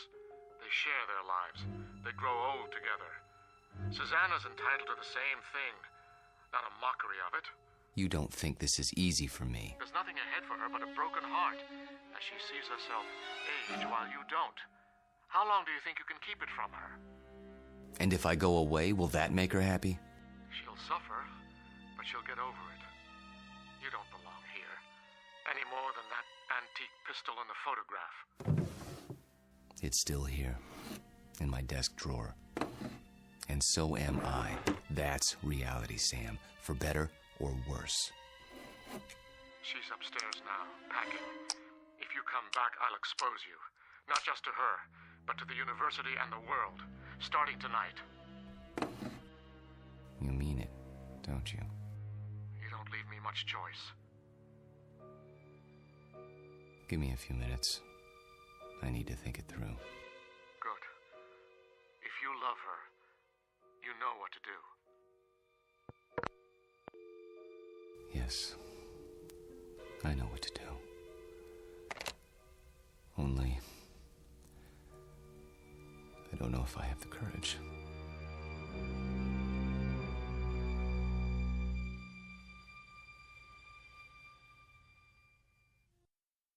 Hello, Tommy. Who are... You needn't stand up. How did you get in? You left the front door open. Who are you?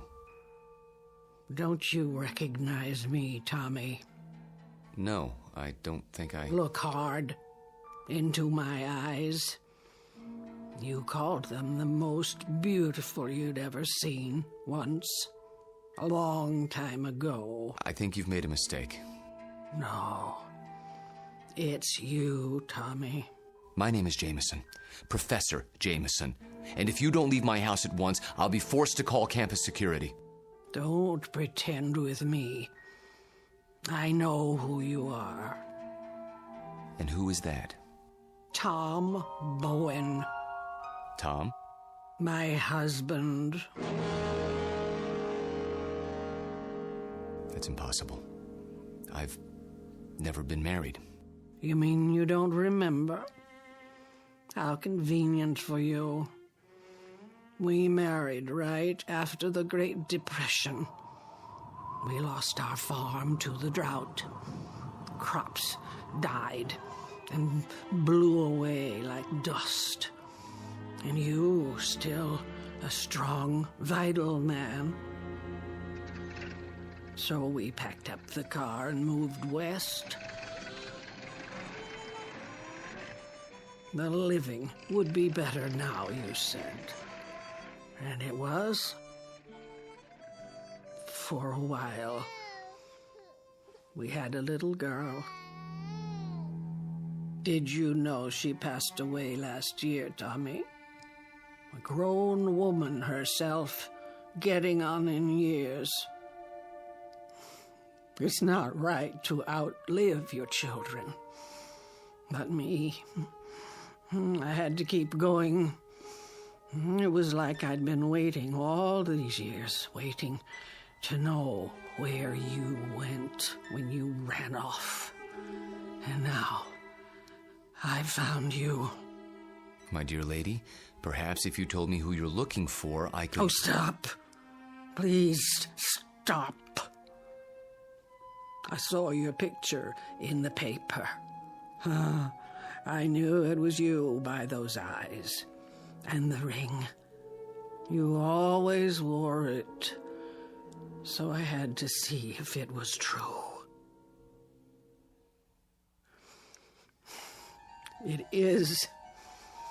No, Lord, look at that. I can't explain it. I only know what I see. I've grown old, and you haven't. Don't. Please. And now you're going to marry someone else and leave her the way you left me. Lorette, for God's sake. I can't let you marry her, Tommy. You're mine. Don't touch me. What's this? Put the pistol down. Oh, I remember that gun. You used to keep it locked away. Said it belonged to your great-grandfather. Take it out and oil it like you knew you were going to use it someday. Is it still loaded? I said put it down. Tommy, what you're doing, it's wrong. You can't go on hurting people the way you hurt me. I won't let you. Lorette, for the love of... What was that? I didn't hear anything. Are you sure? I thought... Thought what? I don't know. Susanna, dear, please wait. Don't try to stop me. I've made up my mind. I know. It's not like I'm going away. Walter and I will be married, and then we'll come back and I'll move my things into his house. It's only down the block. I'll still see you every day and... Shh. I did have some things to say to you. Very important things. But now, I don't know where to start. Please don't. I'm nervous enough as it is. Can't you be happy for me? I know it's a change, a big change, but surely you're not surprised. You must have seen it coming. I know we haven't talked much about it, but... Do one thing for me, sweetheart. What? Bring me my reading glasses. I shan't be able to sleep while you're off eloping. At least I can get some reading done. Oh, Daddy, thank you. Where did you leave them? Upstairs in my bedroom, as I recall. Would you mind getting them for me? Of course I will. If Walter comes to the door, tell him... I know what to tell him. Don't expect him just yet. There's still time. Wait right here. I'll find them.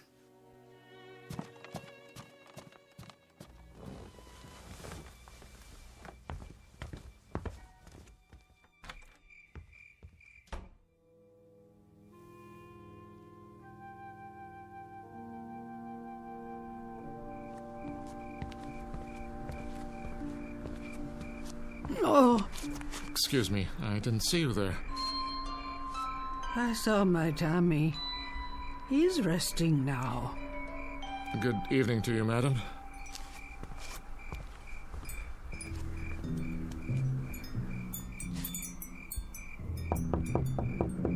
Walter.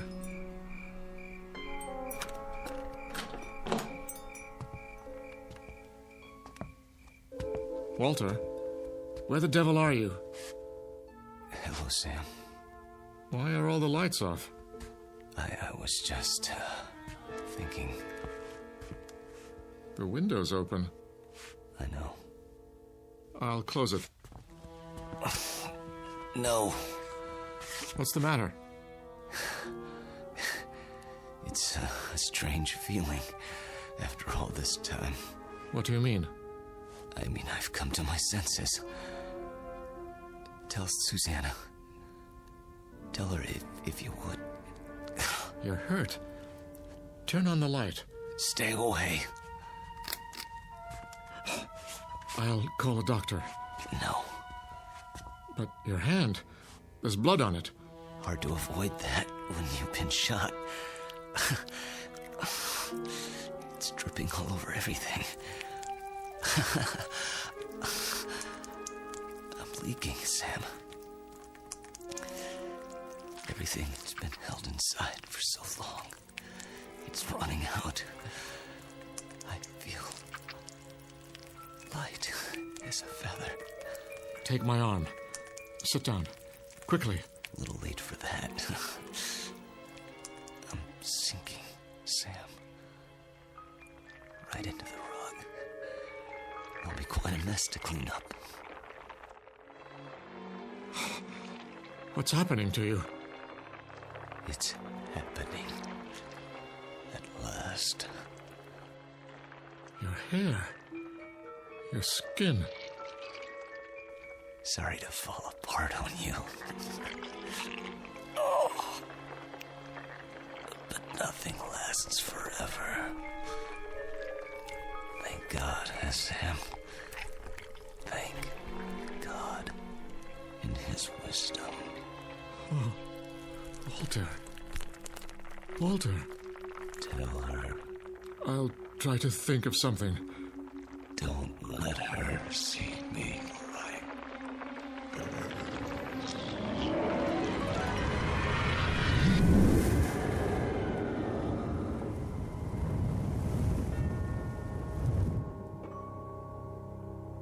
Dad?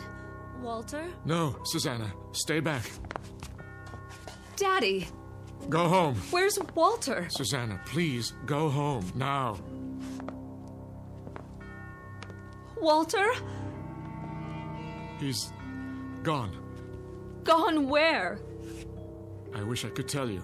But there are his clothes, his shoes. Daddy! Daddy, what else is on the floor? Dust, my dear. Only dust.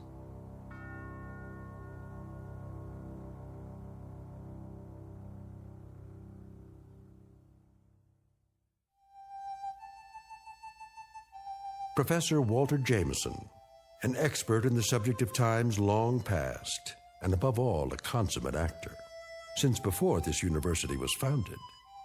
He's finally completed his life's work, A history of the world that begins in the cradle of civilization and ends in our time. Because the future was not his specialty.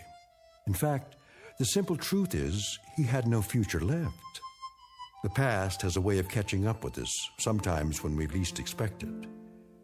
They say that time heals all wounds, but it also wounds all heals.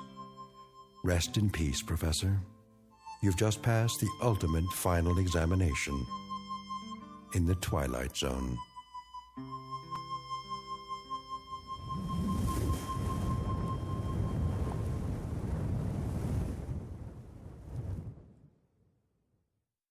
More from the Twilight Zone after this. You are about to enter another dimension.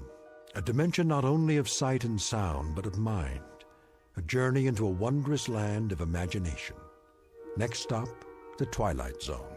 Hi, this is Stacy Keach. I'd like to take a moment to tell you about our Twilight Zone website at twilightzoneradio.com. At twilightzoneradio.com, you'll find the latest information on these Twilight Zone radio dramas, including behind-the-scenes photographs, plus the newest product releases, trivia contests, ways to contact us, other Twilight Zone-related info and merchandise, plus links to other fascinating websites. So make your next stop twilightzoneradio.com. Visit twilightzoneradio.com to purchase these Twilight Zone radio dramas on cassette and CD, or call toll-free 1-866-989-ZONE. That's 1-866-989-9663.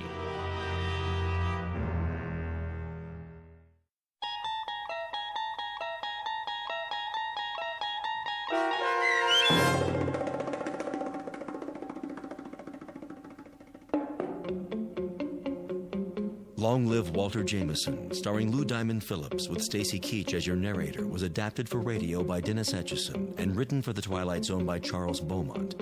Heard in the cast were David Darlow, Alyssa Fraden, Elizabeth Leto, Ann Whitney, Jeff Lupetin, and Christian Stolte. To learn more about the Twilight Zone radio dramas and to obtain audio cassettes and CDs of these programs, visit our website at twilightzoneradio.com. The producers of The Twilight Zone wish to thank CBS Enterprises, Carol Serling, Dennis Etchison, Dick Brescia Associates, Claire Simon Casting, Terry Jennings, XM Satellite Radio, Sirius Satellite Radio, our sponsors and our radio affiliates for helping make this series possible. This copyrighted radio series is produced and directed by Carl Amari for Falcon Picture Group. Audio editing, sound design, Foley effects, and mix for the Twilight Zone radio dramas are by Cerny American creatives Craig Lee, Michael Slaybach, Bob Benson, and Jason Rizzo. To learn more about the Twilight Zone radio dramas and to contact us, visit our official website at twilightzoneradio.com. Doug James speaking.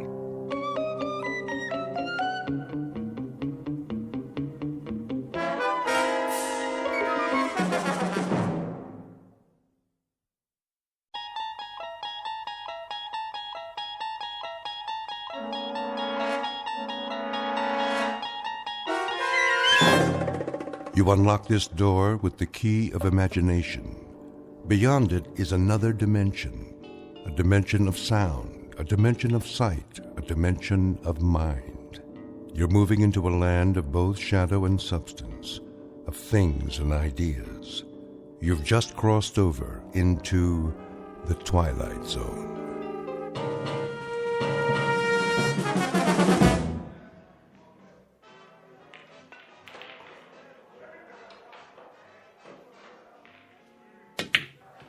Oh, tough luck, mister. Yeah, I thought I could make that one easy.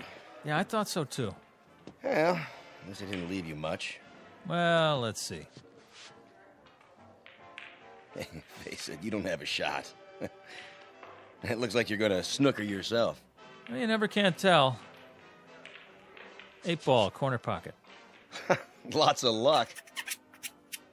Like I said, 8-ball, in the corner. Hey, how'd you do that? Oh, just lucky, I guess. Luck, nothing. That was some shot. Been practicing. Guess it finally paid off. Yeah. You win. Here's your $5. One more game? Double or nothing? Hey, you wouldn't be hustling me, would you? Do I look like a hustler? I'm not sure. Oh, come on. Me? See, I just play on my lunch hour, whatever town I'm in. Relaxation. Me too. Strictly for laughs. So how about it? I don't know. Flip to see who breaks? That's all right. You go ahead. Yeah? Sure. Well, okay. Double or nothing. Go on. Sink as many as you can. Make it hard for me. No money on the table. Oh, yeah. Okay, Pops. You know I don't allow gambling in here. We're just having a friendly little game. Jesse, why don't you give it a rest? He do this a lot? Every day. It's all he lives for, this one. So he is a hustler. What are you talking about? Tell him, Pops. I never hustled anybody. Not for money, for pride. Go outside, Jesse. Get some sun on your face. You'll feel better. I already feel better. Forget the money. We'll play for the fun of it. No stakes? Not a dime. That case, let's see how good you really are.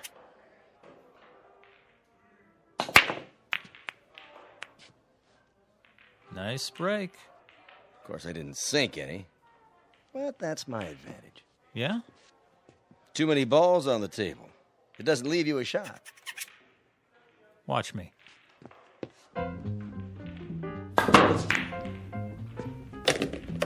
What in the... Bank shot, 3 cushion.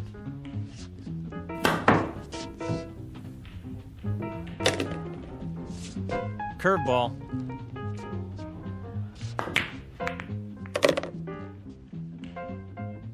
Top spin. Little English.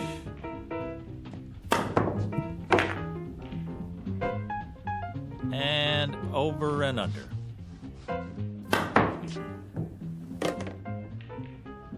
Now, my favorite shot. Took me years to learn this one. You're not going to believe it till you see it with your own eyes.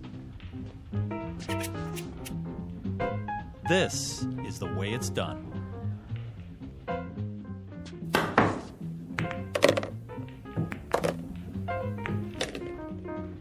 Pretty good.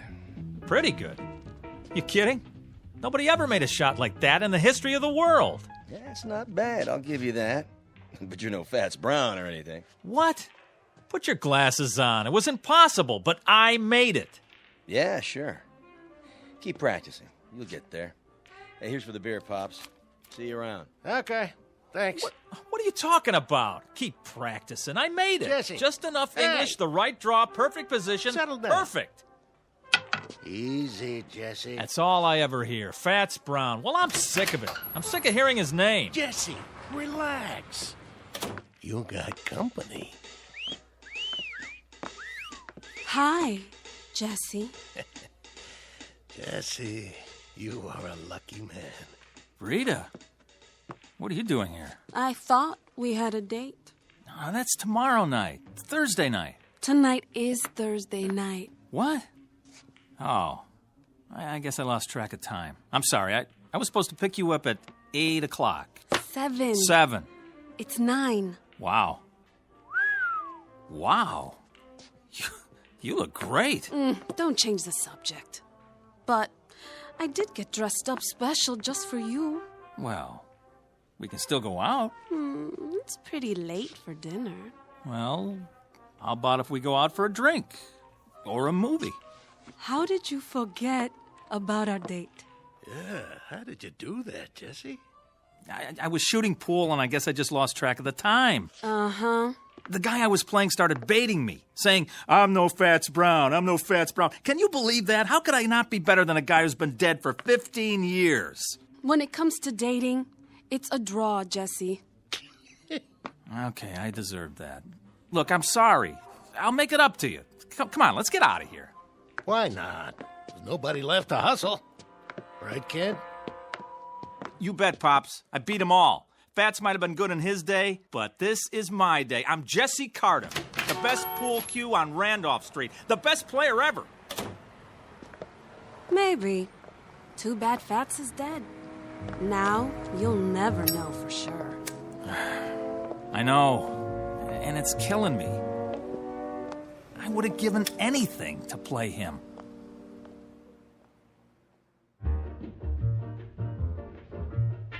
Jesse Cardiff, Pool Shark. The best there is, the best there was, and the best there ever will be on Randolph Street. He has spent every free minute honing his skill for pride and for love of the game. But he's about to learn that there's more to a man's reputation than skill or talent or even fame, and that being the best at anything carries its own special problems, in or out of the Twilight Zone.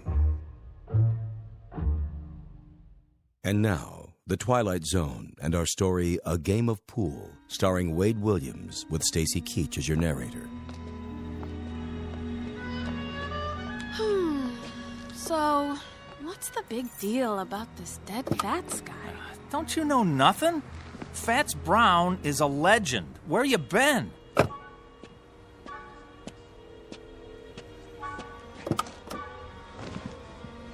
Most people say he's the best ever. Then he must be. No, not really. Because most people never saw me play. I'm better. Is pool all you think about? Well, what else is there? Look, if you want to be the best at something, it's got to be your life, right? Where do I fit into your life, champ? Oh, you are right there. I work you in whenever I can. You got to understand something, baby. Pool takes a lot of concentration. Well then, I got a great idea. What? I want you to stay here. Yeah? Then concentrate Oh. on losing my phone number. Oh, Rita, don't be mad. Rita, where you going? Rita, come on. Look, Rita, please stop. Get lost. Let me explain. What? Look, I would give anything to play Fats Brown just once. Is that so wrong? Yes. But for your own sick, self-centered ego, I hope you get your wish. Oh, Rita, come on, give me a break. I just want to beat the best. What's wrong with that? Fats, dead and buried in the ground. I'd give anything to play him one time. I could beat him cold, I know it.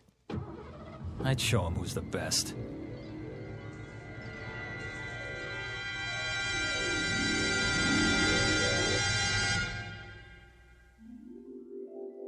I'd give anything to play him one time.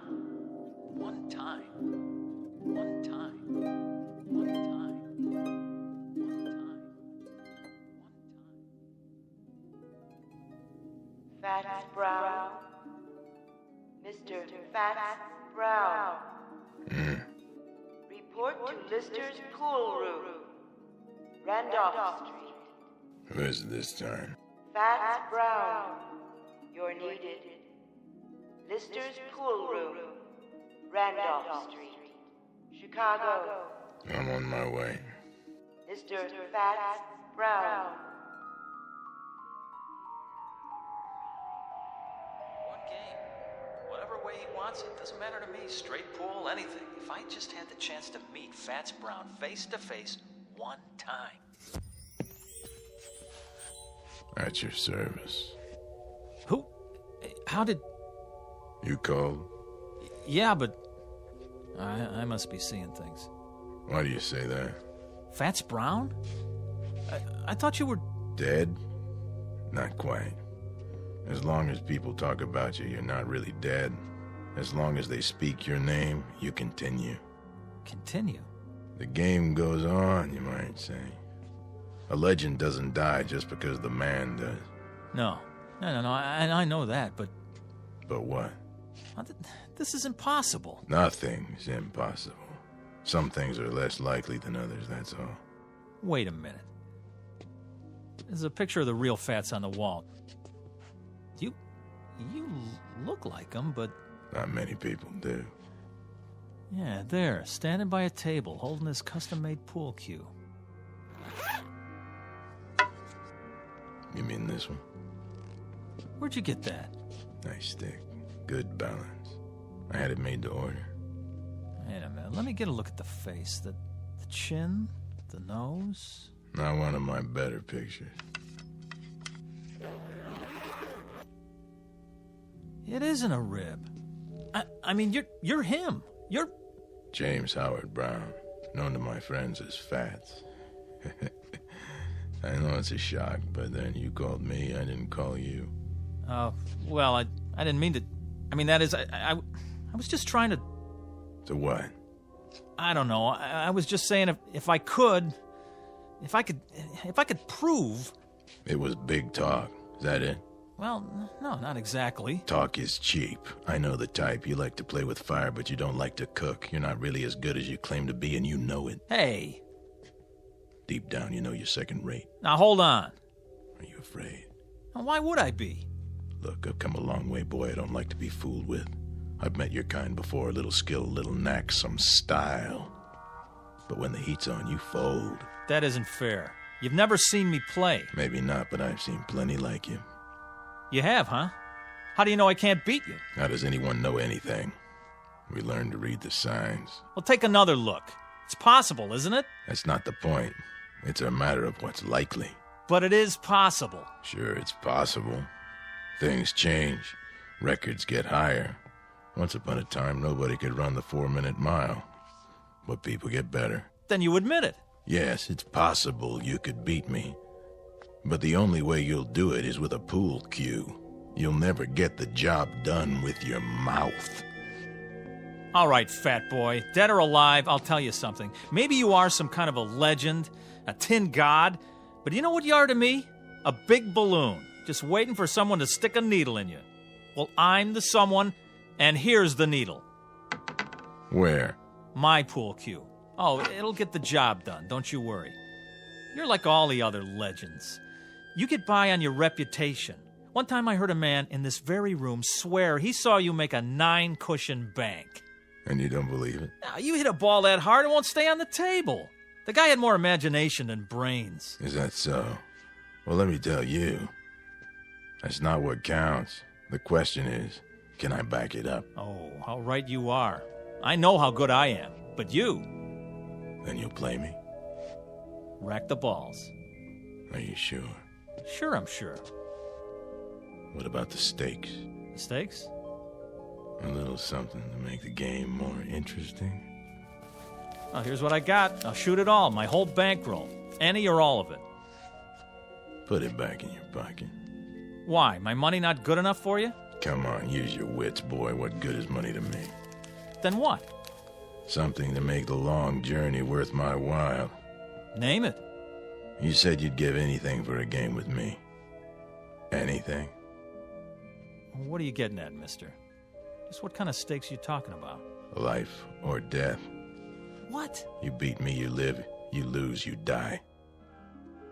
You're pulling my leg. The proposition is simple enough. You're crazy. Interesting. What is?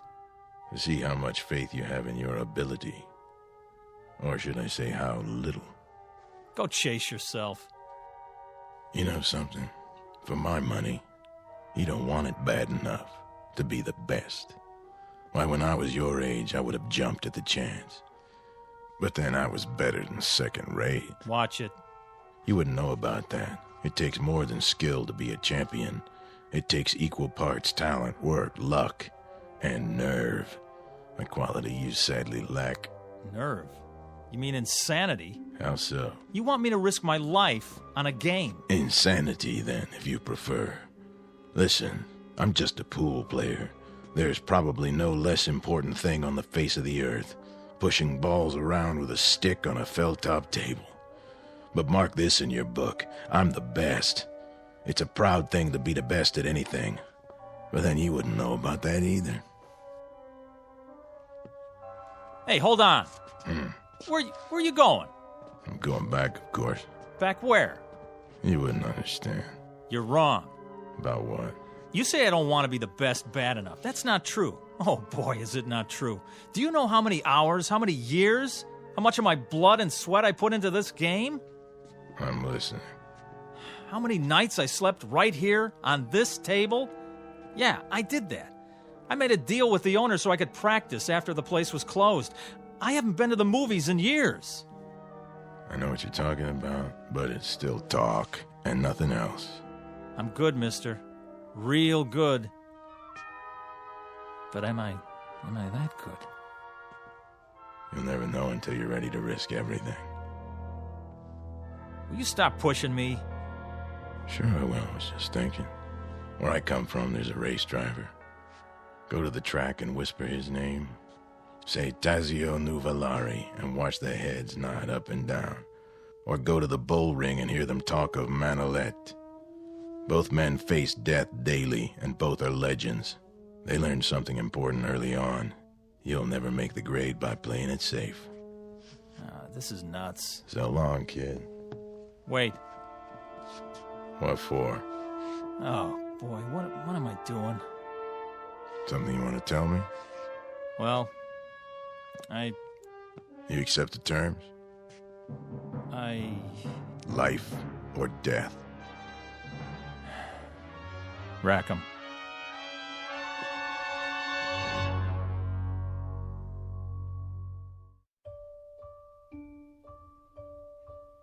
Just so you understand, once we start the game, there's no turning back. Get cold feet and it'll be too late. You heard me. Rack the balls. In a hurry, are you? I've been waiting a long time for this. Have you? Yes, I guess you have. First, the tools of my trade. Now, what's so special about that stick, anyway? It's the man that counts. You're right. But this one suits me.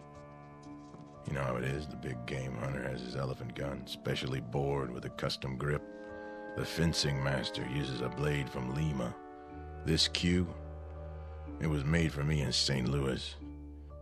It cost $600 back then, and I made a living from it for 35 years. It never let me down.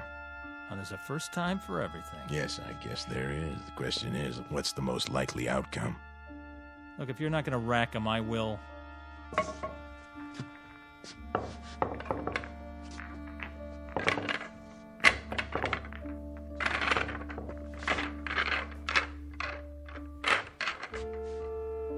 Anytime you're ready. Do I get to call the game? Name it. Rotation. Kelly. 14-1 rack. 8-ball. What's your pleasure? All right. Let's see how good you are. 1 game, 300 points. That'll do. Standard rules. Is there any other kind? But just so there's no misunderstanding, we play for the value of the balls. 9 points for the 9-ball, 10 for the 10, and so forth. Agreed? Agreed.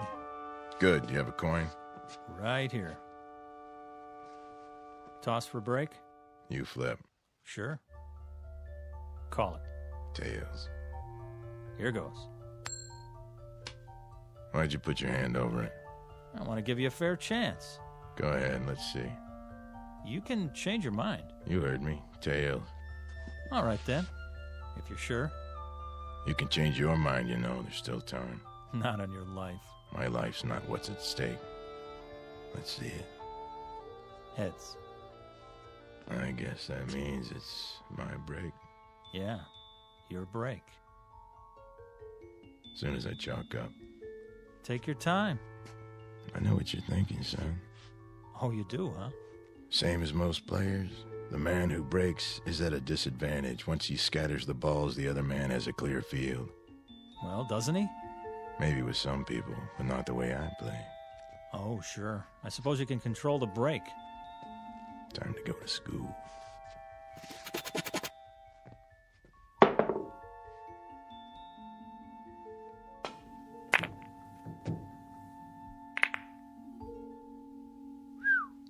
Wow. 2 balls into the rail, back to where they were. Exactly. No advantage given. That's a perfect break, all right. Mm-hmm. I bet it took you years to learn that. Oh, it did, but not the way you think. What do you mean? Takes more than practice. Not just setting up shots in an empty pool hall. You have to handle the pressure out there in the real world. Well, this is my world. You're on my turf now. I know this table like the back of my hand. Maybe, but who have you played here? Kids, 2-bit hustlers, traveling salesmen? Step aside, fat man. Be my guest. Now it's your turn to scatter them. You'd like that, wouldn't you?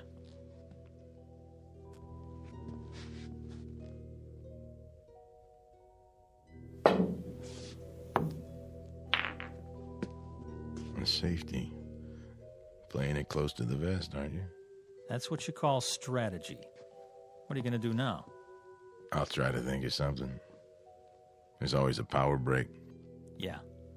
But if nothing falls, you leave me wide open. And if I sink one, you're really in trouble. With luck, I can run the whole table. Prove it.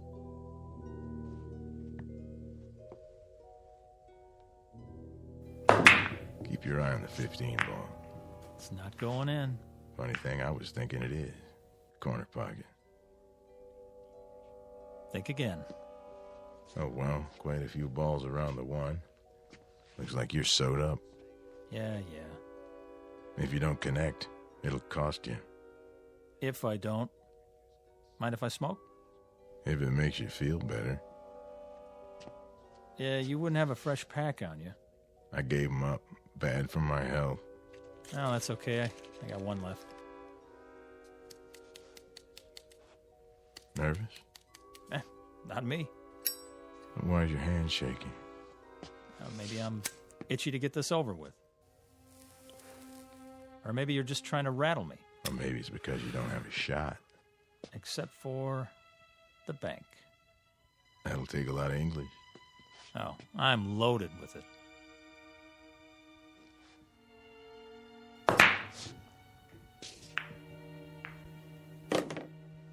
So you are. This time. Shall I keep score? I got it. Now what? The follow-up is important. You have to plan ahead. 3 rails, 2 ball in the corner. That's a hard combination. For some people. Watch your angle now. You watch it. Oh, I am.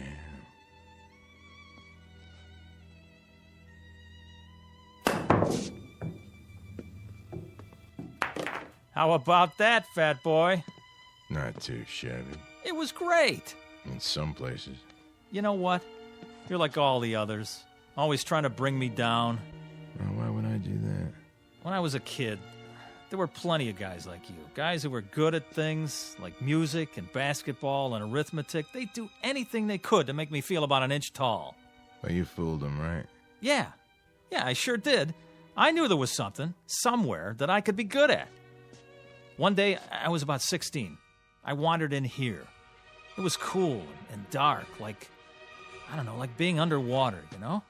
Yeah, I know. So I kept coming back. I used to stand around and watch them play. Got to know the place, till I felt relaxed. And one day I picked up a stick and asked this old man. He was sitting right over there. I said, "You want to play, mister?" "Why not?" he said. And I beat him. That was when I knew I had an eye for the game. 3 ball. Go in. An eye, huh? What happened to it? Well, I almost made it. My turn. 3 ball.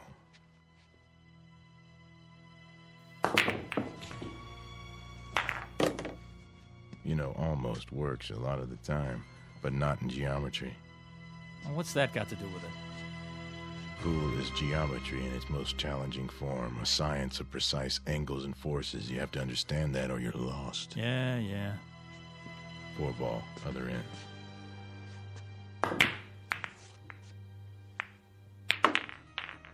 Lucky shot. Luck had nothing to do with it. 5 in the side. Angles, forces, big deal. Now who's sewed up, huh? I'll admit, it doesn't look good. You can say that again. If you don't hit the 5 first, you scratch. And that'll cost you points. Mm-hmm.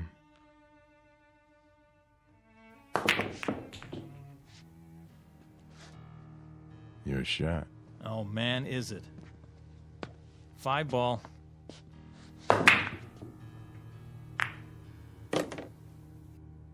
Six.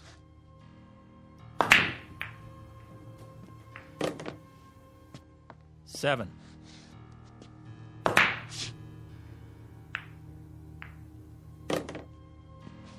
Now the 8.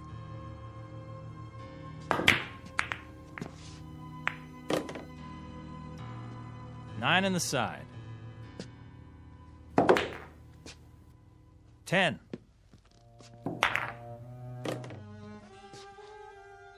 Eleven ball, corner.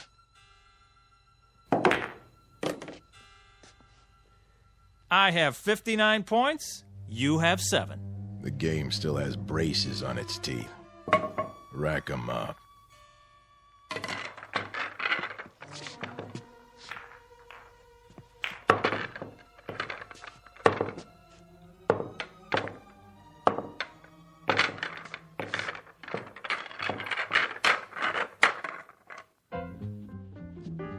Ball.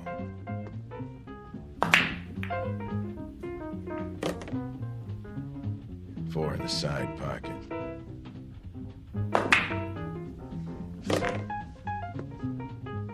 Five, corner pocket.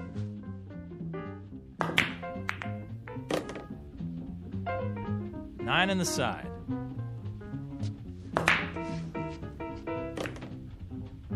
Ten ball in the corner.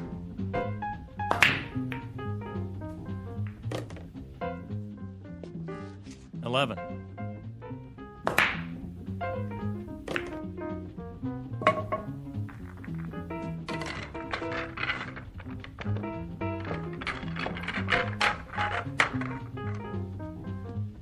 Five ball. 6. 10. 15 ball. Ha! Your shot. No kidding. Just in case you lost track. Tell you what I'm gonna do, fat boy.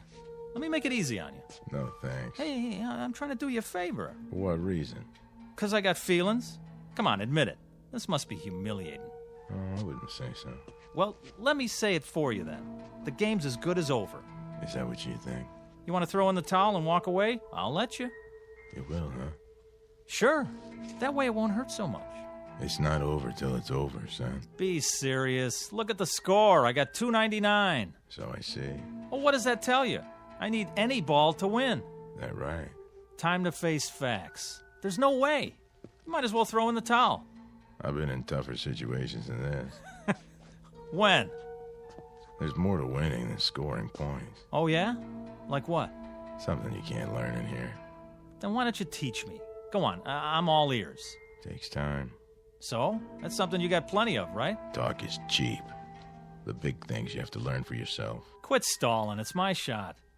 In an awful big hurry, aren't you? To be the best? Oh, you better believe it. I've been waiting years for this. One more shot and you are history, fat boy. There's a new shooter now and his name is Jesse Cardiff. Back off and give me room. This is something I'm going to remember for the rest of my life.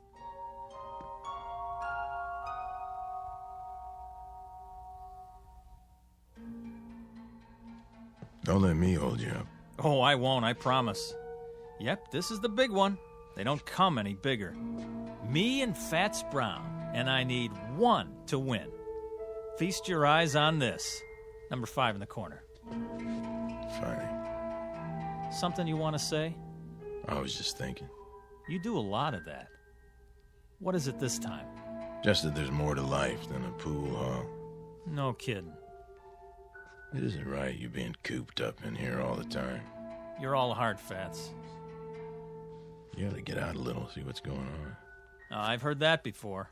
From Pops. Now, what about you? What about me?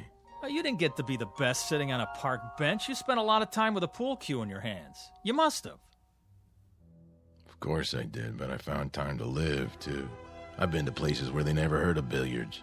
If you call that living, why would you want to? Why bother? It's not easy to explain, but I'll try. I may not look the part, Jesse, but I've done other things, too. A whole lot of other things.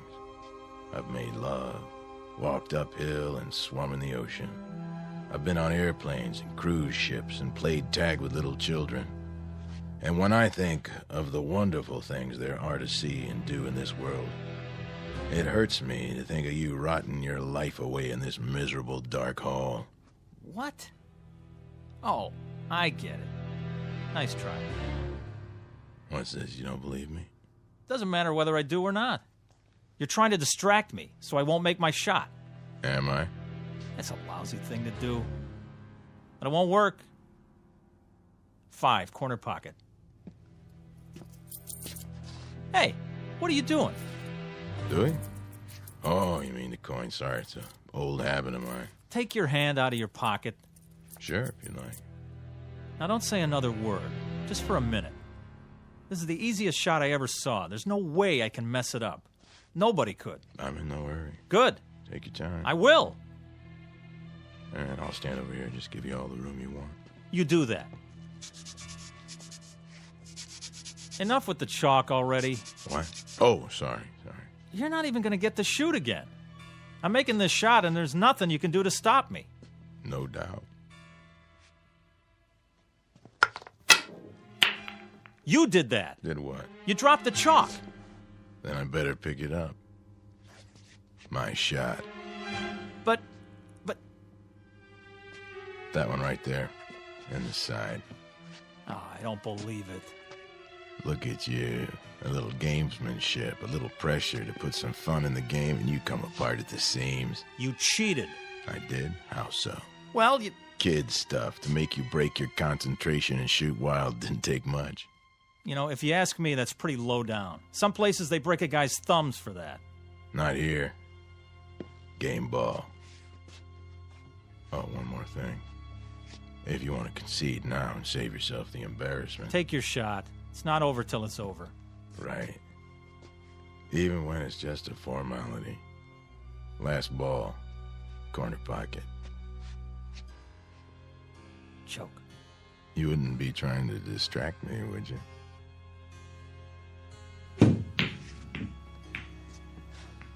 Ha! Almost. Almost doesn't make it. There it is, the game ball again, right in front of me. All my life. So you said. Okay, you had your fun. This ball has my name written all over it. Perfect angle, clear table. I was made for this. Give it some thought, Jesse. Think about this. I sink it. I become the greatest. You're not gonna make it. It's simple enough straight in, but you won't make it. You're sweating, fat man. Now, why are you so nervous? Not why you think. You wouldn't understand the reasons. No. I understand, all right. It means a lot to you, doesn't it? Even as a dead man. To have your name up there as the unbeatable champ of all time? It carries certain satisfactions, yes. I'll give you a chance at my crown, Jesse, but only if you're willing to stake your life on the game, Jesse. Couldn't be just a nice, friendly little game, huh? I take it as it comes. To you, pool is not a nice, friendly game. It's a win-at-any-price affair. I saw that right off, and I acted accordingly. But it didn't do you any good. Didn't it? I've made this shot hundreds of times. Not when your life depended on it. Is this some more of your gamesmanship? I've been studying you, Jesse. I've gone up against dozens like you. Pressure is what separates the champions from the also-rans. I've seen men who could shoot brilliant pool, but they were duds when the stakes were high. That's why I insisted we play for something big. What does it matter to you if I win or not? Afraid I'll take your place? Is that it? Did people stop talking about Dempsey when Joe Louis came along? Did Beethoven replace Bach? No. He wouldn't replace me. Then why? Someone has to keep the flame. Someone has to weed out those who haven't got what it takes. The champions, the legends, they serve a purpose. To be a challenge and an incentive. I don't need a challenge. Everyone needs a challenge, Jesse. Someone great out of the past to say, match what I've done, boy, and make it better. That's true of all walks of life. Music, politics, sports, you name it. Musicians all over the world have been better because of Bach and Beethoven and Mozart. There's a man in the White House who can look out his window and see the Washington Monument and the Lincoln Memorial. Don't you think it helps him to be a better president? Yeah, but a game of pool? Anyone who tries to be good at anything finds himself in your shoes. He finds himself faced with a legend. And when he can't measure up to the legend, he fades away, he dies, and is forgotten. I'm only a pool player, Jesse, but I'm the best. No, you were the best. No man gets past me unless he has what it takes. And you don't think I have it? There's still one ball on the table, and it's taken you a mighty long time to get at it. You wouldn't believe this, Jesse, but personally, I'd like to see you win. Yeah. Yeah, I've only been doing my job. Stand back and give me some elbow room. Wait, Jesse. Oh, no. I've been waiting too long. Before you shoot, think about one thing. What? Sink that ball and you may win more than you bargained for. You're wasting your breath. Don't you get it? There's nothing you can do to stop me now. Nothing. Sorry, I was required to say that. Something along the lines of a disclaimer. Well, what are you waiting for? Not a thing.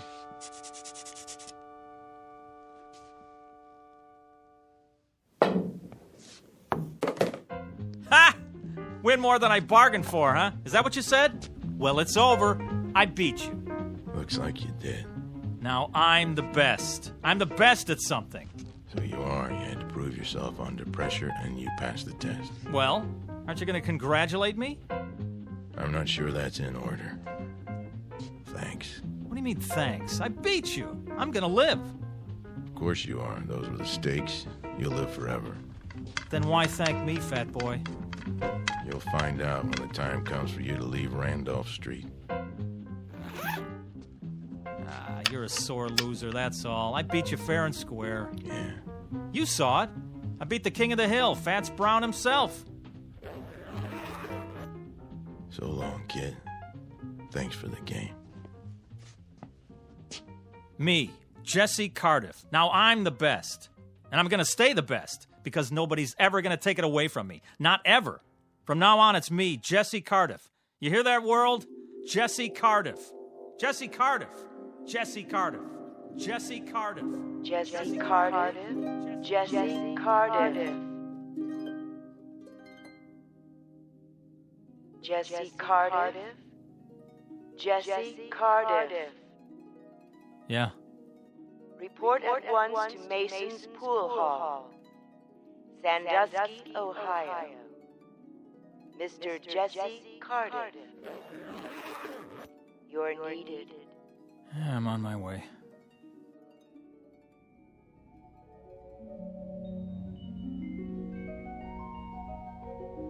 Mr. Jesse Cardiff, who became a legend by beating a man known as Fats. But many years later, after his funeral, he found out that being the best at anything carries with it a special obligation to keep on proving it. Mr. Fats Brown, on the other hand, having relinquished his champion's medal, has gone fishing. These are the ground rules on Earth and in the Twilight Zone.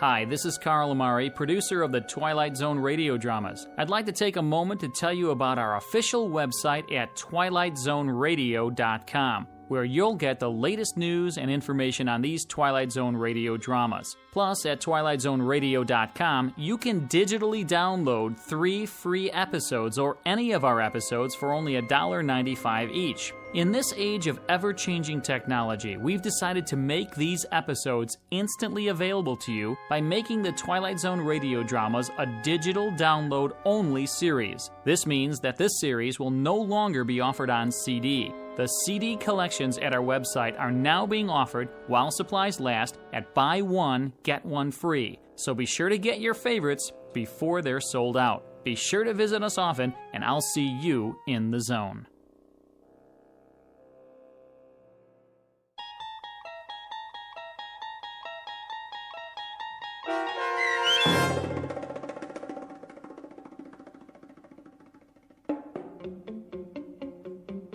A Game of Pool, starring Wade Williams with Stacy Keach as your narrator, was adapted for radio by Dennis Etchison and Joby Cerny, and written for The Twilight Zone by George Clayton Johnson. Heard in the cast were Craig Brawley, Doug James, Roderick Peoples, Sandra Delgado, and Linda Reiter. This copyrighted radio series is produced and directed by Carl Amari for Falcon Picture Group. Sound design and custom Foley effects for The Twilight Zone by Cerny American creatives Bob Benson, Craig Lee, Michael Slaybach, and Matt Sorrow. To learn more about the Twilight Zone radio dramas and to contact us, visit our official website at twilightzoneradio.com.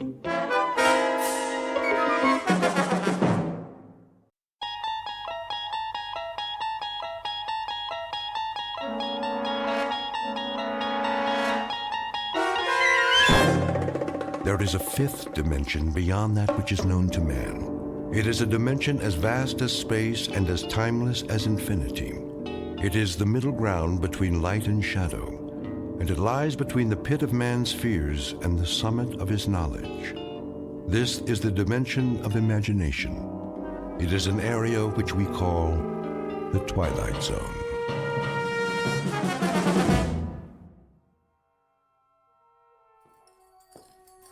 Let's get going.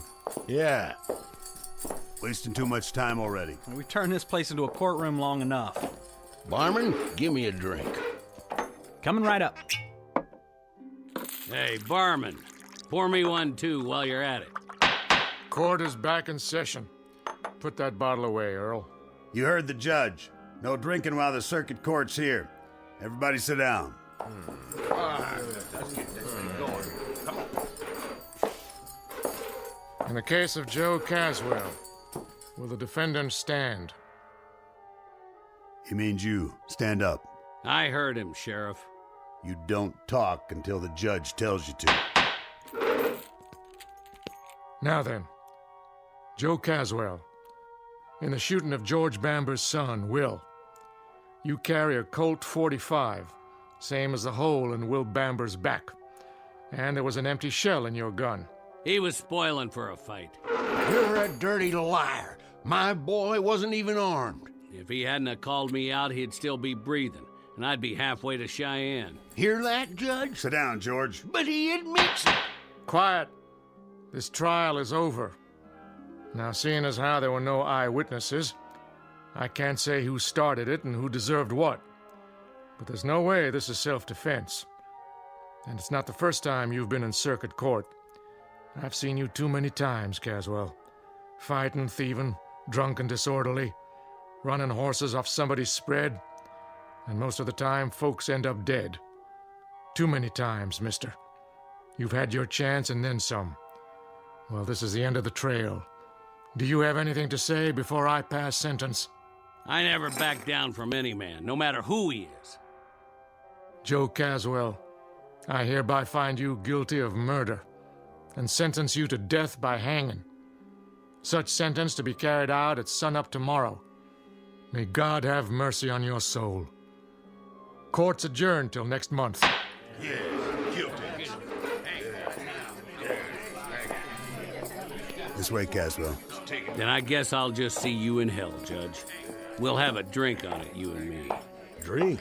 Yep, I'm mighty thirsty myself. I was here first. No, you weren't. Take your turn, boys. Everybody gets served. Now, who's next?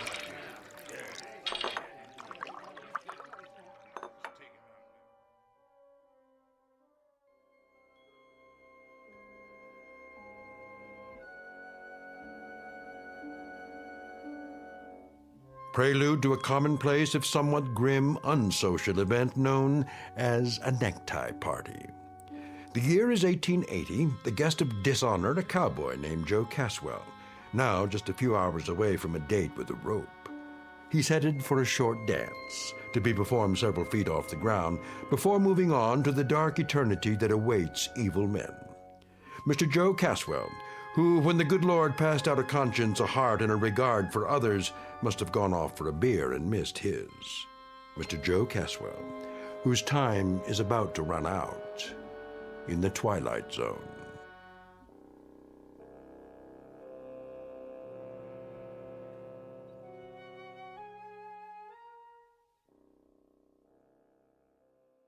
And now, The Twilight Zone, and our story, Execution, starring Don Johnson, with Stacy Keach as your narrator.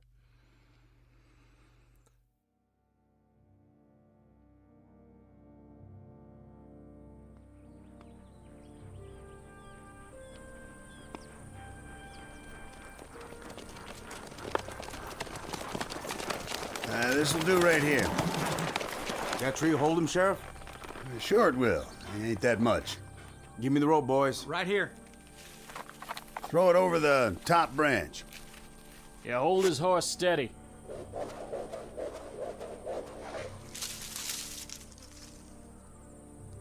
I made the knot real good.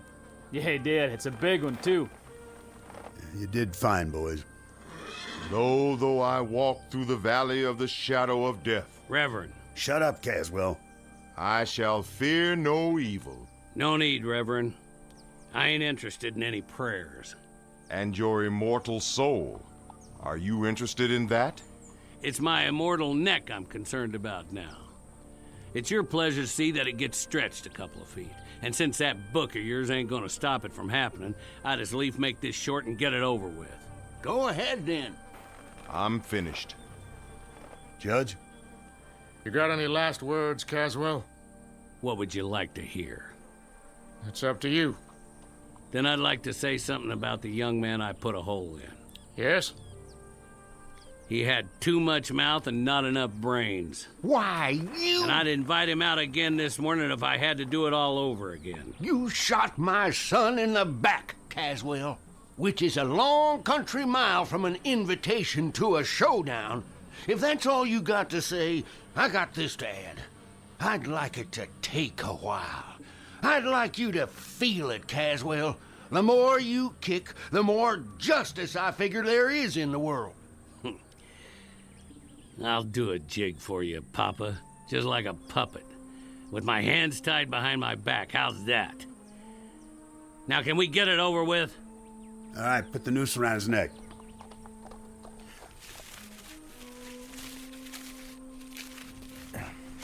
All set. Smoke, Caswell? Why bother? I wouldn't get to finish it anyway. All right, then. That's it. By the authority vested in me... Hurry up! I'll tell you this, Caswell. I've been a judge for 35 years. And the one question that always rests heavy in my gut is whether any human being has the right to condemn another. Maybe this is what should come from God. But in your case, Caswell, you're an evil man, plain and simple. You're a disease. When we hang you, it's a service to humanity. I have no doubt. No doubt at all. Gentlemen, do your job. Go ahead, you heard him. Ho! Go on, horse.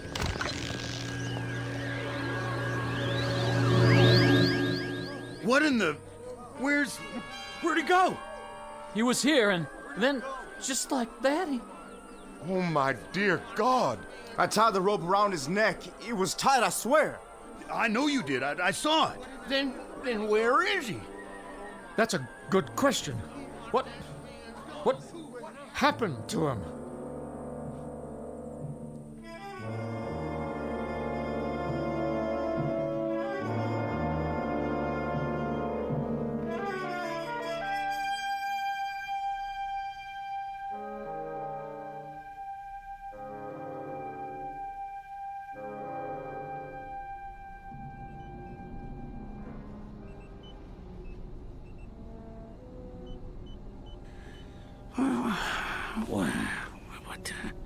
What? Stay down. Who are you? Just try to relax. You're going to be all right. Where am I? A long way from home, old friend. A very long way. I ain't outdoors no more. No, you sure aren't. My name's Dr. Mannion. You're in my lab in New York. How'd I get here? That, I'm afraid, will take some explaining. Is it day or night? That hardly matters. The truth is, it's more than a full century after your last moment of consciousness. But how? By this, an invention of mine. I wasn't sure it would work, but now I have the proof. I gotta get out of here. I suggest you stay where you are. You're in no condition to go anywhere just yet. Can I get you anything? A drink of water? What's that contraption? A time machine. Pretty big for a clock. I wouldn't expect you to understand. What's happened involves principles of physics you know nothing about. A few minutes ago, you were inside this machine. Where's my horse? Well, it's just large enough for a man. It brought you here from where you were. You mean Montana territory? Yes. Yes, I suppose that's right. I'd have to check the coordinates. But you have a most distinguished future. You're the first time traveler in the history of man. I'm going to introduce you to a new world, and you're going to tell me all about the old one firsthand. Now, let's loosen your collar and see about that drink of water.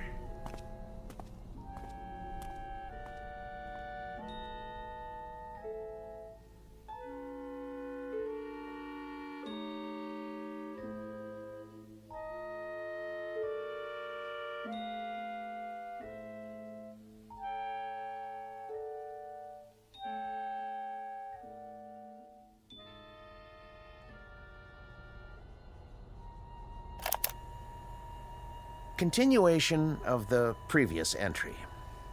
I offered the subject food and water, especially the latter. He seems quite parched. His clothing appears to be authentic in every detail, including the leather chaps and cowboy boots. After several attempts at conversation, he appeared desperately tired, and I showed him to the bed in my inner office. But I managed to learn the following. His name is Joseph Caswell. He claims to be a trail boss on a cattle ranch in the territory of Montana. His last moment of consciousness was on November 14th, 1888. He says he was on his horse when he suddenly blacked out. He awoke to find himself on the cot in my laboratory after I had carried him out of the machine.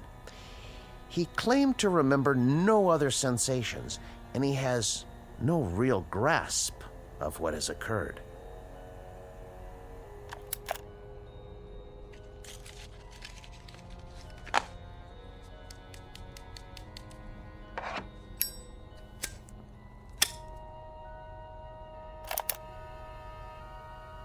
There's one disturbing point. The marks of a rope are etched deeply into his neck. He offers no explanation for this. And I have one other observation, hardly scientific. I don't like his looks. I don't like the face or the eyes or the expression. The overall appearance is disquieting, even disturbing. I can't escape the feeling that I've taken a 19th century primitive and transported him to a modern-day jungle. Heaven help whoever gets in his way. That's all for now.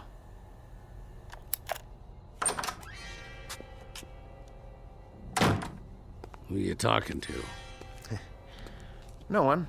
Don't lie, I heard you. This small device is called a digital recorder. I speak into it, and it records my voice. A way to make notes, you might say, without pen and paper. Yeah? Here, I'll show you. There's one disturbing point. The marks of a rope are etched deeply into his neck. He offers no explanation for this. See? That's my voice, stored in the machine. Ain't that something? What else you got in here? You should rest. Huh? Oh, yeah. Bed's might soft, though. Yeah, it would be better if you don't touch anything. Sure, Doc. I smelt smoke. Spare some tobacco?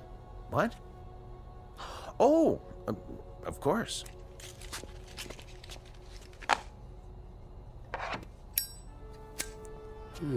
Look at that. Fire right out of the air. Just a cigarette lighter. It's not magic, I assure you. Look. On, off. On, off, huh? Mighty slick. Here, take it. Go on. What else? I thought you were tired. Yeah, plenty of time to sleep, plenty. I want to take a look at the world out there, see things like you showed me in those picture books. Carriages without horses and buildings that go up in the sky. Oh, they're out there, Caswell. Things you've never seen before. Then let's get to it. No hurry. It'll all take some getting used to. Things you can't imagine. I'm ready. All right. What are you doing? Just pulling the cord on the drapes so you can get a better view. Huh? Ta-da! Now, look out the window. What is that? New York City. Just as I told you. Make the noise stop. Here, settle down. Must be quite a shock for you. Where'd all those lights come from? That is what night looks like now, in the big city. But not everything's changed. Like what? Ideas, Caswell. Concepts like right and wrong. I know about that. Do you?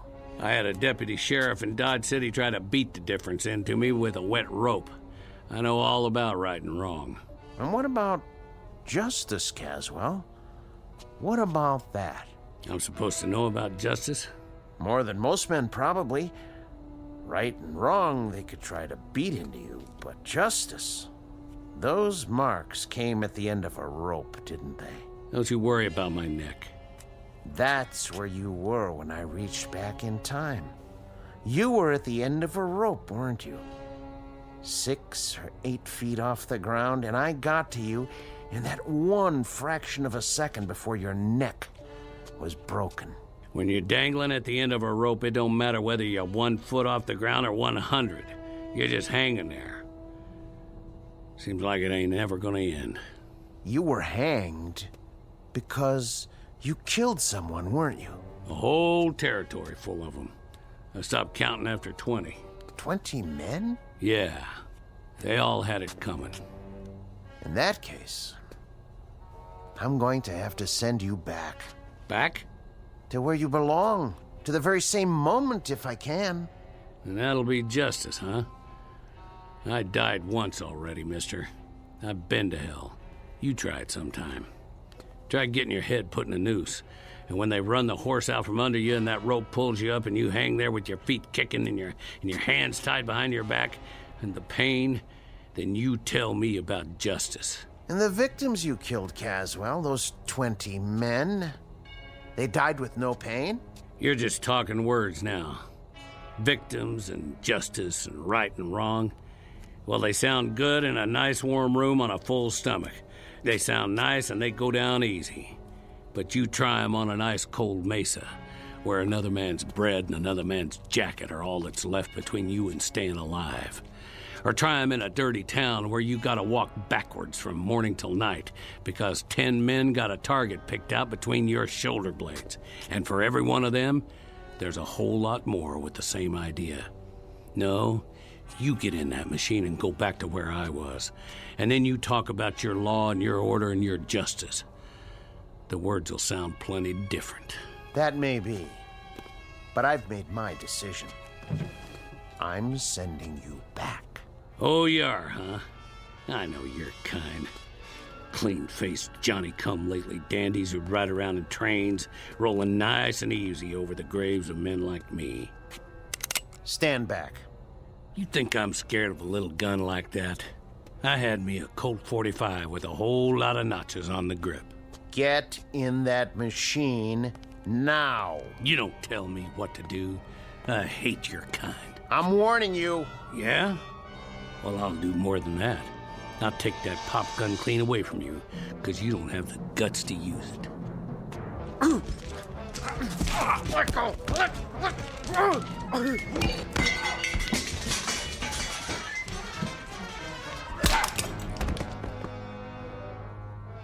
Don't you ever draw on me. Well, that's what I think of your note-taking machine. You stay down, if you know what's good for you. I'm gonna go out and get some of that northern hospitality.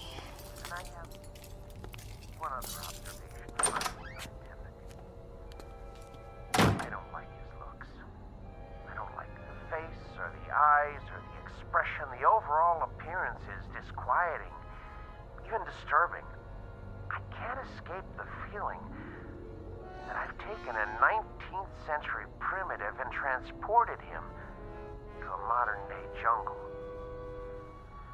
Heaven help whoever gets in his way.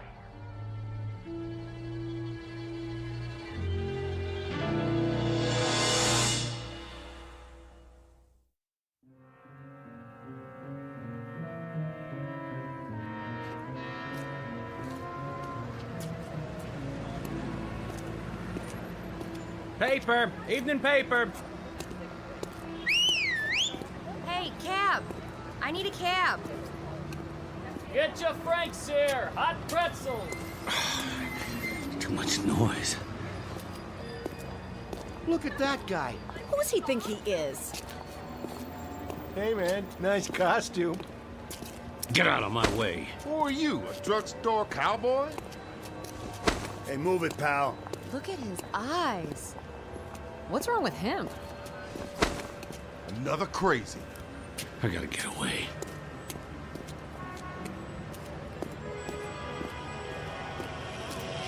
Are you still there? Honey, we can talk it over, can't we, honey? Don't you hang up on me. Don't you dare, you rat. Let me in. Let me in. I'm making a call. Do you mind? Get out. Take your hands off me.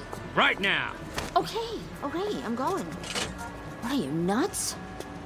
I can't think. With all that noise. What happened? That man, he threw me out of the phone booth. He looks dangerous. I'm calling the cops. Stop it. Stop it! There was an overtime on your call. Please deposit 25 cents. Who's talking to me?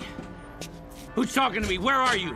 Please deposit an additional 25 cents. Shut up! Shut up! Let me out! Hey, that guy wrecked the phone booth. That's vandalism. Grab him. Not me. Somebody get the police. Out of my way.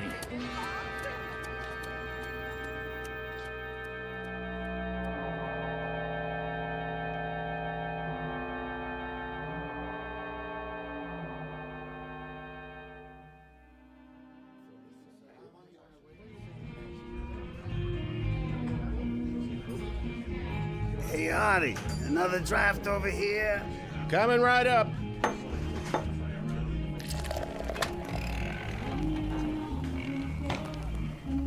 Hey there, cowboy. You from the village people? What'll it be, pal? Make it stop. Something wrong? Too much noise. Too much noise. You mean the music? Whoa, now. Hey, what are you doing? Put the gun away. I said, make it stop! Something tells me we better get going. Excuse me, Artie. We need some fresh air. Yeah, that's it. Gonna be an expensive evening, pal. What? That'll cost, you know. Plenty. It was too loud. Hey, look, buddy, I don't want any trouble. But if you don't pay for it, I'm gonna have to. It's worth a bundle, too, so... Whatever cash you got on you, you know, a credit card. No checks, though. Give me a drink. Hey, easy, pal. Right now. Sure. You want the bottle? Here you go. Something wrong? No, nothing, pal, not a thing. Good. With that gun sitting there, you could tell me it was high noon on the 4th of July and we were fishing for whales off a canoe, and I'd say you was right as rain. How's the whiskey? I can give you the good stuff if you want. What is that thing? That thing? In the corner. Where'd the music come from? It's a jukebox. Just a plain old jukebox. You been in Stir, buddy? Stir? Up the river? What river? The big house. Jail? Yeah, I've been in jail lots of times. Matter of fact. But I got out. You sure did. This last time, though. I'm trying to remember. Well, you take your time now. There's no pressure. Matter of fact, why don't you just mosey on out? Have yourself a nice hot bath. You got baths? Not here, but you can get one almost anywhere. Try the Carlton Arms. Rooms don't cost much. I just need sleep. That's what I need. There you go. Some quiet and some shut-eye. Sure, I understand. It's crazy out there. That it is. All those things running around. Which things is that now? With the wheels, the carriages with no horses. You mean cars? They make all that noise. Worse than a herd of cattle. There's too many of them nowadays, that's for sure. It's like thunder all the time, and lights everywhere you look going on and off, and... Well, that's life in a big city. You know what you ought to do. Move out of Manhattan. Go on upstate, in the country, where you can get some peace. Yeah. Catch a train. Like to do that myself one of these days. Where's the station? Well, you can go out of Penn or Grand Central. But first, take my advice. Get some sack time. Have yourself a good night's sleep. Things will look better in the morning. I already tried that. Take a bottle with you. On the house. Take 2. It'll help you sleep. Go on now. Carry these home and... What's that? Where? On the wall. Just a flat-screen TV. You know what that is, don't you? Looks like a window. Yeah. That's what it is. A window. You can see whatever you like. Take your pick. Got all kinds of channels. Here, I'll give you a demonstration. What do you want to watch? You like this show? Well, it's okay by me. I'll turn it up for you. Not too loud. All right, hombre. I'm giving you a chance to draw. You better make your move. Missed. What'd you do that for? He drew first. All right, cowboy, that's it. You gotta pay me for the TV, too. Police! Police!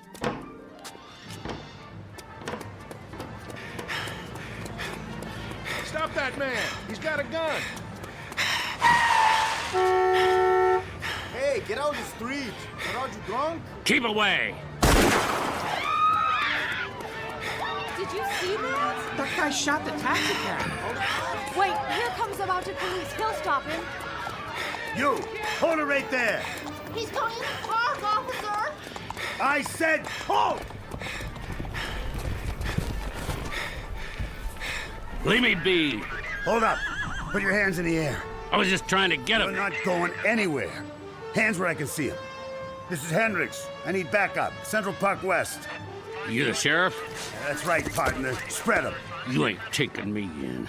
Your hands behind your back. Not this time. Put your hands behind your back. Put it away. Stop. Don't resist arrest. Easy, horse. This place is worse than Montana territory. Let's go. Get up.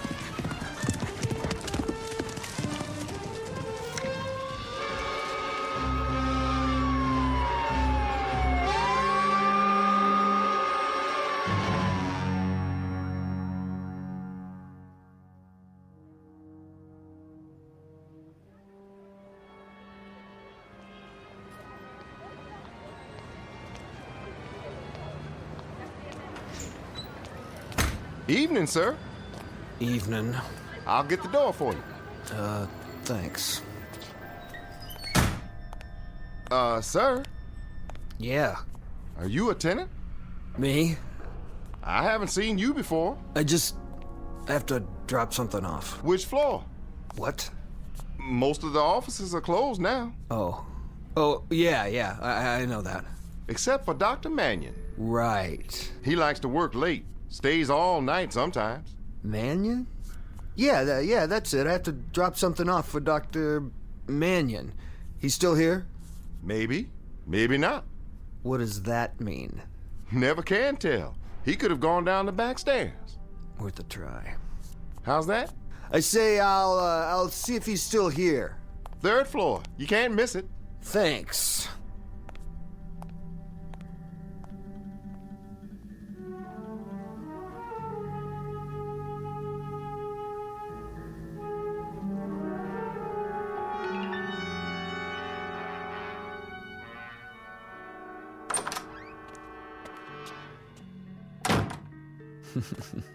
Yeah, worth a try, all right. Didn't even lock his door.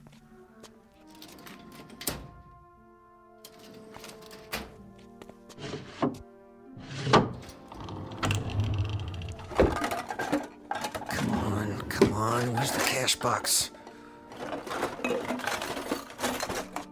Maybe in the back office.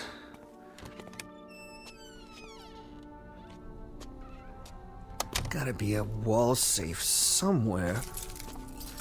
What in the... Ah, jeez. Somebody else had the same idea. This guy's been beat up good. If he dies, I ain't gonna take the rap for this.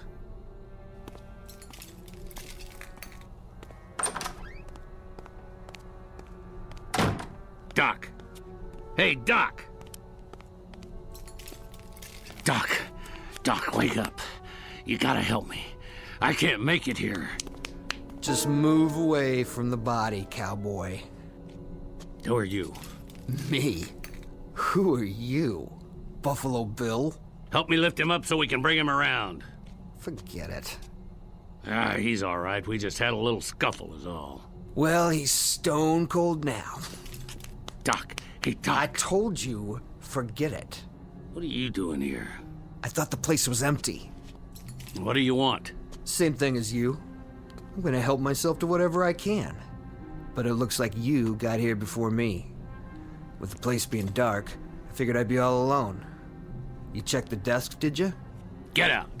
My, what big muscles you have. I'm shivering in my boots. Get out, I said. Not so fast. What's that? What's it look like? You'd pull on me? If I feel like it. What are you gonna do about it? Well, how about this? I'm waiting. What you got there? Cat pistol? No more shells. Now, as I was saying, I don't expect to keep so much cash in here, but he must have a safe. You know where it is? I asked you a question, cowboy. So, what's all this on the wall? Some kind of electrical stuff. He's a doctor. Oh yeah? That means he's rolling in dough. I told you to get out. All right, you asked for it. Missed. Shouldn't draw a gun unless you know how to use it.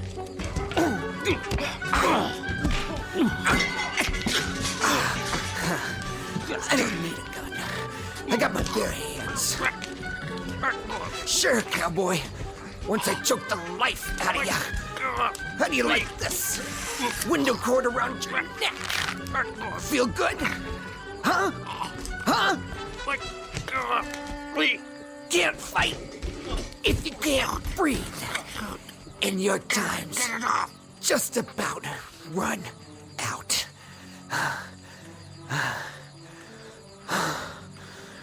Sweet dreams, cowboy.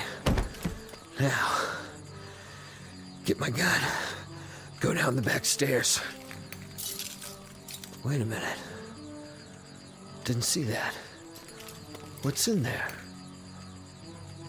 Some kind of secret chamber. Maybe that's where he keeps his dough.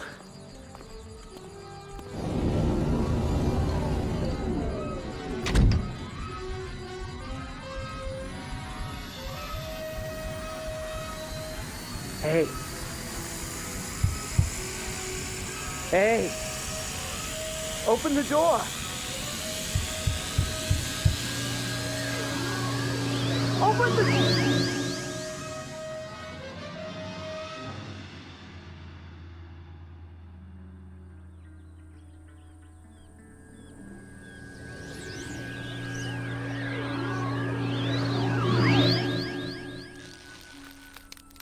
Hold it. He's back. What? How? That's not him. No, it's not. Then who? Cut him down. Hurry up, cut him down. I got it, Sheriff. Help him. Yes, sir. Here, use my knife. Let him down easy. It don't matter now, his neck's broke. But that ain't Joe Caswell. No, sir. Sure ain't the man we hanged. Then, who is it? Look at his clothes. What kind of clothes are they? I don't know. Some kind of city get-up. Fancy shoes and all. Then who is he? It's not Caswell, Reverend. It's a stranger. Someone I've never seen before. Me neither. I put the noose around his neck myself. Around Caswell's neck. I don't know who this is. What kind of devil's work is this? I don't know if it is the devil's work. Did we hang an innocent man, then? I hope not. I pray to God not. Amen. Put the body across one of the horses. We'll take him back to town for now. Yes, sir.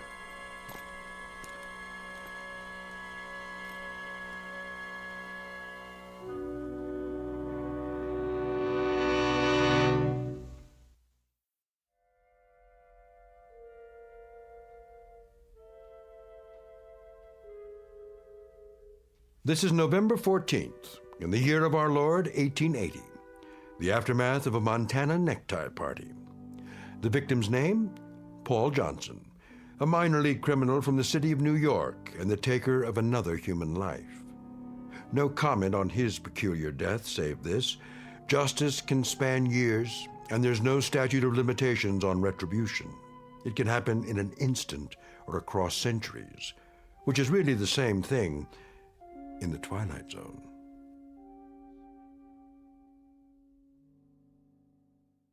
More from the Twilight Zone after this. Hi, this is Carl Amari, producer of the Twilight Zone radio dramas. I'd like to take a moment to tell you about our official website at twilightzoneradio.com, where you'll get the latest news and information on these Twilight Zone radio dramas. Plus, at twilightzoneradio.com, you can digitally download 3 free episodes or any of our episodes for only $1.95 each. In this age of ever-changing technology, we've decided to make these episodes instantly available to you by making the Twilight Zone radio dramas a digital download-only series. This means that this series will no longer be offered on CD. The CD collections at our website are now being offered while supplies last at buy one, get one free. So be sure to get your favorites before they're sold out. Be sure to visit us often, and I'll see you in the zone.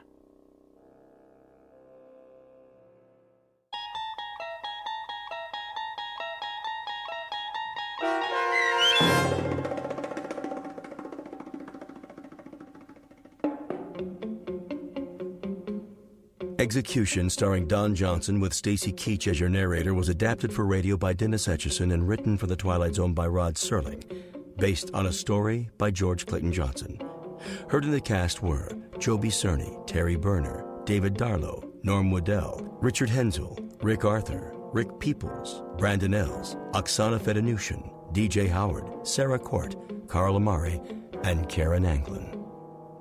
The producers of The Twilight Zone wish to thank CBS Enterprises and the Rod Serling Estate for making this series possible.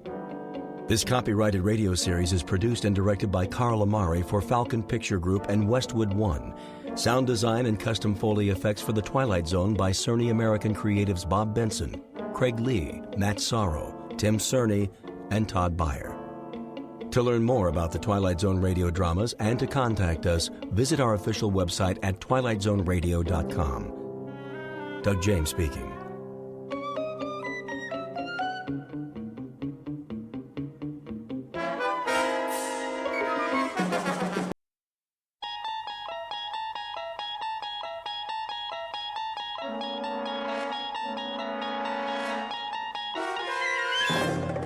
You unlock this door with the key of imagination. Beyond it is another dimension, a dimension of sound, a dimension of sight, a dimension of mind. You're moving into a land of both shadow and substance, of things and ideas. You've just crossed over into the Twilight Zone.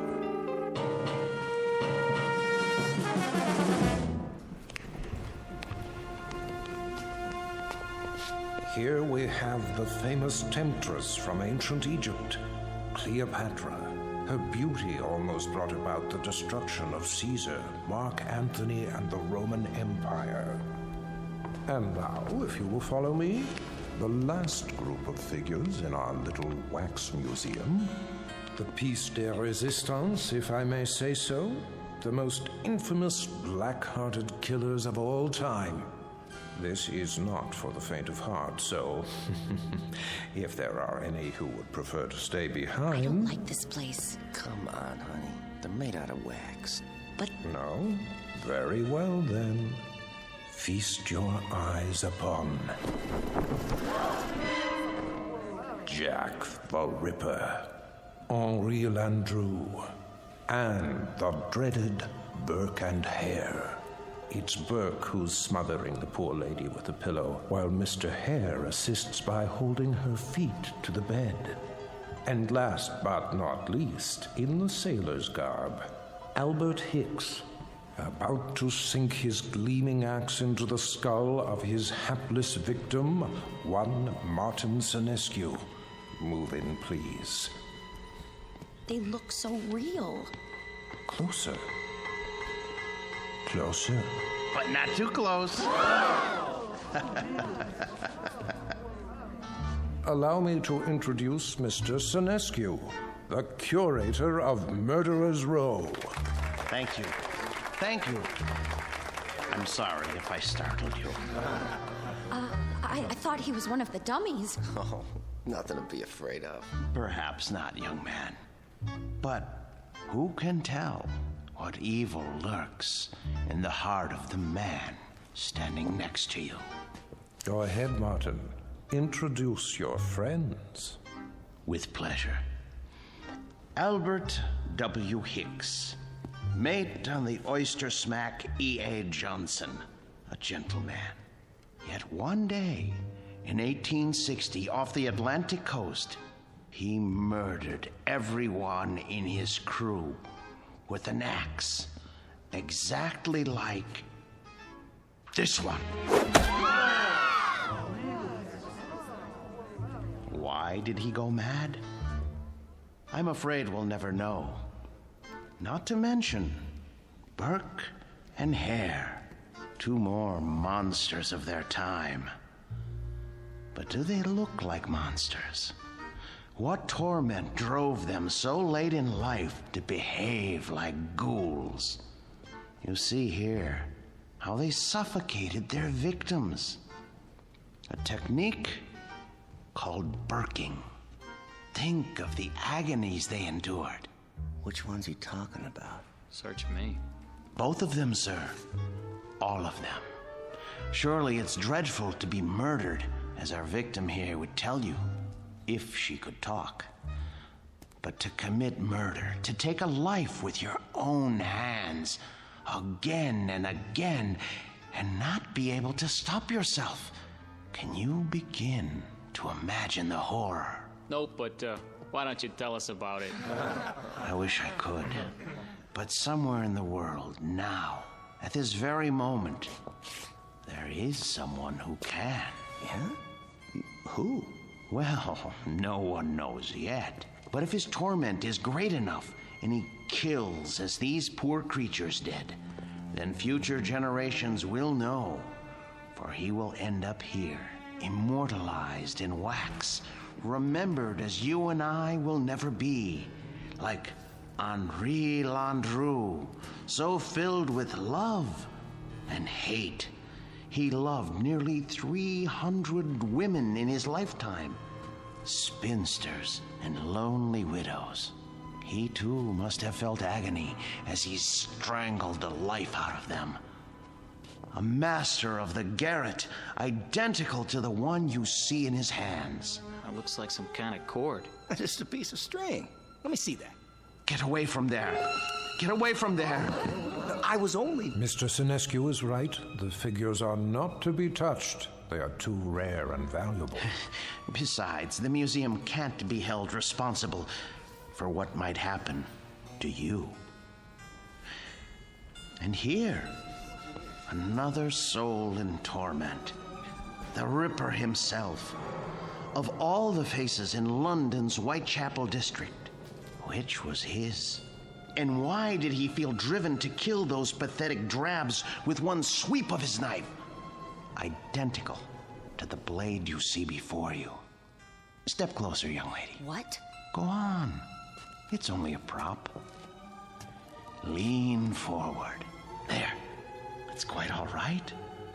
Look deep into his eyes and remember them so you'll never fall prey to such a man yourself. A man who carried a long, sharp weapon which he slashed across women's throats. Like this. That knife, it swung at me. It almost... Spring in the arm. Pretty good trick. A trick, yes, but one that serves to remind us how near death is to all of us. When we look at Hicks, at Burke, and Hare, at Landru and the Ripper, we see what appear to be ordinary men. What devils pushed them to their bloody fate? We can only guess. Thank you for your kind attention. Thank you, Mr. Sinescu. Ladies and gentlemen, this concludes our tour of Ferguson's museum. Exit to your right, please.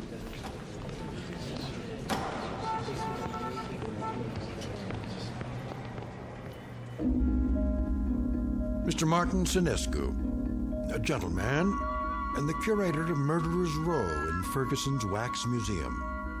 He looks after these replicas with care and dedication, and he ponders why ordinary men are driven to commit mass murder. What Mr. Sinescu does not know is that the groundwork has already been laid for a special kind of madness, a torment found only in the Twilight Zone.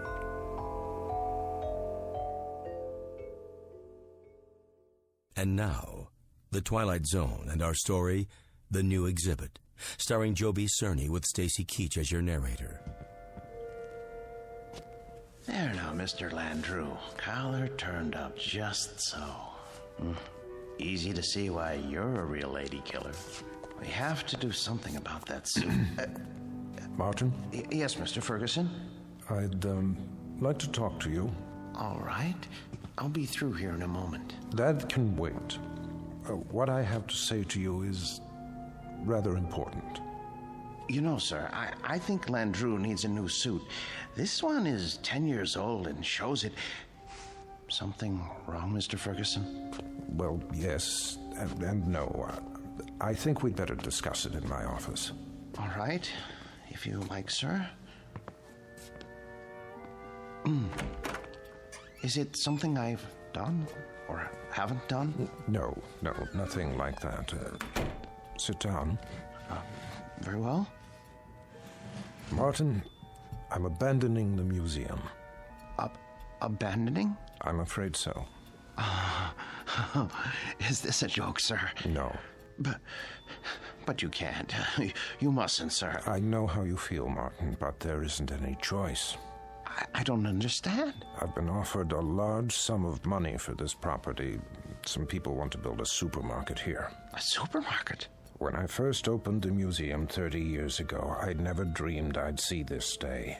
But the day is here, Martin, and we will just have to face it.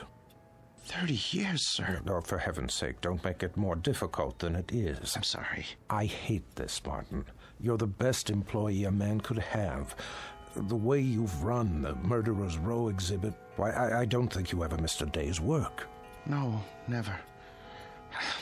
How many more days? None. This was the last. They start wrecking the building next week.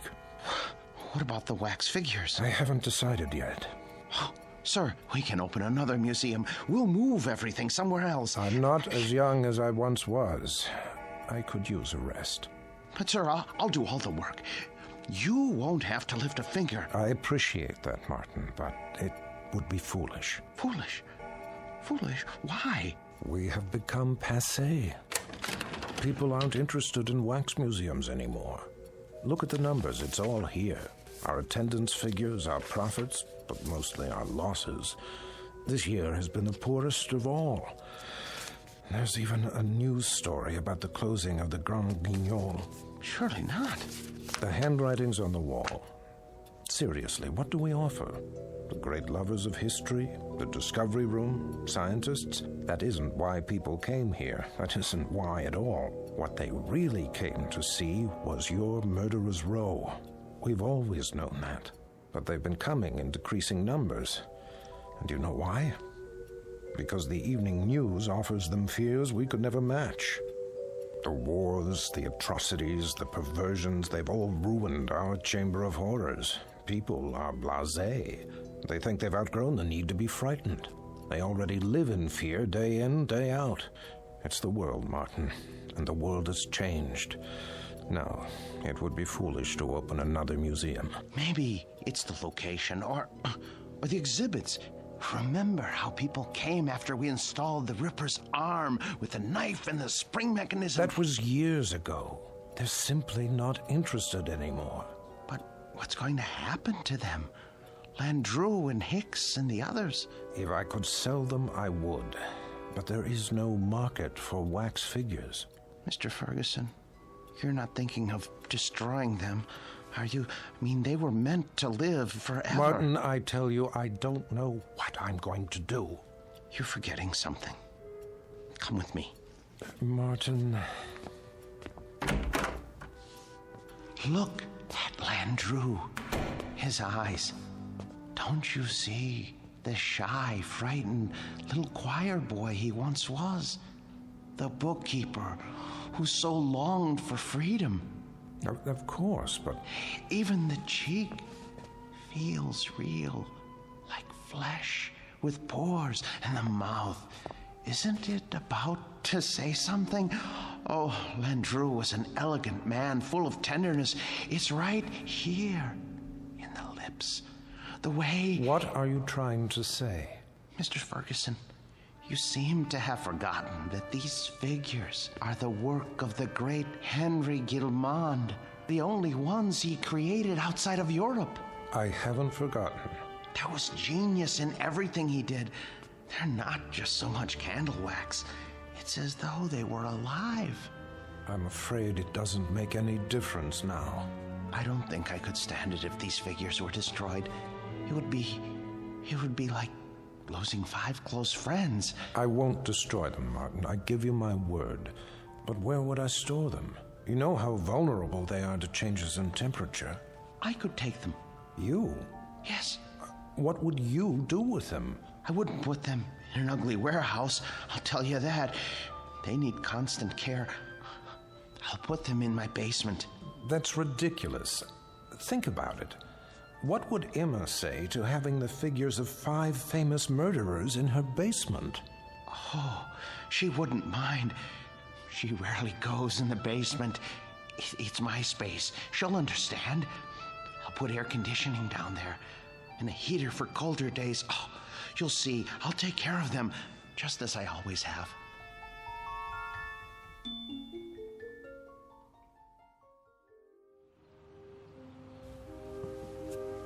You haven't eaten your breakfast. I'm not hungry. They should have arrived by now. They'll get here when they get here. Now, how long do we have to store them? Not long. What time is it? You asked me that 5 minutes ago. Oh, maybe something happened. It's not like moving furniture, you know. They should have let me ride in the truck. What if they dropped one of the crates? There they are now. Just relax. You Martin Sinescu? Yes, are they all right? The boxes? They okay. They didn't break, right? Nope. No bumps? No bumps. Where do you want them? Look, carry them to the rear of the house and down to the basement. Carefully. Take your time. Well, wait a minute, how much time will it take? I don't know, an hour maybe. You gotta pay by the hour, you know. Sign here. With pleasure, and please, hurry. You see? All here safe and sound. Easy! Please, don't jiggle them. Will you stop worrying? It's getting warm. What? I say, it's getting warm outside. They're very delicate. They can't stand more than 80 degrees. I didn't think they were so big. They're not. The boxes are big. The actual figures are not any bigger than you or I. See? Landru's in the first one. The next is Jack the Ripper. Oh, Emma, I'm so sorry I got mad. But it's gonna be like opening Christmas presents. Mr. Sinescu? Yes? Miller's Appliances. Got your air conditioner in the van. Where do you want it? Oh, good. I'm glad you're here. Look, put it there. There, the basement window. Oh, please, hurry. I'll do my best. Thank you. You bought an air conditioner? I had to. They can't stand the heat. How much did it cost? Don't worry about that. Well, I am worried about it. Please. Leave me alone. Just leave me alone with my friends, all right? Now, if you don't mind, I have to go downstairs.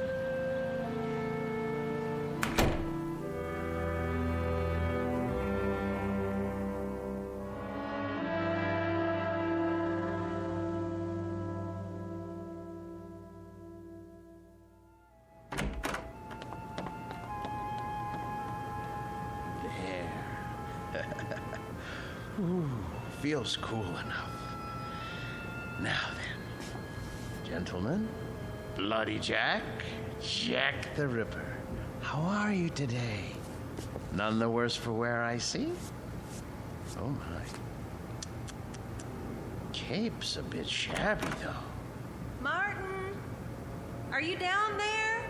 Yes, sir. Positively threadbare. Martin! Yes? Are you fussing with the Ripper's cape again? No. Yes. No. It's his hat. His hat is going to need cleaning and blocking before long. In fact, all their clothes could stand it. It's been almost a year since Mr. Ferguson let me do that. Martin! Emma, listen to me.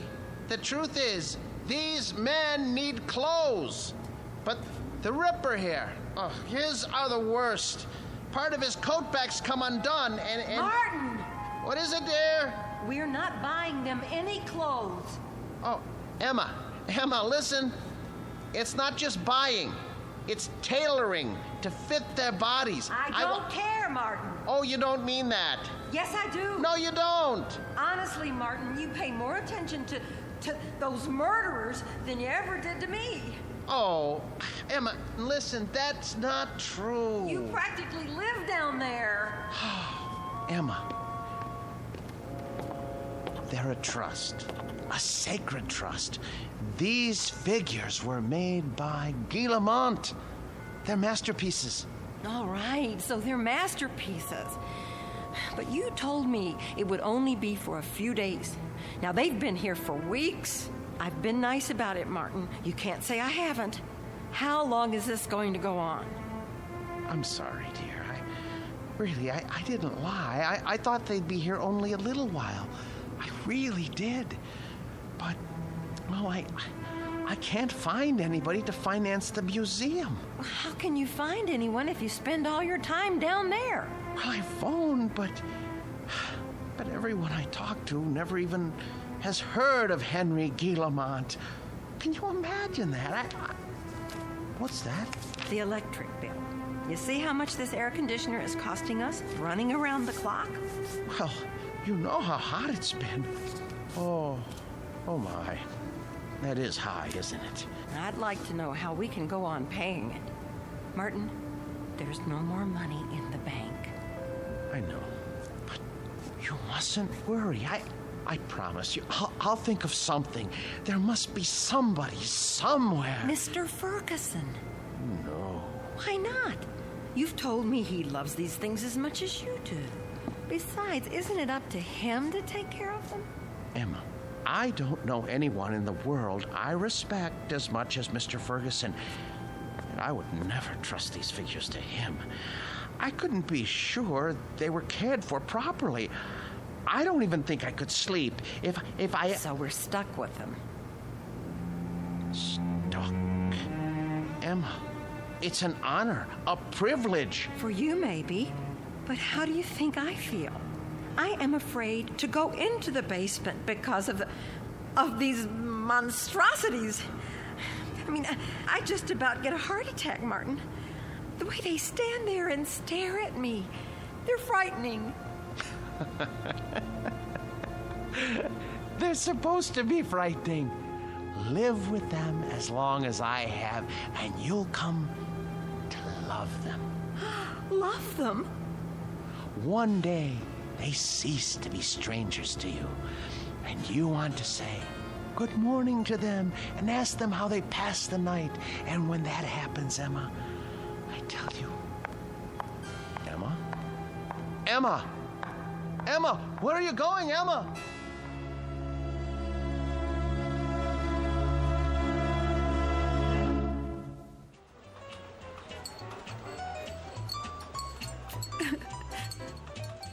So I just don't know what to do. I mean, we can't borrow any more against the house. That's true. There's no chance for a refi without proof of income. And then today, when the electric bill came, I realized we've been spending a fortune just to keep the basement cool. You should have told me about this. I know, but I didn't want to bother you. I'm also your brother, remember? Oh, Dave. If only one of those people would loan him the money to open the museum, everything would be all right. Now, Emma, listen to me. Nobody's going to put money into a crazy scheme like that. Old Ferguson knew what he was doing when he sold out, and he was smart getting Martin to take care of those dummies. I shouldn't complain. It's just that you know how much he loved his job, and it was such a shock losing it. Do you want me to help? I didn't come here to ask you for a handout. Don't be silly. We're family. And believe it or not, I've always kind of liked the guy. But what's happening now? It sounds like he could use a few hours with a shrink. I can give you the name of a good one. Oh, Dave, he'd never go. Exactly. So what we've got to do is get Martin away from those things. Does he have them all? Only a few. How come? Ferguson had 200 or 300, didn't he? Yes, but these are special. Some man in Europe made them. Well, they can't be too special if they're not worth anything. They are to him. It's the first time that anything has come between us. I hate those murderers. I'll stop by and talk to him. It won't do any good. Then you talk to him, Emma. But not the way you have before. Lay it on him. Tell him it's those stupid dummies or you. And if that doesn't work, well, there is another way. What? Air conditioners break down.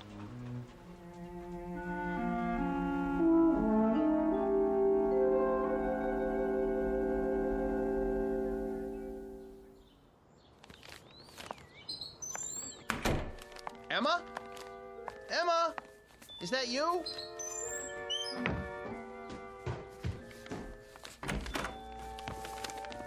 Where have you been? Do you care? I know you're angry, but what can I do? I have to keep the figures in perfect condition. I can't let them go or... Where did you get those groceries? I thought you said we didn't have any money left. Dave gave me some cash. Oh, no. Oh, my, oh, my, oh, my. You told your brother.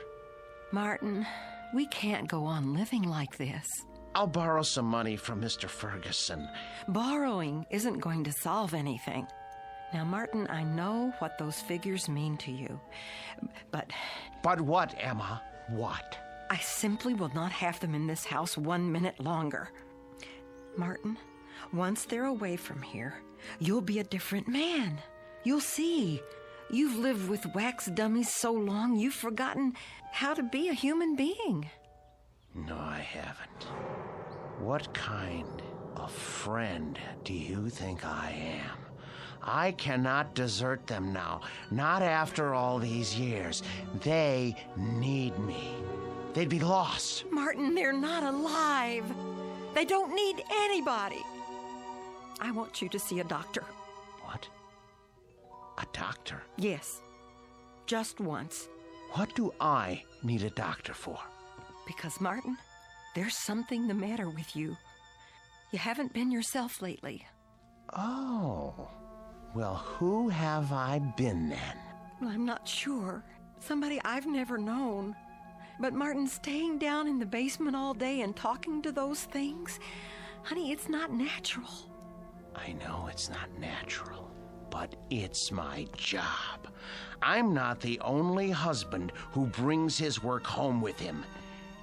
This was your brother's idea, wasn't it?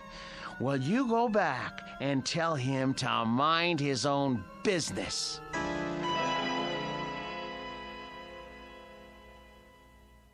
So it's hard to know where it's heading.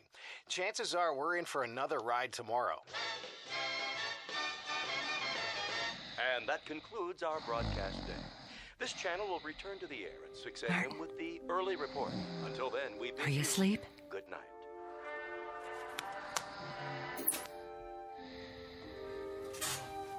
God forgive me.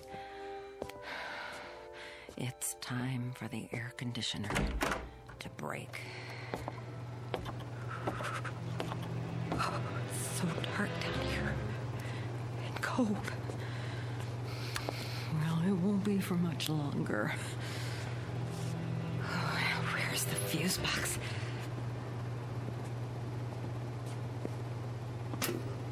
Let's see now. Which one is for the air conditioner? I should have brought a flashlight. I can't see a thing. Here it is. Good.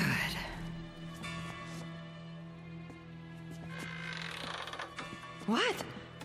Who's there? What's happening?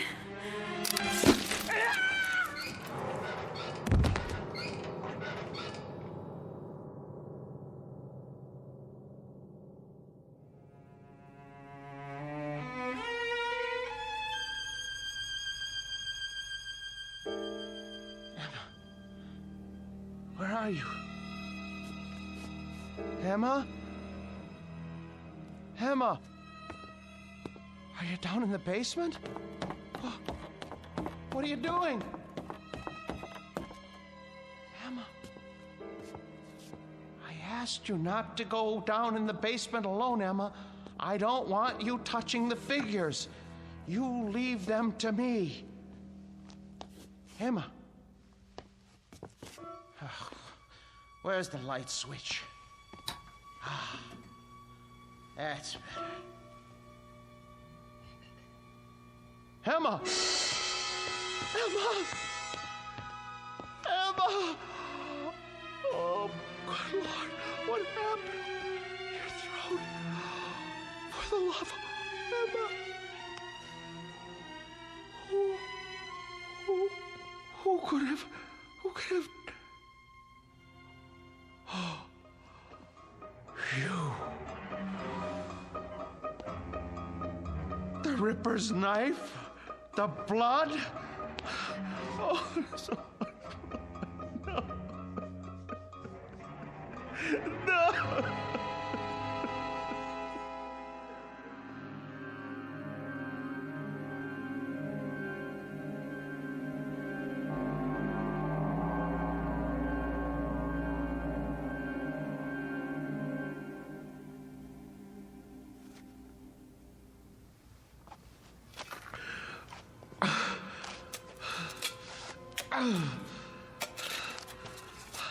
I hate to bury you down here, Emma. I know how much you hate the basement, but I don't have any money. I know I should report it to the police. Who would believe me if I told them you had your throat cut by Jack the Ripper? You just bumped into the Ripper in the dark and his spring arm went off. It was an accident. Besides, if I go to prison, who will take care of the figures? It's better this way.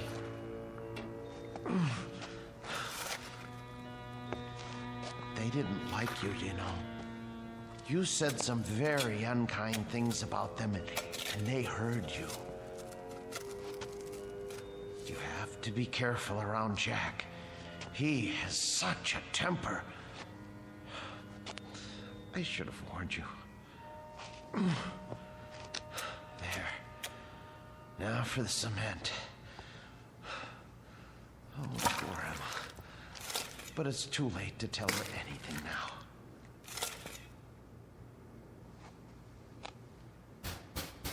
Yes, man. Come back later.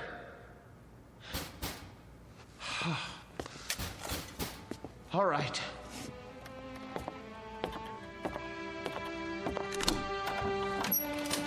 Hi, Mr. Snesku. I gotta read the meter. Hey, careful of the cement. It's wet. Oh, yeah. Doing a little patching, huh? Floor must have been pretty bad. Yes, it was cracking. I had to do the same thing. These old houses, holy mackerel! Something the matter? Woo! For a minute there, I thought they were real. How'd you ever get statues like that? Yes, well, they're wax, actually. From the museum, I'm taking care of them. Boy, they're the most realistic things I ever saw. You sure they ain't alive? Well, not altogether. Well, you could have fooled me. Should be a fine thing come Halloween. Something like this will really throw a scare into people. Man, oh man. Even close up, they... What's this? What? Whoever made these thought of everything. Even put blood on a knife. Well, I gotta go. You got quite a layout here. Hey, tell me something. Yes? Don't they ever give you the creeps? Not when you know them as well as I do. You're a real joker, Mr. Sinescu. Wait till I tell the wife about this. Hey, do you think it'll be all right if I bring her over for a look? No. Well, I mean, we're going to be gone. I don't know when we're going to be back.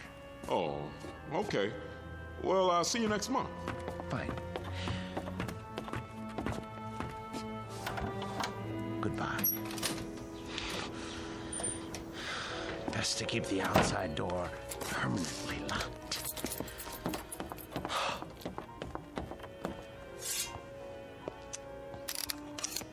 Jack, I'm surprised at you. I really am. How did you manage all those murders without being caught by Scotland Yard? Any killer knows you can't leave blood on the murder weapon.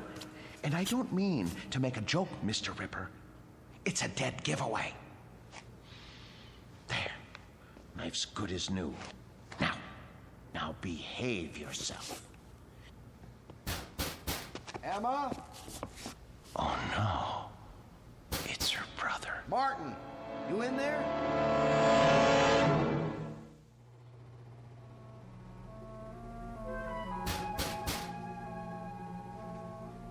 Emma? Martin? Where are you?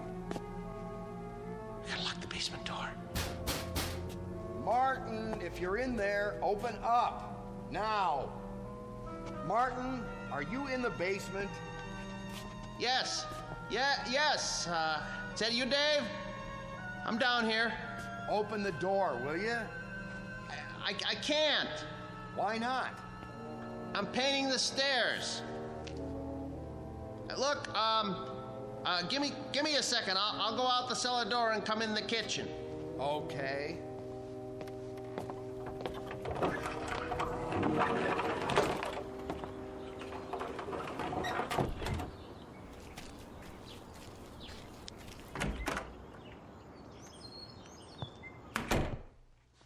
Where's Emma? She went out to get some air. Just as well. Mind if I sit down? Why? What do you want? You sit down, too. Dave, look, I don't have time. I'm in the middle of something. Now, just tell me what you want. Emma came to see me yesterday. I'm very embarrassed. She told me about it. She did, huh? Well, that'll make it easier. Perhaps. Oh, you two have an argument? Yes. But look, everything is settled now. Glad to hear it. She was pretty upset when she talked to me. I know. You didn't treat her square when you brought those dummies home. That's been changed. Huh. Well, now, I guess I had you pegged wrong. You got rid of them. Yes. Must have been pretty hot in here last night, huh? What? For a bunch of wax dummies. Hey, what's that humming noise? I don't hear anything. It sounds like it's coming from the basement. No, is that the air conditioner? I don't know what you're talking about. What are you driving at? Why's this door locked? I told you, the steps are wet from paint. I don't smell any paint. And why's the air conditioner still going if you got rid of the dummies? Well, I thought it might help the paint dry. Yeah? I thought it might get rid of the fumes. Is that all right? This is my house, isn't it? I think you locked it because you don't want me going down there. You better open up. Are you threatening me in my own house? You didn't get rid of those things at all. Where's Emma? Look, I am tired of answering questions. I've had a busy day. I'll thank you to leave now. All right. I don't want to cause trouble for Emma, so I'll go. But have Emma call me when she gets back, here? I will.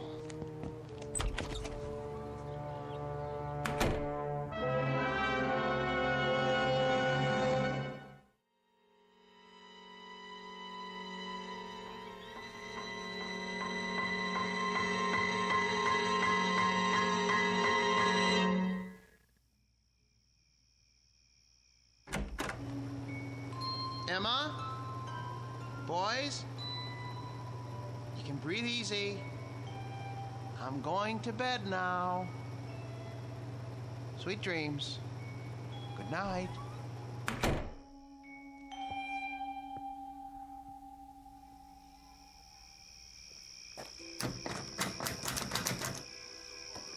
Huh.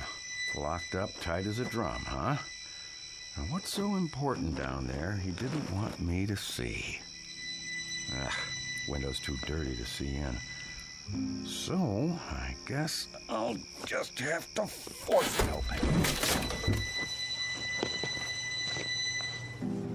Whoa, air conditioner's on all right.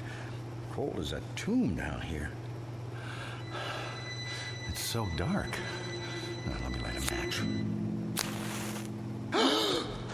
Oh, a dummy in a sailor suit with an axe. Oh, Martin, old boy, you need help. You really do.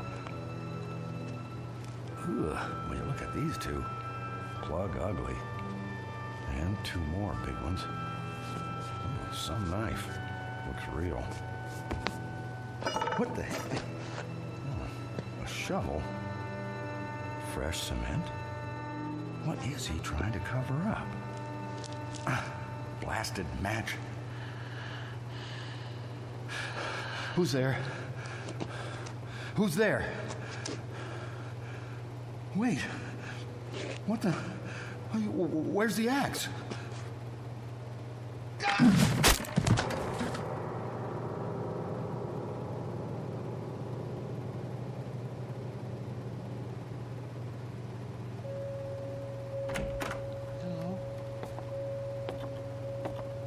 Hello? What's going on? Who's here? Hicks. Where's your axe? Dave. Dave. Oh no. Mr. Hicks. When I took your axe away from you and put it up in the rafters where you couldn't reach it, I tried to make sure that nothing like this could happen. How did you get it down from there?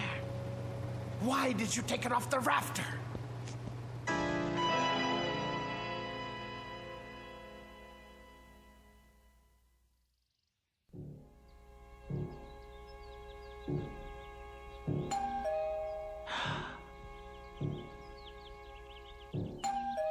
Martin? Martin! Mr. Ferguson? Mr. Ferguson! Martin, let me in, would you please? Just a moment. Hello, sir. Hello, Martin. Waking you is like raising Lazarus. Don't you answer your doorbell anymore? I was sleeping. Actually, I overslept. I was, doing a lot of cleanup work in the basement. Well, it's nice and cool down there with the air conditioning anyway, right? Yes, sir. How's Murderer's Row? Oh, fine, in rare form. Good, let's go see.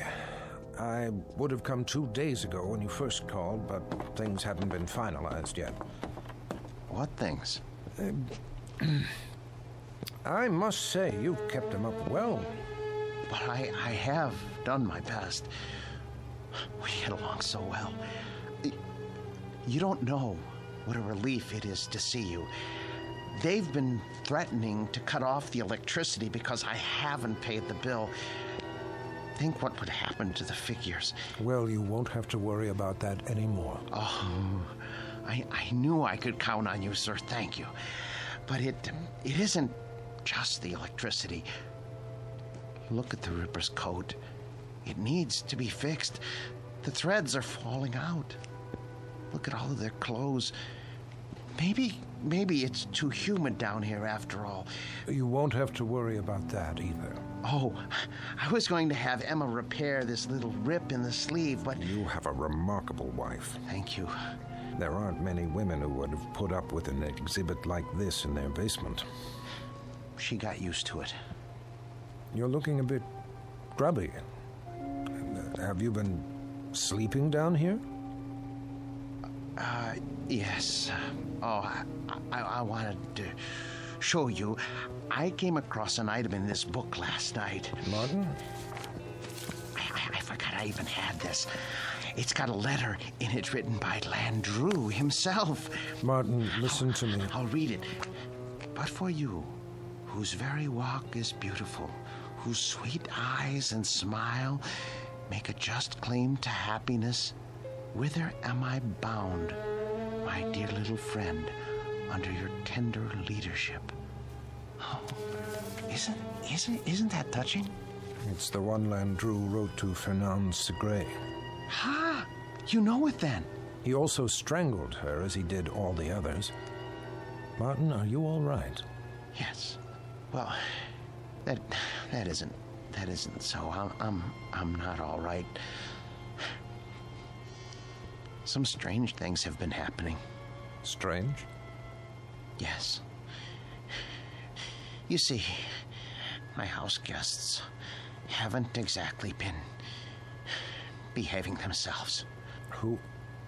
Oh, come on now. It's true. I swear.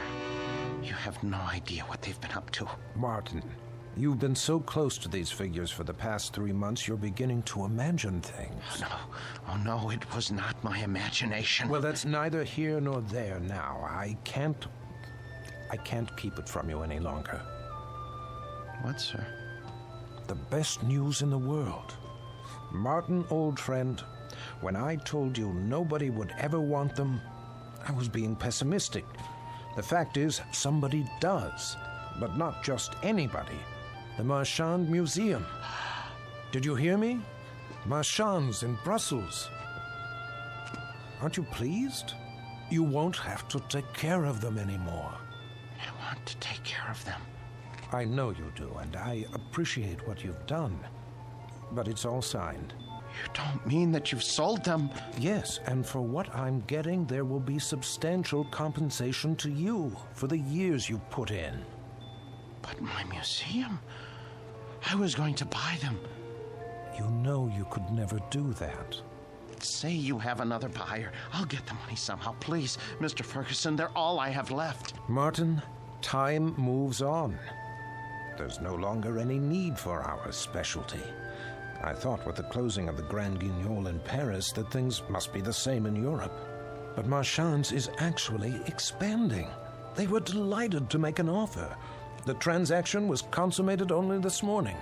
But what am I going to do without the figures? I'd die without them. Oh, come on now, man. You'll get over it. Why don't you go upstairs and prepare us a cup of tea or something while I take some measurements? The Marchand people want the exact dimensions. All right, Mr. Ferguson. If you're sure that that's how you want it. I'm sure. Very well. Very well. Let's see now. Hicks. 6 feet, 1 inch. And Birkin hair. Hello there, Landrew. Still holding your waxed cord, I see. Be with you in a second. Now then, Mr. Hare, 5 feet, 10 inches.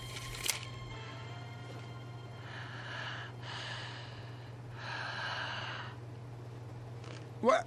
What?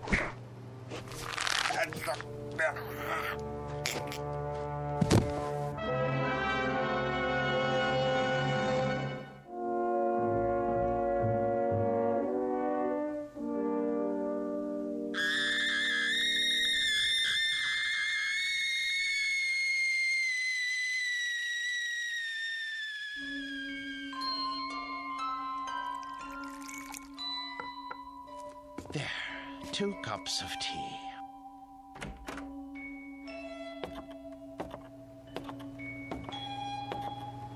Mr. Ferguson, I don't remember whether you take cream and... Mr. Ferguson? Mr. Ferguson! Your throat. The cord.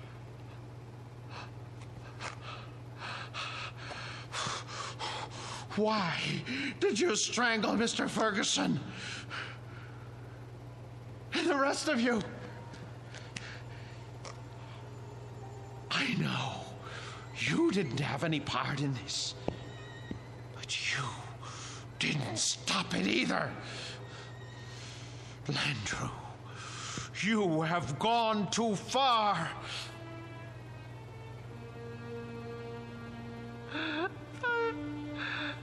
I gave all of you my best years.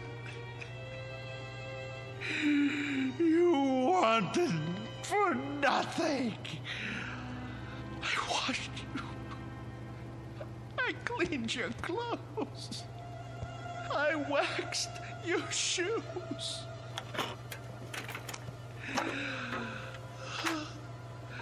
The hair was always the right temperature because I made it so.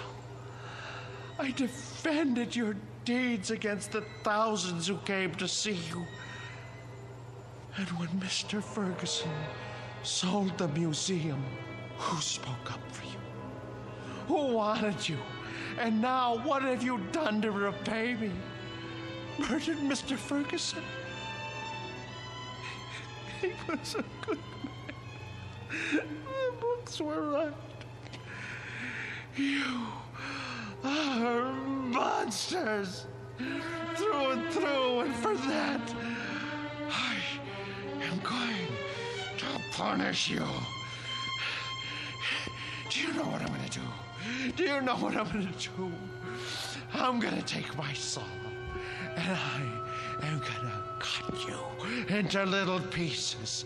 Then I'm going to turn up the heat and let you melt into pools of wax. It's no more than you deserve. Who's going to be first? You, Landrew? Because it was you who murdered Mr. Ferguson. It was not I, Martin Senescu, who strangled your friend. It was you. No, it was you. You killed him while I was upstairs making tea. No, maid, it was always you. With my blade, you murdered your wife. You killed her while I was asleep. You used my axe to kill your wife's brother. Get away from me, Hicks. Get away from me. You are the murderer. Perk, stay back. You are the murderer. You killed them all. You lie. You're monsters. Not so, Martin Senescu. No.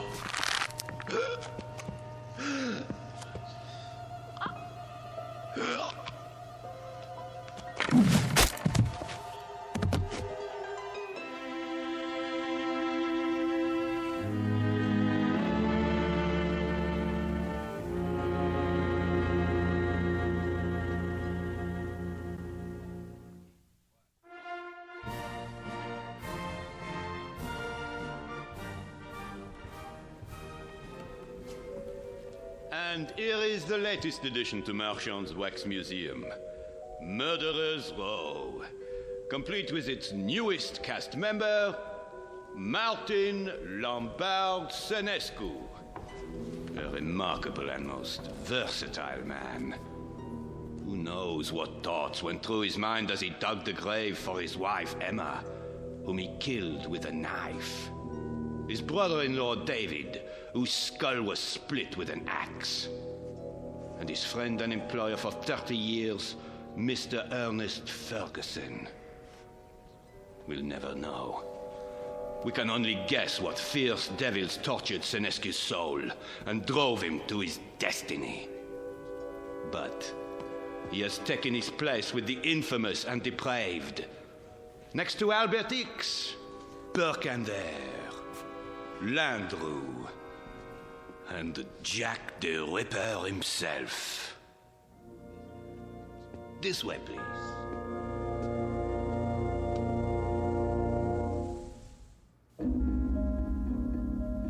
The new exhibit became very popular at Marchand's, an instant hit. But of all the figures modeled so lovingly in wax, none was ever regarded with more dread than an American named Martin Lombard Senescu.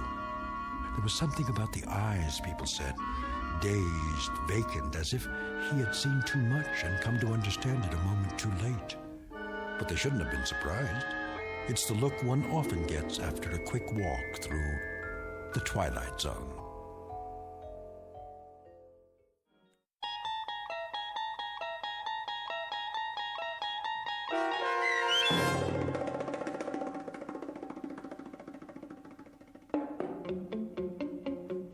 The New Exhibit, starring Joby Cerny with Stacy Keach as your narrator, was adapted for radio by Dennis Etchison and Joby Cerny, and written for The Twilight Zone by Jerry Soule and Charles Beaumont. Heard in the cast were Jim McCants, Nancy Baird, Richard Hensel, Nick Sandys, Tom McElroy, Christian Stolte, Damian Arnold, Roderick Peoples, Craig Harris, Martin Aestro. This copyrighted radio series is produced and directed by Carl Amari for Falcon Picture Group. Sound design and custom Foley effects for The Twilight Zone by Cerny American creatives Bob Benson, Craig Lee, Michael Slaybach, and Matt Sorrow. To learn more about the Twilight Zone radio dramas and to contact us, visit our official website at twilightzoneradio.com.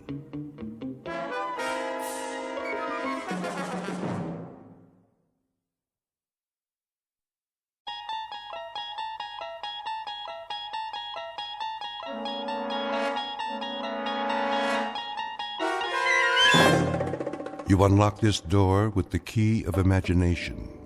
Beyond it is another dimension, a dimension of sound, a dimension of sight, a dimension of mind. You're moving into a land of both shadow and substance, of things and ideas. You've just crossed over into the Twilight Zone.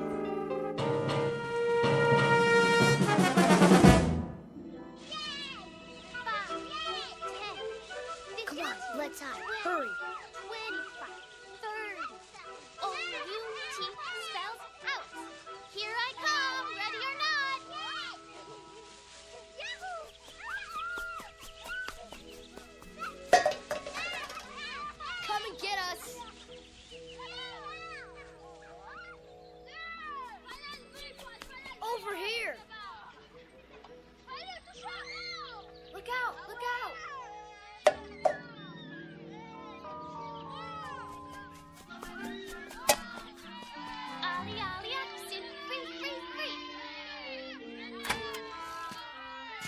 Get away, you kids! I've told you not to play here. Go on now.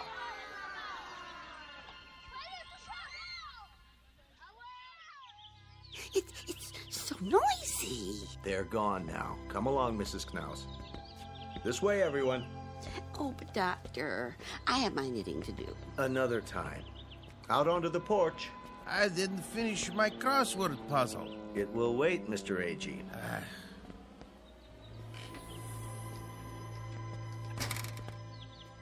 Now then, isn't this a beautiful day?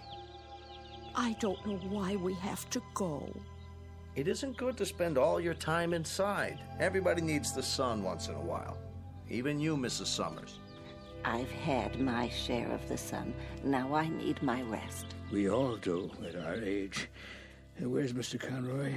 He's not feeling so well this morning. Well, I'm not either. What about Mr. Whitley? Why does he get to stay in? He's waiting for an important call. Watch your step. Nurse will bring the picnic baskets. Well, some of us may not want a picnic. A picnic, is it? On the grass? All those ants. We have blankets and chairs. You'll see.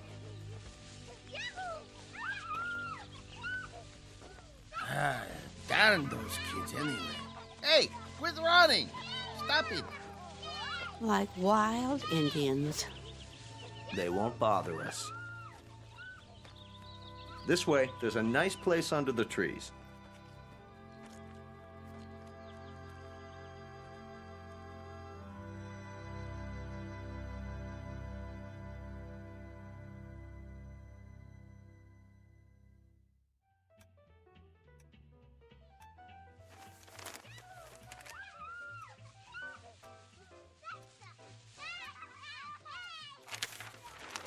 Listen to them, would you?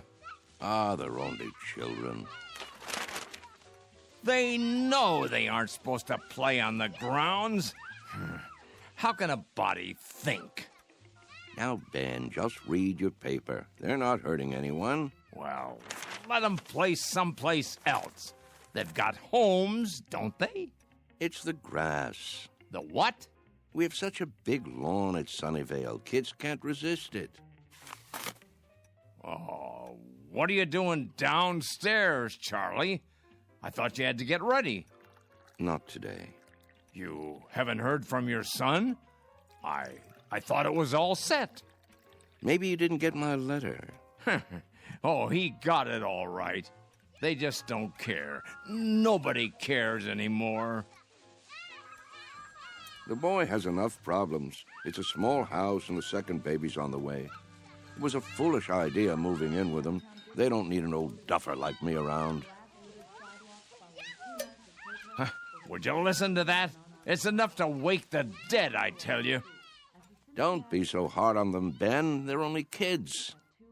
A fine state of affairs when your own son turns against you. Stay out of the over-the-Rhine neighborhood. Technology stocks extended Mr. Whitley? Wednesday. Mid positive views on the sector from There you are. Yes, nurse? You have a phone call. I do? I believe it's your son. Well, what do you know? Be right there. I'll tell him. Isn't that something? Guess he got my letter after all. I never get any letters. Or phone calls. Nope. You will, Ben, you will. Excuse me, I'd better get it before he hangs up.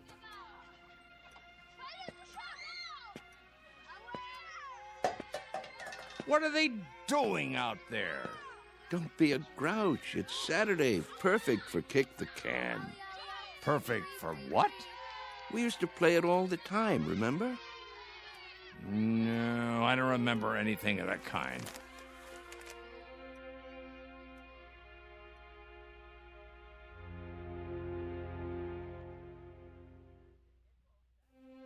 Sunnyvale Rest Home, a place for the aged. The address is 1275 Tranquility Lane on the outskirts of town. It offers room and board, nursing care, and a kind of refuge from the world. Outside, a common game called Kick the Can. Very shortly, a man will have a choice to make. He can either die in this world or escape to another kind of refuge in the Twilight Zone. And now, The Twilight Zone and our story, Kick the Can, starring Shelley Berman and Stan Freberg, with Stacy Keach as your narrator. Some picnic.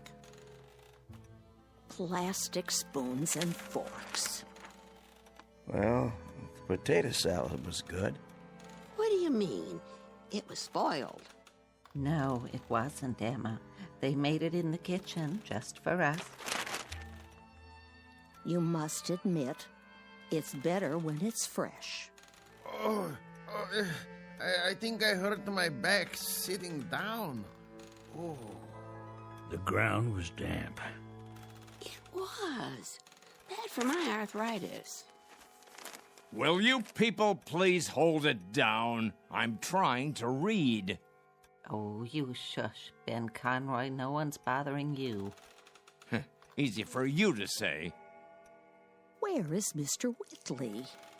Still in his room, probably, taking a nap. Oh, that's what I'd like to do. And why, may I ask, on such a lovely day? There he is. Going somewhere, Charles? Yes.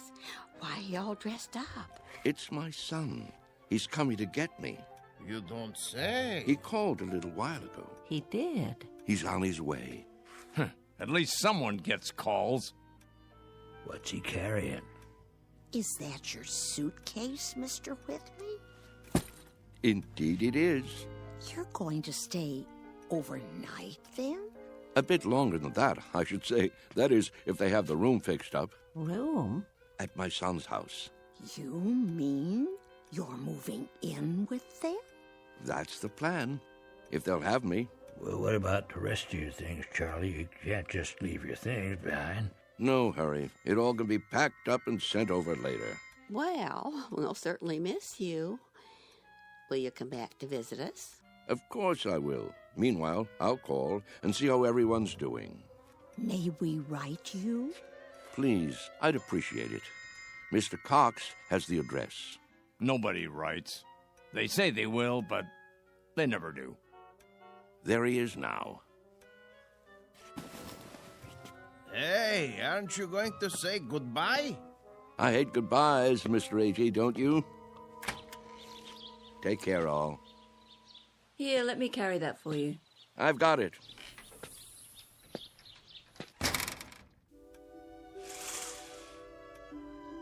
Who's that behind the wheel? His son, David, don't you remember? Such a nice young man. Let me see.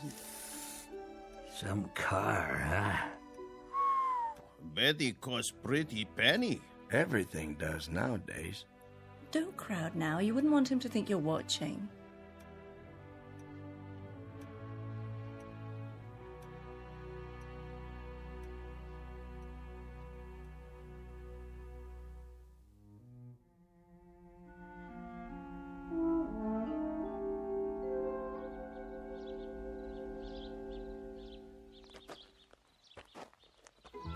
Hi, Dad. David, you're looking well, son. What's the suitcase for?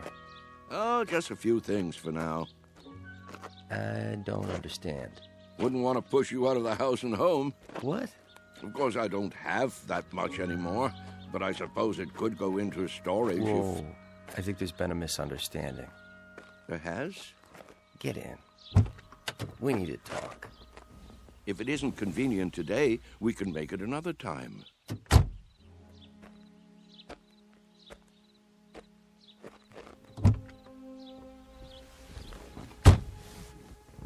Listen, Dad. Yes? I didn't say I'd come to get you. I said I'd come to see you. But I thought, didn't you get my letter? That's what I wanted to talk to you about. If it were up to me... You don't have to explain. Well, Debbie's turning the extra room into a nursery. Right now it's being painted and... I understand. I don't think you do. Let's drive a bit. Your friends are watching us. It's all right, really. Let's go into town. I'll buy you lunch. That's not necessary. Please, Dad. I want to. This wasn't a good idea. If you let me explain. Pull over here, please. I can walk back. But, Dad... The exercise will be good for me.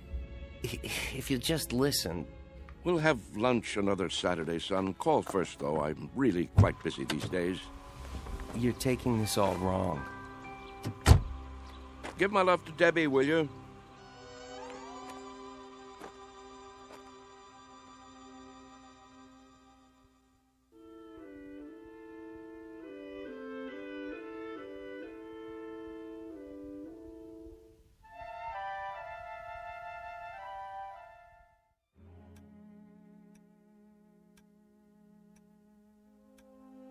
What's he doing? What does it look like? He's coming back. I thought he said... Don't stare. It's not polite. Yeah, you're it. Gotcha. Hey, where'd our can go? That old man's got it. Hey, mister. What's this? Our can. Your can? Can we have it back? Could you have... Yeah, we need it. Oh, you do, huh? Yeah, we're playing a game. Yes. Yes, I remember. This is a good can. Nice and sturdy. It will take a lot of kicks. It will? You'll have to play by the rules, though. What rules? You know the rules, don't you? Hey, give it back. Please, mister? I'd say this can is just about the perfect size. Is he gonna keep it? Hey, mister, can we have our can back? You can get another. Any one will do. Tomatoes, beans, doesn't matter. You'll see.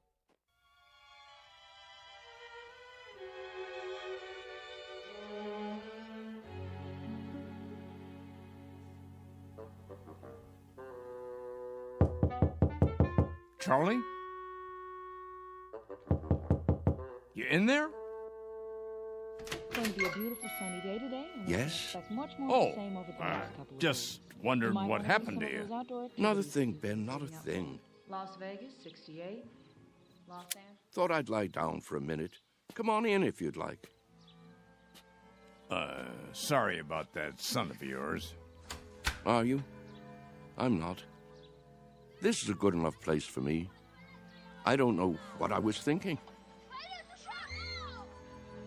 Here, I'll close the window for you. Why? It's a beautiful day, don't you think? Oh, so much noise. Yes. What a great running and shouting. That's what you call it? Such a grouch. You can't stop kids from playing kick the can. It's in their blood, like statues or hide and seek, a ritual this time of year. You surprise me sometimes, Charles. And why do you say that? You actually brought that tin can up to your room? Must be filthy. No, it's not. It's been emptied out and washed clean and baked by the sun till it's shiny as the day it was made, tempered by the wind and the grass and the warm summer air. Sure you're feeling all right? Admit it, Ben. Admit what? Don't you ever think about it? You must. I don't know what you're talking about. All kids play those games the same as we did, and the moment they stop, they begin to grow old. Oh, come on. It's almost as though playing kick the can keeps them young. So that's what this is for. Magic. I'm not sure. Charlie, I'm worried about you. You're not yourself. Aren't I? You don't believe in magic anymore, do you, Ben? What are you talking about? But there was a time when you did believe in it. Never. We've known each other since I can't remember. Since we were tow-headed kids. You believed in magic then. Not me. Yes, you did. When we walked on different sides of the street lamp, you'd say bread and butter. When your baby teeth came out, you put them under your pillow for the tooth fairy. And when you went down the sidewalk, you were careful because you knew that if you stepped on a crack, you'd break your mother's back. Oh, you believed in magic all right. What is wrong with you, Charles? Would you like me to get the nurse? What happened, Ben? Where did the robbery take place? Robbery? A thief stole everything away when we weren't looking. Who was it, Ben? Was it time or something else? We grew up, that's all. Everybody gets older. Do they? Think, Ben. How can we be sure? Maybe there are people who stay young, only we don't know it. Maybe they have a secret that they keep from the rest of us. Now, Charles. Is there something kids know that they forget? That they want to forget? They say, when I get big, I'll be a fireman, or a detective, or an explorer. They wish so hard to get older that it finally happens. They get taller and stiffer and forget the magic that made it all possible. There is something wrong with you. I've never heard you talk this way before. Maybe the fountain of youth isn't a fountain at all. Maybe it's a way of looking at things, a way of thinking. Charles? Yes? Stop it. Stop what? You're an old man. Don't you understand? Your youth has been gone for 60 years. What I mean is, you lived a full life, Charles. Don't go sloppy now. Don't spoil it by acting like a nut. But it's all so clear. It makes sense. It isn't too late to play kick the can. That's the secret. Can't you see, Ben? Can't you? I see a plain old tin can with dents in it. That's all. Then look again. This can is special. I'm absolutely sure of it.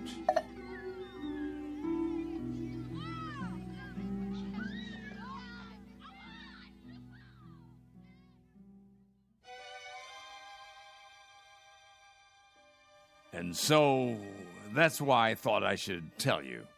I'm glad you did. It's just that I can't stand to see him make a fool of himself. Of course not. And if there is something wrong with him, something in the head, then you can get him the right medication. You understand, don't you, Mr. Cox? I do, Mr. Conroy. You were right to come to me. When he acts that way, I feel I don't know him at all. It's foolish talk, I agree. So what are you going to do? Nothing. Beg pardon? At least not for the time being. If I got excited every time someone indulged in foolish talk around here, I'd be upset every minute of the day. Let him go on about kick the can if he wants. He isn't doing any harm. But I'm worried, I tell you. It isn't like him. He's getting on in years. It's common for folks of a certain age to behave like children once in a while. Oh, nonsense. He's no older than I am. In some ways, maybe, but in other ways, when some people get old, truly old, in their minds, they may act strangely, out of character. Take Mr. Agee, for instance. He's as sane as they come, but do you remember that ruckus out on the porch the other day? Somehow he got hold of some firecrackers. The nurse found him trying to set one off. It must have been those kids. Well, wherever he got them, he could have hurt himself, and that's something that concerns me. Charles hasn't done anything like that. I just don't want to hear him talking crazy. Oh, it isn't necessarily crazy. Huh? You haven't heard him. Look at it this way. As far as he's concerned, all his best years are behind him. He can't even look forward to spending time with his son and daughter-in-law. A fine thing. So, that being the case, he'd rather return to an earlier time, one he recalls with pleasure. It only makes sense from his point of view, so he uses a time machine to accomplish it. A what? It's called memory. Is that so crazy, Mr. Conroy? Everybody does it, even you. But he actually believes he can be young again by playing kids' games. Not really. He's exploring, that's all. He'd like to believe that kick the can is a magic button he can push to make himself young. But deep down inside, he knows it won't work. Instead of the disappointment of failure, he'll never risk pushing that button to find out. Stop worrying. Your friend is fine. Are you certain? I'm certain. Until he does something to endanger his health or the health of others, there's no reason to interfere. Thanks for stopping by my office, though. Look at the time. You wouldn't want to miss dinner. Well, in that case, I suppose... It still troubles you, doesn't it? What would you have me do? Maybe if you talk to him. It would be a waste of time. But you have a point. Perhaps I'm reluctant to face the facts myself. Every time one of our people goes senile, I get a little cold inside. When I took this assignment, I was 32. Now I'm 43. Everyone grows old, Mr. Conroy. Everyone.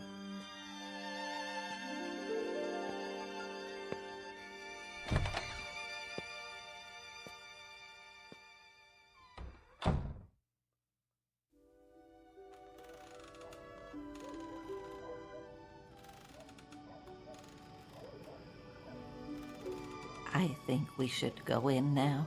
Yes. It turns chilly this time of day. Stay a while. We can watch the sun go down. I've seen enough sunsets, thank you. Hey, just the same. It's pretty sight. Puts me in the mind of back home. If we're going to stay on the porch, I'll need my sweater. Why don't you come inside with me, Mrs. Summers? Give me a moment to get my strength. There you all are. I wondered where you'd gone. Hello there, Whitley. Hello. We were just going in.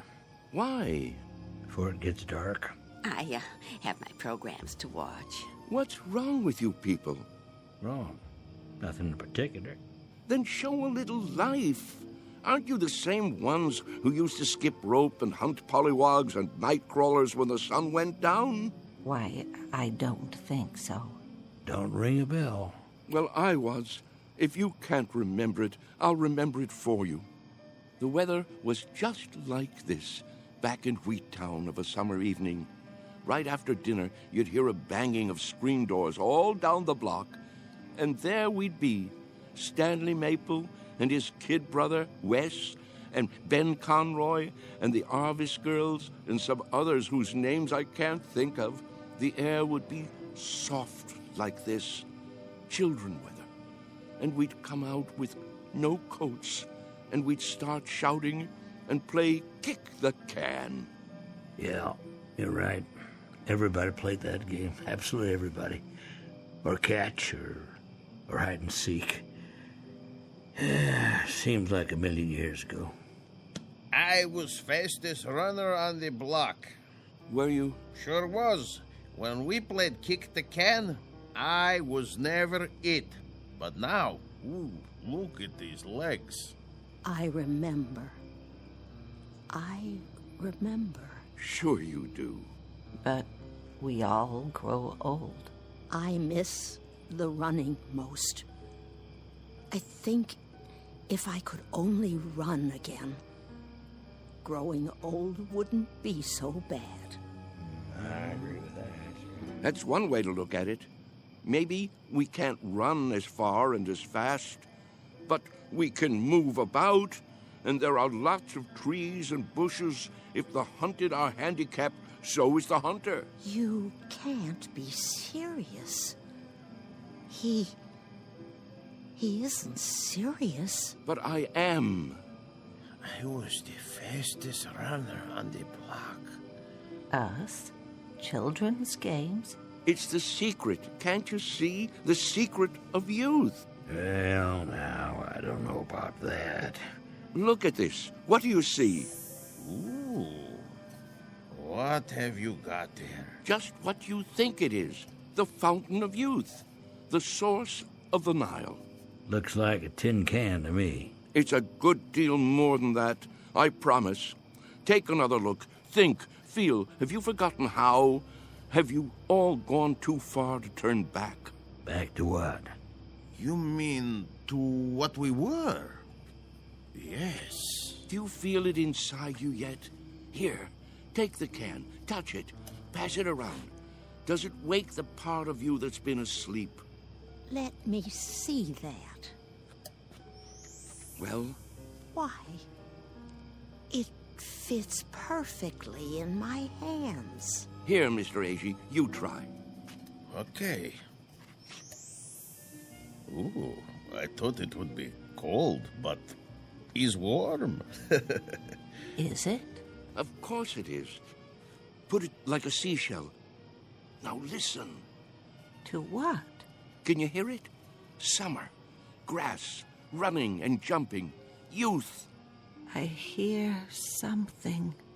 It's telling you to wake up. This is the last chance. Somebody tell me I'm not crazy. Or if I am crazy, prove it to me. I can't play kick the can alone.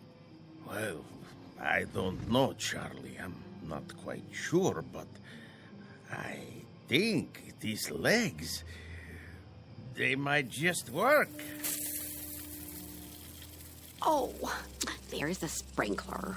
Yep, every afternoon at this time. Now we must go in before the spray blows this way.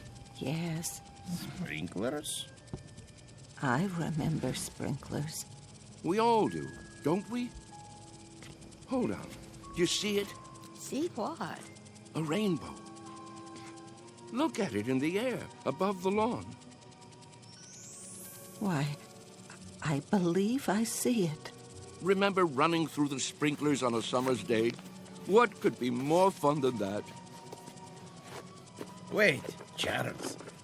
What are you going to do? What does it look like? I'm going to do what feels better than anything. Run through the sprinklers and cool off. Somebody hold my shoes.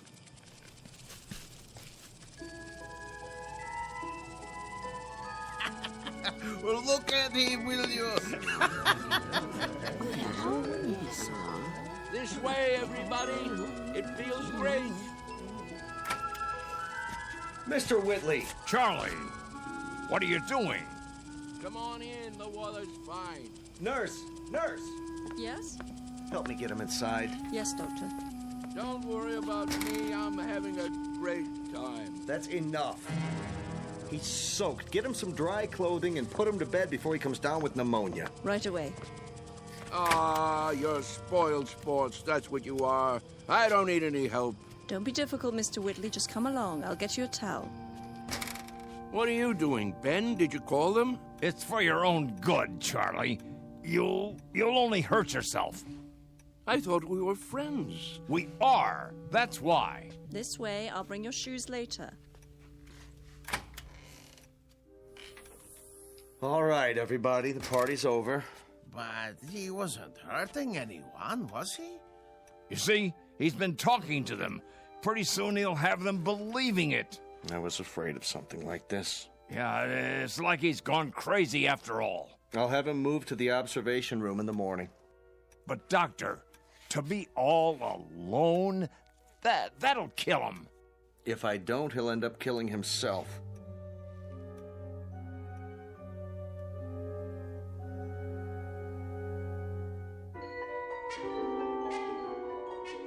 Senile? Me? Mr. Whitley, please try to understand. You want to put me in a special room? Alone? You don't leave me much choice. Why? What rules have I broken? There have been complaints.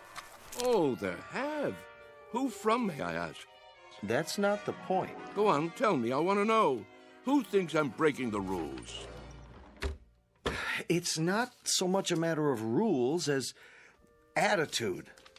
Look out the window. Grass, trees, a park across the street, all very peaceful. The kind of place people come to for rest and relaxation. It's what Sunnyvale is known for. But if things happen that rile them up, disturb their peace, well then, we can't stay in business. You see that, don't you? So the charge is disturbing the peace. And for that, you want to isolate me from my friends. I hope that won't be necessary now. You've got to go out there and show them you're all right. Cut the crazy talk. Learn to fit in. That's not hard, is it? What a choice. To keep that nurse from pawing at my pulse all day, I have to sit like a vegetable, stare into space. Listen, I'm trying to help you.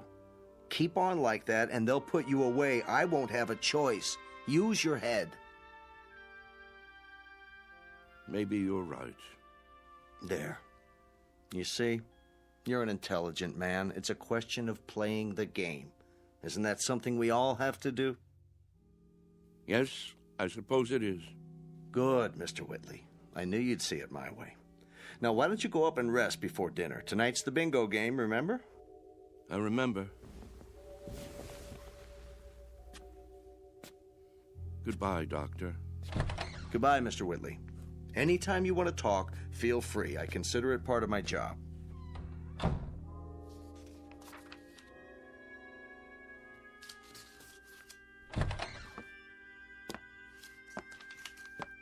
I made him change into fresh clothes. So I see. Thank you. Is he going to be all right? I think so. It must be quite a transition. Remind me of that when it's time, will you, nurse? Time for what? To pack it all in. Personally, I think I'd rather go back to the town where I grew up instead of rooming with a house full of strangers.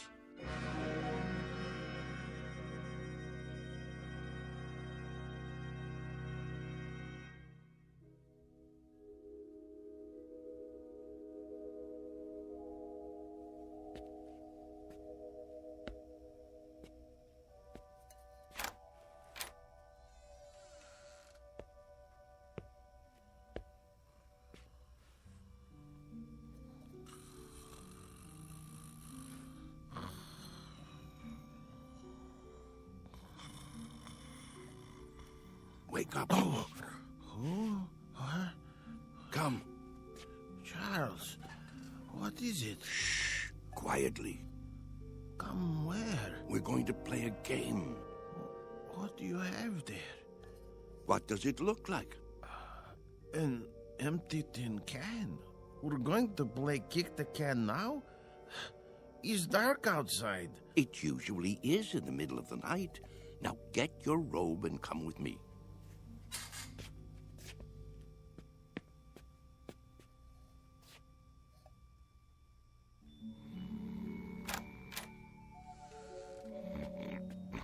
Mr. Freitag. It's us. What? What? It's time. We're all gathering downstairs. Why? Something important. It's a secret. What would Mr. Cox say? He'd say it was dangerous and foolish. He'd say it was crazy, and maybe it is. Maybe it's necessary to be a little crazy for magic to work. He'd say we'd be acting like children. But isn't that the idea? Only children can play kick the can. Now get the others. Freitag, wake Mrs. Summers. A.G., you get Mrs. Wister and Mrs. Knaus. Let me see, who else? There's Mr. Carlson. Everyone? Everyone. Well, what if they won't come? They've got to. Don't take no for an answer. Hurry. I heard people walking around. Whoa, what's going on here? Mr. Whitley has an idea. Would you like to come too? Hello, Ben. Charles? What are you doing? Go on. Do as I said. Yeah. Right away. I'll see you downstairs.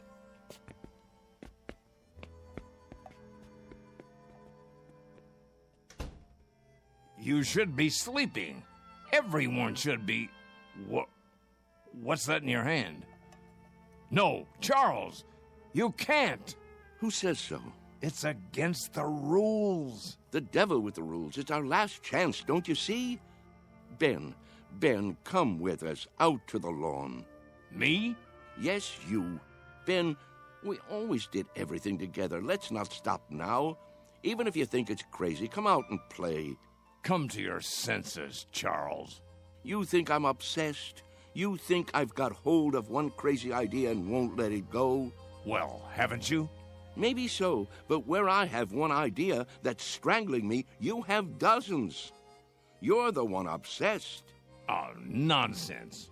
Is it? You're afraid of death, but you're also afraid of life. You think age gives you the right to stop growing. You've sealed yourself inside your shell, and you're afraid to poke your head out and look around. That's enough. You're afraid of a new idea. You're afraid to look silly, afraid to make mistakes. You've decided you're an old man, and that's what's made you old. I am old, Charles, and so are you. It's a fact. Facts be damned. Your bones are old. They'll break if you try to run with them. Your heart is old. Your lungs are old. Don't you get it? You're used up, worn out by a lifetime. Sit down, Charles, before you fall down. Go back to your bed. I can't do that, Ben.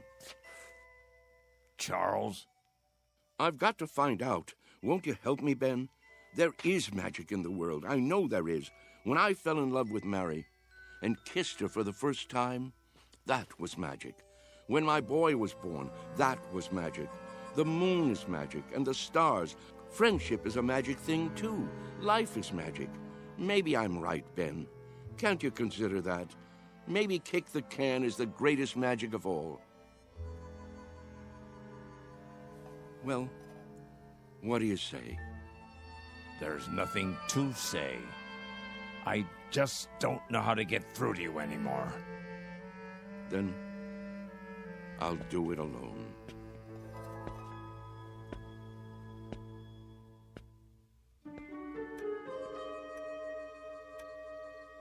What are we doing here? I'll catch my death. Now, you just wait. Mr. Whitley has something in mind. Yeah, something important. But what could it be? Don't you know? Don't you remember? Remember what? How it used to be. How we used to sneak out of the house after dark when the grown-ups weren't looking and the weather was like this. Don't you remember how we used to play kick the can? Everybody played in my neighborhood. A long time ago. A long, long time. Funny. It doesn't seem that long ago to me. I remember. Yes, I think I do too. But we've all grown so old. Are you sure? If these legs would carry me. How do you know they won't until you try? You can't be serious.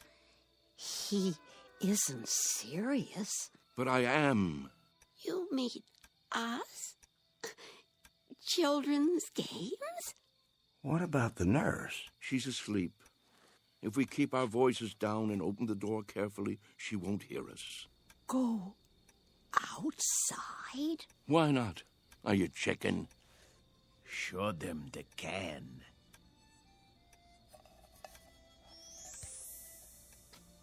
Where did you get that? From some kids. They've already broken it in. Well, are you with me? Or do I have to play kick the can all by myself? Who remembers the rules?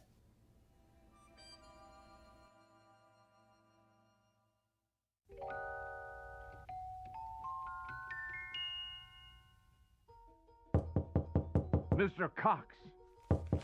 Hold your horses. I'm coming. What is it?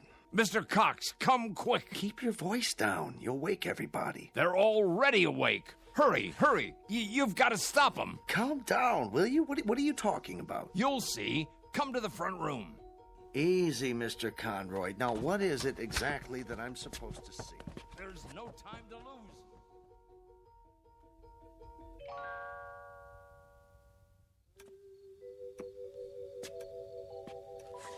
But there's no one here.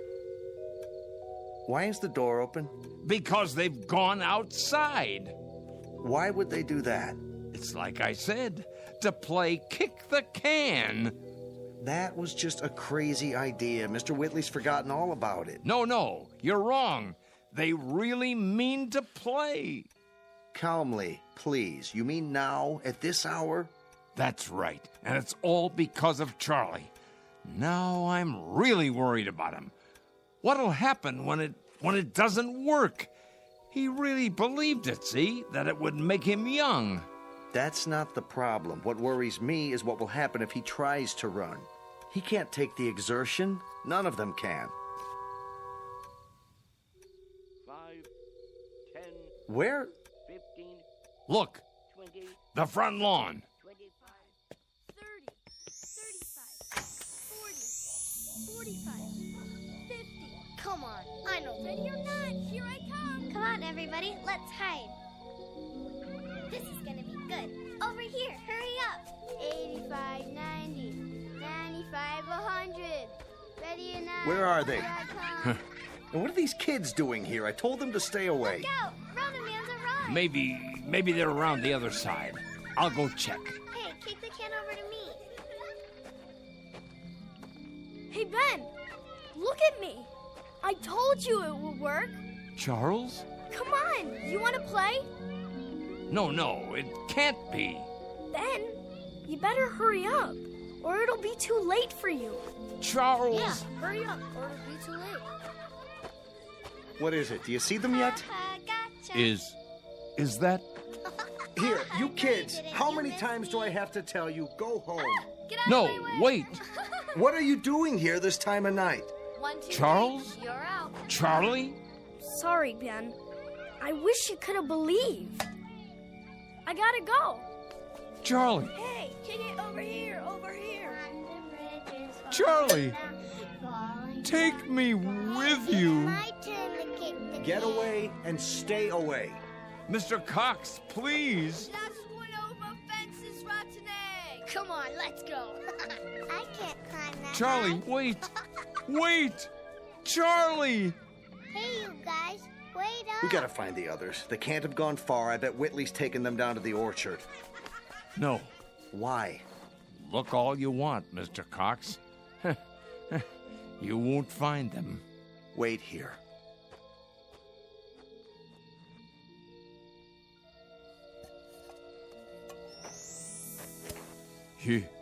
You forgot your can, Charlie. But don't you worry none. I'll keep it for you. Inside. In case you ever come back for it.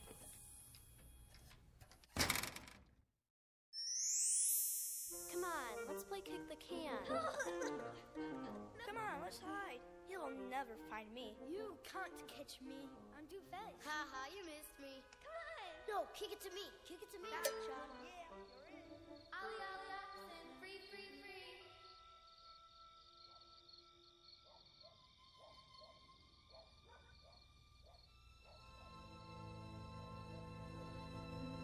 Sunnyvale Rest Home, a place for people too ancient to remember the fragile magic of youth. A place for those who have forgotten that childhood, maturity, and old age are magically intertwined. A dying place for those who have grown too stiff in their thinking to revisit the Twilight Zone.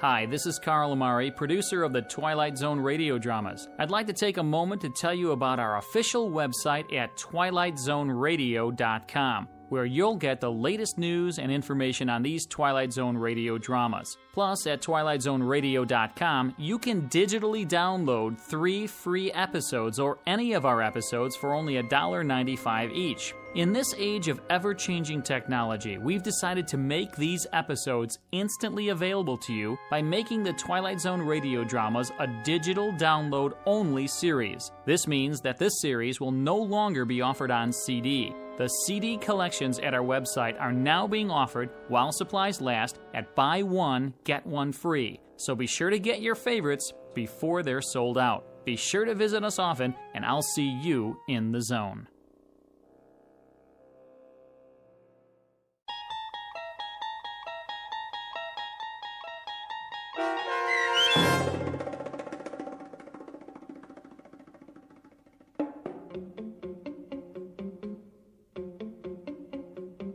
Kick the Can, starring Stan Freberg and Shelley Berman with Stacy Keach as your narrator, was adapted for radio by Dennis Etchison and written for The Twilight Zone by George Clayton Johnson.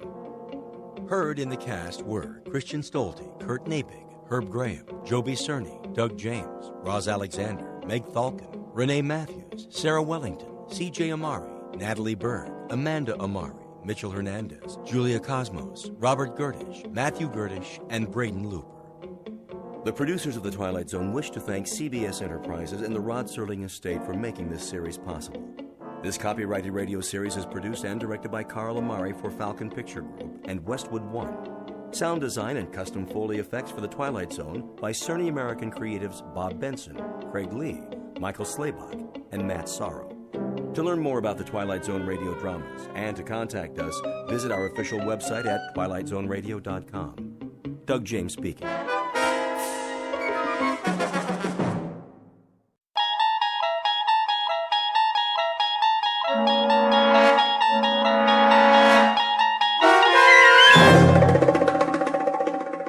He's Alive, starring Peter Mark Richmond and Marshall Allman, with Stacy Keach as your narrator, was adapted for radio by Dennis Etchison and written for The Twilight Zone by Rod Serling.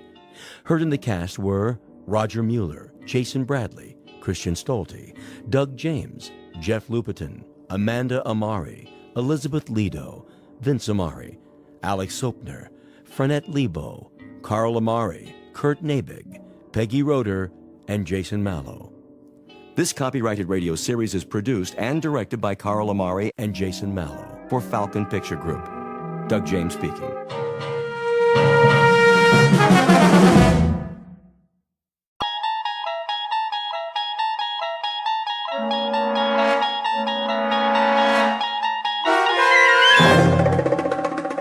You unlock this door with the key of imagination. Beyond it is another dimension, a dimension of sound, a dimension of sight, a dimension of mind. You're moving into a land of both shadow and substance, of things and ideas. You've just crossed over into the Twilight Zone.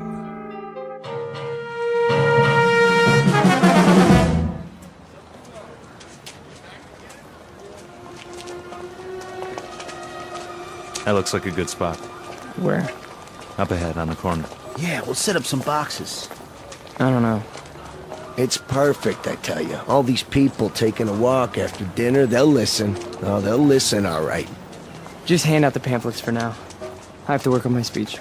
What speech? You don't need one. Just say it the way you say it to us. These people, they don't know what we stand for. So tell them, Pete.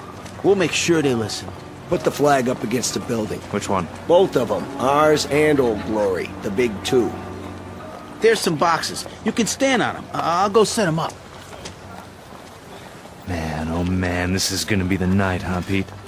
Well, I guess it's now or never. Got that right.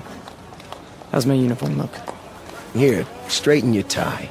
The cap, the boots, perfect. You look like a leader. Big time. Go, Pete. Give him a dose of the truth.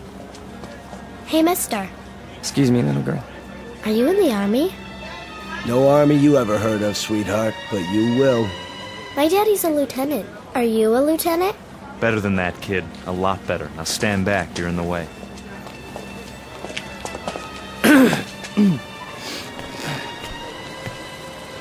Good evening. Good evening, neighbors. I have something of great importance to tell you. If you'll all gather round. Neighbors? Who's neighbors? Yeah, we're not your neighbors. I never saw him around here. Yeah, me neither. Look at those crazy outfits they're wearing. Yeah, they look like real idiots. I bring you a message that you'll all want to hear. What are you selling? Vegetable choppers? Because I already bought one. It's... Well, hear me out, folks. Hey, what's with the goopy flag? Yeah, it's got lightning bolts on it. Well, maybe they're looking for a few good men for Halloween. I want to talk to you about international communism and the secret masters of the World Bank. I'm not joking, neighbors. Do you know who's really behind it? Look at our economy. It's falling apart. It's because of the bankers. That's right. The economics of the world, now, then, and forever, have always been the breeding ground for a certain type. An insidious type. The worshippers of the golden calf, whose religion is gold, whose loyalty, first and foremost, is to money, and only money. And we know who loves money more than anyone else, don't we?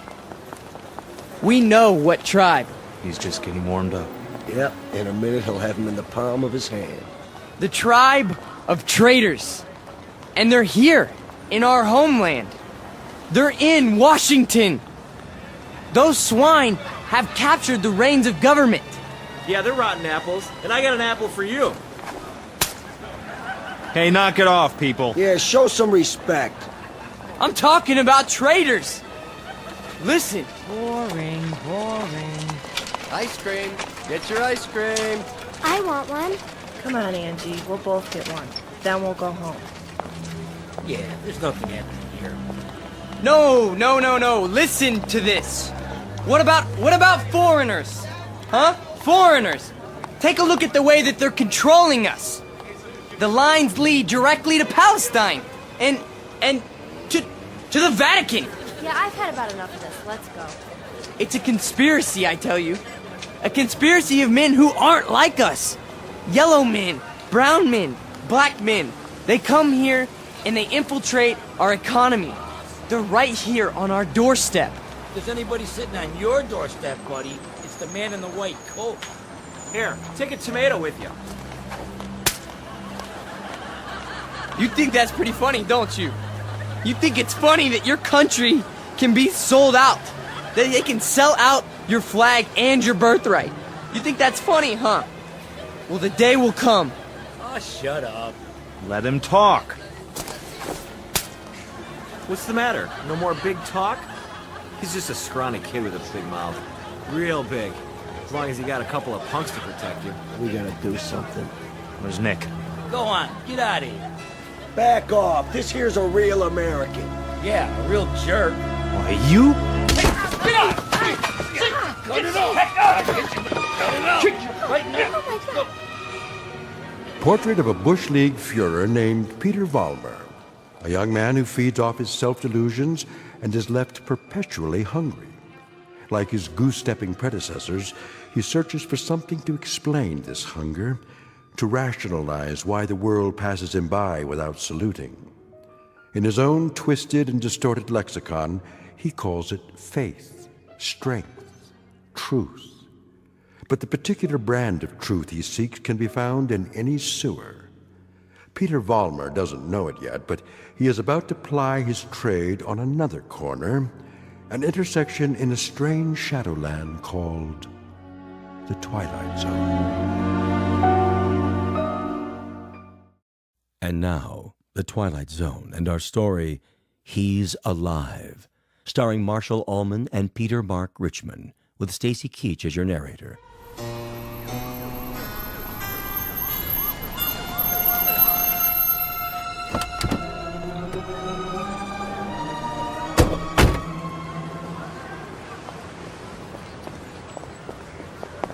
All right, folks, break it up. Party's over. Yeah, what's happening here?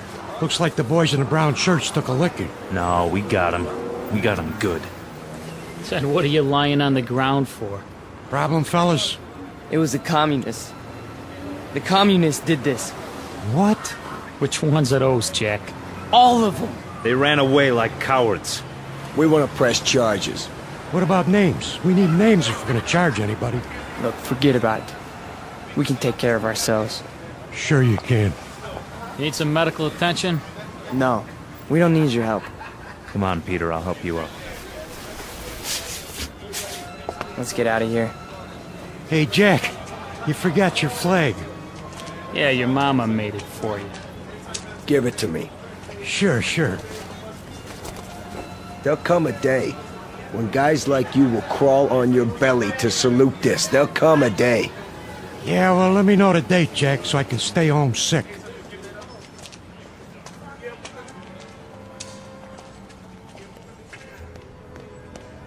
Hey, Pete!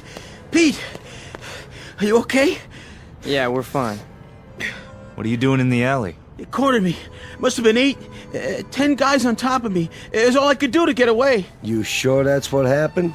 Sure, I'm sure. Oh, mean crowd, Pete. You get a hot night, and you always get a mean crowd. Remember when I was telling you that? Remember when I was telling you that every time you get a hot night... All right. Okay, Pete. Okay. Why? I tried. And I tried hard out there tonight, but I couldn't get through. I couldn't get them to listen. Words never come out right. You did good. Real good. Someday they'll listen. They'll have to. They'll listen and they'll cheer. Someday they will, Pete. You'll see. Someday.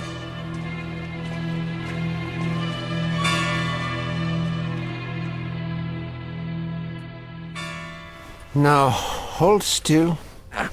It's only a cut, not a mortal wound. Wash your face when you get home and put some iodine on it. I think you will survive.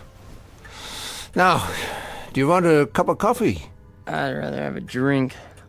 A drink, is it? May I have a drink, Ernst? I have some wine. Will that do? Yes, please. Very well. You are a man now.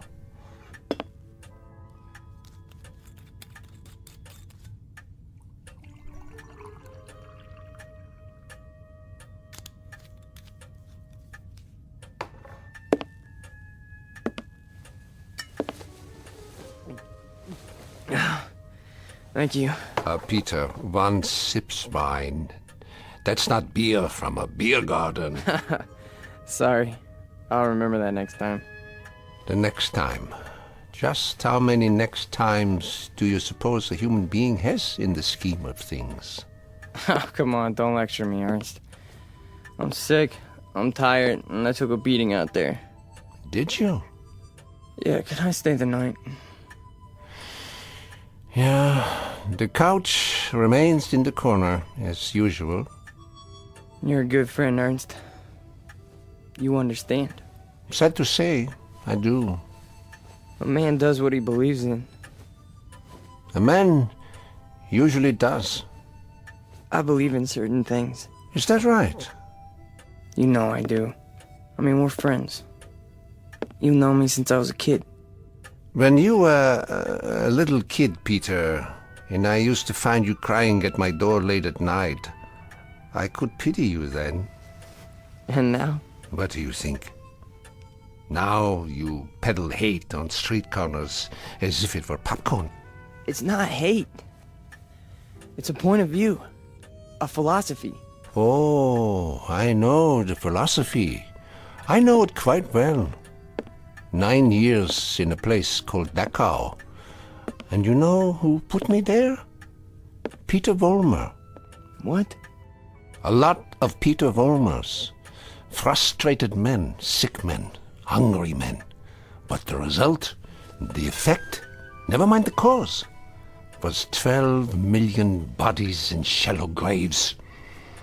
And it all started with young men in uniforms, talking on street corners. Hey, you let me come here. You never sent me away. No, I never did. I never do. That's the weakness that you scream about on your street corner, the sentimentality, the softness, the weakness that makes a man his brother's keeper. So I must be one of the worst of your criminals, Peter. Sentimental, soft, and very preoccupied with my brothers. I should close the door on you, but perhaps this is my sickness.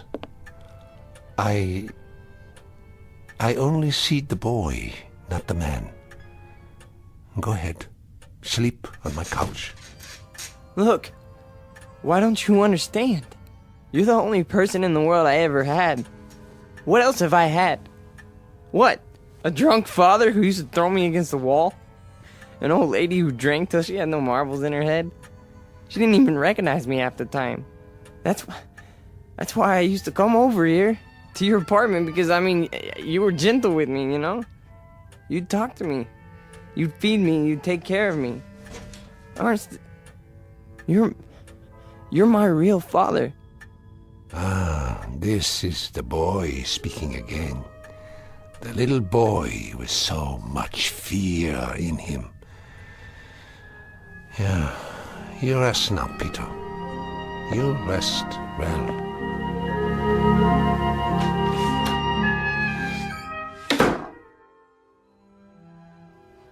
No.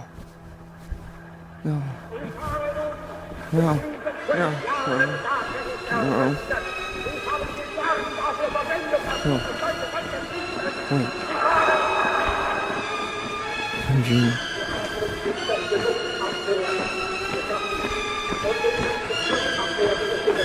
What? What? Peter! Who's that? Peter? Who's out there? Who is it? A friend, Mr. Fulmer. A friend? You have need of friends, yeah. Allies. Yeah, come downstairs, Mr. Fulmer. Come down and we'll talk, you and I.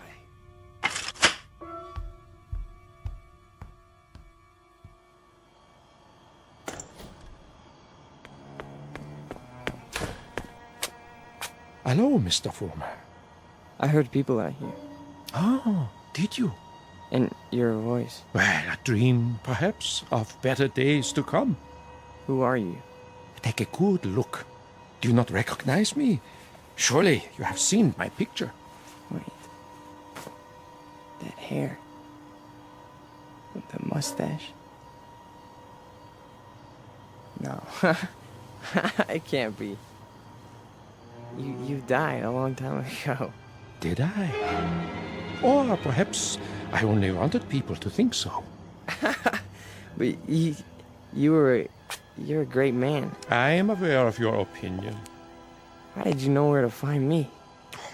I simply followed your tears, Mr. Fulmer. You said you have something to talk about? I do. I do indeed. I have you to talk about, and the things you believe in, which are the things I believe in as well. See, your success, Mr. Fulmer, will be my success. Are you interested? I am. I am. Please go on. Good. Then let us start by discussing a most important point. What are the dynamics of a crowd? How do you move them, Mr. Fulmer? How do you excite them? How do you make them feel as one with you? I don't know. I don't know, sir. How? Join them first, Mr. Fulmer. Yeah? When you address them, speak as if you were a part of the mob. Speak to them in their language, on their level. Make them hate the things you hate. How do I do that? If they are poor, talk to them about poverty. If they are afraid, talk to them about their fears. And if they're angry, Mr. Fulmer, if they're angry, give them objects for their anger. But most of all, what is most of the essence is that you make the mob an extension of yourself. Say to them things like, things like this. They call us hate mongers.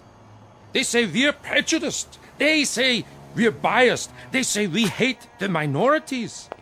The minorities. Understand the term, neighbors. Minorities. Shall I tell you who the minorities are? Shall I? We are. We are the minorities. That way, Mr. Warner. See, you started that way. I think I understand. That's right.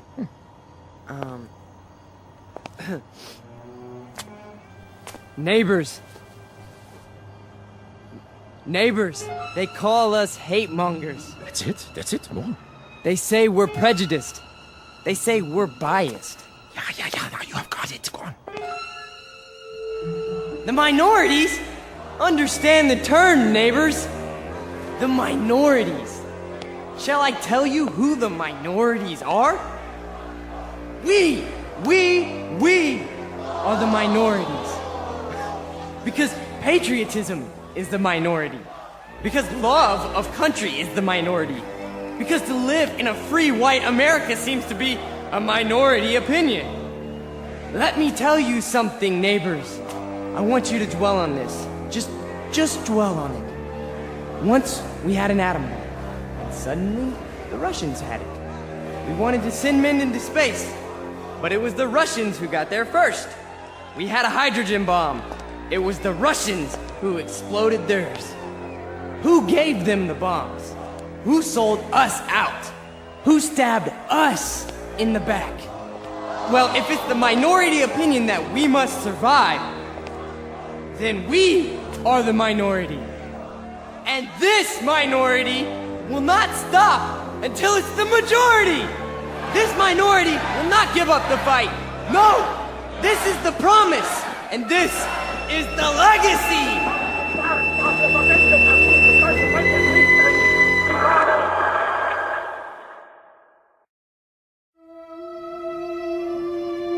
Look, I'm not gonna wait much longer, you understand? Gibbons, cool it. Pretty good crowd tonight, huh? Great crowd, and you were great, Pete. I mean it. Thanks, Stanley.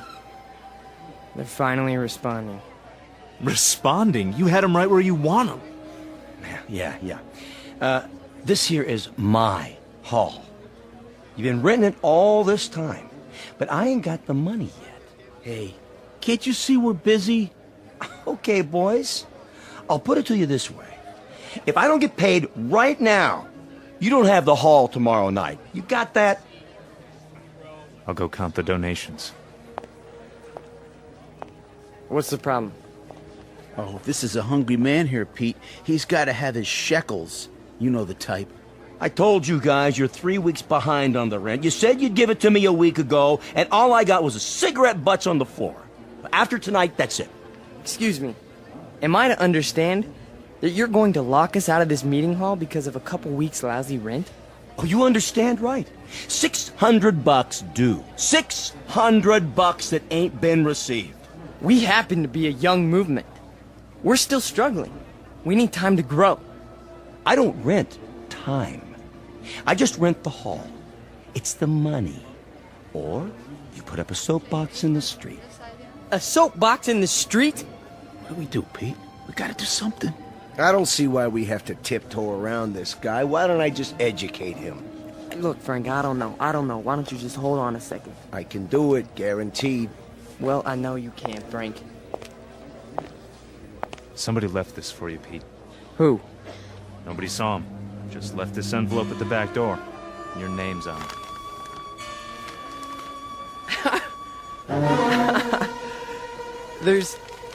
There's money inside. 6 C-notes. Hey, how about that? We need $600, and here it is. Oh, man, how about that? Hey, Gibbons, come and get it. Yeah, it's about time. You satisfied? Then don't bother us. All right. You're paid up through this week. Where'd the dough come from, Pete? You have any idea? We must have a secret supporter. I can see why. You were really something tonight. I can't even tell you how it sounded. You had him. You really had him. Hey, we're gonna make it. And now something tells me we're really gonna make it. You bet your life. You guys go on. I'll see you outside. Sure, Pete. Anything you say.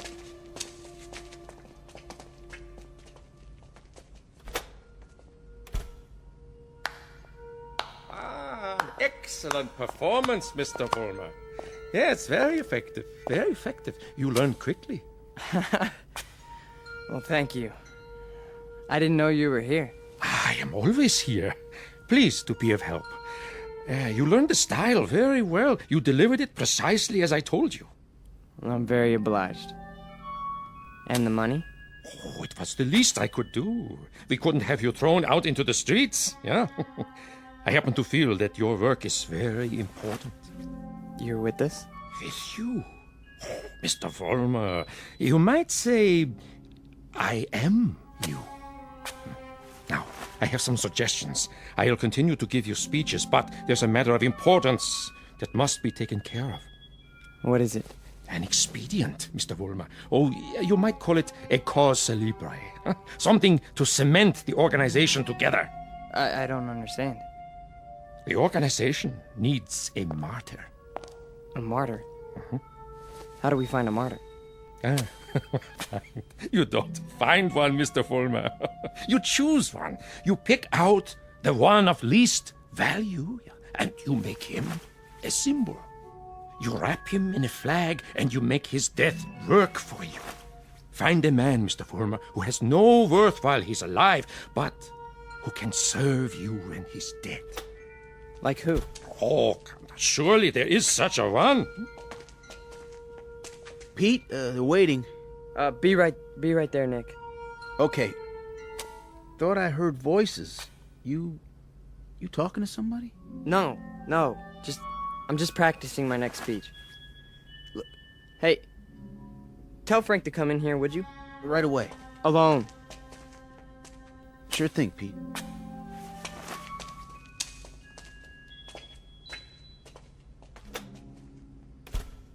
An excellent choice, Mr. Fulmer. The little fat one.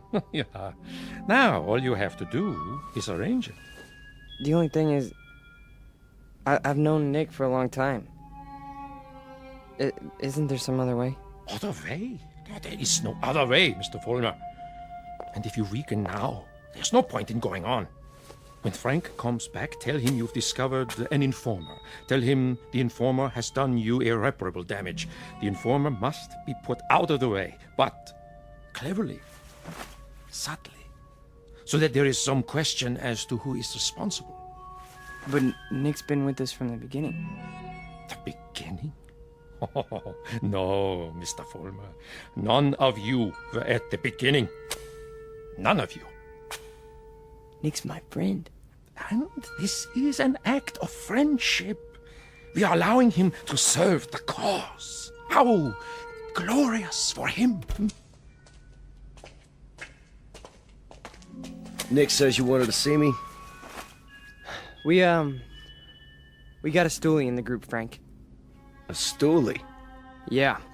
Nick's been talking. And I think he's working for the police. No. I know it to be a fact.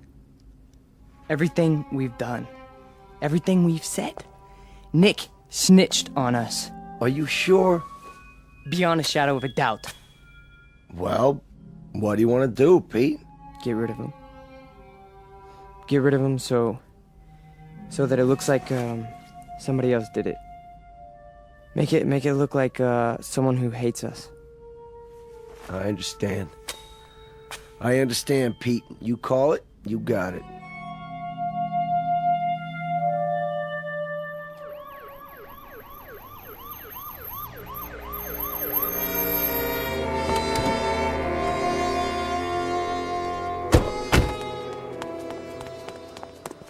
There you are, officers. Thank God.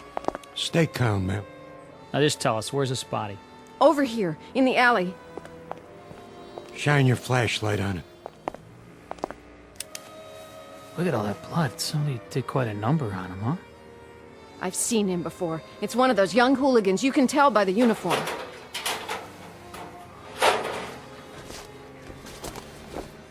He's dead, all right. Call a meat wagon. What was this one's name? Wait a minute. There's a note pinned to his chest. What does it say? A good fascist. What do you suppose that means? One of their enemies must have put it there after he beat him to death. Yeah, but which enemy? There's a lot of them around here. Fewer and fewer every day.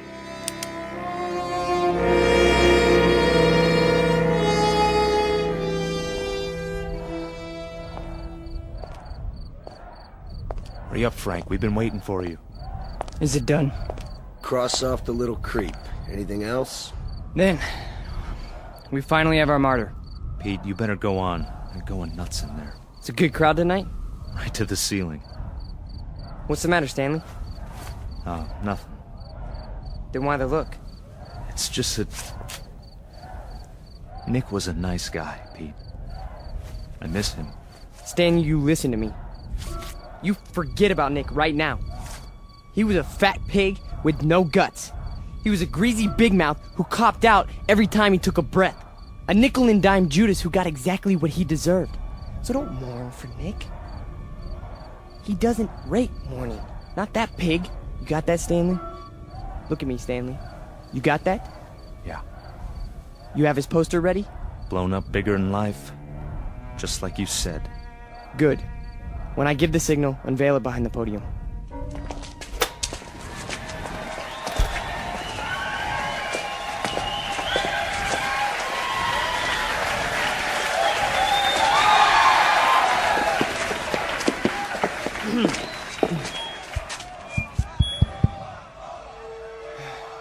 All right, everyone. I have something very important to say. A man of honor has died tonight. A decent, courageous fighter for the cause of freedom. He gave his life. He gave his life for us. Some skulking assassin murdered him. But friends and neighbors and co-fighters, Nick Bloss did not die in vain. They stilled his great heart, but they could not stifle his memory.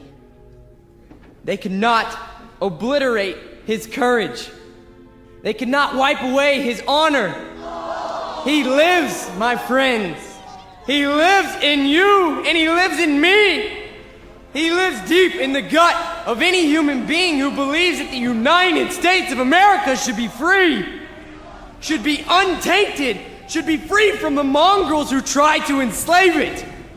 Now, Stanley, look at this portrait of Nick Bloss in his uniform. He wore it proudly. He died for it. And you and I, neighbors, we will live for it!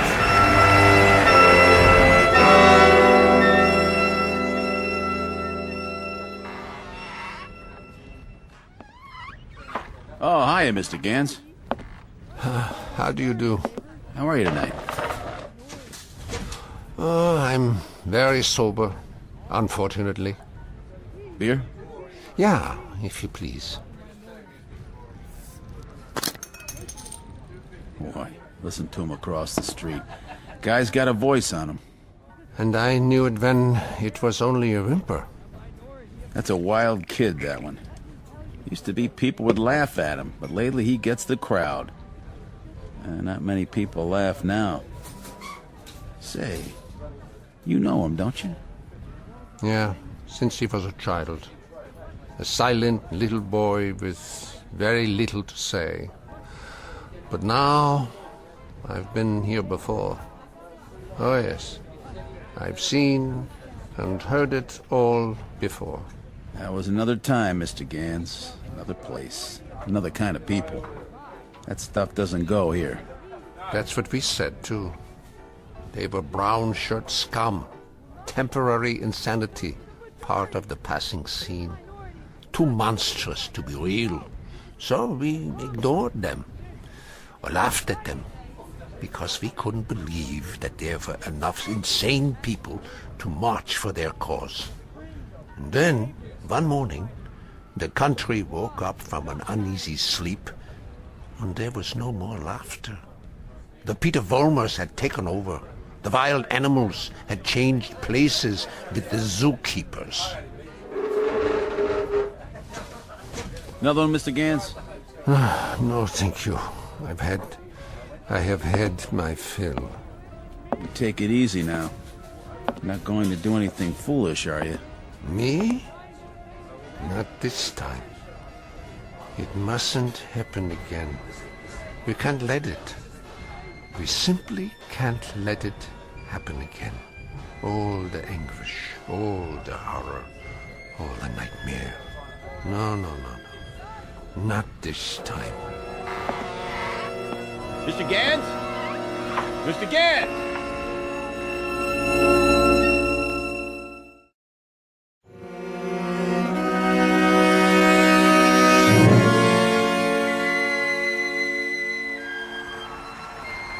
And so I tell you, my friends, we will take it to the streets.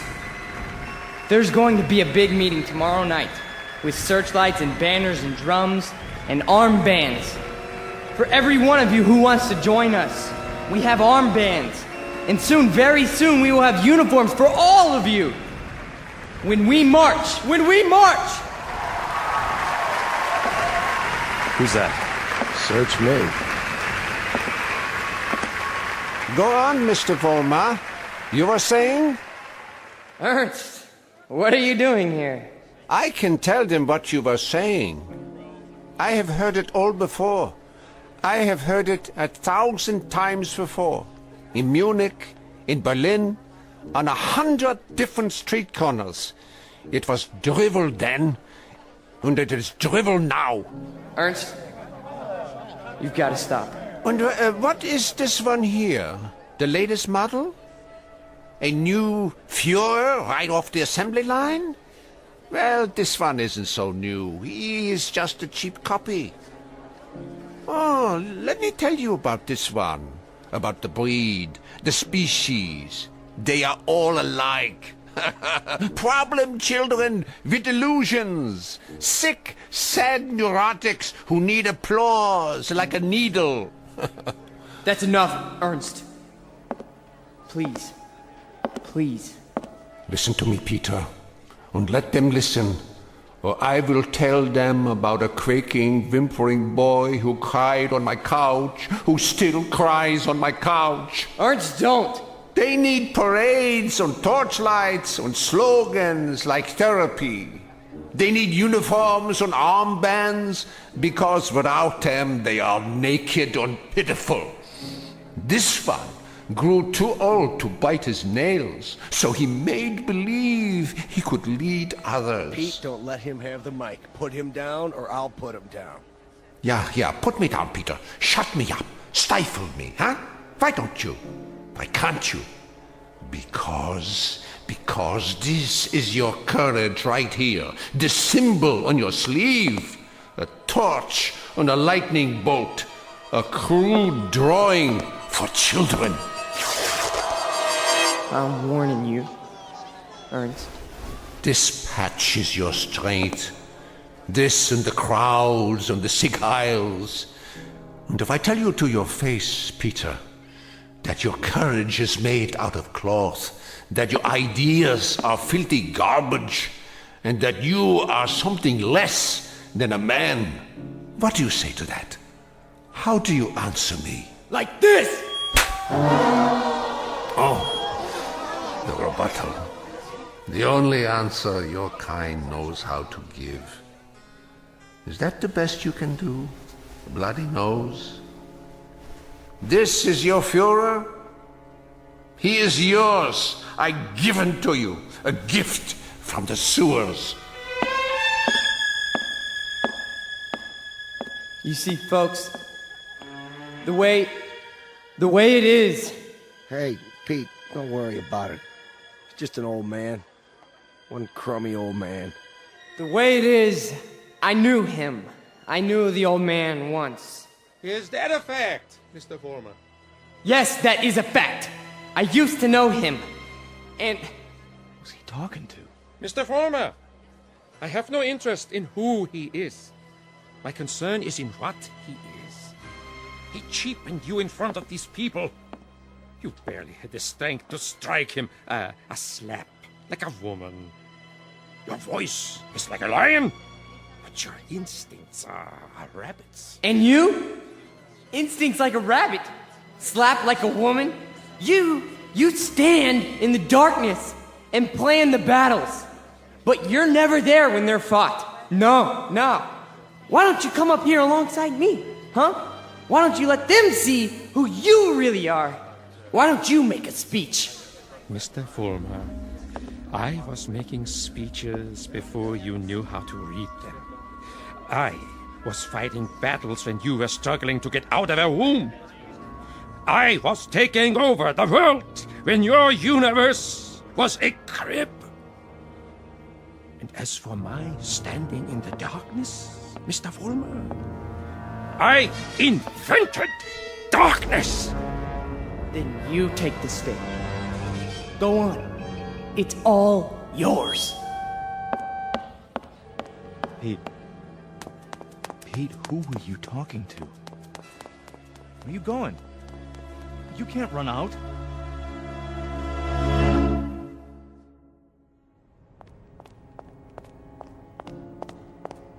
Ernst! Ernst! Where are you? Let me explain. You! Why? Why did you pick me? I didn't pick you, Mr. Former. You picked me. You chose my ideas. You invoked my name. So now, you must take whatever comes with it. What? In the past, I've given you suggestions. Now, I give orders.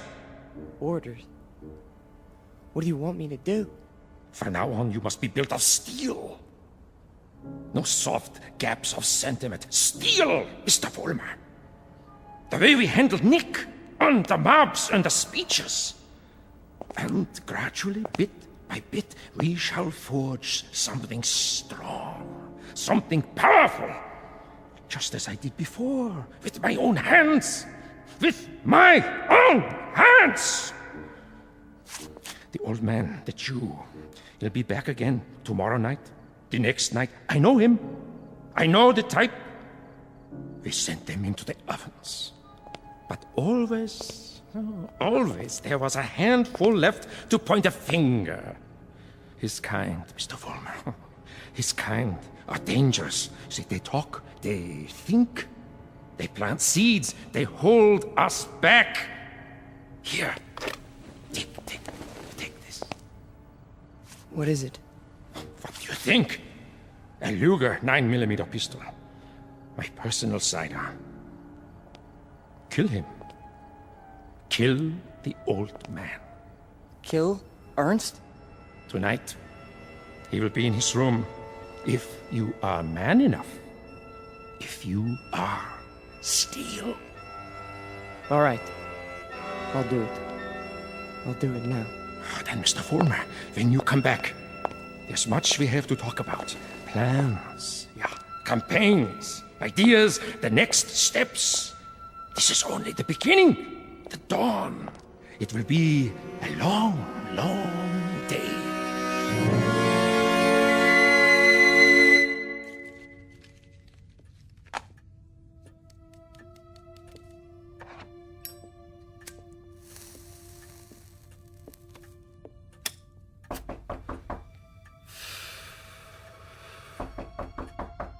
Yeah?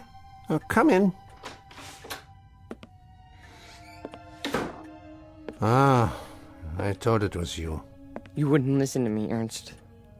On the contrary, I listened to all that I was able to stand. You should pay attention now. I can't even begin to tell you what's happened. It's too incredible. It's too unbelievable. I can tell you this much. We're on the march. From now on, we only go forward. There's no stopping us. No stopping you, Peter? An old man stopped you tonight with a few words. He stopped you with the truth. You're wrong, Ernst. It's not just me anymore. There's someone else. Someone behind us. Someone even you tremble at. He'd have to be a very imposing figure, Peter. Much more imposing than you. Oh, he is. He gave me this. See? More imposing even than a gun. That's only because you don't think I'll use it. Which only goes to show that you don't know me. I know you, Peter, I know you. From a ravaged little boy wanting love to a torn man looking for respect, identity. I don't fear you. So you may do what you have in mind at any time you wish. With this one last reminder. You can never kill an idea with a bullet. Never. No. I'm all steel now. Ernst, I'm made out of steel. No more sentiment. No more softness. Just purpose. Just will. Then shoot. Kill. Destroy me, if you can.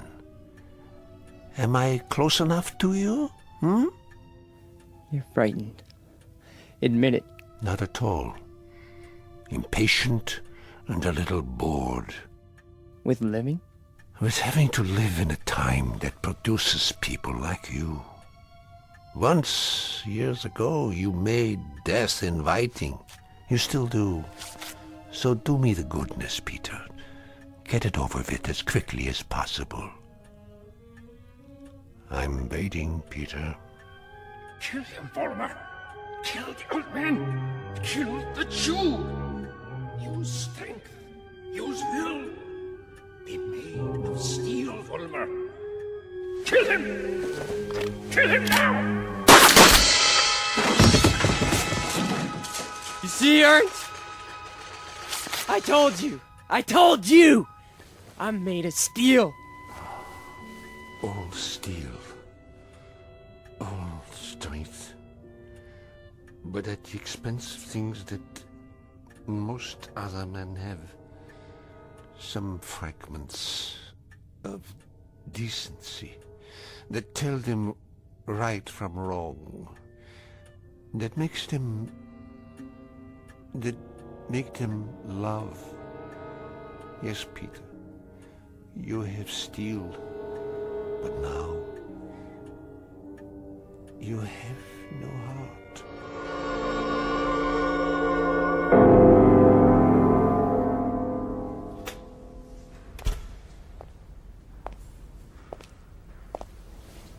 Where is everybody? Pete? We were just cleaning up. What happened to you? Nothing. Nothing happened to me. You tell them. You go out there and you tell them. But they've all gone home. Tell them I'm still in charge. I'm number one. You serve, I lead. Understand? You serve, I lead. Come on, Pete. Let's go. No, he picked me. Out of everybody, he picked me. What's wrong? Don't you believe me? He did. He picked me. So long, Pete. See ya. Don't you walk away from me! Frank! Frank!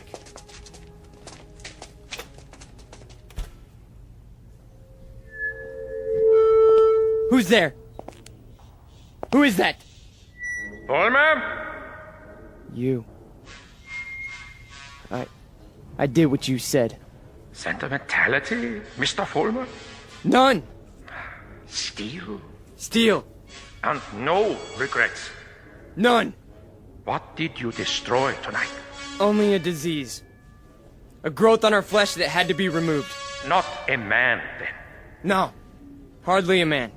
How did it feel? It felt like I was immortal.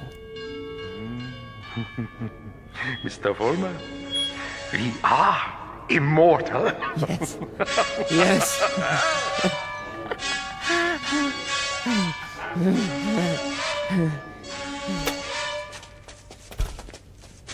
There he is. Don't move. What do you want? Peter Vollmer? Yes. We have a warrant for your arrest. That's impossible. The charge is conspiracy to commit murder. Your two friends are outside in cuffs. The victim's name was Nicholas Bloss. Get away from me. He's got a gun. Drop the gun! Now! Walk toward us with your hands up! Hey, look, he's going to the other door. Tell them to cover the alley. Halt! Halt, or I'll shoot!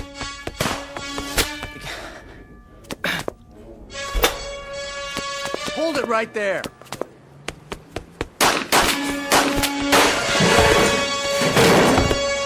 We got him! He's hit! Call for an ambulance. You have the right to remain silent. Anything you say can and will be used against you. There's something very wrong. There's something very wrong. Easy, kid. Don't try to talk. But you made a terrible mistake. I'm made of steel.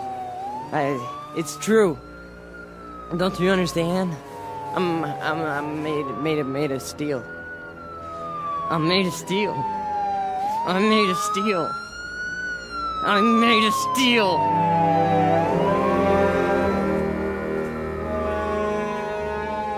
Where will he appear next? This phantom from another time, this resurrected ghost of an old nightmare. Chicago? Los Angeles? Miami, Florida, perhaps. Vincennes, Indiana. Syracuse, New York. Any place, every place where there's hate, where there's prejudice, where there's bigotry. Because he's alive. He's alive so long as these evils exist. Remember that when he comes to your town. Remember it when you hear his voice speaking through the mouths of others, no matter who they may be. Remember it when you hear a name called a minority slandered. Any blind, unreasoning attack on a people or any human being. He's alive. Because through these things, we keep him alive.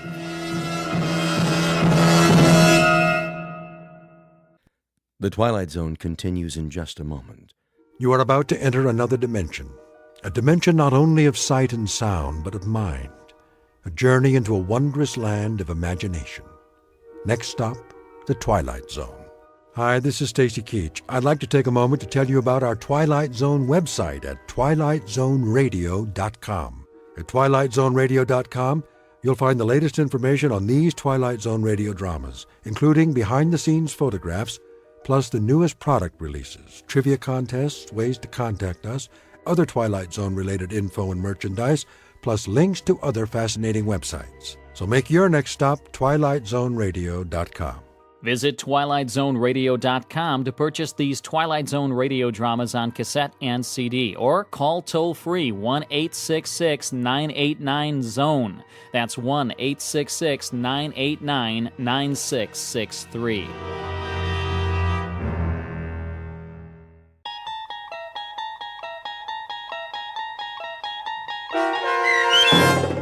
The Howling Man, starring Fred Willard, with Stacy Keach as your narrator, was adapted for radio by Dennis Etchison and written for The Twilight Zone by Charles Beaumont. Heard in the cast were Christian Stolte, David Darlow, Doug James, and Anna Sverutza. To learn more about the Twilight Zone radio dramas and to obtain audio cassettes and CDs of these programs, visit our website at twilightzoneradio.com. The producers of The Twilight Zone wish to thank CBS Enterprises, Rod Serling, Dennis Etchison, Dick Brescia Associates, Claire Simon Casting, Terry Jennings, XM Satellite Radio, Sirius Satellite Radio, our sponsors and our radio affiliates for helping make this series possible. This copyrighted radio series is produced and directed by Carl Amari and Roger Wolski for Falcon Picture Group. Doug James speaking.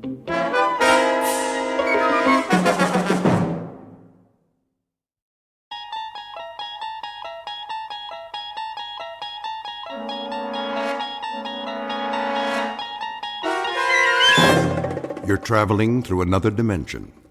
A dimension not only of sight and sound, but of mind. A journey into a wondrous land whose boundaries are those of imagination. Your next stop, the Twilight Zone.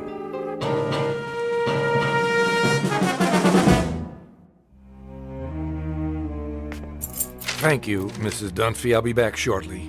You're going out? I'm afraid so. But you've only just returned. Unfortunately, that is the nature of my work. Another business trip. The most important of all. But first, there are arrangements to be made. I've prepared your afternoon meal. I'm sure it will keep.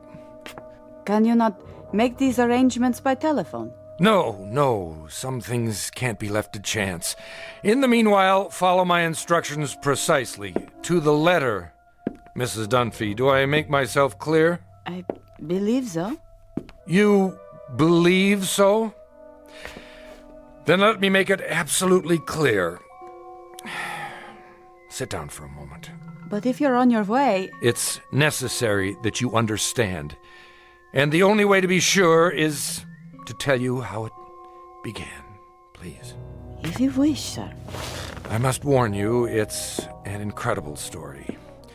I, of all people, know that. So incredible that you won't believe me at first. But I'm going to tell you everything. Then you will believe. Because you must. You must believe. Do you know Central Europe? Europe? Only as a child, sir. It started there many years ago, after the First World War. I was on a walking tour of France, Belgium, and Germany. I decided to travel alone with only a small pack. The confidence of youth. Germany was magical then, a place of valleys and mountains and swift, dark rivers. There was nowhere else like it, a fertile land where everything grew tall and straight out of the earth. I was struck by the richness of the soil, the verdancy of the hills. Stepping across the border from Belgium, where the mustachioed guards saluted like tin soldiers, I entered a different world.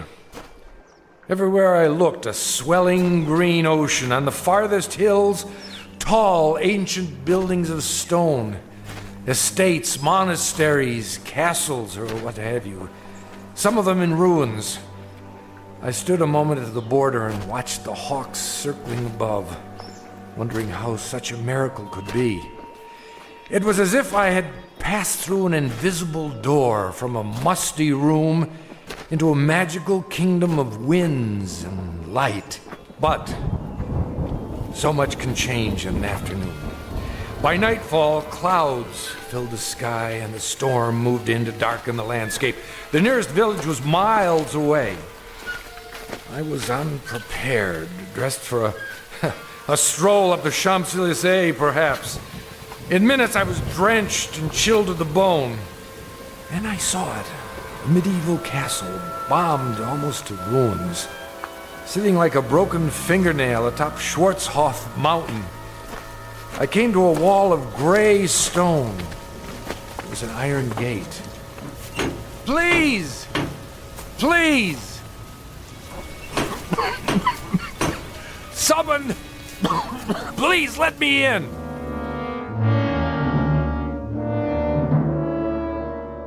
A story told years ago by a man who recalled it from his youth. Fortunately, or perhaps unfortunately, he was never able to put it out of his mind. It begins with a wayfaring traveler. His name is David Ellington, scholar, seeker of truth, and to his dismay, a finder of truth. A man approaching exhaustion, who will confront a problem that has haunted the world since the beginning of time. A man who knocks on a gate seeking sanctuary, and instead finds that he has just crossed an unmarked border into the far edges of the Twilight Zone.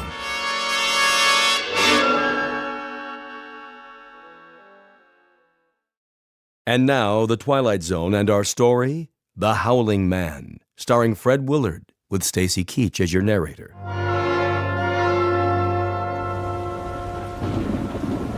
I found a rope by the gate and pulled it. Please! Someone!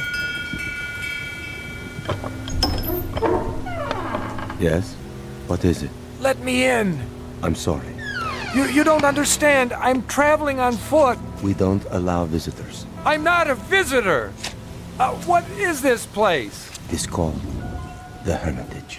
And I'm a stranger caught in the storm. Your robe, the cross around your neck. You're a man of God. I'm lost. Don't you understand? Lost. Very well. Follow me. Thank you, brother. You're ill. I'll be all right. Once I dry out. This way. What are these rooms? A barred window in each door. They look like, well, cells. All are empty now. I see, but what were they?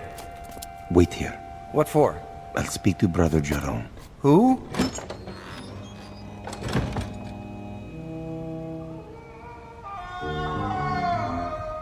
What in the...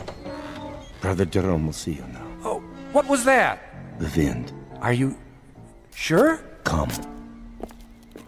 The room had almost no furnishings. A straw pallet, a rude desk and chair, some books and religious oddments, very stark. The abbot himself was a fierce El Greco painting of a man, stooped and withered, but strong in every part of him. Like the monk who came to the gate, he wore a shepherd's cloak and carried a crooked staff. Why have you come here? My name is David Ellington. I got lost in the storm. Then I saw a lantern in the window. And what is it you want of us? Want? Only a little shelter, some food. We cannot help you here. You will have to leave. You call that a Christian attitude? Now, Mr. Ellington. Oh, for the love of... All right, if that's the way you want it. Sorry to have troubled you. Give me a minute. I'll be out of here in... Brother Christophorus, Yes? Carry him out of here. At once. Right away.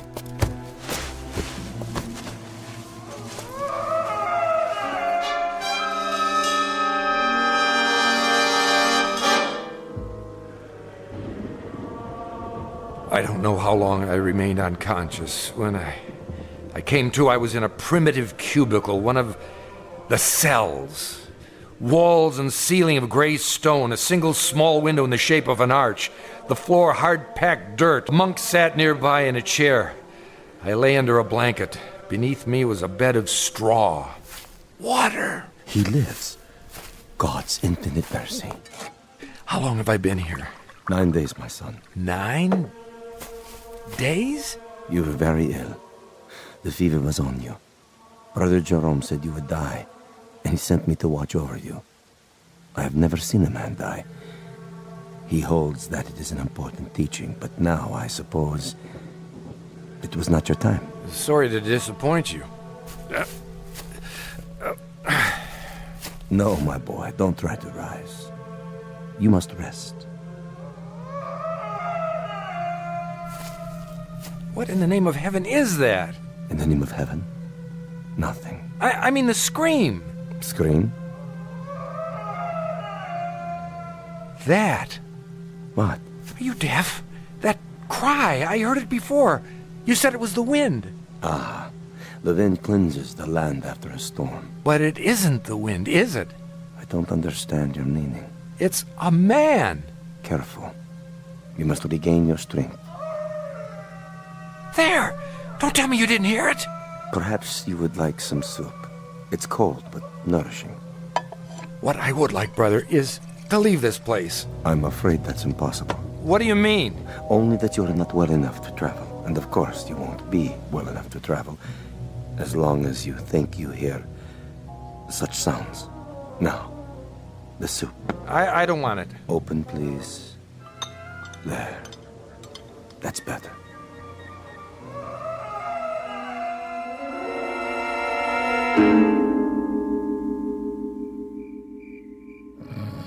Over the next few hours, my strength did return, or at least some of it. I waited until the monk had fallen asleep. Then at last I made my move. The door was held shut by a simple iron bolt. I had only to slide it a few inches without waking him. I was almost free, but I could not remember which way we had come. When I turned into another corridor, I realized I was lost. It was a maze of dark passages and doors. Here, a part of the ruined ceiling was broken away, and I saw that the moon had risen. In the naked light of the moon, I saw one door different somehow from the others. At first, I was not sure why.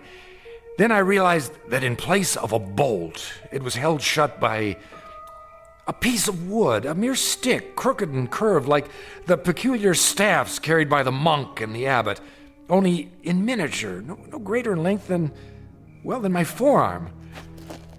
On this door, in this door alone, a small wooden staff replaced the iron bolt. How odd! I looked through the opening in the door. Inside, a filthy, shadowed hovel. No table or chair, no straw for a bed. It appeared to be empty. What? There was a man, huddled in the corner, holding his knees and rocking, head back like an animal. In the soiled moonlight, I saw his dirty beard, his rotted clothes. Who are you? Help me. Stay back. No, please. In the name of humanity, help me. But who? You're not one of them.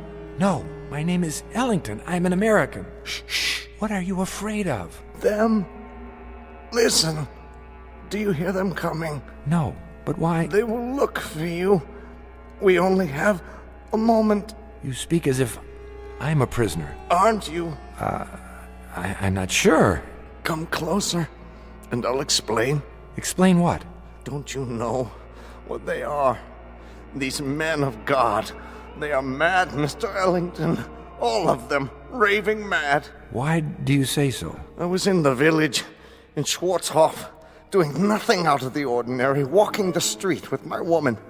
We were holding hands, that is all. Do you see anything wrong with that? Well, of course not. But what... We paused to rest by a tree in the shade. And then we kissed. Yes, I admit it. Is it wrong?